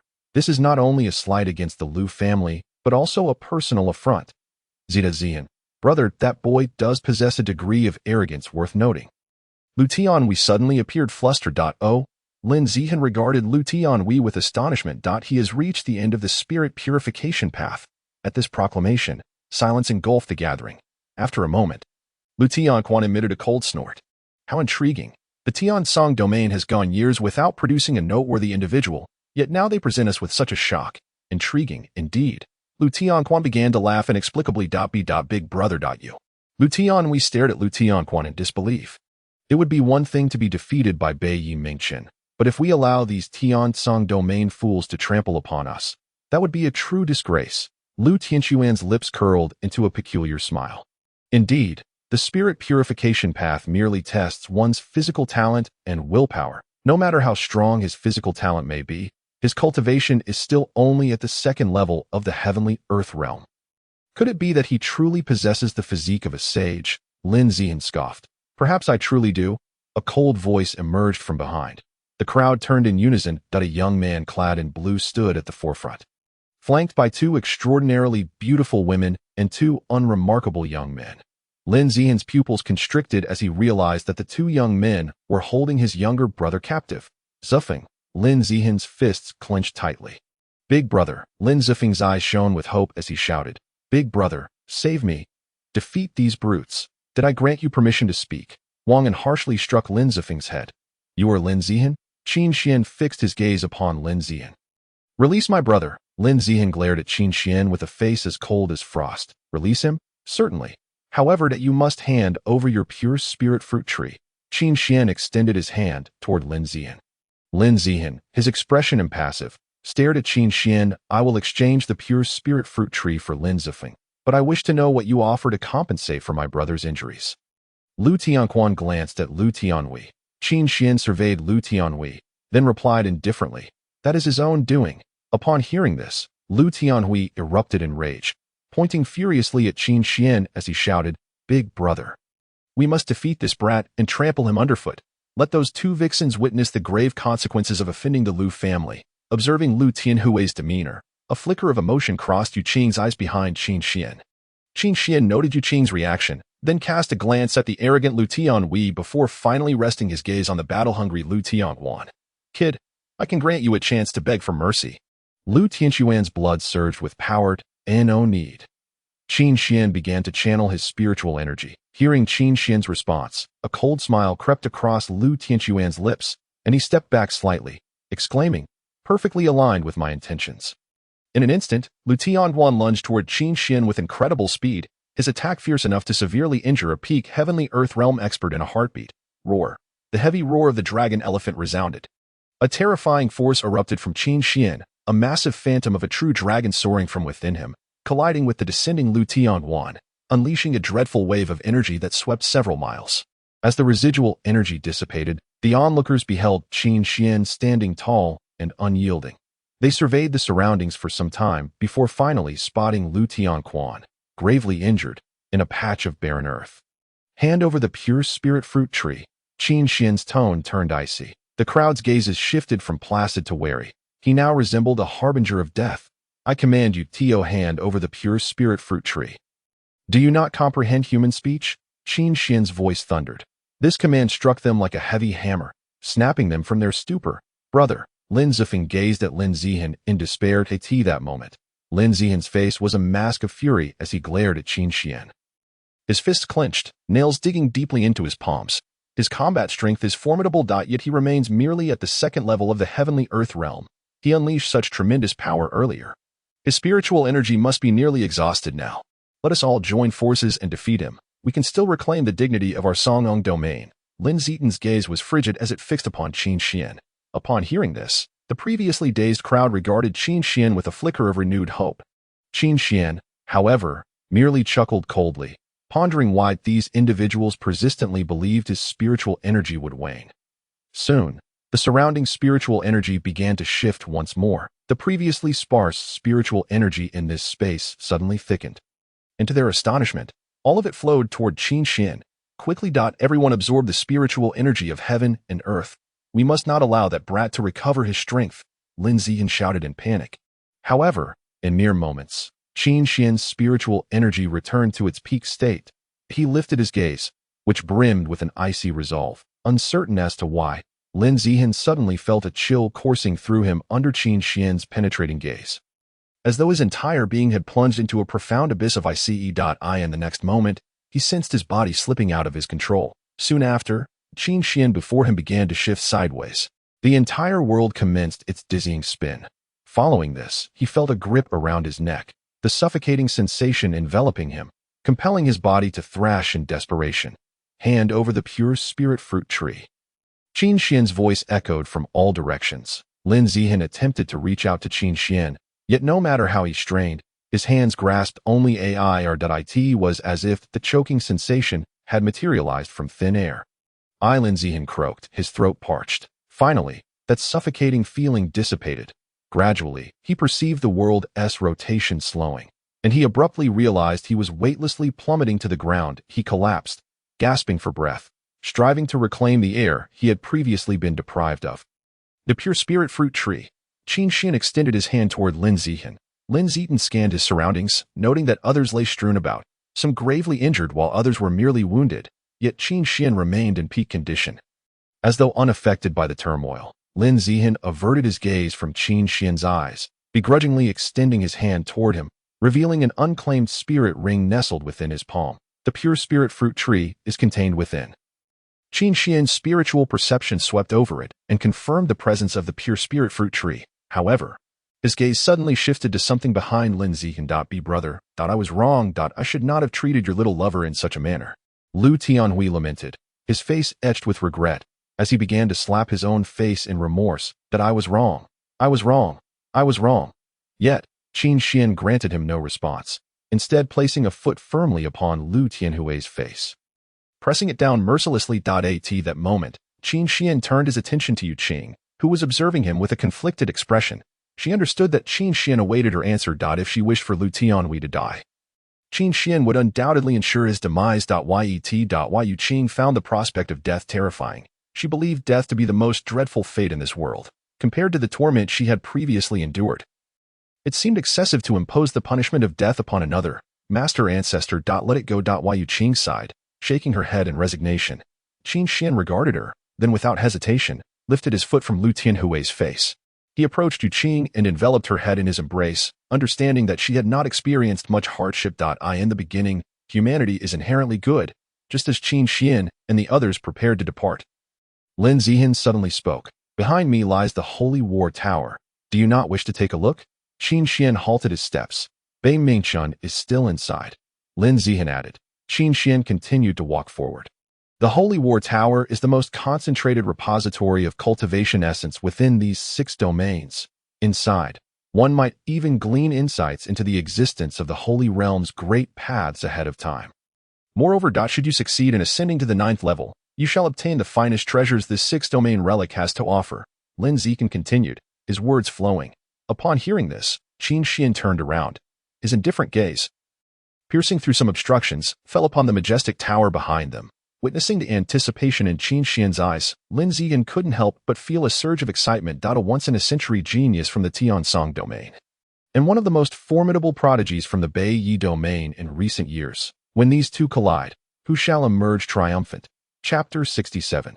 The Holy War Tower. The Holy War Tower is the most renowned location within these 6 domain relics, entombing the remains of many formidable beings from the Holy Realm. Within the tower's unique environment, these bodies retain a semblance of combat prowess, albeit diminished from their former strength, over the past century. The mightiest individuals have only managed to reach the 6th level of the Holy War Tower. It is said that the owner of the 6th-domain relic was ultimately laid to rest in the 9th level of the Holy War Tower. Qin Xian listened attentively as Wang An elaborated, his gaze fixating on the towering structure before him. The ancient tower stood tall, lacking excessive ornamentation.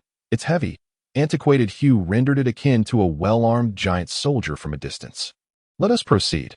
Qin Xian instructed those beside him, then stepped slowly into the Holy War Tower. Yu Qing and Yu Ling followed suit without hesitation, while Chang Buoxuan and Wang An exchanged glances, their steps appearing somewhat reluctant, yet ultimately resolute.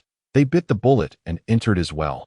The interior of the Holy War Tower was spacious, and as Qin Xian crossed its threshold, he faintly heard the sound of mechanisms whirring to life.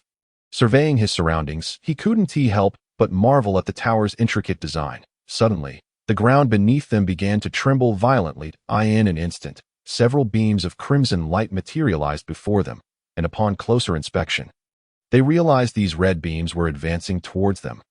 Qin Xian ignited a flame at his fingertips, illuminating the moving lights. To reveal a horde of armored figures. No, they could hardly be called human, for the exposed parts of their bodies were desiccated and devoid of life. Master Ancestor. Yu Ling squeaked, fear evident as she hid behind Qin Xian. Qin Xian shielded Yu Ling, unleashing a terrifying aura. As the power of the dragon elephant surged forth, the armored figures before them were forcefully repelled. Master Ancestor, Yu Qing. Yu Ling cried out. Yu Qing, stay close to me. Wait for the right moment to unleash your formation to assist me. Qin Xian commanded in a low voice. Yu Qing nodded in agreement. In an instant, Qin Xian kicked aside 2 armored figures, landing in front of Yu Ling. However, at that moment, Yu Qing found herself ensnared by several armored foes. Qin Xian furrowed his brow, scanning the dim surroundings where visibility was severely limited.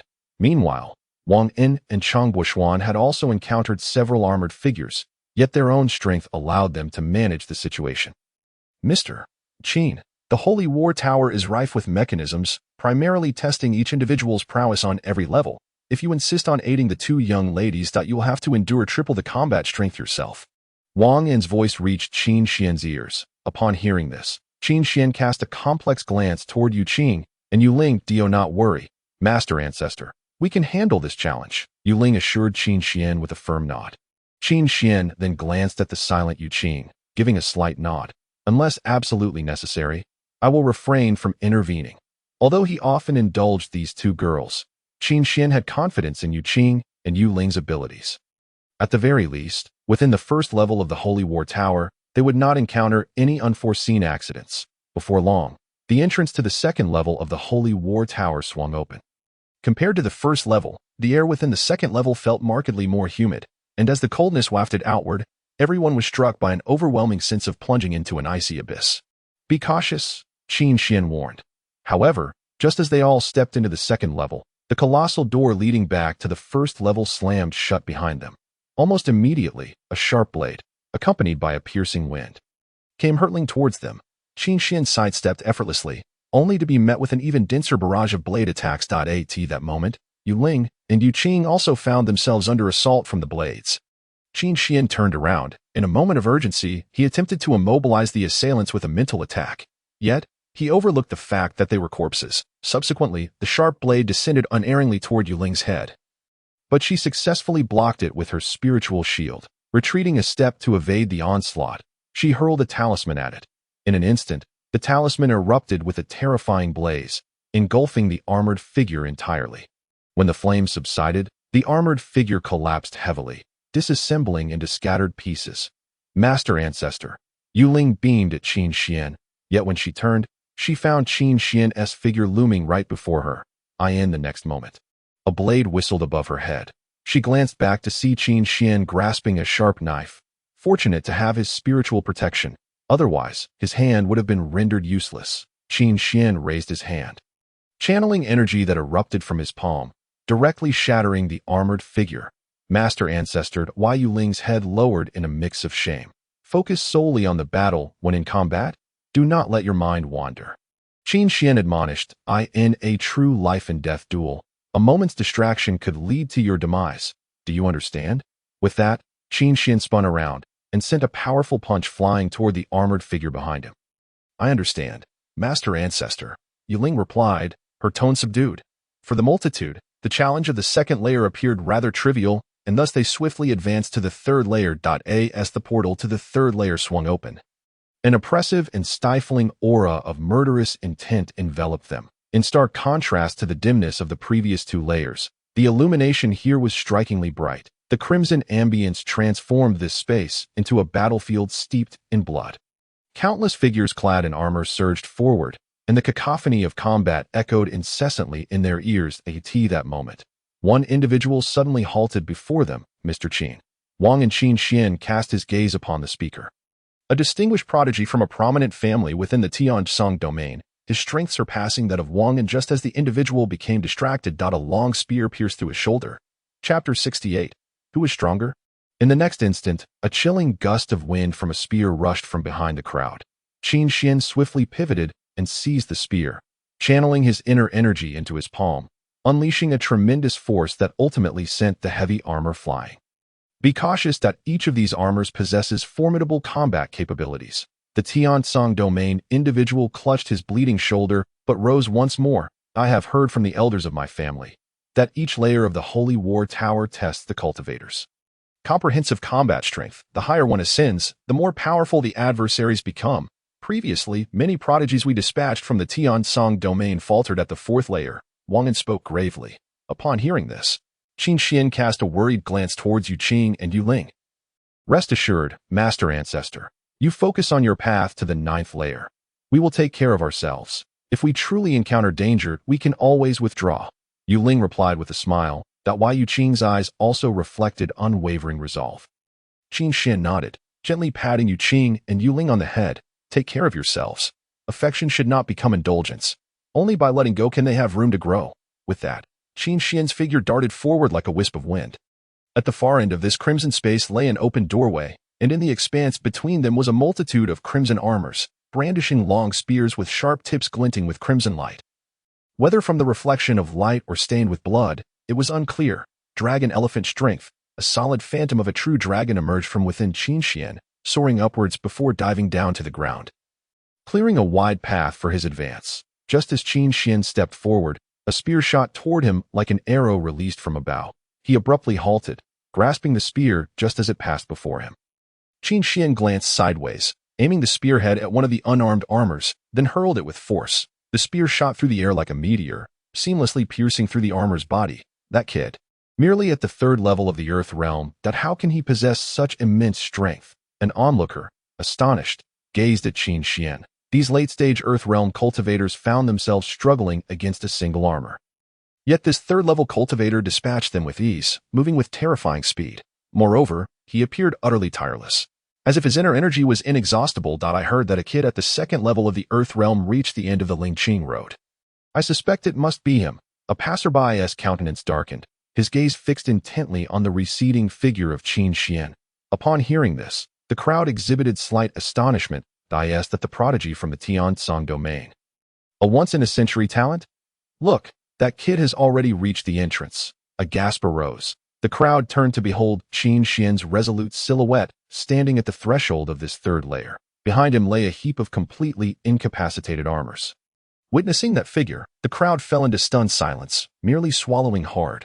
Rumor has it that the individual from the Beiyi domain has now advanced to the fifth layer, and within the fourth layer, there exist terrifying entities such as the Tianling Fox clan and the Qi Yin Wolf clan. What kind of sparks will Qin Xian ignite upon encountering them? Under the watchful eyes of the crowd, Qin Xian stepped through the doorway of the third layer, proceeding into the fourth layer. Exiting the third layer and traversing the corridor leading to the fourth, Qin Xian suddenly felt an unease in this dim space. As he moved further, a bone-chilling cold enveloped him, and when he finally stood at the fourth layer, an oppressive chill greeted him. The fourth layer was devoid of the crimson hue of the previous layer. The entire space appeared particularly dark, with the only illumination emanating from within the icy depths. Oh, has someone finally arrived? Qin Xian's gaze followed the source of the voice. Before him stood a youth with a large wolf tail protruding from his rear. As he turned, Qin Xian noticed a sharp tooth glimmering at the corner of his mouth, along with ears resembling those of a wolf. Well, a third-level Earth realm cultivator, how intriguing. Are our powers lagging behind the times? The corners of the man's mouth curled into a cold smile, his sharp teeth gleaming ominously in the dim light. At that moment, another figure descended between them, observing the fox-like allure in the newcomer's eyes. Qin Xian immediately recognized his identity as a member of the Tianling Fox clan. You must be Qin Xian, the leader of the Tiansong Domain Alliance. Qin Xian fixed his gaze upon him. Remaining silent. I am Hu Yuanhao, the leader of the Tianling Fox clan participating in the Six Domains relics. At this point, a familiar face appeared behind Hu Yuanhao. It was Hu Jia. Well. So this is the young talent from the Tiansong domain that Elder Hu Qianrong so highly regards. Honestly, I find him rather unimpressive. However, to reach the end of the Lingqing Road and arrive at the fourth layer, you must possess some skill, Hu Jia remarked with a mocking glint in his eyes. Just then, the ground beneath them trembled violently. A massive figure emerged before Qin Xian, obscuring all light above him and blocking his line of sight entirely. Qin Xian rolled to the side just in time to evade a colossal fist that crashed into the ground, creating a deep crater. The spectators gasped in shock at the depth of the indentation. Such formidable power that I did not anticipate Qin Xian's opponent to be this terrifying. Qin Xian, in the fourth layer. Everyone must confront an opponent, and your adversary is this giant standing before you. If you cannot defeat him, you shall never reach the fifth layer, Hu Yuanhao's voice echoed.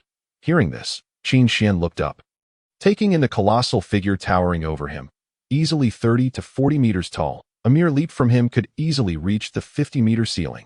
Yet, on such a massive frame, he possessed legs that appeared no longer than 5 to 6 meters and a head only half the size of Qin Xian's body. A dark red glow flickered upon that small head. Qin Xian, do your best. We will be waiting for you in the fifth layer. Qin Xian turned his gaze, noticing that Hu Yuanhao and the Qi Yin Wolf clan youth had vanished through the doorway of the fourth layer. On his other side, Hu Jia was engaged in a fierce encounter, facing an armor of similar size, though his opponent's speed was alarmingly swift.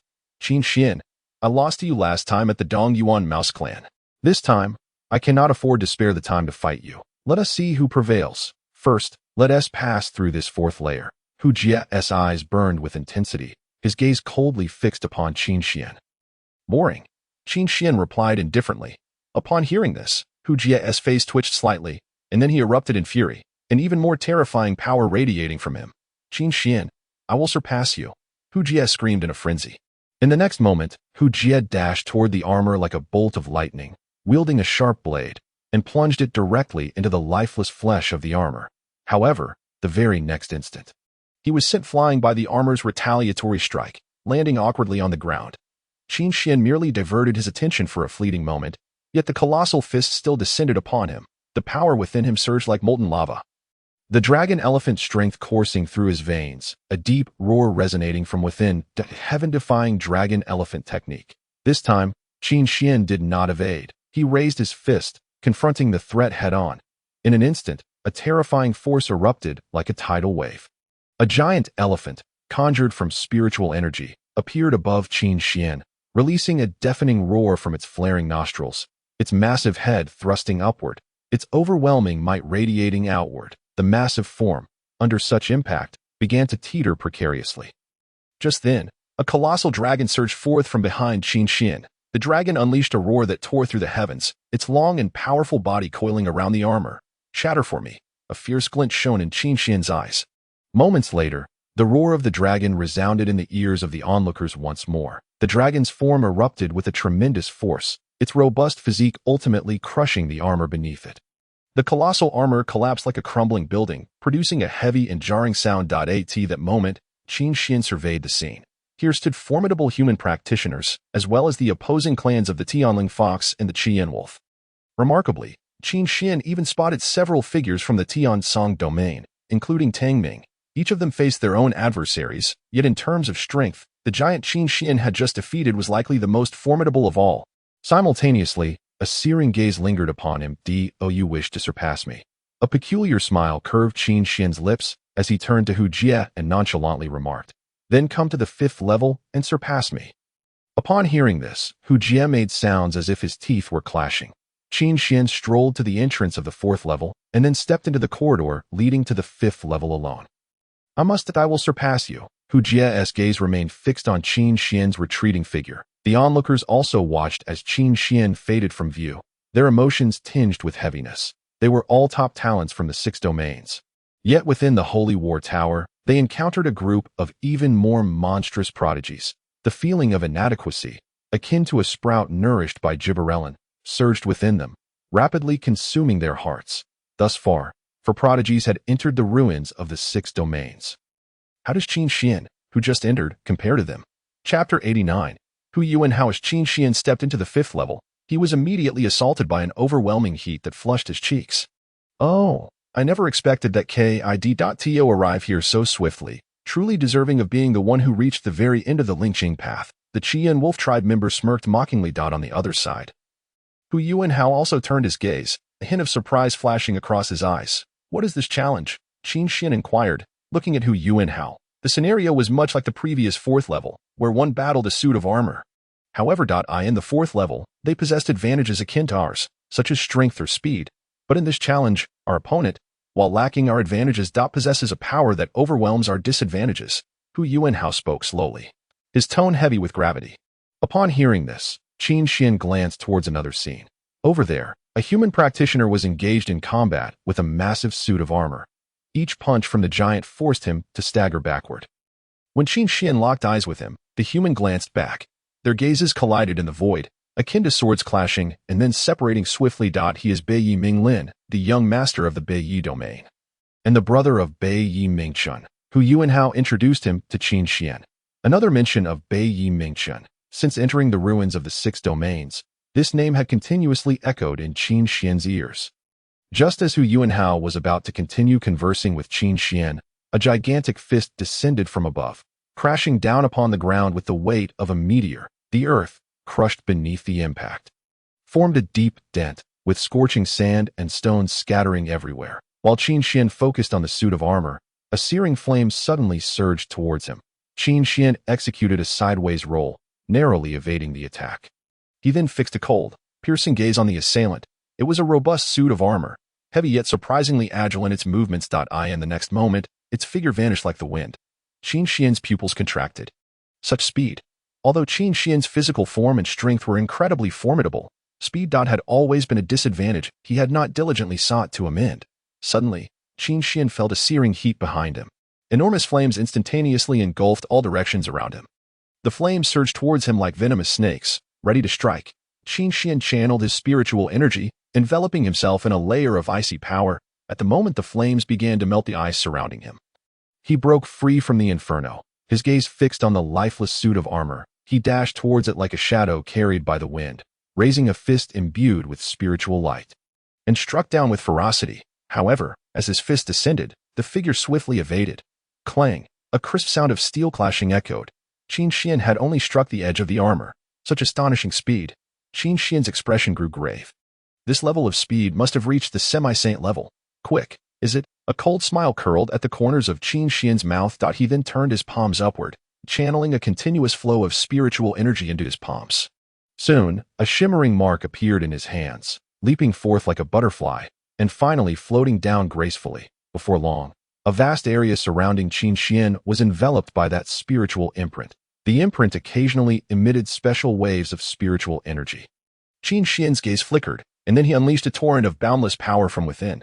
Simultaneously, the spiritual imprints that spread across the area began to bubble like a volcano, an extreme chill permeating outwards, clashing with the heat in the space, ultimately causing droplets of water to fall. Beneath Qin Xian's spiritual array, the falling droplets transformed into sharp ice blades. The blades rained down like a deluge, their density akin to a river cascading from the sky. Under this overwhelming chill, the suit of armor's movement slowed drastically due to the icy spikes. The sharpness of the ice blades even caused dents in its heavy and solid armor. Now let us see where you can escape to. A strange smile graced Qin Xian's lips. In the next moment, Qin Xian effortlessly maneuvered beneath the ice spikes and seized the long spear that the armor had dropped. His eyes sharp as the spearhead itself, before plunging the tip unreservedly into the body of the suit of armor. Concurrently, a terrifying force of dragon and elephant erupted from within Qin Xian, sweeping into the armor like a storm, utterly ravaging its form. A cold, fierce red light suddenly burst from the armor's eyes. Qin Xian furrowed his brow. Could it be that even this would not defeat it? Yet, in an instant, the red light in the armor's eyes dimmed, and its heavy body gradually collapsed to the ground. The suit of armor, once whole, now lay scattered as if disassembled. Qin Xian let out a long breath and slowly approached the entrance to the 5th level. That fellow is truly remarkable. He managed to pass the 5th level's trial so quickly. The young man from the Qian wolf tribe stared at Qin Xian with a cold, solemn expression. Truly impressive. No wonder Elder Tianrong sacrificed the entire Dongyuan mouse clan for him. Hu Yuanhao observed Qin Xian's retreating figure with a heavy heart, murmuring softly, such formidable combat strength. I wonder, compared to Bei Yimingchen, who is truly stronger, coming from a destitute place like the Tiansong domain. How could he possibly compare to my brother? Bei Yiminglin looked down on Qin Xian with disdain. Hu Yuanhao remained silent. Indeed, no matter how formidable Qin Xian might be, he was ultimately just a third realm practitioner. And he was after all a person from the Tiansong domain. The absolute leading position of the Bei Yi domain had overshadowed the 6 domains for nearly a century. This absolute dominance, it was not something a prodigy like Qin Xian could easily overcome. One wonders how far Bei Yimingchen has climbed. Surely he must have already reached the 7th level, right? The Qian wolf tribe inhaled deeply. My brother possesses unparalleled talent. Even my father must acknowledge that my brother's talent surpasses his own from back then. Reaching the 7th level is hardly a challenge for him, Bei Yiminglin said proudly. Upon hearing this, both Hu Yuanhao and the others slightly changed their expressions. Bei Yiminglin and Bei Yimingchen's father was the legendary genius who had once reached the 6th level of the Holy War Tower and stepped into the 85th step of the Lingqing path. He is currently recognized as the strongest in the 6 domains. At this moment, Qin Xian had already stepped into the 6th level. The ambience of the 6th level was once again shrouded in the dimness reminiscent of the previous 2 levels, obscuring even the visibility of one's own hand, let alone the path ahead. In that moment, Qin Xian noticed a figure standing at the far end, seemingly aware of the unusual presence behind. The figure turned to glance at Qin Xian, their gazes colliding in the darkness of the 6th level. Soon, that shadowy gaze disappeared into the gloom. Chapter 90. No more than this as Qin Xian traversed the 6th level. The silence was so profound that one could hear the sound of footsteps. When Qin Xian stood still, he could sense a chilling aura wafting through the surroundings. Moments later, he suddenly felt a fierce wind arise from behind him. Qin Xian swiftly turned, only to find a massive shadow rushing towards him, the terrifying force descending like a colossal mountain. Qin Xian scarcely had time to discern the figure's appearance before he was forced to retreat several steps. narrowly evading the onslaught. However, even so, he still could not evade the range of his opponent's attack. Qin Xian sensed a gust of wind rushing past him. In the next moment, that terrifying assault reappeared behind him. Qin Xian hurriedly turned around, raising his arm to block in front of him, yet his body was sent staggering back several steps. A glimmer of brilliance flickered in Qin Xian's eyes as he coldly stared at the shadow. The speed of this figure was astonishingly swift, and its strength was equally formidable. It could be said that it embodied the Qin Xian advantage of power from the fourth layer, combined with the Qin Xian disadvantage of speed from the fifth layer. Such armor possessed an astonishing combat prowess. Given the ferocity of that previous strike, even the people from the third layer would likely be unable to withstand it.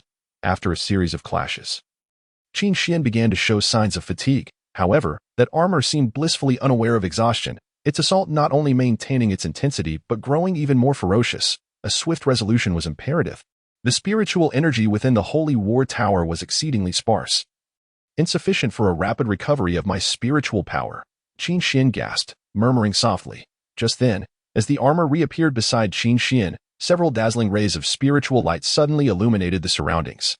The spiritual light shot up like pillars into the sky, a tremendous upward force breaking through the advance of the armor. Following that, various colors of spiritual light erupted with different formidable powers. Blue ice, crimson flames, black annihilation. Under such a concentrated assault, the armor found it nearly impossible to withstand.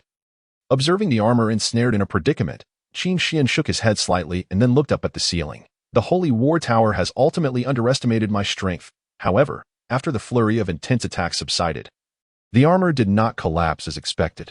Instead, it swayed slightly, still tightly gripping the heavy axe. After a moment of precariousness, its form regained stability, and those crimson eyes were once again fixed on Qin Xian. Upon witnessing this, Qin Xian furrowed his brow. What a remarkably thick armor! Subsequently, the axe was hefted once more, its gleam appearing especially sharp in the dimness. With a swish, the axe sliced through the air. Descending upon Qin Xian performed a backflip, causing the axe to bury itself deep into the ground. In the next instant, an overwhelming force surged from Qin Xian's body. A terrifying power akin to a dragon's roar erupted forth. A deafening roar reverberated throughout the space. A colossal, solid elephant collided against the armor as if it were a towering mountain. The armor's body was sent sprawling, the axe slipping from its grasp. Qin Xian dashed forward like the wind, seizing the massive axe and mercilessly bringing it down upon the armor. A sharp clang of metal echoed. The giant axe pierced through the armor with unstoppable force, crashing down onto the flat ground. Qin Xian panted, surveying his surroundings with a sense of weakness. At that moment, the previously sealed door to the seventh layer suddenly swung open, casting several beams of faint light into the dim sixth layer. Qin Xian did not rush in immediately. Instead, he paused to absorb the thin spiritual energy within this space for a moment. Once he felt his spiritual power had sufficiently recovered, Qin Xian resumed his advance. The interior of the seventh layer appeared significantly brighter, and the temperature was relatively normal. As Qin Xian stepped inside, his vision was engulfed in a yellowish haze, and aside from a tall, slender figure, there was no other presence. The entire space felt exceedingly empty. I didn't expect you to arrive so swiftly. The figure slowly turned around, revealing the very face Qin Xian had encountered earlier in the sixth layer. Bei Mingchen.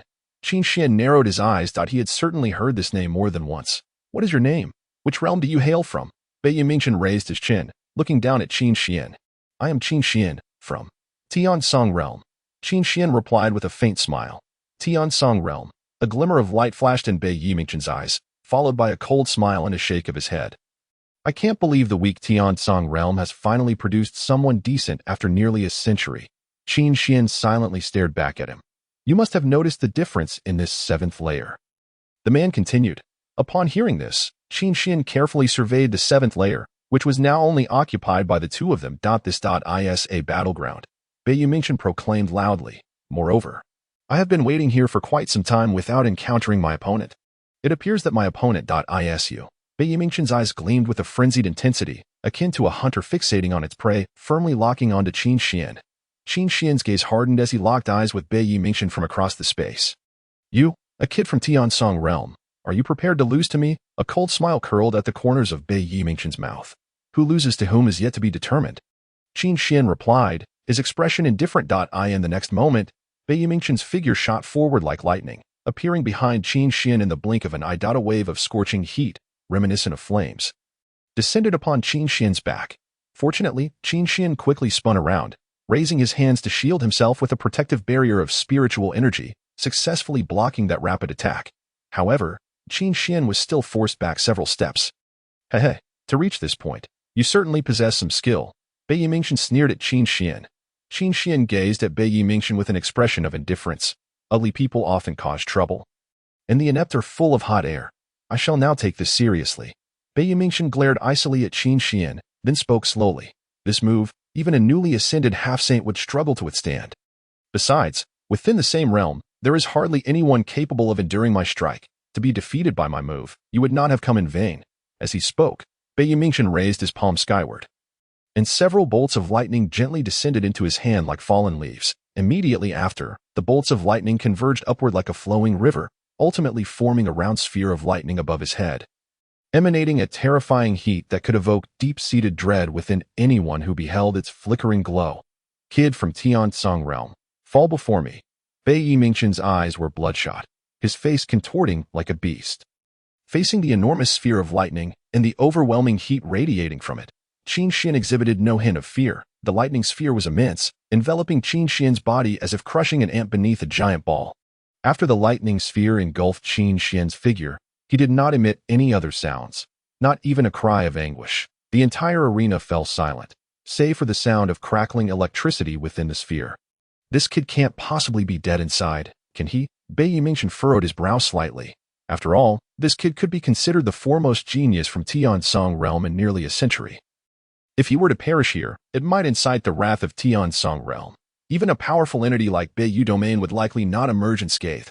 Moments later, Bei Yimingchen suddenly saw the lightning sphere erupting with an exceedingly blinding golden-red glow from within. This light first pierced through the lightning sphere like a sword, and then the sphere began to crack and rapidly succumb to the invasive light, until it shattered completely. Bei Yimingchen barely had time to be astonished when a fist struck against his abdomen. His form was forced back several steps. He lifted his head, astonished as he gazed at the figure that had withstood his attack, remaining entirely unharmed. Qin Xian stood tall, gazing down at Bei Yimingchen as if regarding an ant. Humph, merely repelling a newly ascended half-saint. Is that something to be proud of? I possess a physique that rivals that of a saint. With such minimal damage, you couldn't even pluck a single hair from my head. Just then, a crimson figure emerged from Qin Xian's chest, rapidly expanding until it transformed into a colossal elephant towering 10 meters high. It trumpeted to the heavens. Although its form was illusory, each step it took reverberated heavily upon the ground, causing the earth to tremble profoundly. The range of the giant elephant's assault was exceedingly vast, leaving Bei Yimingchen with nowhere to evade. In a moment of desperation, he could only activate his spiritual barrier to defend himself. But it was merely a full-force strike from a third-tier Earth realm. It shouldn't be too formidable. The attack that had just defended against me must have consumed a significant portion of his spiritual energy. Bei Yimingchen reassured himself internally. However, as the giant elephant bore down upon him, the protective barrier before Bei Yimingchen quickly began to crack. The weighty legs pressed down upon Bei Yimingchen like a towering mountain. It can still hold up? Qin Xian observed Bei Yimingchen with indifference. Then, Qin Xian activated the spiritual energy within him and applied pressure toward Bei Yimingchen. He could barely sustain himself for a few breaths before he collapsed. Utterly drained, as Bei Yimingchen fell. A door creaked open behind Qin Xian. He turned to see a crack in a door materializing from seemingly nowhere. That door was swiftly opening. Surely, it must lead to the 8th layer? At this moment, Bei Yimingchen raised his gaze, watching Qin Xian with a hint of unwillingness. Qin Xian cast a glance back at Bei Yimingchen. Bei Yimingchen? Bei Yi domain. Humph, nothing impressive. Chapter 91. I can only defeat him now. The 3rd layer. I wonder how far my master has reached.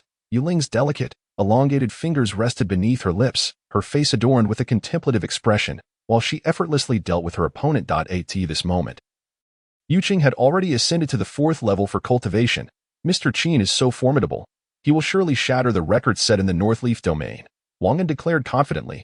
He had witnessed with his own eyes Qin Xian, at the Divine Abode realm, defeat the Sage realm expert, Shu Dongan. On the 5th level, everyone lay exhausted on the ground. Their armors toppled before them, having completely lost their combat capability, rendering further advancement impossible. Moreover, the grand door before them remained firmly shut, indicating they had not qualified to proceed to the 6th level. Yo. I wonder how far that human lad from the Tian Song domain can go. Gasped a prodigy from the Qian Wolf clan. He must have encountered Bei Yimingchen by now, right? Hu Yuan Hao remarked indifferently. He will undoubtedly be defeated by my elder brother's subordinates. Just wait and see. Before long, that lad will surely emerge from that grand door. Upon mentioning this, the beleaguered Bei Yimingchen raised his chin with an air of arrogance, looking down at Hu Yuan Hao and his companion with a haughty demeanor. Suddenly, the tightly shut door began to creak open, and a figure slowly emerged from within, stooping with head bowed, exuding an aura of defeat. Upon recognizing this silhouette, both Hu Yuan Hao and his companion's pupils constricted. Elder brother, Bei Yimingchen exclaimed in astonishment. Bei Yimingchen did not lift his gaze but ignored them, choosing to continue onward. As Bei Yimingchen passed by Hu Yuan Hao, the latter noticed a few dried bloodstains at the corner of his mouth that had not been wiped away. His drooping eyes appeared utterly dejected, devoid of his former brilliance and pride. Moreover, amidst those bloodstained remnants, Hu Yuan Hao sensed the lingering essence of Qin Xian's spiritual power. Elder brother, what has happened to you? Bei Yimingchen grasped Bei Yimingchen in a state of despair. Despite being utterly drained, Bei Yimingchen found it remarkably easy to pull Bei Yimingchen, as if his brother's form were a weightless falling leaf. With another tug, Bei Yimingchen was helplessly yanked to the ground, landing heavily before collapsing downwards. He gazed vacantly at the sky, and regardless of whether his eyes were opened or closed, the image of Qin Xian's final expression lingered before him, a face filled with disdain. In his mind, Qin Xian's last words echoed repeatedly, just this. This was the first time someone had deemed him merely this. Gradually, Bei Yimingchen weakly closed his eyes, the calls of Ming Lin by his side fading into the distance. While the mocking phrase in his mind slowly dissipated, he ultimately succumbed to a brutish lad from the Tian Song domain. On the 8th level, the scenery mirrored that of the 7th, yet the absence of Bei Yimingchen's presence was palpable. Qin Xian stood in place for a few moments, and then, before him, a shadow abruptly materialized from the flat ground, gradually rising to form a three-dimensional figure. Upon seeing this figure, Qin Xian squinted slightly.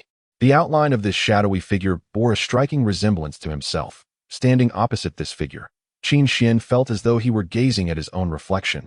Was this to be a challenge against myself? Qin Xian furrowed his brow. Suddenly, the shadow erupted with a terrifying force, the swirling black mist around it emanating a presence reminiscent of his own dragon-elephant power. In the next instant, the shadow had teleported directly before Qin Xian, and a black fist filled his entire field of vision. Qin Xian extended his hand to seize the fist, but its power briefly suppressed his spiritual output when he could no longer withstand it. Qin Xian turned away to evade the attack, retreating several steps to create distance between himself and the shadow. Without understanding the opponent's capabilities, he had to maintain distance to afford himself a moment to react. However, the shadow showed no intention of granting Qin Xian any time to think. A massive swirl of black mist surged forth, ultimately transforming into a colossal elephant that loomed before Qin Xian. The giant elephant trumpeted, releasing a deafening roar. Boom, boom, boom. The massive creature charged towards Qin Xian with thunderous footsteps. At this critical moment, Qin Xian had no time to activate the heaven-defying dragon elephant technique to collide with it. Instead, he channeled his spiritual power, conjuring a robust spiritual shield before him. As he gazed up at the towering giant elephant, he shook his head in resignation. How amusing. He never imagined he would one day face the onslaught of the heaven-defying dragon elephant technique. Boom! The tremendous assault crashed against Qin Xian's defenses. He braced against the black giant's charge with both hands, while within him, an immense surge of dragon elephant power erupted. A golden dragon ascended from his back, soaring upward like a pillar, directly colliding with the giant elephant, entangling it in a fierce struggle. Ultimately, the golden dragon shattered the black giant. In the next breath, Qin Xian teleported before the shadow. The shadow's facial contours remained unchanged, and as Qin Xian gazed upon its visage, he couldn't help but marvel that it resembled himself so closely. Looking at that face, Qin Xian found himself reluctant to strike. However, as the tranquil spiritual power within the shadow began to surge, Qin Xian swiftly channeled his own dragon elephant power, delivering a decisive punch to the shadow. In but an instant, the shadow was breached by his fist, dissolving into what seemed like dust. As Qin Xian observed the dissipating black mist, he felt a sense of admiration for the intricacy of the sacred battle tower. The shadow just now had seemingly encompassed every fighting style he had employed within the tower. In other words, the sacred battle tower had summoned an aspect of Qin Xian to combat him. Yet what the tower did not anticipate was that, in the earlier levels, Qin Xian had not utilized his full strength. At this moment, the door to the 9th level slowly creaked open. Qin Xian gazed into the dimness ahead, his heart suddenly brimming with yearning. Over the past century, the most accomplished individuals from the 6 domains had barely managed to reach the 6th level. Even the most distinguished geniuses from the North Leaf domain had been bested by Qin Xian at the 7th level. The tales surrounding the 9th level of the sacred battle tower were myriad. Yet all were mere speculation, for in the century since the discovery of the 6 domain ruins, no one had ever set foot in the 9th level. Qin Xian was the first, approaching the door that radiated a faint luminous glow. Qin Xian stepped inside. Upon entering the 9th level, he halted at the threshold, taken aback by its peculiar appearance, for it seemed devoid of any space for conflict, featuring a quaint table and 2 tranquil chairs. This was entirely a place for leisure. After a century, someone has finally arrived here, a voice resonated. Suddenly, before Qin Xian, a mass of white mist inexplicably floated forth, gradually coalescing into a standing figure. The figure turned to reveal an aged countenance. "Who might you be?" Qin Xian inquired, astonished. "My name is Li Yongping, the architect of this other-dimensional space." The elder's voice was deep and resonant. Hearing this, Qin Xian felt a slight shock within his heart. "There is no need for alarm. My physical form was destroyed over 200 years ago in a great battle. What remains of me now is merely a remnant of my sacred will."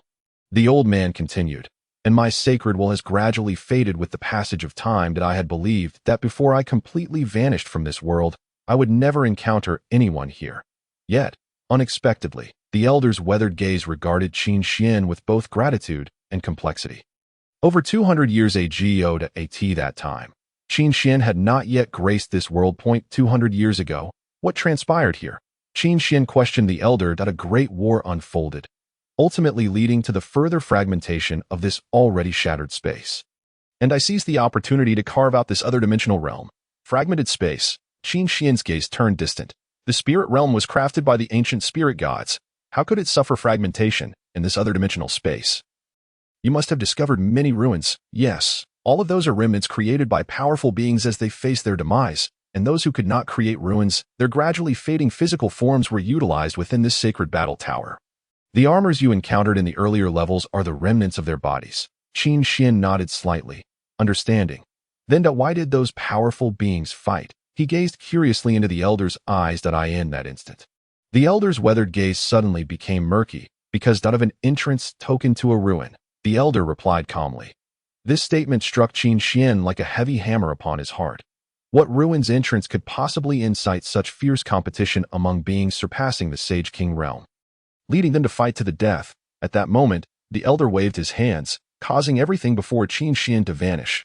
Qin Xian fixed his gaze upon the elder's eyes, and then heard him say, "Come now, defeat me. As long as you can conquer me, I shall divulge all that transpired." At that moment, the old man exhibited a cultivation level that was equal to that of Qin Xian. Reaching the 3rd stage of the heavenly realm, Qin Xian narrowed his eyes, his fist clenched tightly. Such words could only mean he must defeat him. Chapter 92, The Relic of the Divine. Immediately, Qin Xian was enveloped in a terrifying aura. A deep roar akin to a dragon's echoing from within him, as crimson gold spiritual energy swirled around him like a mist as he moved. His entire being was ensconced in a tempestuous gale. Although Li Yongping had suppressed his cultivation to match Qin Xian's level, he remained a formidable being, a saintly power who had comprehended the laws of time and space. In the next instant, Qin Xian found himself before Li Yongping, launching a fierce punch aimed at his face. Gazing closely at that visage, Qin Xian hesitated for a moment. With its multitude of wrinkles, even if the other party truly was a saintly power, how could he possibly withstand the force of his punch? Yet, as that fist descended before Li Yongping, Qin Xian struck nothing but air. The old man's figure vanished from Qin Xian's sight, causing his body to lurch forward due to the punch's momentum.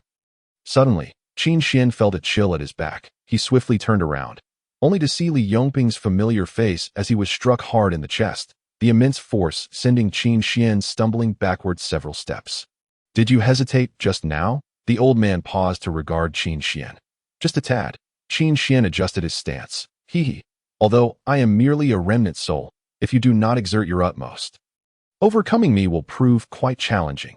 A bland smile adorned the old man's face. Hearing these words, Qin Xian twisted his neck, flexed his body, then fixed his gaze upon Li Yongping, an overwhelming force emanating from him as a cold smirk graced his lips.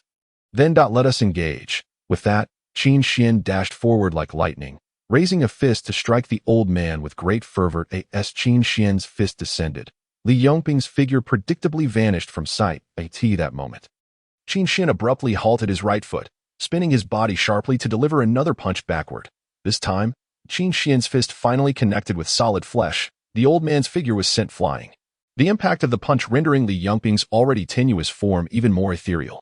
Li Yongping pressed his chest, devoid of sensation, then raised his gaze to Qin Xian, a look of satisfaction gracing his features. "Such formidable power." The old man smiled with approval.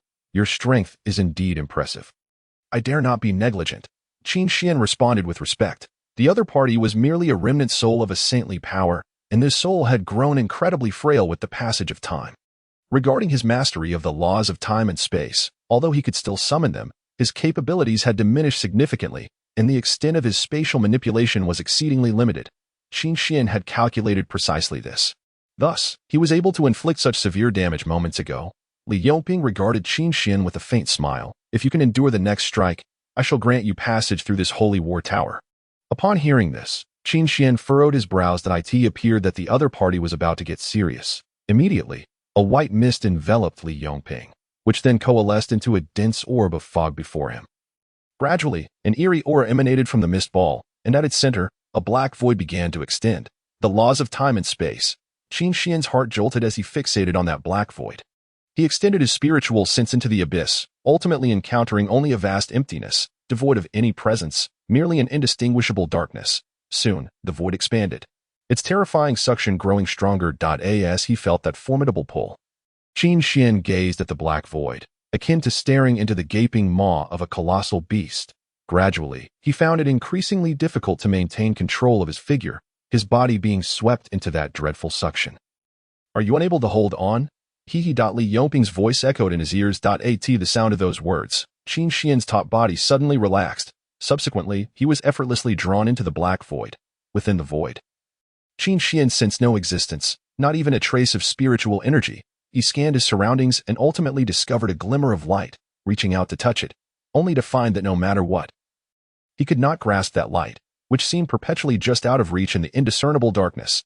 Qin Xian's body floated helplessly in that void, the inability to stand rendering him unable to unleash his full power. A sense of helplessness enveloped him. "Do you intend to trap me here?" Qin Xian's expression turned frigid. This is impossible. A terrifying dragon elephant power ignited around Qin Xian. The crimson gold radiance of the dragon elephant power enveloped his form in an instant, swelling further until it filled every inch of the void. The deep roar of the dragon echoed like a heavy, ancient bell in his ears, gradually trembling the very fabric of this black space. Qin Xian felt his body merging with that light, simultaneously sensing that his form was being tightly bound by the black void. "Tear apart," Qin Xian bellowed. Following that, his constricted body began to stretch outward, the crimson gold glow tearing through the void. "This fellow possesses such formidable strength." Li Yongping gazed in astonishment at the wavering black void, which had once been a cohesive structure, now showing signs of fissures, rapidly descending into collapse. Moments later, the void shattered. And Qin Xian's figure burst forth from its confines. "I concede." Qin Xian offered a slight bow to Li Yongping. Li Yongping regarded Qin Xian with a smile, devoid of any anger, only an abundance of satisfaction. "I have indeed grown old." The old man shook his head in resignation. "Senior." Qin Xian looked at Li Yongping. "Spare me your consolation. I merely lament the passage of time." The old man lifted his head and met Qin Xian's gaze. "Thus, you have passed through the final layer of this holy war tower." Regarding the entrance token to the relic, upon hearing this, Qin Xian stowed away his previous fatigue. "Are you aware of the existence of the divine?" Li Yongping fixed his gaze upon Qin Xian, his expression grave. Qin Xian's countenance shifted slightly. The divine, this so-called spirit realm, was crafted by those ancient deities. Upon their demise, they transformed into the great laws of this world, continuing to safeguard the realm they created. Therefore, regardless of how powerful the cultivator may be, they cannot obliterate the world. Are you implying that What you have acquired. Is the entrance to the divine relic. Qin Xian stifled his inner shock. It seems that only the divine relic could incite such fierce competition among a multitude of beings surpassing the Saint King level. Indeed, Li Yangping's figure appeared even more ethereal. Years ago, we saved a fugitive, and before that individual perished, he entrusted us with this token, claiming it to be the entrance to the divine relic. At the time, we were skeptical, but later another group of powerful beings came to pursue the deceased, and my leader managed to extract information from them. From their words, we began to harbor doubts about the authenticity of this token. We then engaged in a fierce battle with that group.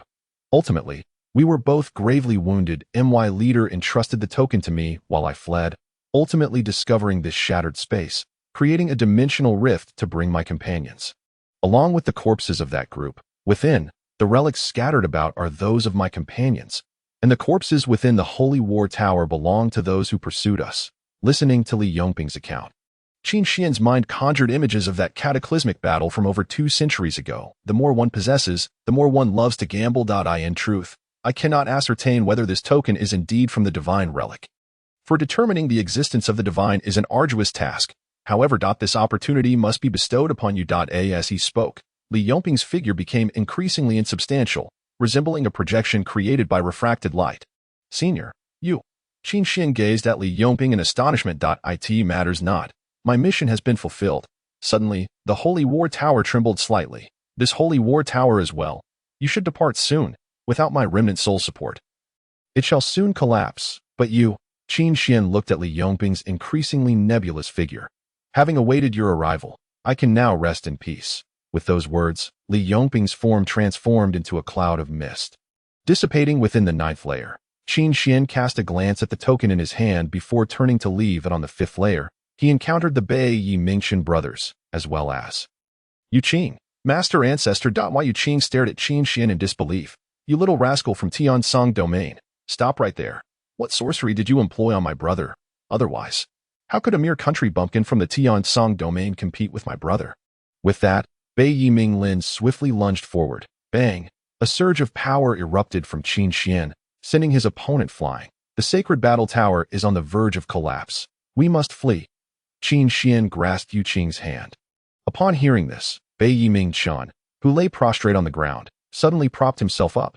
What did you say? The sacred battle tower is about to collapse. Have you broken through to the 9th level of the sacred battle tower? However, Qin Xian offered no reply. On the 3rd level, Qin Xian took Yu Ling, who had been fishing in troubled waters, and was followed by Wang Un and others from the Tiansong domain. Standing a kilometer away from the tower, the group gazed at the teetering sacred battle tower, each feeling an unsettling sense of unreality. Mr. Qin, have you truly broken through to the 9th level of the sacred battle tower? Otherwise, how could it be on the brink of collapse? And what about Bei Yi Mingchen? Did you defeat him? Wang Un pressed close to Qin Xian, bombarding him with questions. You should ask Bei Yi Mingchen. Qin Xian replied with exasperation. Wang Un's face showed a hint of fear. At that moment, the ground trembled slightly. And then, the towering sacred battle tower began to tumble like a collapsing mountain. Watching the tower fall, Qin Xian was suddenly reminded of Li Yangping's words. My mission is complete. Embracing the modern philosophy of my fate is determined by me, not by heaven. Qin Xian found it difficult to believe in destiny. Yet this was not earth. This was the peculiar spirit realm. The laws of heaven and earth were undeniably present, and perhaps the wheel of fate also turned within the great Tao. Speaking of which, that token. Is it truly a relic of the gods? Mr. Qin, a familiar yet unfamiliar voice called out. Qin Xian turned to find Hu Yuan Hao and others from the Tianling Fox clan. Young master Hu, what brings you here? Qin Xian raised an eyebrow. The matter of the Tianling Fox clan's imprisonment of Xiaozhi had been weighing heavily on his mind. It is as follows. The clan's elder Tianrong has been informing me since we set out. He said that Mr. Qin is exceptionally talented and will surely lead the 6 domains in the future, having seen you within the sacred battle tower. I find that to be true. Furthermore, Elder Tianrong instructed us, saying that if we encounter insurmountable troubles, we should seek out Mr. Qin. Hearing this, Qin Xian's expression grew increasingly solemn. Indeed, there is no such thing as a free lunch.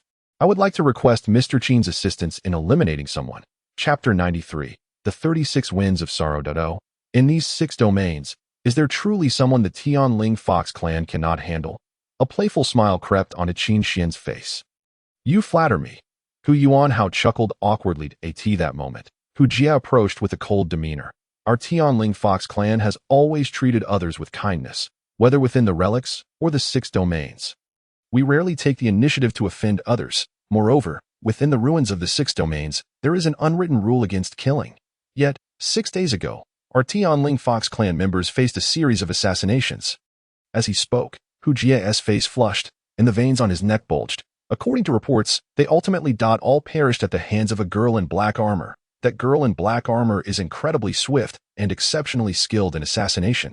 One of our clan's proud youths was said to have been killed by her in 2 strikes. From this, we can infer her strength is indeed formidable.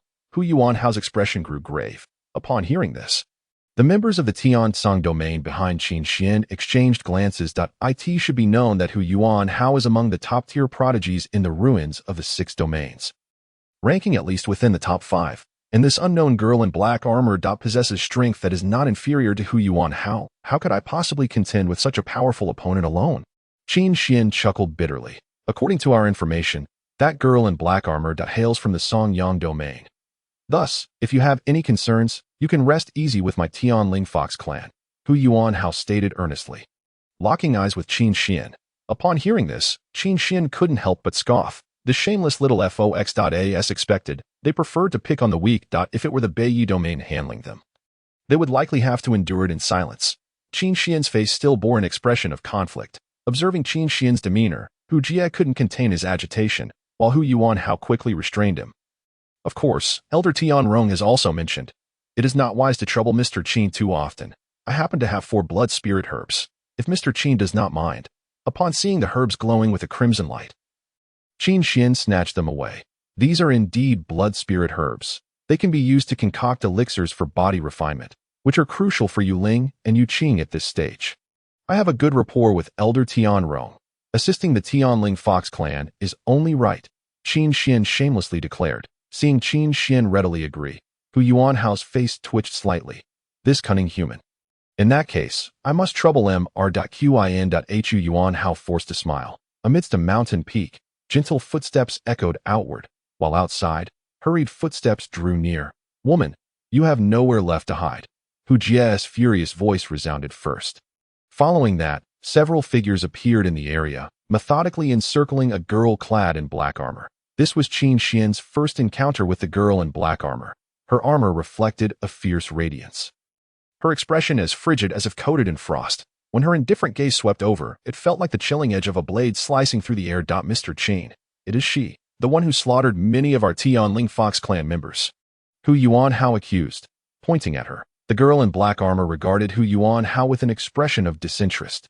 Qin Xian also scrutinized the girl in black armor, from the dark aura emanating from her. He sensed that she was stronger than Beiyi Mingchen.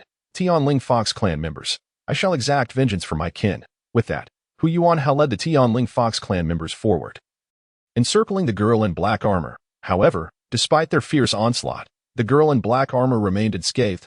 Wow, this sister is so cool, Yuling exclaimed, her eyes sparkling at the sight of the girl. Qin Xian, too, marveled at her extraordinary speed. Moments later, 2 corpses from the Tianling Fox clan lay on the ground. Mr. Qin, what are you waiting for?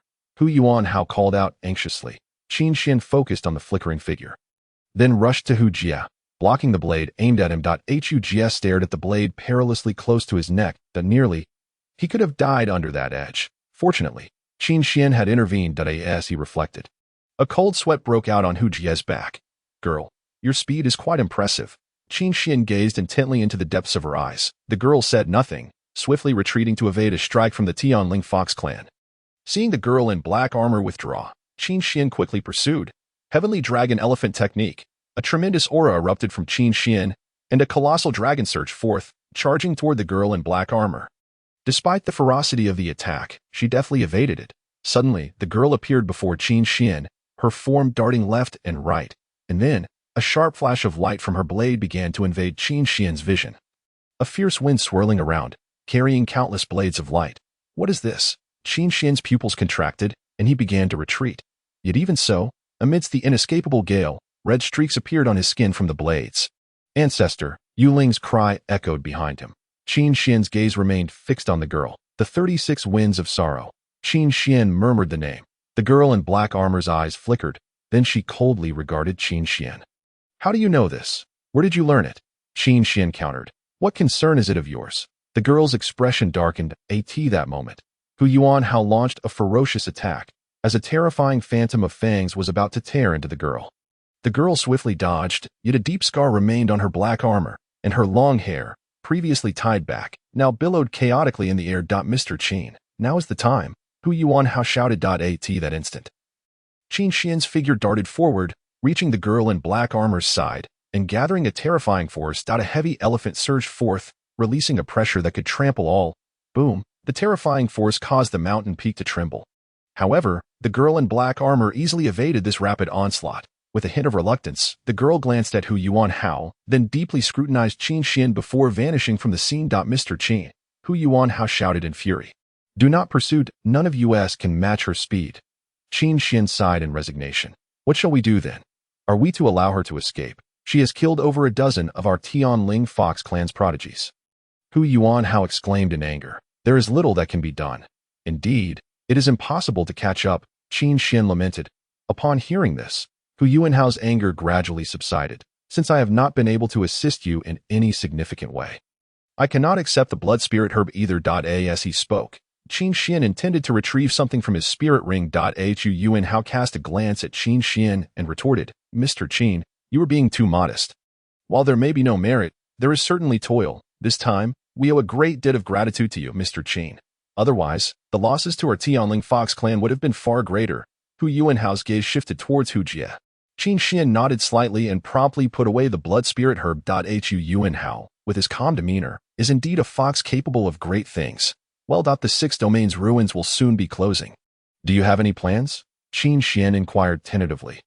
Humph, I will instruct the elders of our clan to set up defenses near the 6 domain's ruins. If that fails, we shall proceed to the Songyang domain. We must capture that woman, Hu Yuanhao replied coldly. Qin Xian nodded slightly and cast a meaningful glance in the direction where the young girl had departed. At this moment, several kilometers away from Qin Xian and the others. On the other side of the 6 domain's ruins, the black-armored girl gradually slowed her retreat. She was still savoring the battle that had just transpired. The attacks from that young man in green had been so precise. Yet at the last moment, they had veered off just slightly. Although it was merely a small deviation, it had afforded her ample room to evade, steering clear of the core of his assault. More importantly, his last telepathic message to her, run. Why had he urged her to flee? Furthermore, how had he known of the 36 winds of troubles? Chapter 94 has something gone awry. Mr. Qin is exceptionally gifted. Truly a dragon among men. Wang Linshan approached with a look of fervor. Meanwhile, Wang animatedly recounted stories of Qin Xian's exploits within the ruins. Wang and's excited words reached the ears of the numerous esteemed figures present. They all regarded Qin Xian with respect. Qin Xian shook his head in bemusement. Indeed, this Wang family duo was cut from the same cloth. Mr. Qin, a voice called out from outside the spirit vessel. Qin Xian turned to find it was the Tianling Fox clan, led by Hu Tianrong, Elder Tianrong. Qin Xian greeted with a faint smile. I must express my gratitude for your assistance in the 6 domain's ruins. Furthermore, should you discover any traces of that black-armored girl in the future, I hope you will inform us. Hu Tianrong's eyes flickered with a hint of intense killing intent. Rest assured, Elder Tianrong, since your clan and our Tiansong domain are now allies. That little girl, if she rides upon your shoulders, is as if she rides upon ours. We will certainly lend our aid. Wang Linshan replied earnestly. Upon hearing this, Qin Xian was momentarily taken aback. He had not anticipated that during this time. The Tianling Fox clan had successfully fostered cooperation with the Tiansong domain. Xing was indeed swift in her actions. Hu Tianrong nodded slightly and then fixed his gaze upon Qin Xian, scrutinizing him intently. Mr. Qin, do come visit our Tianling Fox clan when you have the opportunity. We will ensure you are splendidly hosted. Elder Tianrong, you are too kind. Should the chance arise, I will certainly pay a visit. Qin Xian replied, lowering his gaze. Mr. Qin, I will await your esteemed presence within the Tianling Fox clan. Hu Yuanhao remarked with a knowing glance at Qin Xian. Qin Xian offered a slight bow in return. Remaining silent, soon, the massive spirit vessel of the Tianling Fox clan soared in another direction. Moments later, Qin Xian spotted Xing's figure. At that moment, Xing's countenance was rather distressed, her expression betraying profound fatigue. Where is Qin Xian? Qin Xian surveyed the surroundings. Given Qin Xian's temperament, she should have emerged to check on him and the others, yet upon seeing Ziying's clouded expression, a foreboding feeling began to swell within Qin Xian. Ziying lifted her head to meet Qin Xian's gaze, only to helplessly lower it again, avoiding his piercing eyes. Has something happened? Qin Xian's brow furrowed in concern. Qin Xian is fine. Ziying hesitated. It is Xiaoji who is in trouble. Upon hearing this, Qin Xian felt as if he had been struck by a heavy blow.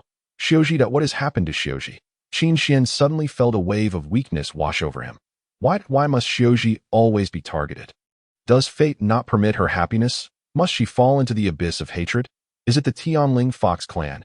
Anger flared within Qin Xian. No, according to the investigations from the Xianqin Bank, it was not the work of the Fox clan. Ziying shook her head. Then who is responsible? A surge of inexplicable rage welled up within Qin Xian as he looked at Ziying, forcing himself to suppress his turmoil. What exactly happened? Lu Wei and Xiaoji have been enjoying themselves in Jiangga City. Since they are both saints, and with the presence of a Saint King from my Xianqin Bank station there, I did not pay them much mind. However, just the day before yesterday, I was informed by the Xianqin Bank that Xiaoji had been abducted by 3 Saint King-level assassins.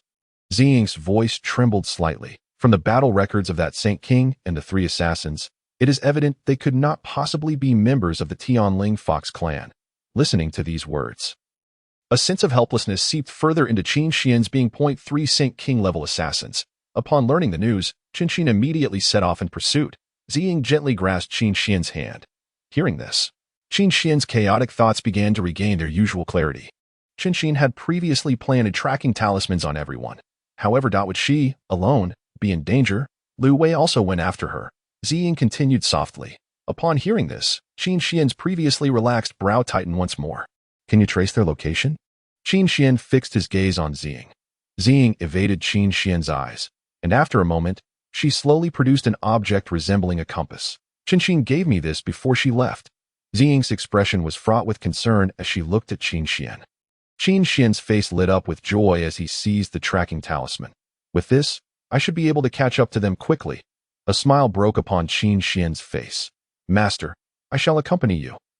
Ziying once more grasped Qin Xian's hand. Looking at Ziying's anxious countenance, Qin Xian displayed a gentle smile. Placing his other hand atop hers, no need. You should first take care of the affairs of the Tiansong domain. Qin Xian gently embraced Ziying. She wrapped her arms tightly around his back, burying her face against him as a soft, childlike sob escaped her lips. I don't. Upon hearing this, Qin Xian's hardened heart suddenly softened. Master has tasks for you as well. You must ensure that both Yuling and Yuqing return safely to the Tiansong domain. If anything were to happen to them, I would be exceedingly upset. Qin Xian tenderly stroked Ziying's hair. But, Master, Ziying looked up, her clear eyes brimming with tears. Rest assured, when have I ever encountered misfortune? A confident smile graced Qin Xian's face. Just as the spirit vessel prepared to set sail back to the Tiansong domain, Qin Xian boarded a small spirit vessel, steering it in the opposite direction. With his right hand guiding the vessel and his left hand clutching the tracking talisman, he thought, Xiaoji, Luiyue, Qin Xian, that you must wait for me. His power still felt insufficiently strong. At this moment, another small spirit vessel was navigating along the same route as Qin Xian, and upon it stood a figure he recognized, the black-armored girl. Beside her stood several powerful individuals of Saint King level. Yet their expressions, though cold, showed a flicker of respect as they faced her. Each of them bore a small white emblem resembling a wing upon their dark garments. Have all tasks been completed? The black-armored girl inquired indifferently. The target has been returned to the sect. However, it is reported that they discovered a tracking talisman on that woman. And our powers cannot dispel it. Nevertheless, we guarantee that they will not be able to trace the location of our sect. One of the black-clad individuals stated with a grave expression. No matter. Given the current internal strife of the Tianling Fox clan, even if they discover us, they will pose no threat. The black-armored girl scoffed. The black-clad individuals remained silent. Subsequently, the black-armored girl gazed into the distance, the cold visage of Qin Xian resurfacing in her mind, along with his final words. Run. Who exactly was he, and why had he chosen to help her? What connection did he have to the Tianling Fox clan? By the way, I would like to ask you to investigate someone for me. The black-armored girl turned to the Saint Kings clad in black. Who? Qin Xian from the Tiansong domain. Chapter 95. Qin Xian stood upon the spirit vessel, observing the scenery that unfurled before him. His brow furrowed in concern, for the direction in which the spirit vessel was currently sailing was towards the North Leaf Domain. Tiansong Domain is situated at the fringes of the spirit realm, perpetually distanced from the core powers of this mystical realm. Consequently, its development remains relatively stagnant.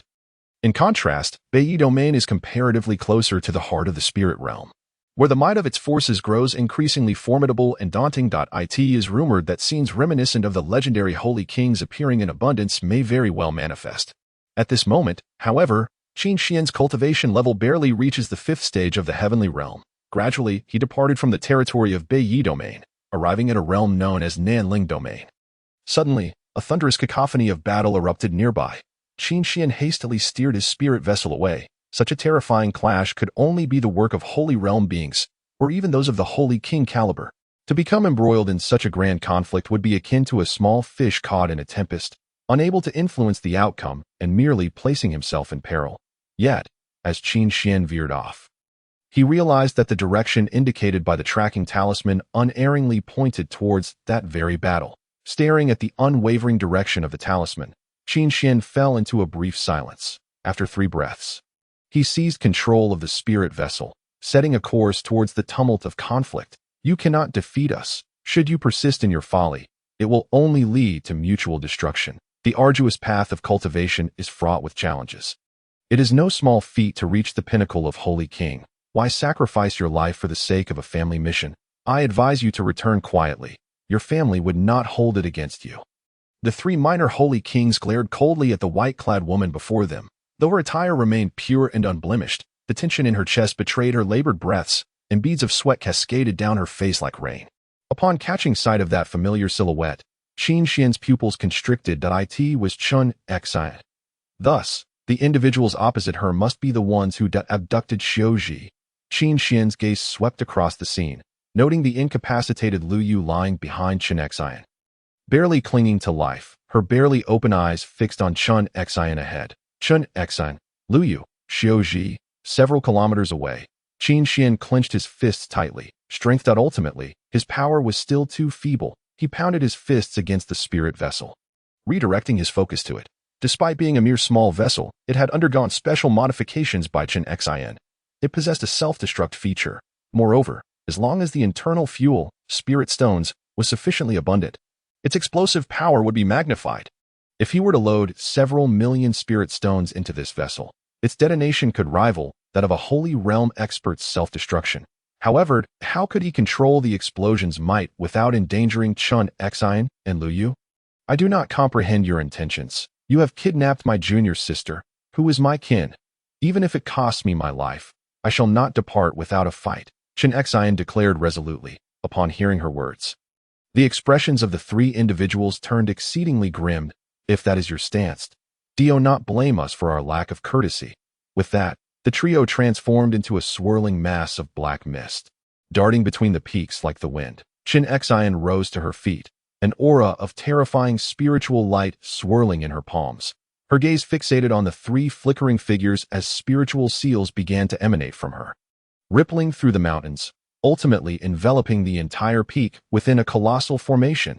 At that moment, a flicker of anomaly crossed Chun Xian's eyes, but it was swiftly overshadowed by the unfolding commotion. The 3 soon broke through her confinement formation, and a rare hint of fatigue surfaced in her gaze as she observed their relentless advance. The previous pursuit of Xiaozhi had drained too much of her spiritual energy. Now, her reserves were nearly depleted. Was she truly destined to perish here? Unable to rescue Xiaozhi, she wondered how her master and Yu Qing and Yu Ling were faring. Mastered, am I truly your most disappointing disciple? A fleeting moment of weariness passed, replaced by a deep-seated determination in Chun Xian's eyes. Even in death, she must save her junior sister. She could not allow her master to be disappointed in her. However, at that moment, the 3 were suddenly ensnared within a relatively small formation. The formation's concealment caught them off guard, leaving their final expressions before Chun Xian one of cold indifference, followed by astonishment. Just then, a voice resonated in Chun Xian's mind. The sound, she could hardly suppress her tears. Fall back. Chun Xian spun around, her gaze locking onto the familiar face of Qin Xian. Immediately afterward, a massive spirit vessel brushed past her, crashing into the formation where the 3 stood. Retreat. Qin Xian's voice jolted Chun Xin back to reality. She swiftly lunged towards him. Simultaneously, the feeble formation erupted with a terrifying wave of spiritual might. The shattered formation dissipated instantaneously, engulfing those within its bounds in a fearsome explosion, the flames piercing the eyes like daggers. Chun Xin, not hurry. Deliver the final blow. Qin Xian commanded. Chun Xin, without hesitation, withdrew from Qin Xian's embrace and quickly conjured several spiritual seals in her palm, unleashing a torrent of spiritual light that surged outward like ripples. The three, still reeling from the explosion, found themselves ensnared once more within Chun Xin's dreadful formation. A flurry of relentless assaults descended upon them like unavoidable lightning, striking mercilessly across their bodies. Return my junior sister. Chun Xin uttered coldly. Yet, amidst the muffled groans of pain, no pleas for mercy emerged. Witnessing their plight, Chun Xin's fury intensified, her aura swelling to unprecedented heights. If that is the case, then may you repent in hell. A deep-seated killing intent flickered in her gaze. Instantly, she summoned forth a formation of astonishing might, hurling it down upon the three with the force of a meteor. Moreover, her offensive did not cease. She continually forged one formation after another, methodically dismantling their bodies piece by piece. Qin Xian, observing the wrathful Chun Xin beside him, could not help but sigh inwardly. This was the manifestation of Chun Xin's fury. A fury directed not only at them but also at herself. Time slipped away, and the area where the three had been standing was now a landscape of shattered peaks and a vast, gaping pit. Within lay the three, barely clinging to life, though they were holy kings. Having ascended to such heights, it was no simple task to obliterate them. At that moment, the three suddenly staggered to their feet, their eyes narrowing, revealing a sinister glint as they glanced at Chun Xin. Then at Qin Xian. Who is this fledgling of the heavenly realm? It matters not. We must flee quickly, or we may very well perish here. With that, the trio forced themselves upright. You still stand? A glint of cold light flashed in Chun Xin's eyes. In an instant, the three unleashed a heavy aura, a terrifying force that surged forward like a tempest, charging towards Qin Xian. Chun Xin's gaze flickered, and she immediately moved to shield Qin Xian. Attempting to flee? A trace of indifference flickered in her eyes. She intended to pursue, but Qin Xian grasped her arm firmly. Master, what are you doing? Chun Xin questioned, puzzled. This is unfamiliar territory for us. Those three have concealed Xiaoji, indicating their familiarity with the area. Be wary of potential ambushes. Qin Xian shut his eyes in anguish, tears welling in his gaze. Xiaoji had already been taken. He could not allow Chun Xin to become embroiled in danger before him. Chun Xin's resolve hardened as she clenched her fists, her face betraying profound unwillingness. Yet for what purpose had they abducted her junior sister? Chun Xin seethed with anger. Hearing this, Qin Xian paused momentarily. What was the intent of those assassin experts in abducting Xiaoji? The mere thought of Xiaoji brought forth memories of the past, recalling the first time she had appeared before him. The 15 or 16-year-old vixen, her slender face still revealing her exquisite features. Gazing at Qin Xian with dirt smudged across her visage, asking, could you spare me a morsel of meat? Afterward, she had remained by his side. Even when recounting her tragic past, she did so with a smile. As if she were oblivious to sorrow. In truth, she had endured nightmares every night in the beginning. Such a resilient girl, one who tugged at his heartstrings. Qin Xian had finally brought her back.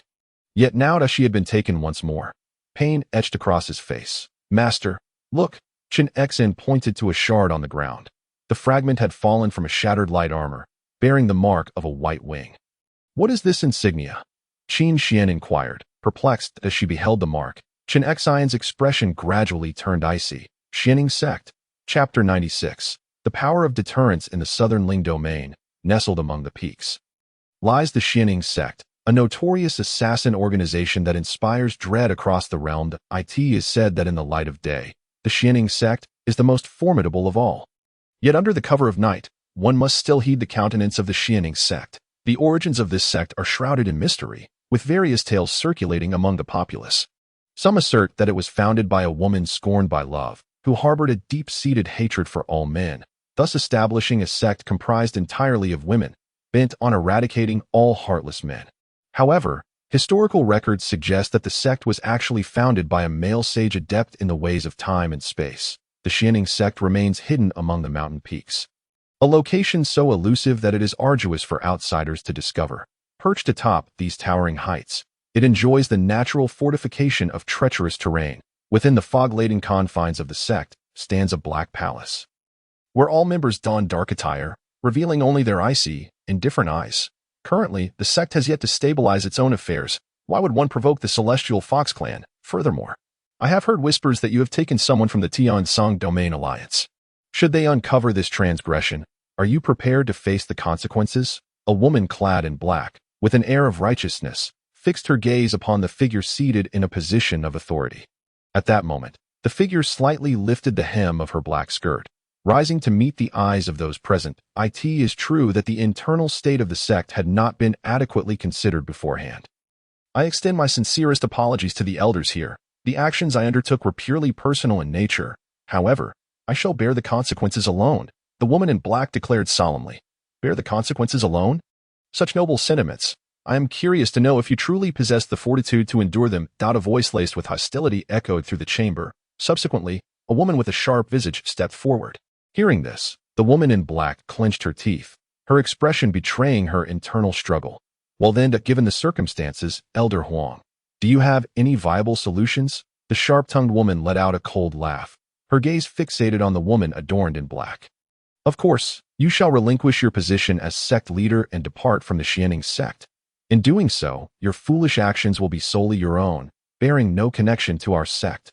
The woman declared icily. Upon hearing this, the expressions of all present shifted dramatically, while the woman in black's face twitched slightly. After a brief pause, she met the sharp-tongued woman's gaze with an air of indifference. If I were to step down as sect leader, who would take my place? You? Elder Huang. Her tone had turned notably frigid. The woman merely scoffed derisively. Would it not suffice to entrust it to me? The taunting glimmer in her eyes was unmistakable. Suddenly, angry veins protruded from her neck, and her complexion flushed a deep crimson. This position of sect leader was rightfully mine. How many years have I devoted to the Xianing sect? And how long have you been here? On what grounds do you presume to claim it? Surely, you must have bewitched the deranged former leader before her demise, convincing her to bequeath the position to you. As her tone intensified, her aura surged violently. Elder Huang and others quickly interjected in an attempt to quell the rising tensions. Am I mistaken in my assertion? This position of sect leader has always been destined for me. She pointed an accusatory finger at the woman at that moment. The palace they occupied trembled violently, a powerful shockwave emanating from outside, felt even by the numerous Saint Kings present, who sensed the impending threat. Meanwhile, outside the Xianing sect, Qin Xian held aloft a massive spirit ring.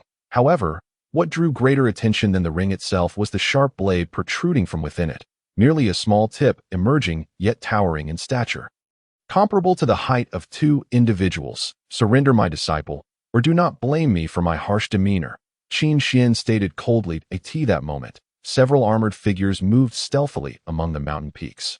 Though their strength was modest, their physical forms were remarkably resilient. Despite their seemingly meager spiritual energy, they proved to be exceedingly tenacious, as if an endless supply of energy flowed from within them. What audacity! How could a mere Earth Realm novice presume to dictate terms to the Xianing sect? A woman in black scoffed. At this point, an older woman stepped forward, gazing intently at Qin Xian. We are unaware of any disciple of yours. The Xianing sect has never engaged in the malicious abduction of anyone. Upon hearing this, a look of disdain crossed Qin Xian's face. It appears that reason is futile with you. In that case, do not expect mercy from me. With that, Qin Xian's energy surged dramatically, and the massive spirit ring in his hands revealed its menacing blade. Gradually, the crowd began to realize that this was no ordinary weapon, but rather the pinnacle of a tower. Witnessing the emergence of the imposing black tower, the members of the Xianing sect felt their pupils constrict in alarm. Is this Earth Realm fool truly attempting to bring forth a tower? Qin Xian summoned all his strength, slowly extracting the holy war tower from the spirit ring. Over the past 3 days, he and Qin Xian had returned to that alternate dimension, without Li Yongping. The space had begun to collapse. Fortunately, through the connection to the token, which served as a remnant of Li Yongping's energy, Qin Xian entered the dimension once more and managed to retrieve the now collapsed Holy War Tower. along with the animated corpses within. The reanimation of those corpses was due to Qin Xian continuously supplying them with spiritual energy. Under Qin Xian's modifications, the Holy War Tower had barely regained its original form and even acquired self-destruct capabilities. I am sorry, Li Yongping. I shall endeavor to uncover the divine relic and find a way to stave off the erosion of your alternate dimension, Qin Xian vowed silently. Then, propelled by Qin Xian's will, the Holy War Tower emerged significantly from the spirit ring. Observing the dark, imposing tower hovering above them, the onlookers felt a shiver of apprehension. I grant you one final opportunity. Return my disciple to me. Otherwise, should this tower descend, I assure you that your sect shall find no peace, Qin Xian declared with authority. Noticing the rigid expressions of those below, the sense of powerlessness that had once enveloped Qin Xian began to dissipate. After all, he had infused the tower with 500 million spirit jade, coupled with the innate might of the Holy War Tower, even if its power had diminished after Qin Xian's modifications. Should it explode, it would still unleash devastation comparable to a high-tier Saint King's strike. While it may not significantly deplete the ranks of their Saint Realm experts, it would certainly wreak havoc upon their sect structures and those beneath the Saint Realm. This, then, is the essence of deterrence. We do not even know your disciple's name, a half-saint exclaimed, tears of anxiety welling in her eyes. That my disciple is to Li Xiuji. Qin Xian boomed. The declaration resonated with profound spiritual energy. Echoing throughout the valley, Xiuji, your master has come to rescue you. Qin Xian called out once more, we do not know any Li Xiuji. If you seek a quarrel, choose a different pretext. Moreover, how dare a mere Earth Realm novice disturb our Xianing sect? A Saint Realm expert stepped forward. Hearing this, an enigmatic smile crept across Qin Xian's lips. It seems you are unwilling to cooperate. In that case, your sect shall cease to exist. A blaze of fury ignited in Qin Xian's eyes. With that, he raised the Holy War Tower, aiming it at the Xianing sect below. Just then, he heard a familiar voice. Master, Chapter 97. Do you think so little of me? Qin Xian's gaze fell upon a figure below. Clad in a form-fitting black gown that accentuated her graceful figure, the flowing hem of her skirt added an air of chilling elegance to her presence. Simultaneously, she fixed her gaze upon Qin Xian. Mastered, is it truly you? The ice within her eyes melted. Qin Xian beheld her. The resolute glimmer in his eyes began to waver at that moment. A mechanical voice interrupted his reverie. A disciple has been located. Activating return reward. A mysterious fragment, a piece of chaos stone.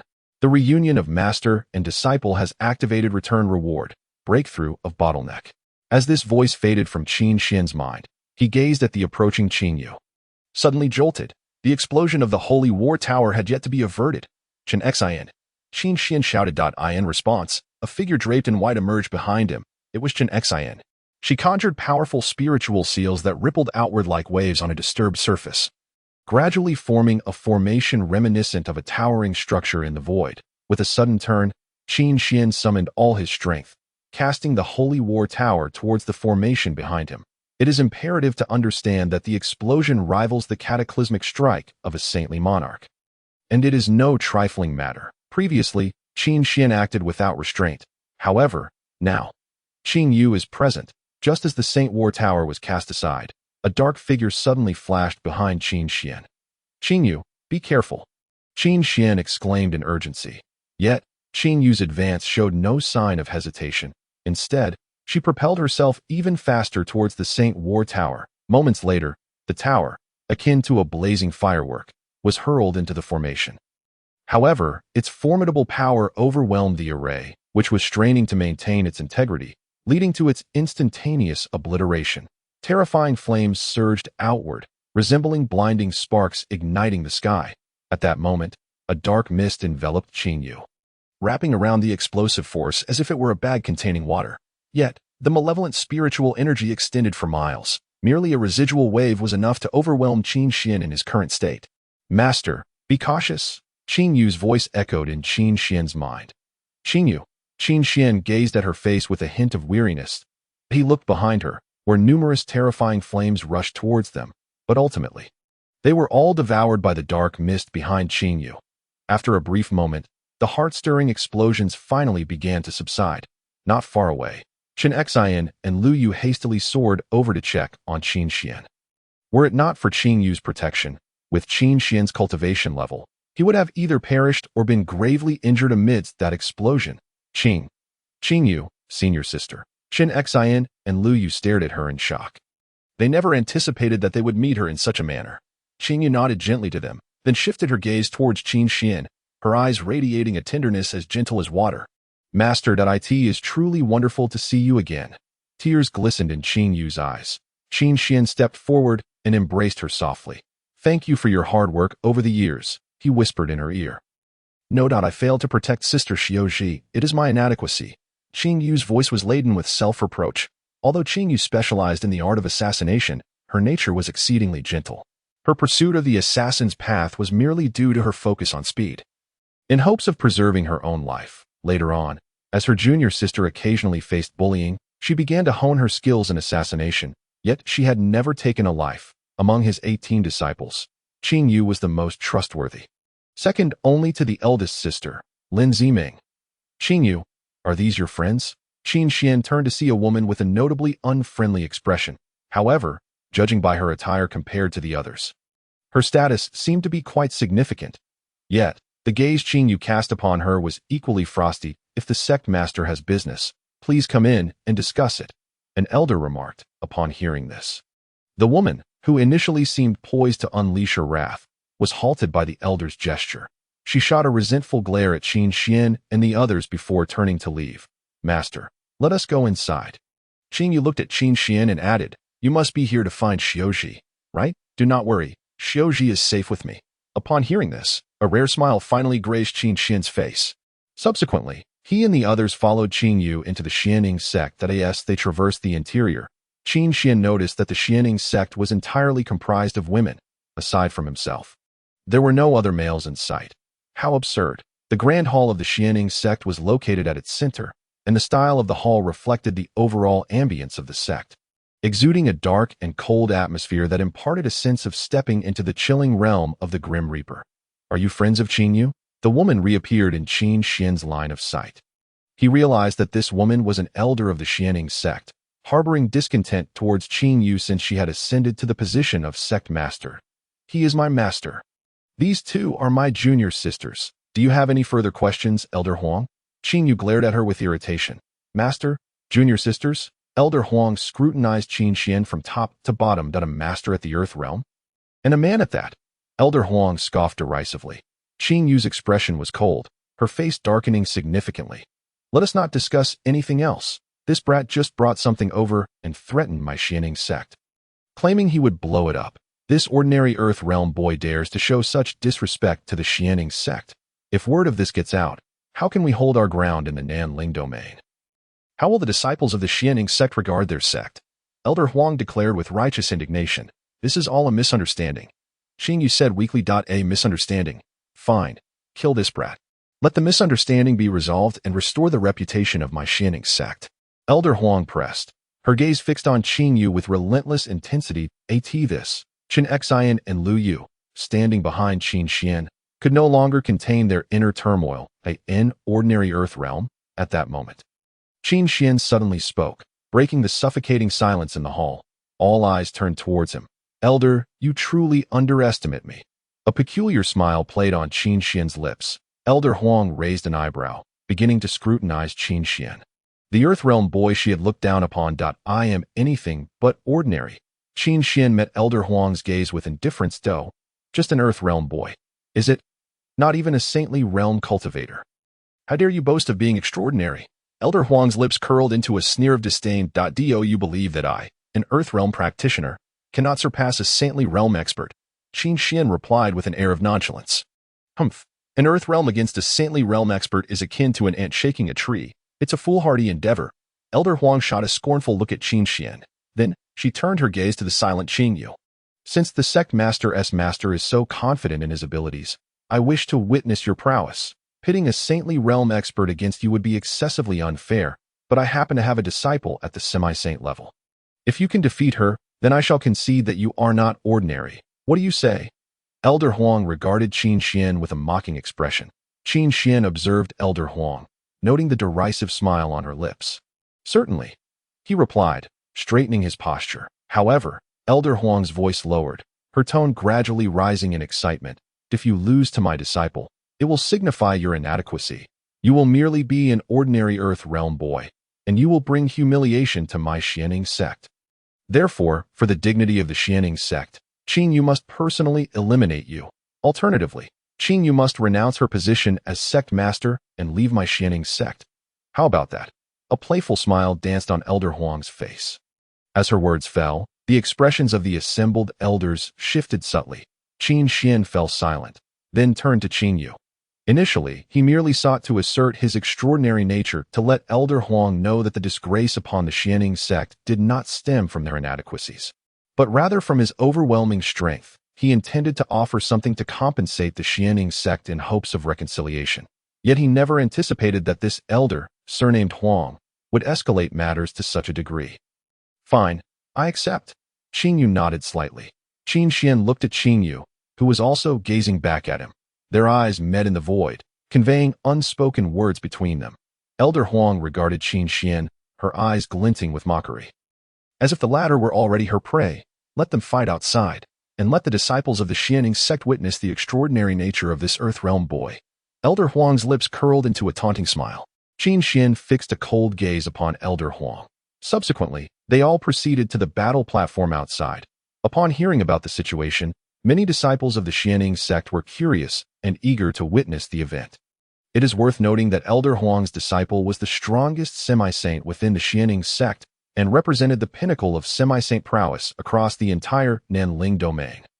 And this Earth Realm boy, who once threatened them with an explosive tower, dared to challenge her. It was nothing short of hubris. Shu Qiao, come forth. Soon, a woman clad in a form-fitting green outfit stepped forward.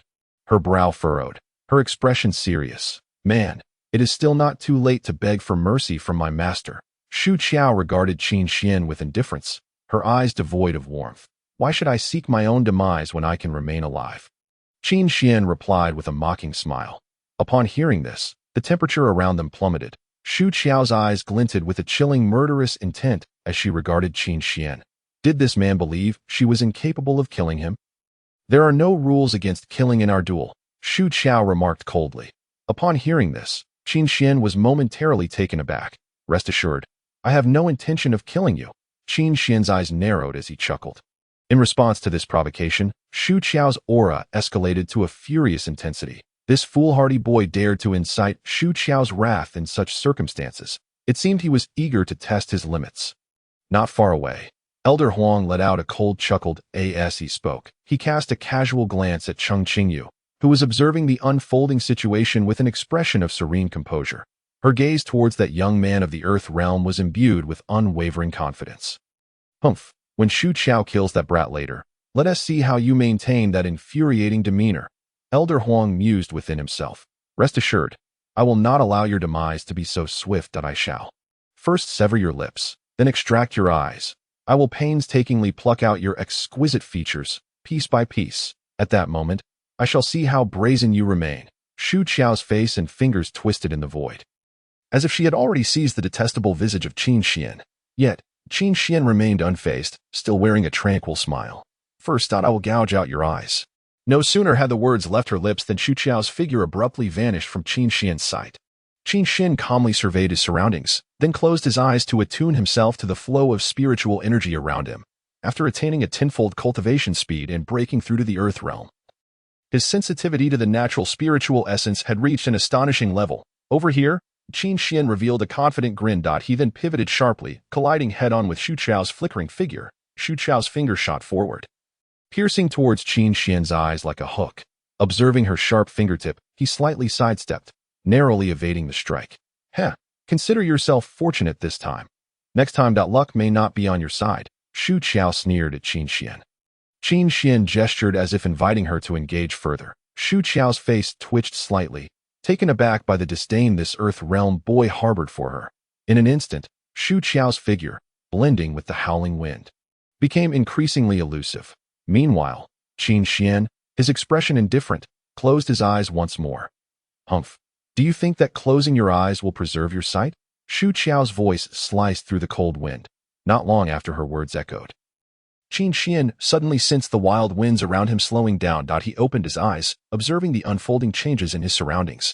Under his formidable perception, all movements in the world seemed to have decelerated. In that moment, to Qin Xian, this realm bore no distinction between size or speed. Surrender your eyes. Shu Qiao's face materialized before Qin Xian. At this juncture, an overwhelming force erupted from within Qin Xian. The power of the dragon elephant surging forth like a torrent, ultimately repelling Shu Qiao's advancing figure. Shu Qiao lunged forward. She felt as though someone had struck her forcefully in the abdomen, dissipating her offensive while sending her body hurtling backward. At last, Shu Qiao landed on the ground in a rather disheveled state. Witnessing this scene, the onlookers' pupils dilated, their hearts fluttering with astonishment. That Earth Realm boy had evaded Shu Qiao's assassination attempts not once, but twice, and furthermore, he had even brought her down. It was simply unbelievable. Shu Qiao, a bit unsteady, rose, her gaze towards Qin Xian brimming with deep-seated resentment. Detestable man, it seems I have underestimated you, Shu Qiao remarked coldly. Qin Xian offered a faint smile, remaining silent. From this point on, I shall not be so careless. Shu Qiao made no effort to conceal the murderous intent in her eyes, under Qin Xian's watchful gaze. Dark mist began to emanate from Shu Qiao's body, swirling around her, then gradually dispersing. As the mist dissipated, her figure vanished from Qin Xian's sight. Once more, Qin Xian closed his eyes, seeking to sense the flow of her spiritual power. However, this time, the sensations he could perceive were considerably weaker. The spiritual energy he sensed flowed rapidly, stealthily approaching Qin Xian. At that moment, Qin Xian suddenly opened his eyes. 36 Winds of Worry. This was the name of a technique used by a character from an anime Qin Xian had cherished in his past life. A century ago, when Qingyu expressed her desire to learn the path of an assassin, Qin Xian had ultimately imparted this technique to her. With astonishing speed, he unleashed 36 spiritual blades from the edge of his weapon. The breadth of the attack left opponents with no avenue of escape. The velocity of the assault rendered them defenseless. Simultaneously, the cumulative force of the 36 strikes made it exceedingly difficult for the opponent to resist. Though Qin Xian wielded no sword, he had grasped some principles of swordsmanship. The long-forgotten sword intent coursed through Qin Xian, merging with his spiritual power, rendering the energy within him sharp and formidable. In an instant, Qin Xian swung his hands, producing a chilling spiritual blade. A mere 6 strikes sufficed to neutralize Shu Qiao's offensive in an instant. Immediately following, the remaining 30 blades hung in the air before Shu Qiao's gaze like a multitude of swords, poised and lethal. 1.2 Shu Qiao endured the impact of 2 spiritual blades, deep and shallow lacerations appearing on her arms. As she beheld the other blades looming before her, an overwhelming sense of despair surged within her. Cheng Qingyu had long been renowned within the Xianing sect, and her signature technique was none other than the 36 Winds of Worry. Under relentless assault, her opponent could gradually accumulate power, ultimately reaching a staggering force. And now, at merely the 10th strike, Shu Qiao was beginning to falter. Just then, a thought struck Shu Qiao. There had been no stipulation in their battle that one could not kill the other. Perhaps she was destined to perish here. Yet, as Shu Qiao braced for the 11th strike, she suddenly sensed the chilling intent before her dissipate. What is happening? Shu Qiao stared at Qin Xian in bewilderment. At that moment, Qin Xian had ceased his assault, his expression void of emotion as he fixed his gaze upon her. Why have you halted your attack? Shu Qiao inquired, looking at Qin Xian. There is no rule in our battle that mandates we must kill one another. Qin Xian replied nonchalantly. Upon hearing this, Shu Qiao felt a sudden jolt within her heart. Her eyes widened in astonishment as she gazed at Qin Xian. This man that I have lost. Shu Qiao lowered her head. The moment those words escaped her lips, the onlookers stood in stunned silence. That Earth Realm man had actually defeated Shu Qiao. Moreover, how did he know the 36 Winds of Worry? Was that a skill exclusive to the sect leader? Ignoring the fervent gazes of the crowd, Qin Xian turned his attention to Elder Huang, who was observing him with a face full of resentment. Elder Huang, how about it? I should be considered extraordinary. Wouldn't you say? Qin Xian squinted, smiling. Elder Huang's expression twitched slightly as she clenched her fists, the aura within her surging in accordance with her emotions. If he is extraordinary, then what of her disciple, Shu Qiao? A once-in-a-century waste. What does the Xianing sect amount to? A recycling yard. Brat, do not be so audacious before me. Elder Huang unleashed her Saint King's pressure upon Qin Xian for a moment. Qin Xian bore it, beads of sweat forming on his brow. Then, a gentle force countered Elder Huang's might. Huang Ling, do not be so audacious before me either. A more formidable aura emanated from Cheng Qingyu. The crowd's expression shifted as they sensed her overwhelming power.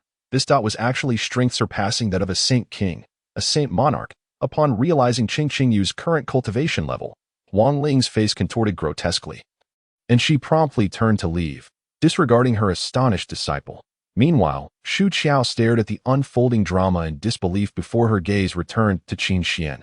Chapter 99. Fateful Encounter. Subsequently, Qingyu led Qin Xian into the depths of the Xianing sect. On a massive bed, Qin Xian finally laid eyes upon Xiuji. During her abduction, Xiuji had struggled fiercely, and as a result, her captors had reluctantly administered some sedatives to her. She would likely not awaken until the following day. Qingyu spoke with a tinge of guilt. Qin Xian looked at Xiuji with concern. At that moment, an unusual voice suddenly echoed. "Why are you here?" Qin Xian turned around to find that the black-armored girl he had encountered in the Six Domains ruins. "How did you end up here?" The black-armored girl stared at Qin Xian, astonished. "I never anticipated she would be your disciple." Qin Xian regarded Qingyu with intrigue and a wonder. He had wondered how this young girl could wield the 36 winds of worry. "Song Ying, do not be disrespectful. Hurry and pay your respects to your ancestor," Qingyu said, her brows knitted. "Ancestor?" The girl named Song Ying stared at Qin Xian with wide eyes. Yet, she quickly regained her composure. Kneeling on one knee and clasping her hands before Qin Xian. "Greetings, ancestor." Qin Xian looked at Song Ying, feeling a subtle sense of satisfaction. This young girl displayed far more maturity than Yu Qing and Yu Ling. "Master, have you met Song Ying before?" Qingyu asked, puzzled. Qin Xian then recounted the events of the Six Domains ruins to Qingyu. "I had previously sent Song Ying to participate in the Six Domains ruins, not only to hone her skills, but also to eliminate those from the Tianling Fox clan. They have tormented junior sister Xiuji for far too long. Killing a few of their young prodigies would merely be a reprieve for them." Cheng Qingyu remarked with indifference. Qin Xian nodded slightly at that moment. He suddenly felt an unusual shift, and upon using his spiritual sense to scan, he discovered the token the system had bestowed upon him earlier. Qin Xian took out the token, observing it tremble violently, as if it possessed consciousness, flowing toward a particular direction. "Master, what is happening?" Qingyu cast her gaze towards Qin Xian, and soon her attention was drawn to the token in his hand. Upon seeing it, her pupils suddenly constricted sharply. The token was adorned with strange and intricate patterns, the marks upon it appearing as if they had been weathered by the currents of time and water. This particular emblem bore an uncanny resemblance to a fragment etched in her memory. Qin Xian remained silent, merely indicating that Qingyu should lead him in the direction where the token floated. Ultimately, they traversed a significant portion of the Xianing Gate and arrived at the secluded mountains behind it. "Master, this is the sacred ground of my Xianing Gate," Qingyu said gravely, upon hearing this. Qin Xian's expression shifted subtly. Just as Qingyu prepared to utter her next words, a figure slowly emerged from the shadowy thicket behind her. "Huang Ling, what are you doing here?" Qingyu's demeanor turned cold and severe. Instantly, a sharp, disdainful face came into view, as Huang Ling's expression changed slightly before her icy gaze fell upon Qin Xian, her initial panic morphing into a domineering glare. "As an elder of the Xianing Gate, I have come here. You have any objections? Yet here you are, bringing an outsider into the ancestral grounds of our Xianing Gate. What are your intentions? You are aware that this is the ancestral ground, are you not? Unless it pertains to significant matters of the sect, no one aside from myself is permitted entry." Qingyu's expression was devoid of warmth as she fixed her gaze upon Huang Ling. Upon hearing this, Huang Ling's countenance darkened immediately. "Cheng Qingyu, you attained the position of Gate Master through despicable means, and now, leveraging the treasures of the ancestral ground, you have successfully transcended to the Saint Monarch level. Yet you dare to bring these irrelevant outsiders here. Are you willing to relinquish the very foundation upon which our Xianing Gate has stood for years?" Huang Ling proclaimed, her face a mask of righteous indignation. Qingyu's expression remained impassive. "Let us convene the Elder Assembly." Her tone was as frigid as that of a merciless judge. A flicker of panic crossed Huang Ling's face, but she quickly feigned composure. "Let it be convened. Who is afraid of whom?" Qin Xian observed the rivalry between the two women and felt a deep sense of concern for Qingyu. The Elder Assembly served as the Supreme Council of the Xianing Gate, typically convened to address urgent matters that we are all aware of the situation. Huang Ling, she is indeed guilty. However, considering her years of service to the sect and the legacy of the late Gate Master, I implore the Gate Master to show leniency to venerable Elder's side. Qin Xian scanned the expressions of those present, noting their apparent agreement with this decision that it was understandable, given that Huang Ling was the direct disciple of the late Gate Master. Conventionally, the position of Gate Master would have rightfully belonged to her. Yet, due to Qingyu's remarkable performance and certain undisclosed secrets, the position had ultimately been conferred upon her. Nevertheless, Qingyu's influence within the sect remained tenuous. As many of the elder factions maintained close ties with Huang Ling, that it was no wonder, then, that despite Qingyu holding the title of Gate Master and possessing strength comparable to that of a Saint Monarch, she could not take direct action against Huang Ling for the stability of the Xianing Gate.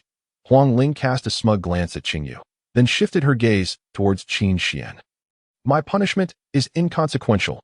However, I wish to question the Gate Master. Why did you bring that boy into the ancestral ground? Are you not aware of the sect's regulations? Huang Ling's eyes bore into Qingyu with piercing intensity. At this, the elders present exchanged startled glances, their expressions reflecting disbelief towards Qingyu. No, it is not that I am unaware of the sect's regulations, but rather that I am profoundly aware of them, which is precisely why I brought my master here. Qingyu replied calmly. Upon hearing this, Huang Ling's lips curled into a cold smirk. Though you all still remember what the ancestral ground represents, Qingyu began, her voice steady to it is the final resting place of our many forebears in the Xianing Gate. Furthermore, it is the relic we have guarded through generations. Huang Ling scoffed dismissively. Though it may be a relic, not a single person from our sect has ever entered it, according to our regulations. If anyone were to enter, they would be recognized as the next Gate Master. However, there was once a Gate Master who decreed that if an outsider of great fortune were to come, they could also be allowed entry, but that person must become a guest elder of our Xianing Gate, thus bringing new opportunities to our sect. Qingyu's expression remained serene, and my master is precisely that fortunate individual. With that, she unveiled the wavering token. The onlookers stared in stunned silence at the token, puzzled by Qingyu's intentions in revealing it at this moment. Only a few elder figures, older in age, displayed sudden shifts in their expressions upon witnessing the token. Qingyu, by what right do you claim that your master is that fortunate individual? Huang Ling retorted scornfully. Huang Ling, enough of your words. A voice, aged and resonant, echoed through the hall. Qin Xian turned to find it was the elder who had previously spoken on Huang Ling's behalf. Huang Ling looked at the elder with a hint of grievance. The elder then turned his profound gaze upon Qin Xian, followed by a deep, scrutinizing look at Qingyu. I see that if that is the case, then I invite the Gate Master and her master to explore the ancestral ground and ascertain whether he is truly the fortunate one of our Xianing Gate. The elder's tone bore a hint of exhaustion. Elder! Huang Ling exclaimed in disbelief, staring at the elder. The elder shot her a fierce glare, signaling her to remain silent, then cast a knowing glance at Qin Xian. The ancestral ground of the Xianing Gate has remained silent for far too long. If Qin Xian is indeed that fated individual, perhaps he could dispel the heavy clouds of despair that have befallen our sect. Meanwhile, Huang Ling glared at Qin Xian with venomous intent, eager to see how this man would unlock the ancestral ground. Especially after her own futile attempts earlier, the ancestral ground of the Xianing Gate lay nestled between towering peaks, with the undergrowth having grown to heights nearly half a person's stature due to the lack of regular maintenance. As for the relic, it was situated at the farthest end of the ancestral ground. Soon, they arrived at a sunken area. Qin Xian gazed at the depression in the ground, his heart jolted as if struck by a heavy blow. The indentation stretched for hundreds of miles. Chapter 80. The Xianing Gate Relic. This was an otherworldly space, and Qin Xian had no recollection of how he had arrived there. All he remembered was being enveloped by a blinding light, and when it dissipated, he found himself in this peculiar realm. Vibrant flowers and various creatures appeared before Qin Xian, most of which were strikingly colorful and grew with astonishing speed. A fallen leaf landed upon the ground. Swiftly merging with it, and almost instantaneously, new plants began to sprout at a visible rate. Where exactly is this place? Qin Xian furrowed his brow in confusion. Suddenly, the ground beneath his feet began to tremble violently. He struggled to maintain his balance. only for a powerful gust of wind to sweep down from above. Without a moment's hesitation, he swiftly dodged the terrifying force. Qin Xian's eyes widened in astonishment as he beheld the scene before him. At that moment, the colorful flowers and birds suddenly converged towards a single point, ultimately forming the silhouette of a colossal giant. The giant raised its massive fist, adorned with several flowers still in bloom. As Qin Xian watched the fist approach him rapidly, he realized the flowers continued to grow towards him in a flurry of movement. Qin Xian evaded the descending fist just in time. However, the giant followed suit. Launching a kick in his direction, Qin Xian sidestepped, quickly distancing himself from the giant. Each of the giant's heavy footsteps covered 10 of Qin Xian's strides, drawing ever closer to him. Qin Xian stood transfixed, observing the giant, its body adorned with blooming flowers, trees, birds, and newly hatched eggs. With such a terrifying rate of growth, the giant's form expanded, towering over him like a mountain. Qin Xian gazed up at the giant, its flower-like eyes devoid of discernible emotion. However, when he locked eyes with it, the fiercely growing flowers seemed to ripple like a tumultuous sea, pulling Qin Xian's consciousness into a dizzying whirlpool. Suddenly, a fragrant, tempestuous wind swept through, jolting him back to reality. He swiftly dodged, but a crimson mark appeared across his chest. A mental attack. Qin Xian's eyes narrowed, focusing intently on the giant, yet it remained unfazed by the psychic onslaught. The giant's fist descended once more, striking the ground with tremendous force and creating a deep crater. He could not allow it to continue growing. If allowed to persist, this entire space would surely be upended. Qin Xian gazed at the increasingly desolate surroundings, then directed his attention to the towering giant before him. The power of the dragon elephant surged within him, an overwhelming force akin to boiling water coursing through his veins. Unleashing a torrent of battle intent, a colossal elephant, manifested from spiritual energy, gradually materialized behind Qin Xian. As his gaze turned icy, the ethereal form of the elephant began to solidify. Boom, boom, boom. The ground trembled with each step of the giant. Before such a behemoth, even the majestic elephant formed by the heavenly dragon elephant technique appeared relatively diminutive. However, as time passed, the elephant's form grew increasingly substantial, its low rumble resonating like an ancient bell. Under Qin Xian's command, the elephant commenced its heavy-footed march, its immense silhouette accelerating from a walk to a full gallop. The discordant rhythms of the elephant and the giant's steps caused the ground to quake chaotically. "Fall before me," Qin Xian declared coldly. In the blink of an eye, the elephant collided with the giant, unleashing a formidable shockwave that spread outward. Amidst the swirling dust, Qin Xian beheld the elephant's form becoming increasingly ethereal. While the giant shed numerous plants and animals, they fell to the ground, swiftly merging with the soil and beginning to sprout anew. While the giant's stature diminished significantly in that instant, Qin Xian observed the now diminutive giant, merely 5 times his height, as new spiritual energy began to circulate around it, the terrifying power of the dragon elephant flowing within its being. Heavenly Dragon Elephant Technique. 4th level. The technique comprised 9 levels, each more formidable than the last, yet each demanding greater physical and spiritual strength. Typically, Qin Xian would only invoke the first 2 levels to defeat foes of semi-holy stature, but this giant, if he did not exert his utmost, it might prove exceedingly challenging to vanquish. A radiant golden red glow enveloped Qin Xian, as the roars of dragons and the trumpeting of elephants echoed within him. Suddenly, a colossal dragon erupted from his being, soaring upward like a colossal pillar piercing the heavens. Roar, with a deafening roar that shook the very air, the dragon dove from the distant horizon, its might akin to a falling meteor. The dragon's body, sharp as a lance, pierced through the giant. In that fleeting moment, Qin Xian witnessed an array of flowers cascading down, countless birds and beasts bursting forth from within. They returned to the realm in their true forms.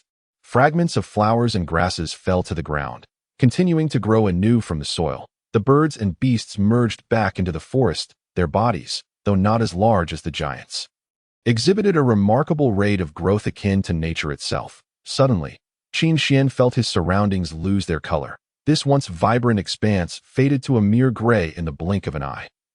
For reasons unknown, a sense of melancholy welled up within him. Did the colors of the world truly exist? Just then, the space around him began to spin violently, the flowers, grasses, birds, and beasts exuding a gray mist that enveloped him entirely. When the mist dissipated, Qin Xian found himself in a realm of black and white. It was desolate, and as he surveyed the landscape, He discerned only stunted patches of grass within 100 miles. What manner of ruins were these? Qin Xian's expression turned grim. He could scarcely fathom what kind of existence could manipulate space so freely. Or perhaps he was not in an alternate dimension at all, but merely adrift in a void. His mind spiraled into confusion, a cacophony of thoughts clamoring for attention. At that moment, he felt the ground beneath him yield. Suddenly, an immense pulling force gripped his feet, as though something were tugging him downward. Before long, his legs sank into the earth. He felt as if they were encased in ice beneath water, attempts to lift them thwarted by an overwhelming force. In desperation, Qin Xian sought to grasp the dry earth, but it grew increasingly soft. It was as if he had seized a cotton candy cloud, which offered no assistance upward, instead pushing him deeper into the ground. Heavenly Dragon Elephant Technique. Third level. Qin Xian's pupils transformed to a radiant golden hue, the majestic power of the dragon elephant swirling around him. The elephant emitted a piercing wail from behind him. Qin Xian broke free from the earth, yet wherever his feet landed, the ground remained a soft, yielding expanse. What was the purpose of this? Qin Xian's face displayed a mix of resignation as he leapt to evade the encroaching ground. He moved forward, but soon realized that though he advanced in a straight line, the surroundings perpetually repeated. What was happening? Had he circled back to where he began? Qin Xian's tone grew increasingly somber. Time passed, though he could not tell how long, until his gaze fell upon a rock wall. Qin Xian's eyes flickered, and he maneuvered back to that familiar wall as he studied it. A frown creased his brow, his mind deep in thought, causing his movements to falter. It seemed as time progressed, the ground beneath him rose ever higher, implying that the space below was expanding. At that moment, Qin Xian looked up at the sky. The gray expanse above led him to question whether it possessed any height at all. No pain, no gain. That if one does not enter the tiger's den, how can one catch the tiger's cub? Qin Xian clenched his jaw. Resolutely, he abandoned his attempts to evade the encroaching ground, fixating on the earth. He soared upward like a swallow. In an instant, he shimmered with golden red light, plummeting straight down like a colossal stone. Upon his descent, the fearsome power of the dragon elephant erupted, creating a vast clearing. Yet, before Qin Xian lay only a monochrome expanse of soil, which grew softer and stickier the deeper he delved, resembling a diluted rice ball. Time passed, and at last, he encountered a metal plate below. Qin Xian stood firmly, gravity weighing heavily upon him, gazing upwards into the grayish sky. Heavenly Dragon Elephant Technique. Qin Xian roared with fervor, unleashing the power within him. In an instant, he surged forth like an unstoppable force. Breaking through the layers of soil, the golden red radiance enveloped the realm. Soon, the space was engulfed in a swirling mist of black and white. This mist rapidly enveloped Qin Xian. When the mist cleared, he found himself faced with a transparent barrier. Behind it, he saw his own reflection. Qin Xian scanned his surroundings, realizing he was enclosed within a square space constructed of a peculiar glass. As he stepped forward, a shadow approached him, moving in tandem. Above, another shadow loomed. Below, the same phenomenon occurred. What on earth is this? Qin Xian roared in fury. At that moment, he felt profoundly tormented within. He was engulfed in a deep self-doubt.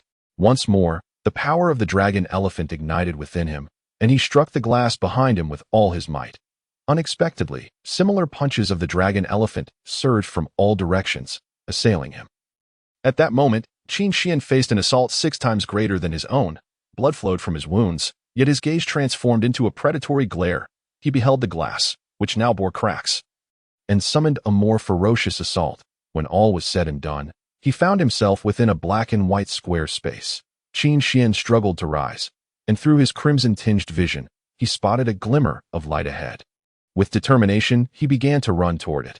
However, the scenery around him shifted incessantly, never repeating, and that glimmering light, though seemingly within reach, remained tantalizingly out of grasp. How long had he run? At last, Qin Xian halted. Settling down on the ground, in his mind, only one thought persisted. Breakthrough. Chapter 81. The path of space. In this peculiar realm, there was no cycle of day and night. Whenever Qin Xian opened his eyes, the world remained a monochrome expanse, leaving him entirely unaware of the passage of time. He was oblivious to the passage of time outside. All he knew was that his cultivation had ascended from the 5th level of the celestial realm upon entering to the current 8th level.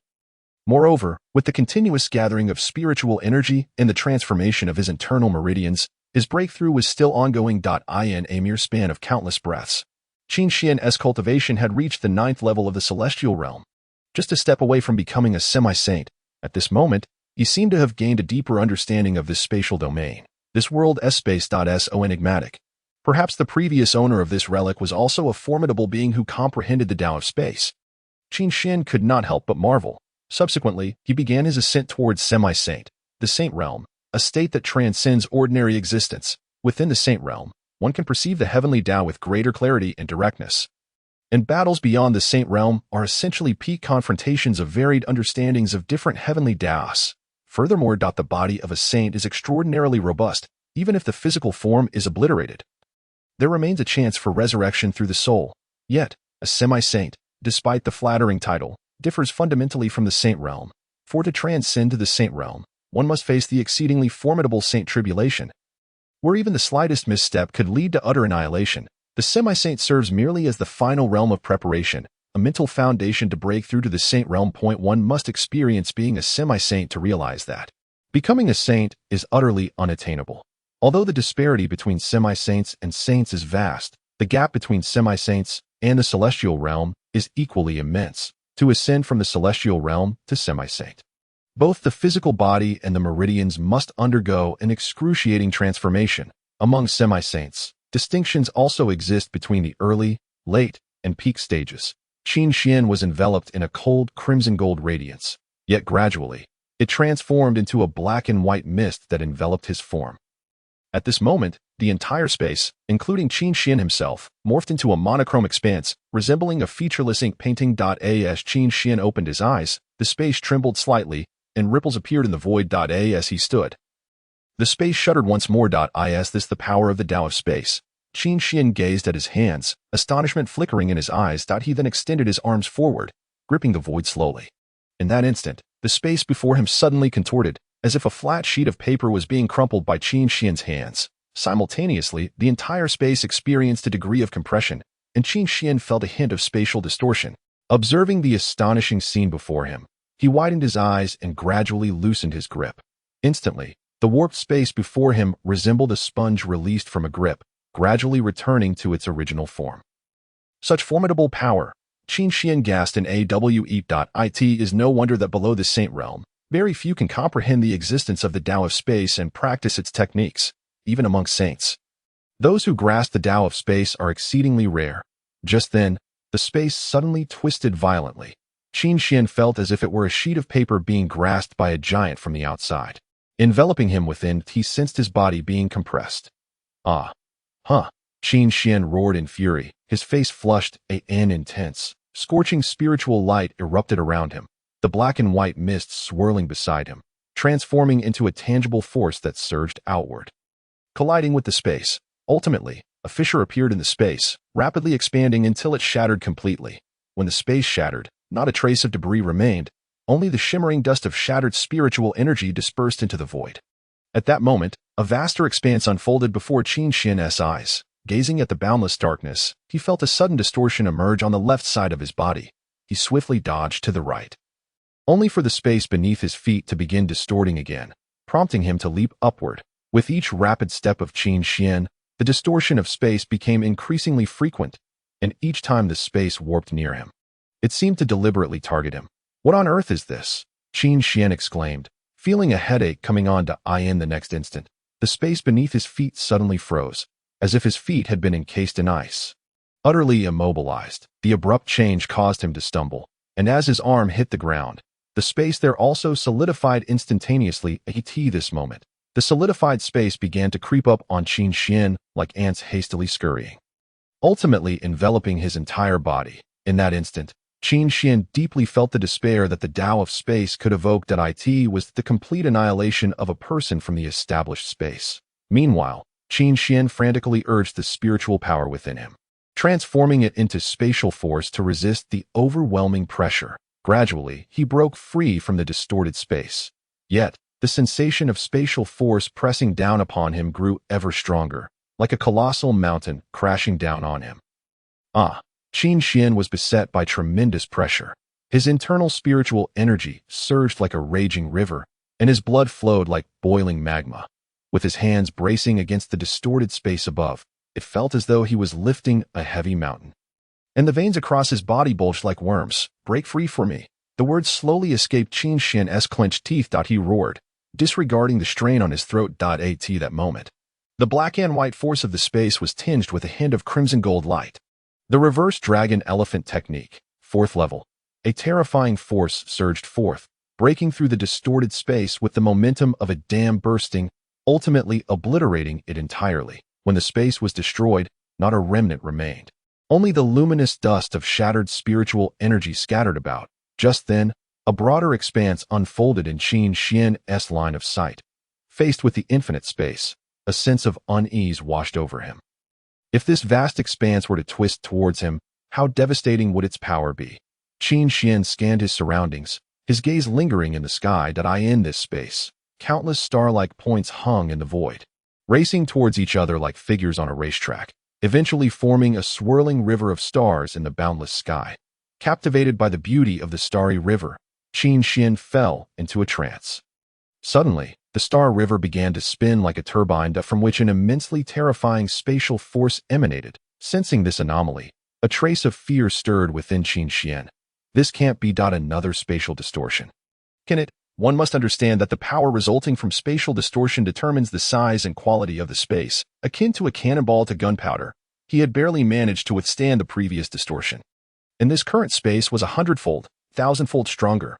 Just as Qin Xian pondered how to endure such a spatial distortion, a tiny star suddenly descended from above, transforming into a small iron fragment that struck his head. Qin Xian turned to look, but found nothing on the ground. However, the sensation of being struck was inescapably real. Immediately, a vague memory flooded into Qin Xian's mind that it resembled a map, the edge of an endless sea. There were 2 towering peaks. Beyond that, there was nothing else. What on earth is this? Qin Xian mused in confusion. The indistinct map, the bizarre space. Noticing little movement around him, Qin Xian settled down once more, beginning to comprehend the Tao of space in this world. Yet, not long after, he felt a chill sweep over him. Upon opening his eyes, the black and white space had vanished. Looking up, the swirling starry sky was gone, replaced only by a solitary moon, suspended high above, accompanied by a cool, eerie breeze that left Qin Xian feeling disoriented. How did he return to the ruins of the Xianing sect? Feeling the hard object in his palm, Qin Xian lifted his gaze and saw that the token was still in his hand. The deep pit remained. The moonlight was tranquil as ever, as if nothing had changed, as if Qin Xian had never ventured within. He then walked towards the ruins. However, what lay before him was no longer as it once was. The once gray but dignified Xianing sect now lay in ruins. The grand hall lay shattered, debris strewn about, yet a few pillars still struggled to uphold what remained of the sect's pride. Qin Xian surveyed his surroundings. Although no bodies were present, the ground bore the remnants of dried blood. Suddenly, he thought of Xiuxi, Chen Xian, and Qingyu. Yet, despite searching the entirety of the Xianing sect, he found no trace of anyone. What has transpired? Qin Xian felt the world spinning once again. At that moment, a malicious shout rang out. Search everywhere. Examine whether there are remnants of the Xianing sect. Chapter 82. Annihilation. Upon hearing this voice, Qin Xian's gaze flickered slightly. A male voice. It is worth noting that within the vast Xianing sect, he was the only man left. How swiftly these women of the Xianing sect have fled. Indeed, I had originally intended to come and see if there were any opportunities to seize. I have heard that the women of the Xianing sect are all fair and delicate. Moreover, their icy personalities make for quite the exhilarating experience. Alas, despite being here for several days, I have yet to encounter a single woman from the Xianing sect.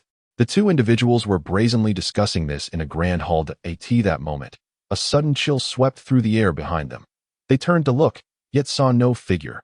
However, as they turned their bodies back, a hand, like an attacking shark, firmly grasped their throats. Immediately, a tremendous force lifted both of them off the ground. The suffocating sensation engulfed them, and they struggled with all their might to break free from that grip. But it was as unyielding as an iron clamp, holding them fast. Furthermore, an overwhelmingly tyrannical force suppressed the eruption of their internal energy like a sinking stone. I will ask you a question, and you shall answer me.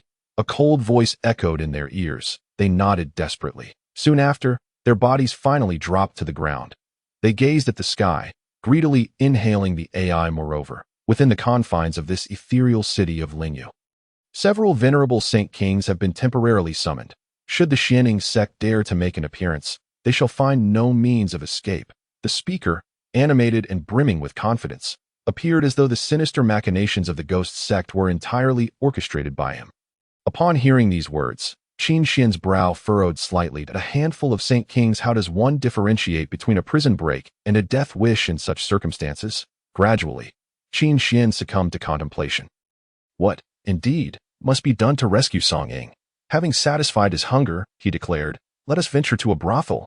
I have heard that the establishments in Lingyu City are unparalleled in the southern Ling domain, particularly the Qinghong courtyard. A passerby stood up, his eyes gleaming with avarice. But wait, another person grasped his arm, concern etched upon his face. That we cannot go to Qinghong courtyard today. Why not? Because the son of the city lord, Gao Yuhai, is present. If we disturb him, we might find ourselves languishing in prison for several days.